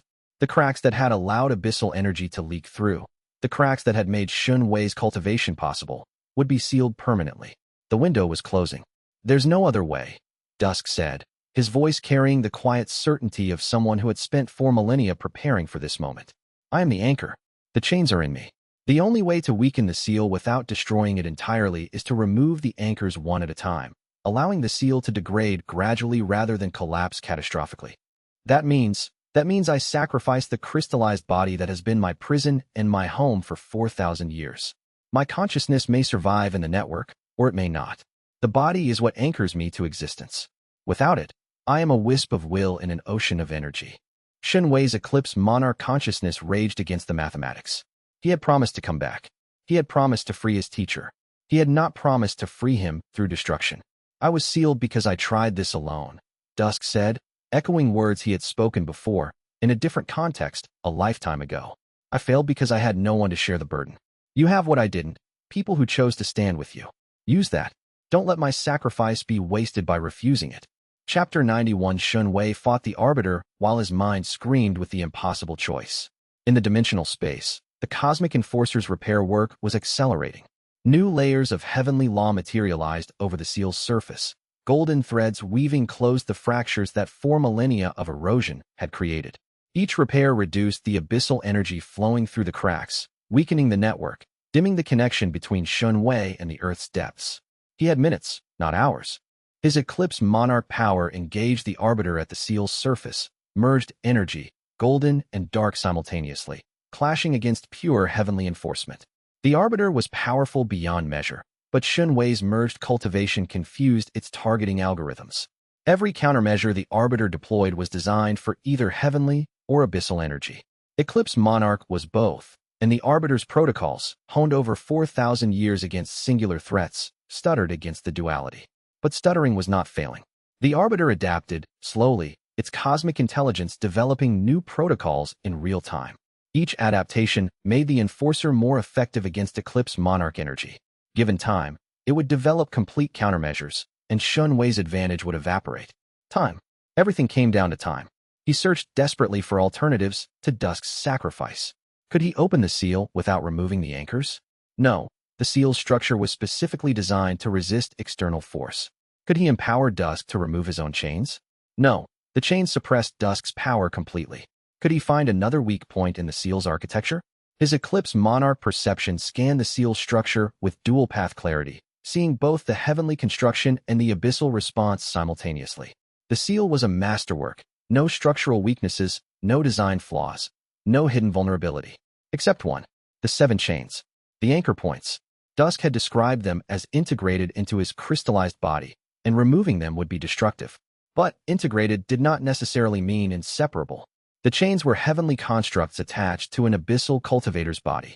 The attachment point, the junction where heavenly chain met abyssal crystal, was not a seamless fusion but a forced bond, maintained by the heavenly Tao's authority. An Eclipse Monarch could perceive that authority as a structure that could, theoretically, be modified. Dusk, Shen Wei said, his voice cutting through the dimensional chaos. I have an idea. It's not what you're suggesting. There isn't time for ideas. There's time for one. Shen Wei's Eclipse Monarch power focused on the junction between the first chain and Dusk's crystallized body. The chains are heavenly. Your body is abyssal. The bond between them is maintained by heavenly authority, the same authority that the Arbiter is using to repair the seal. If I can sever the bond without breaking either the chain or the body, I can remove the anchor without sacrificing you. That's theoretically possible. But the precision required is exactly what Eclipse Monarch provides. The merger of both paths gives me the ability to see the junction from both sides simultaneously. I can see where heavenly ends and abyssal begins. I can cut along that line. If you miss by even a fraction, then the crystallized body shatters, and we're back to your plan. But I have to try. Silence. Then, try. Shen Wei's merged consciousness focused on the first chain's attachment point. The junction was visible in dual perception, golden threads woven into dark crystal, interpenetrating at the molecular level. The separation line was not clean. 4,000 years of contact had blurred the boundary between heavenly chain and abyssal crystal. But it was there, barely visible. A hairline distinction between two types of energy that were, at the most fundamental level, expressions of the same source. Shen Wei's Eclipse Monarch power reached for the line and began to cut. Chapter 92. The first chain separated from Dusk's body with a sound that was not a sound, a dimensional vibration that resonated through both heavenly and abyssal spectra simultaneously. The chain, freed from its anchor, did not dissolve. It hung in dimensional space, a structural element of the seal that was suddenly unsupported. Without its anchor, the chain's contribution to the seal's integrity failed, and a section of the partition weakened. Abyssal energy poured through the gap. Not a flood, a stream, controlled by the remaining 6 chains, but significant. The energy flowed into the dimensional space and from there into the physical world, seeping through the Earth structure, feeding the continental network, reactivating dormant nodes that had been silent for millennia. Dusk's crystallized body was intact. The first chain's attachment point was clean, a smooth surface where the golden thread had been, leaving the dark crystal undamaged. It worked, Dusk breathed. Wonder and relief in equal measure. Shen Wei moved to the second chain. The Arbiter, sensing the seal's weakening, redirected its repair efforts toward the gap. Golden threads spun through the dimensional space, trying to close the breach. The second separation was faster. Shen Wei's technique improved with practice, the precision of his Eclipse Monarch perception finding the boundary line with increasing confidence. The second chain fell away. The seal weakened further. The stream of abyssal energy became a river. The Arbiter's golden form expanded again, its size now filling the dimensional space like a sun, its power directed entirely at plugging the gaps in the seal.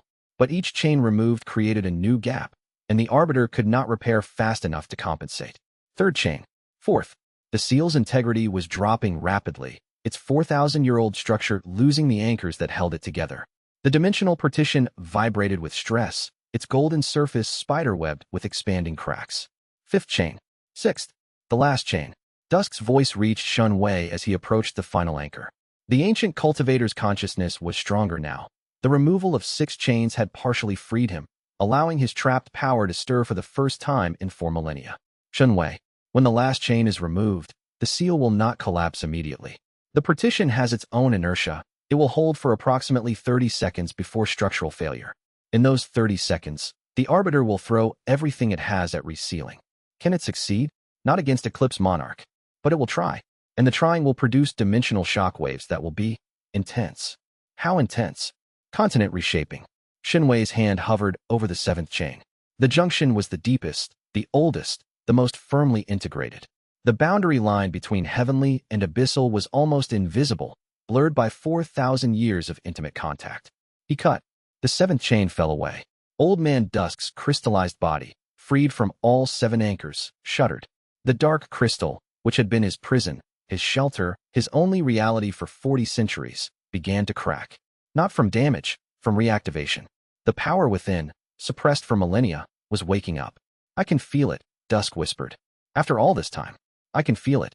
His consciousness gathered itself. Not the wisp of awareness that had reached Shen Wei through the network, but the full, terrifying, magnificent consciousness of a primordial architect. The 10th realm. The highest level of Abyssal Path cultivation ever achieved. The crystallized body shattered. Not destructively, transcendently. The dark crystal dissolved into pure abyssal energy, and Dusk's consciousness rode that energy outward, expanding, dissipating, spreading through the dimensional space like ink through water. I was sealed because I tried this alone. Dusk's voice came, fading, spreading, becoming the space itself. You have what I didn't. Use it. Dusk, the cage is opening, boy. Don't waste time mourning an old man who's finally free. His consciousness thinned, spread, merged with the abyssal energy that was now flowing freely through the weakening seal. He was not dead. His awareness persisted, diffused through the network that connected every abyssal node on the continent. But he was no longer concentrated enough to form words or maintain personality. He was everywhere and nowhere, part of the abyss itself. Shen Wei felt the loss like a blade through his chest. But there was no time for grief. The Primordial Seal was failing. Chapter 93. The last wisp of Dusk's coherent consciousness reached Shen Wei just before the seal's collapse began. I was sealed because I tried this alone. You have what I didn't. People who chose to stand with you. Use that. Then he was gone, dispersed into the abyssal energy that was now flowing through the crumbling partition like a river through a breaking dam. Not dead, Shen Wei told himself. Not dead. Transformed. Returned to the source from which all abyssal energy flowed. A part of everything rather than a prisoner of one place. The grief was real and would demand its due eventually. But not now. Not while the Primordial Seal was 30 seconds from structural failure and the Arbiter was preparing to throw the full weight of the heavenly Tao at preventing it. The Cosmic Enforcer's golden form blazed with power that exceeded anything Shen Wei had witnessed.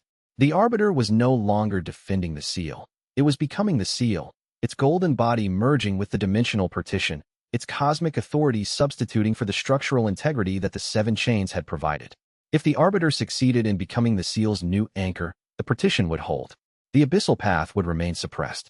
4,000 years of imprisonment would continue, and Dusk's sacrifice, his dissolution, his return to the source, would have been for nothing. Shen Wei attacked.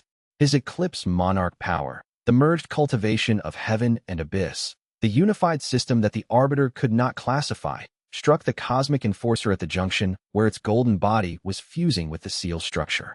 The attack was not a technique. It was a statement of reality. The seal was wrong. The separation was wrong. The two halves belonged together. The Arbiter resisted. Its cosmic intelligence produced countermeasures at blinding speed, each one designed to neutralize the specific frequency of Eclipse Monarch energy that Shen Wei was deploying. But the countermeasures were always one step behind. Eclipse Monarch energy was not a single frequency, but a constantly evolving harmony, its dual nature adapting to counter each countermeasure as it appeared. The dimensional space shook. The physical world above trembled, mountains cracking, rivers shifting course, the atmosphere distorting as the conflict between cosmic forces sent shockwaves through every layer of reality. In the shattered gorge, the community felt the battle as a physical force. The ground bucked and heaved. The cave walls groaned. The mist in the gorge erupted in geysers of white spray. Feng Zhua, still standing despite hours of suppression, still maintaining his body cultivation's defiant resistance, roared into the chaos. Hold. Hold your ground.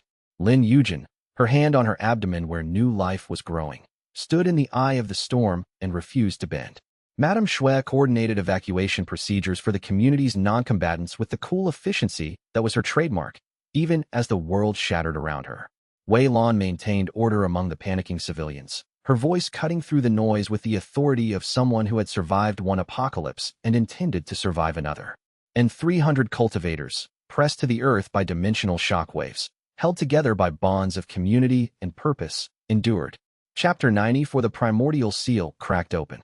Not all at once. The structural failure was progressive, the partition degrading layer by layer as the Arbiter's attempt to substitute itself, as the anchor failed under Shen Wei's Eclipse Monarch assault. The golden wall that had separated heaven from abyss for 4,000 years developed fissures that widened into gaps, and through those gaps, the two halves of the original cultivation system began to flow together. The energy that emerged was not purely abyssal. The seal had been a partition, not a container. On one side, heavenly energy flowed freely. On the other, abyssal energy was trapped. When the partition failed, the pressures equalized. Abyssal energy flowed outward into the heavenly saturated world, and heavenly energy flowed inward into the abyssal depths. The mixing was not violent. It was natural, two currents that had been artificially separated finding their equilibrium, like water flowing downhill to fill a valley. The merged energy was neither golden nor dark, but something in between. A luminous gray that carried the order of heaven and the adaptability of the abyss in equal measure. And with the energy came the knowledge. Dusk had described it.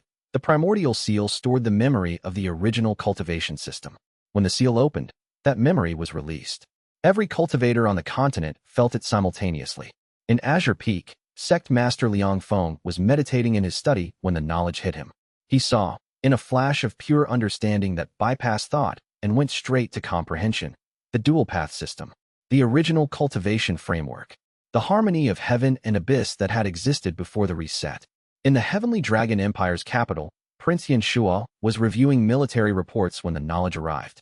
His tribulation sovereign consciousness processed the influx with the speed and depth of his advanced cultivation, and what he understood changed him.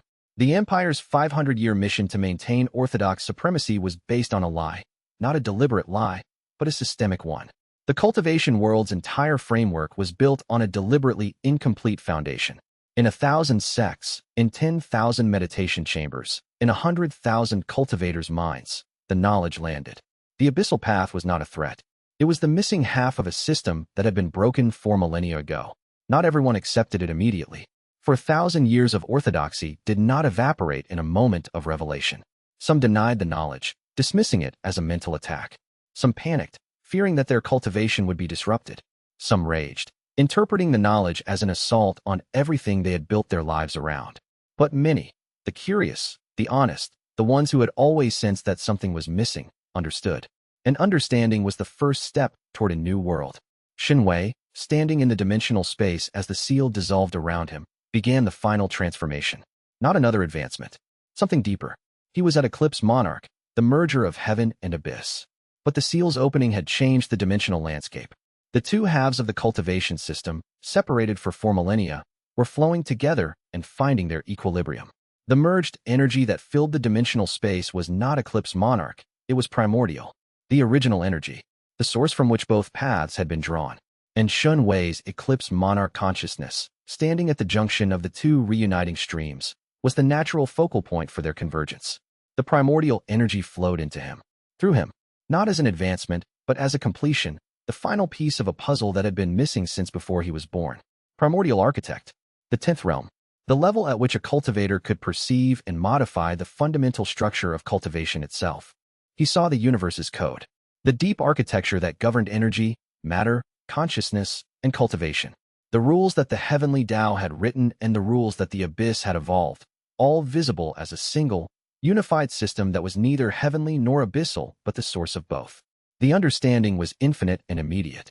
It did not grant omnipotence. The universe was too vast, too complex, too deeply structured for any single consciousness to control.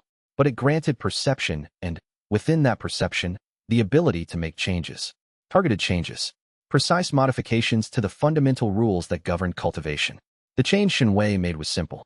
He looked at the heavenly Tao's rule that classified the Abyssal Path as forbidden, and he rewrote it. Not erased. The heavenly Tao's authority was real, and the rules it had written had their own momentum. But the rule that the Abyssal Path was a threat to be suppressed was not a law of nature. It was a policy decision made 4,000 years ago by a system that had been afraid of what it couldn't control. Shen Wei rewrote the policy. The Abyssal Path was not forbidden. It was permitted, alongside the heavenly path, in harmony, as it had always been meant to be. Chapter 95. The Arbiter felt the rewrite. The cosmic enforcer, which had been pouring everything into maintaining the seal, suddenly found its fundamental directive changed. The rule it was enforcing, the suppression of the Abyssal Path, was no longer in effect. The seal it was defending was already open. The threat it was programmed to eliminate was now, by the heavenly Tao's own modified rules, not a threat at all. The Arbiter's golden form convulsed. Its cosmic intelligence processed the change, not a glitch but a legitimate modification to its operating parameters, performed by a consciousness with the authority to make such modifications. Primary directive conflict. The cosmic voice transmitted, carrying for the first time something that sounded like confusion.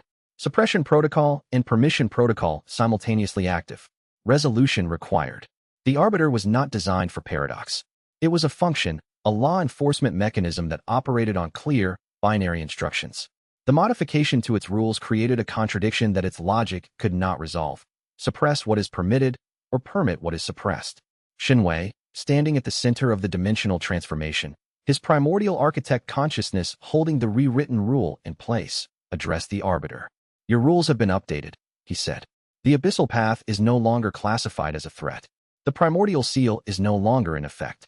Your enforcement mission is complete. Anomaly resolution required. The Arbiter insisted, but its voice was uncertain. The alien certainty that had defined every previous communication was shaken. I am the resolution. The anomaly was not the Abyssal Path's return. The anomaly was its suppression. For 4,000 years, the cultivation world has operated on half its original system. That anomaly has been corrected.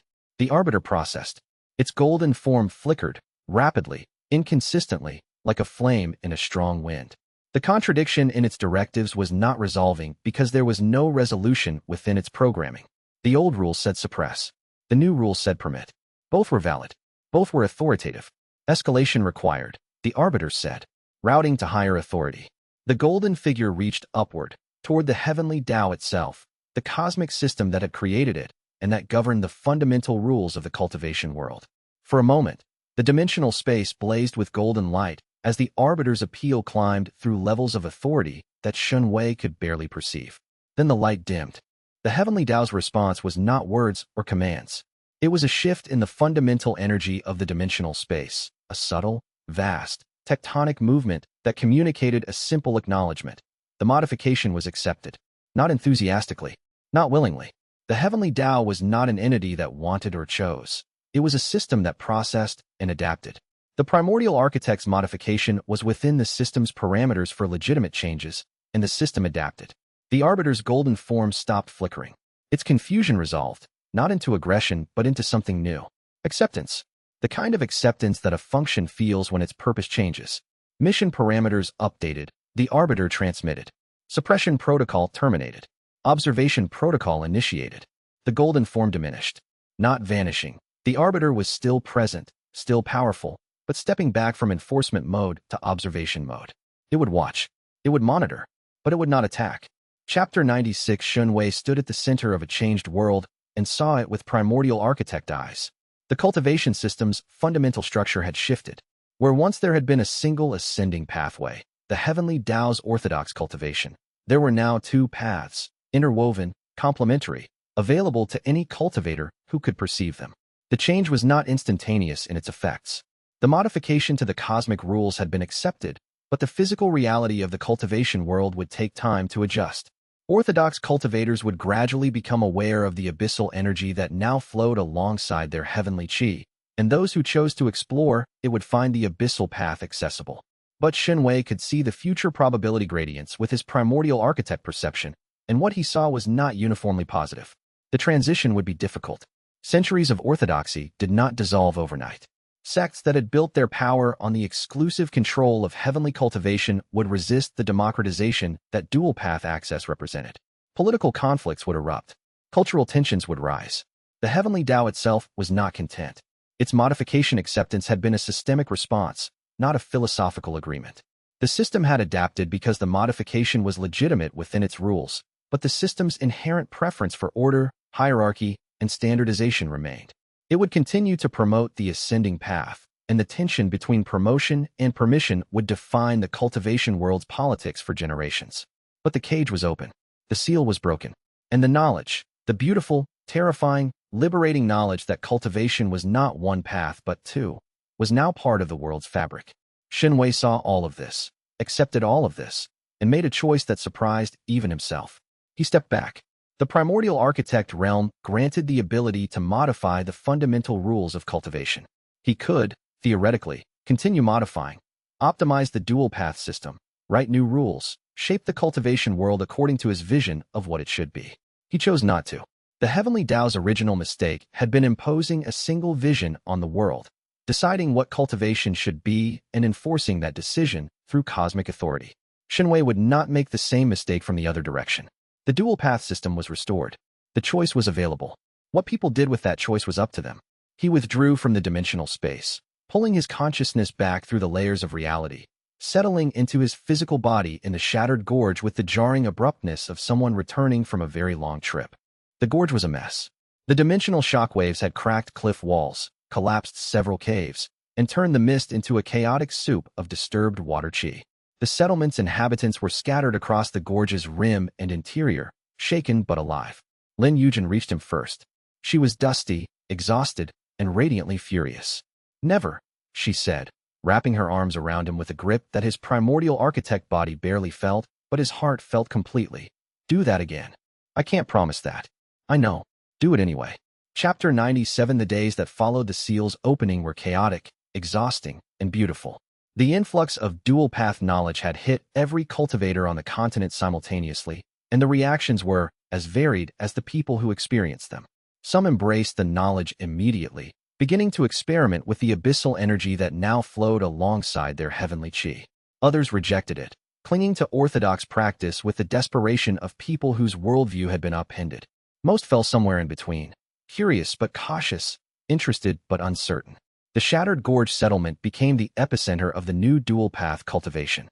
Cultivators from across the continent, orthodox and independent, powerful and weak, skeptical and eager, traveled to the gorge to learn from the community that had been practicing abyssal cultivation before the seal's opening made it possible for everyone. Lin Yujin's harmony pills became the bridge. The pills, which allowed orthodox cultivators to experience abyssal energy temporarily and safely, were distributed freely to anyone who wanted to understand the new reality without committing to a permanent change. Thousands of cultivators took the pills, and thousands of cultivators experienced, for the first time, the completeness that the dual-path system offered. The political reactions were slower to develop, but more consequential. Azure Peak, under sect master Liang Feng's guidance, became the first major sect to officially acknowledge the dual-path system and begin integrating abyssal cultivation into its training programs. Liang Feng's decades of preparation paid off.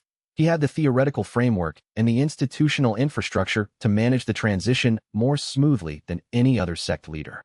The Golden Meridian, its formation-based cultivation suddenly enriched by the availability of abyssal energy patterns, experienced a renaissance of innovation. Sect Master Jean, whose encounter with Shen Wei had already planted seeds of doubt about orthodox exclusivity, became an advocate for the dual system. Prince Yin Shua's response was characteristically pragmatic. The Heavenly Dragon Empire issued a revised cultivation policy that acknowledged the dual-path system as legitimate, while maintaining the empire's traditional emphasis on heavenly cultivation as a cultural priority. It was a compromise that satisfied no one completely, but offended no one enough to rebel. And old Man Dusk, dispersed through the abyssal network, his consciousness spread across the continent's underground, persisted as an echo.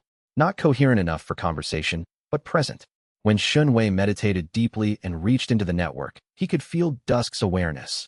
A warm, steady presence that carried the satisfaction of a 4,000-year mission finally accomplished. Chapter 98. The Arbiter remained.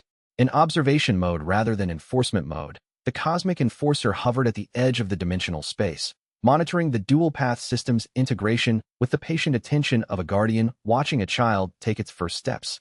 Its golden form was diminished, not weak, but restrained, its immense power held in reserve rather than deployed. Shen Wei visited the Arbiter once, in the dimensional space, during the second week after the seal's opening. The cosmic enforcer's featureless face turned toward him with the attentive blankness of a function waiting for input. What happens now? Shen Wei asked. Observation protocol in effect. The dual path system is authorized. Integration is proceeding within acceptable parameters. Disruptions are within normal range for systemic changes. And if someone tries to close the seal again, to suppress the Abyssal Path. The Arbiter was silent for a long moment, processing, perhaps, or considering implications that its programming had not previously needed to evaluate. Suppression of an authorized path would constitute a violation of current parameters, the Arbiter said. Enforcement action would be taken against the violator. Shen Wei let the irony settle.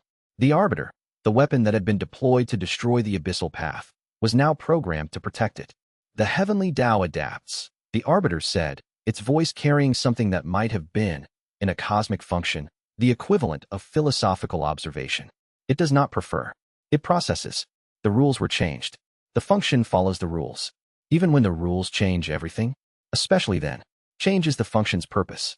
Not to resist change, but to ensure that change occurs within manageable parameters. Shen Wei left the dimensional space with a new understanding of the heavenly Tao, not as an enemy that had been defeated, but as a system that had been corrected. The Tao was not evil. It was afraid of the unpredictable, afraid of the uncontrollable, afraid of the diverse. The fear had driven it to suppress the Abyssal Path 4,000 years ago, and the suppression had slowly, inexorably, undermined the system it was trying to protect. The correction was not a victory over the heavenly Tao. It was a healing. The system was whole again, and the wholeness, messy, complicated, full of tension and potential, was healthier than the sterile half-system that had preceded it. Chapter 99. The Arbiter's final act came 2 months after the seal's opening. The cultivation world was still adjusting.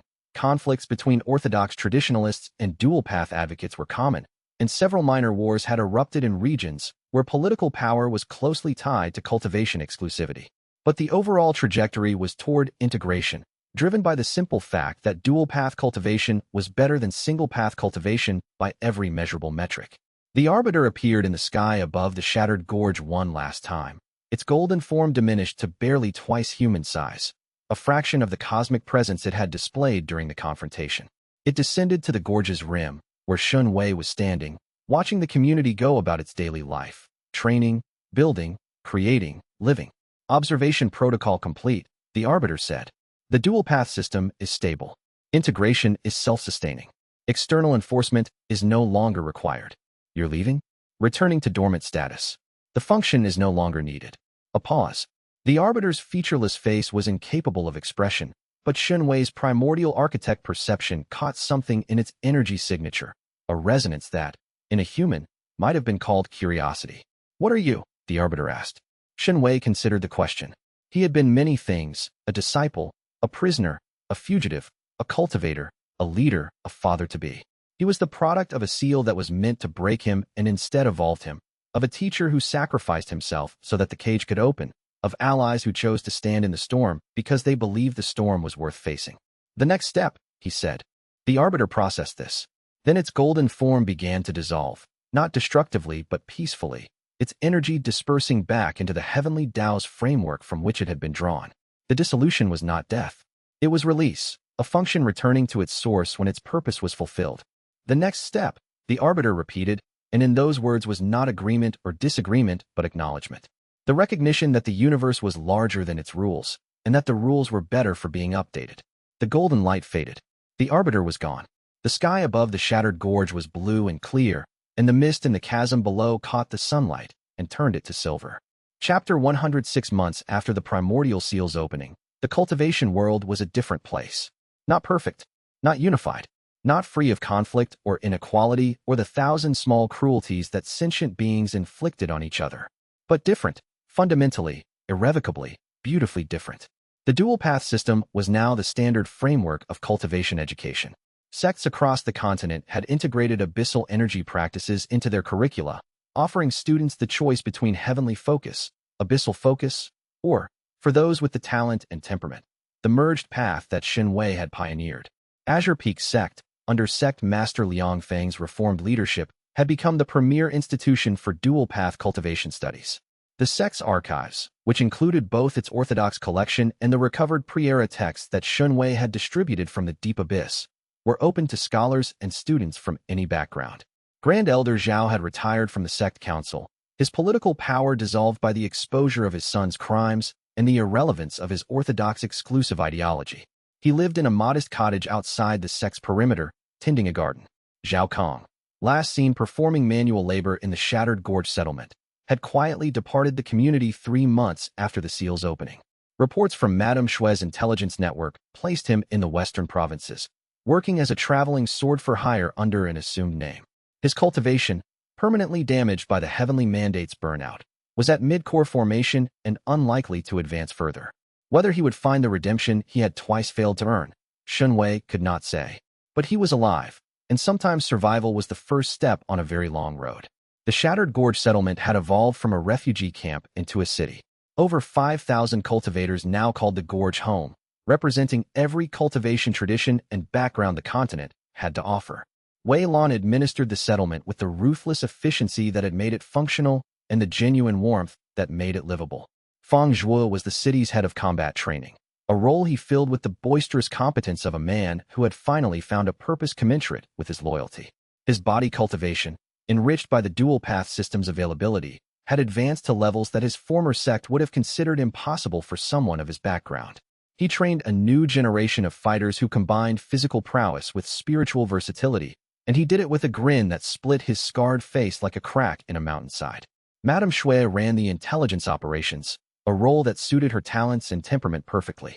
The Blood Lotus Pavilion had been reformed under her leadership, its former predatory practices replaced with a more sustainable model of information brokerage and security consulting. Her life force, stabilized by Shen Wei's abyssal energy and enhanced by Lin Yujin's ongoing alchemical treatments, was no longer deteriorating. She would not live forever, but she would live long enough to see the world she had helped create. Lin Yujin was the greatest alchemist of the current era, and she would have punched anyone who said so.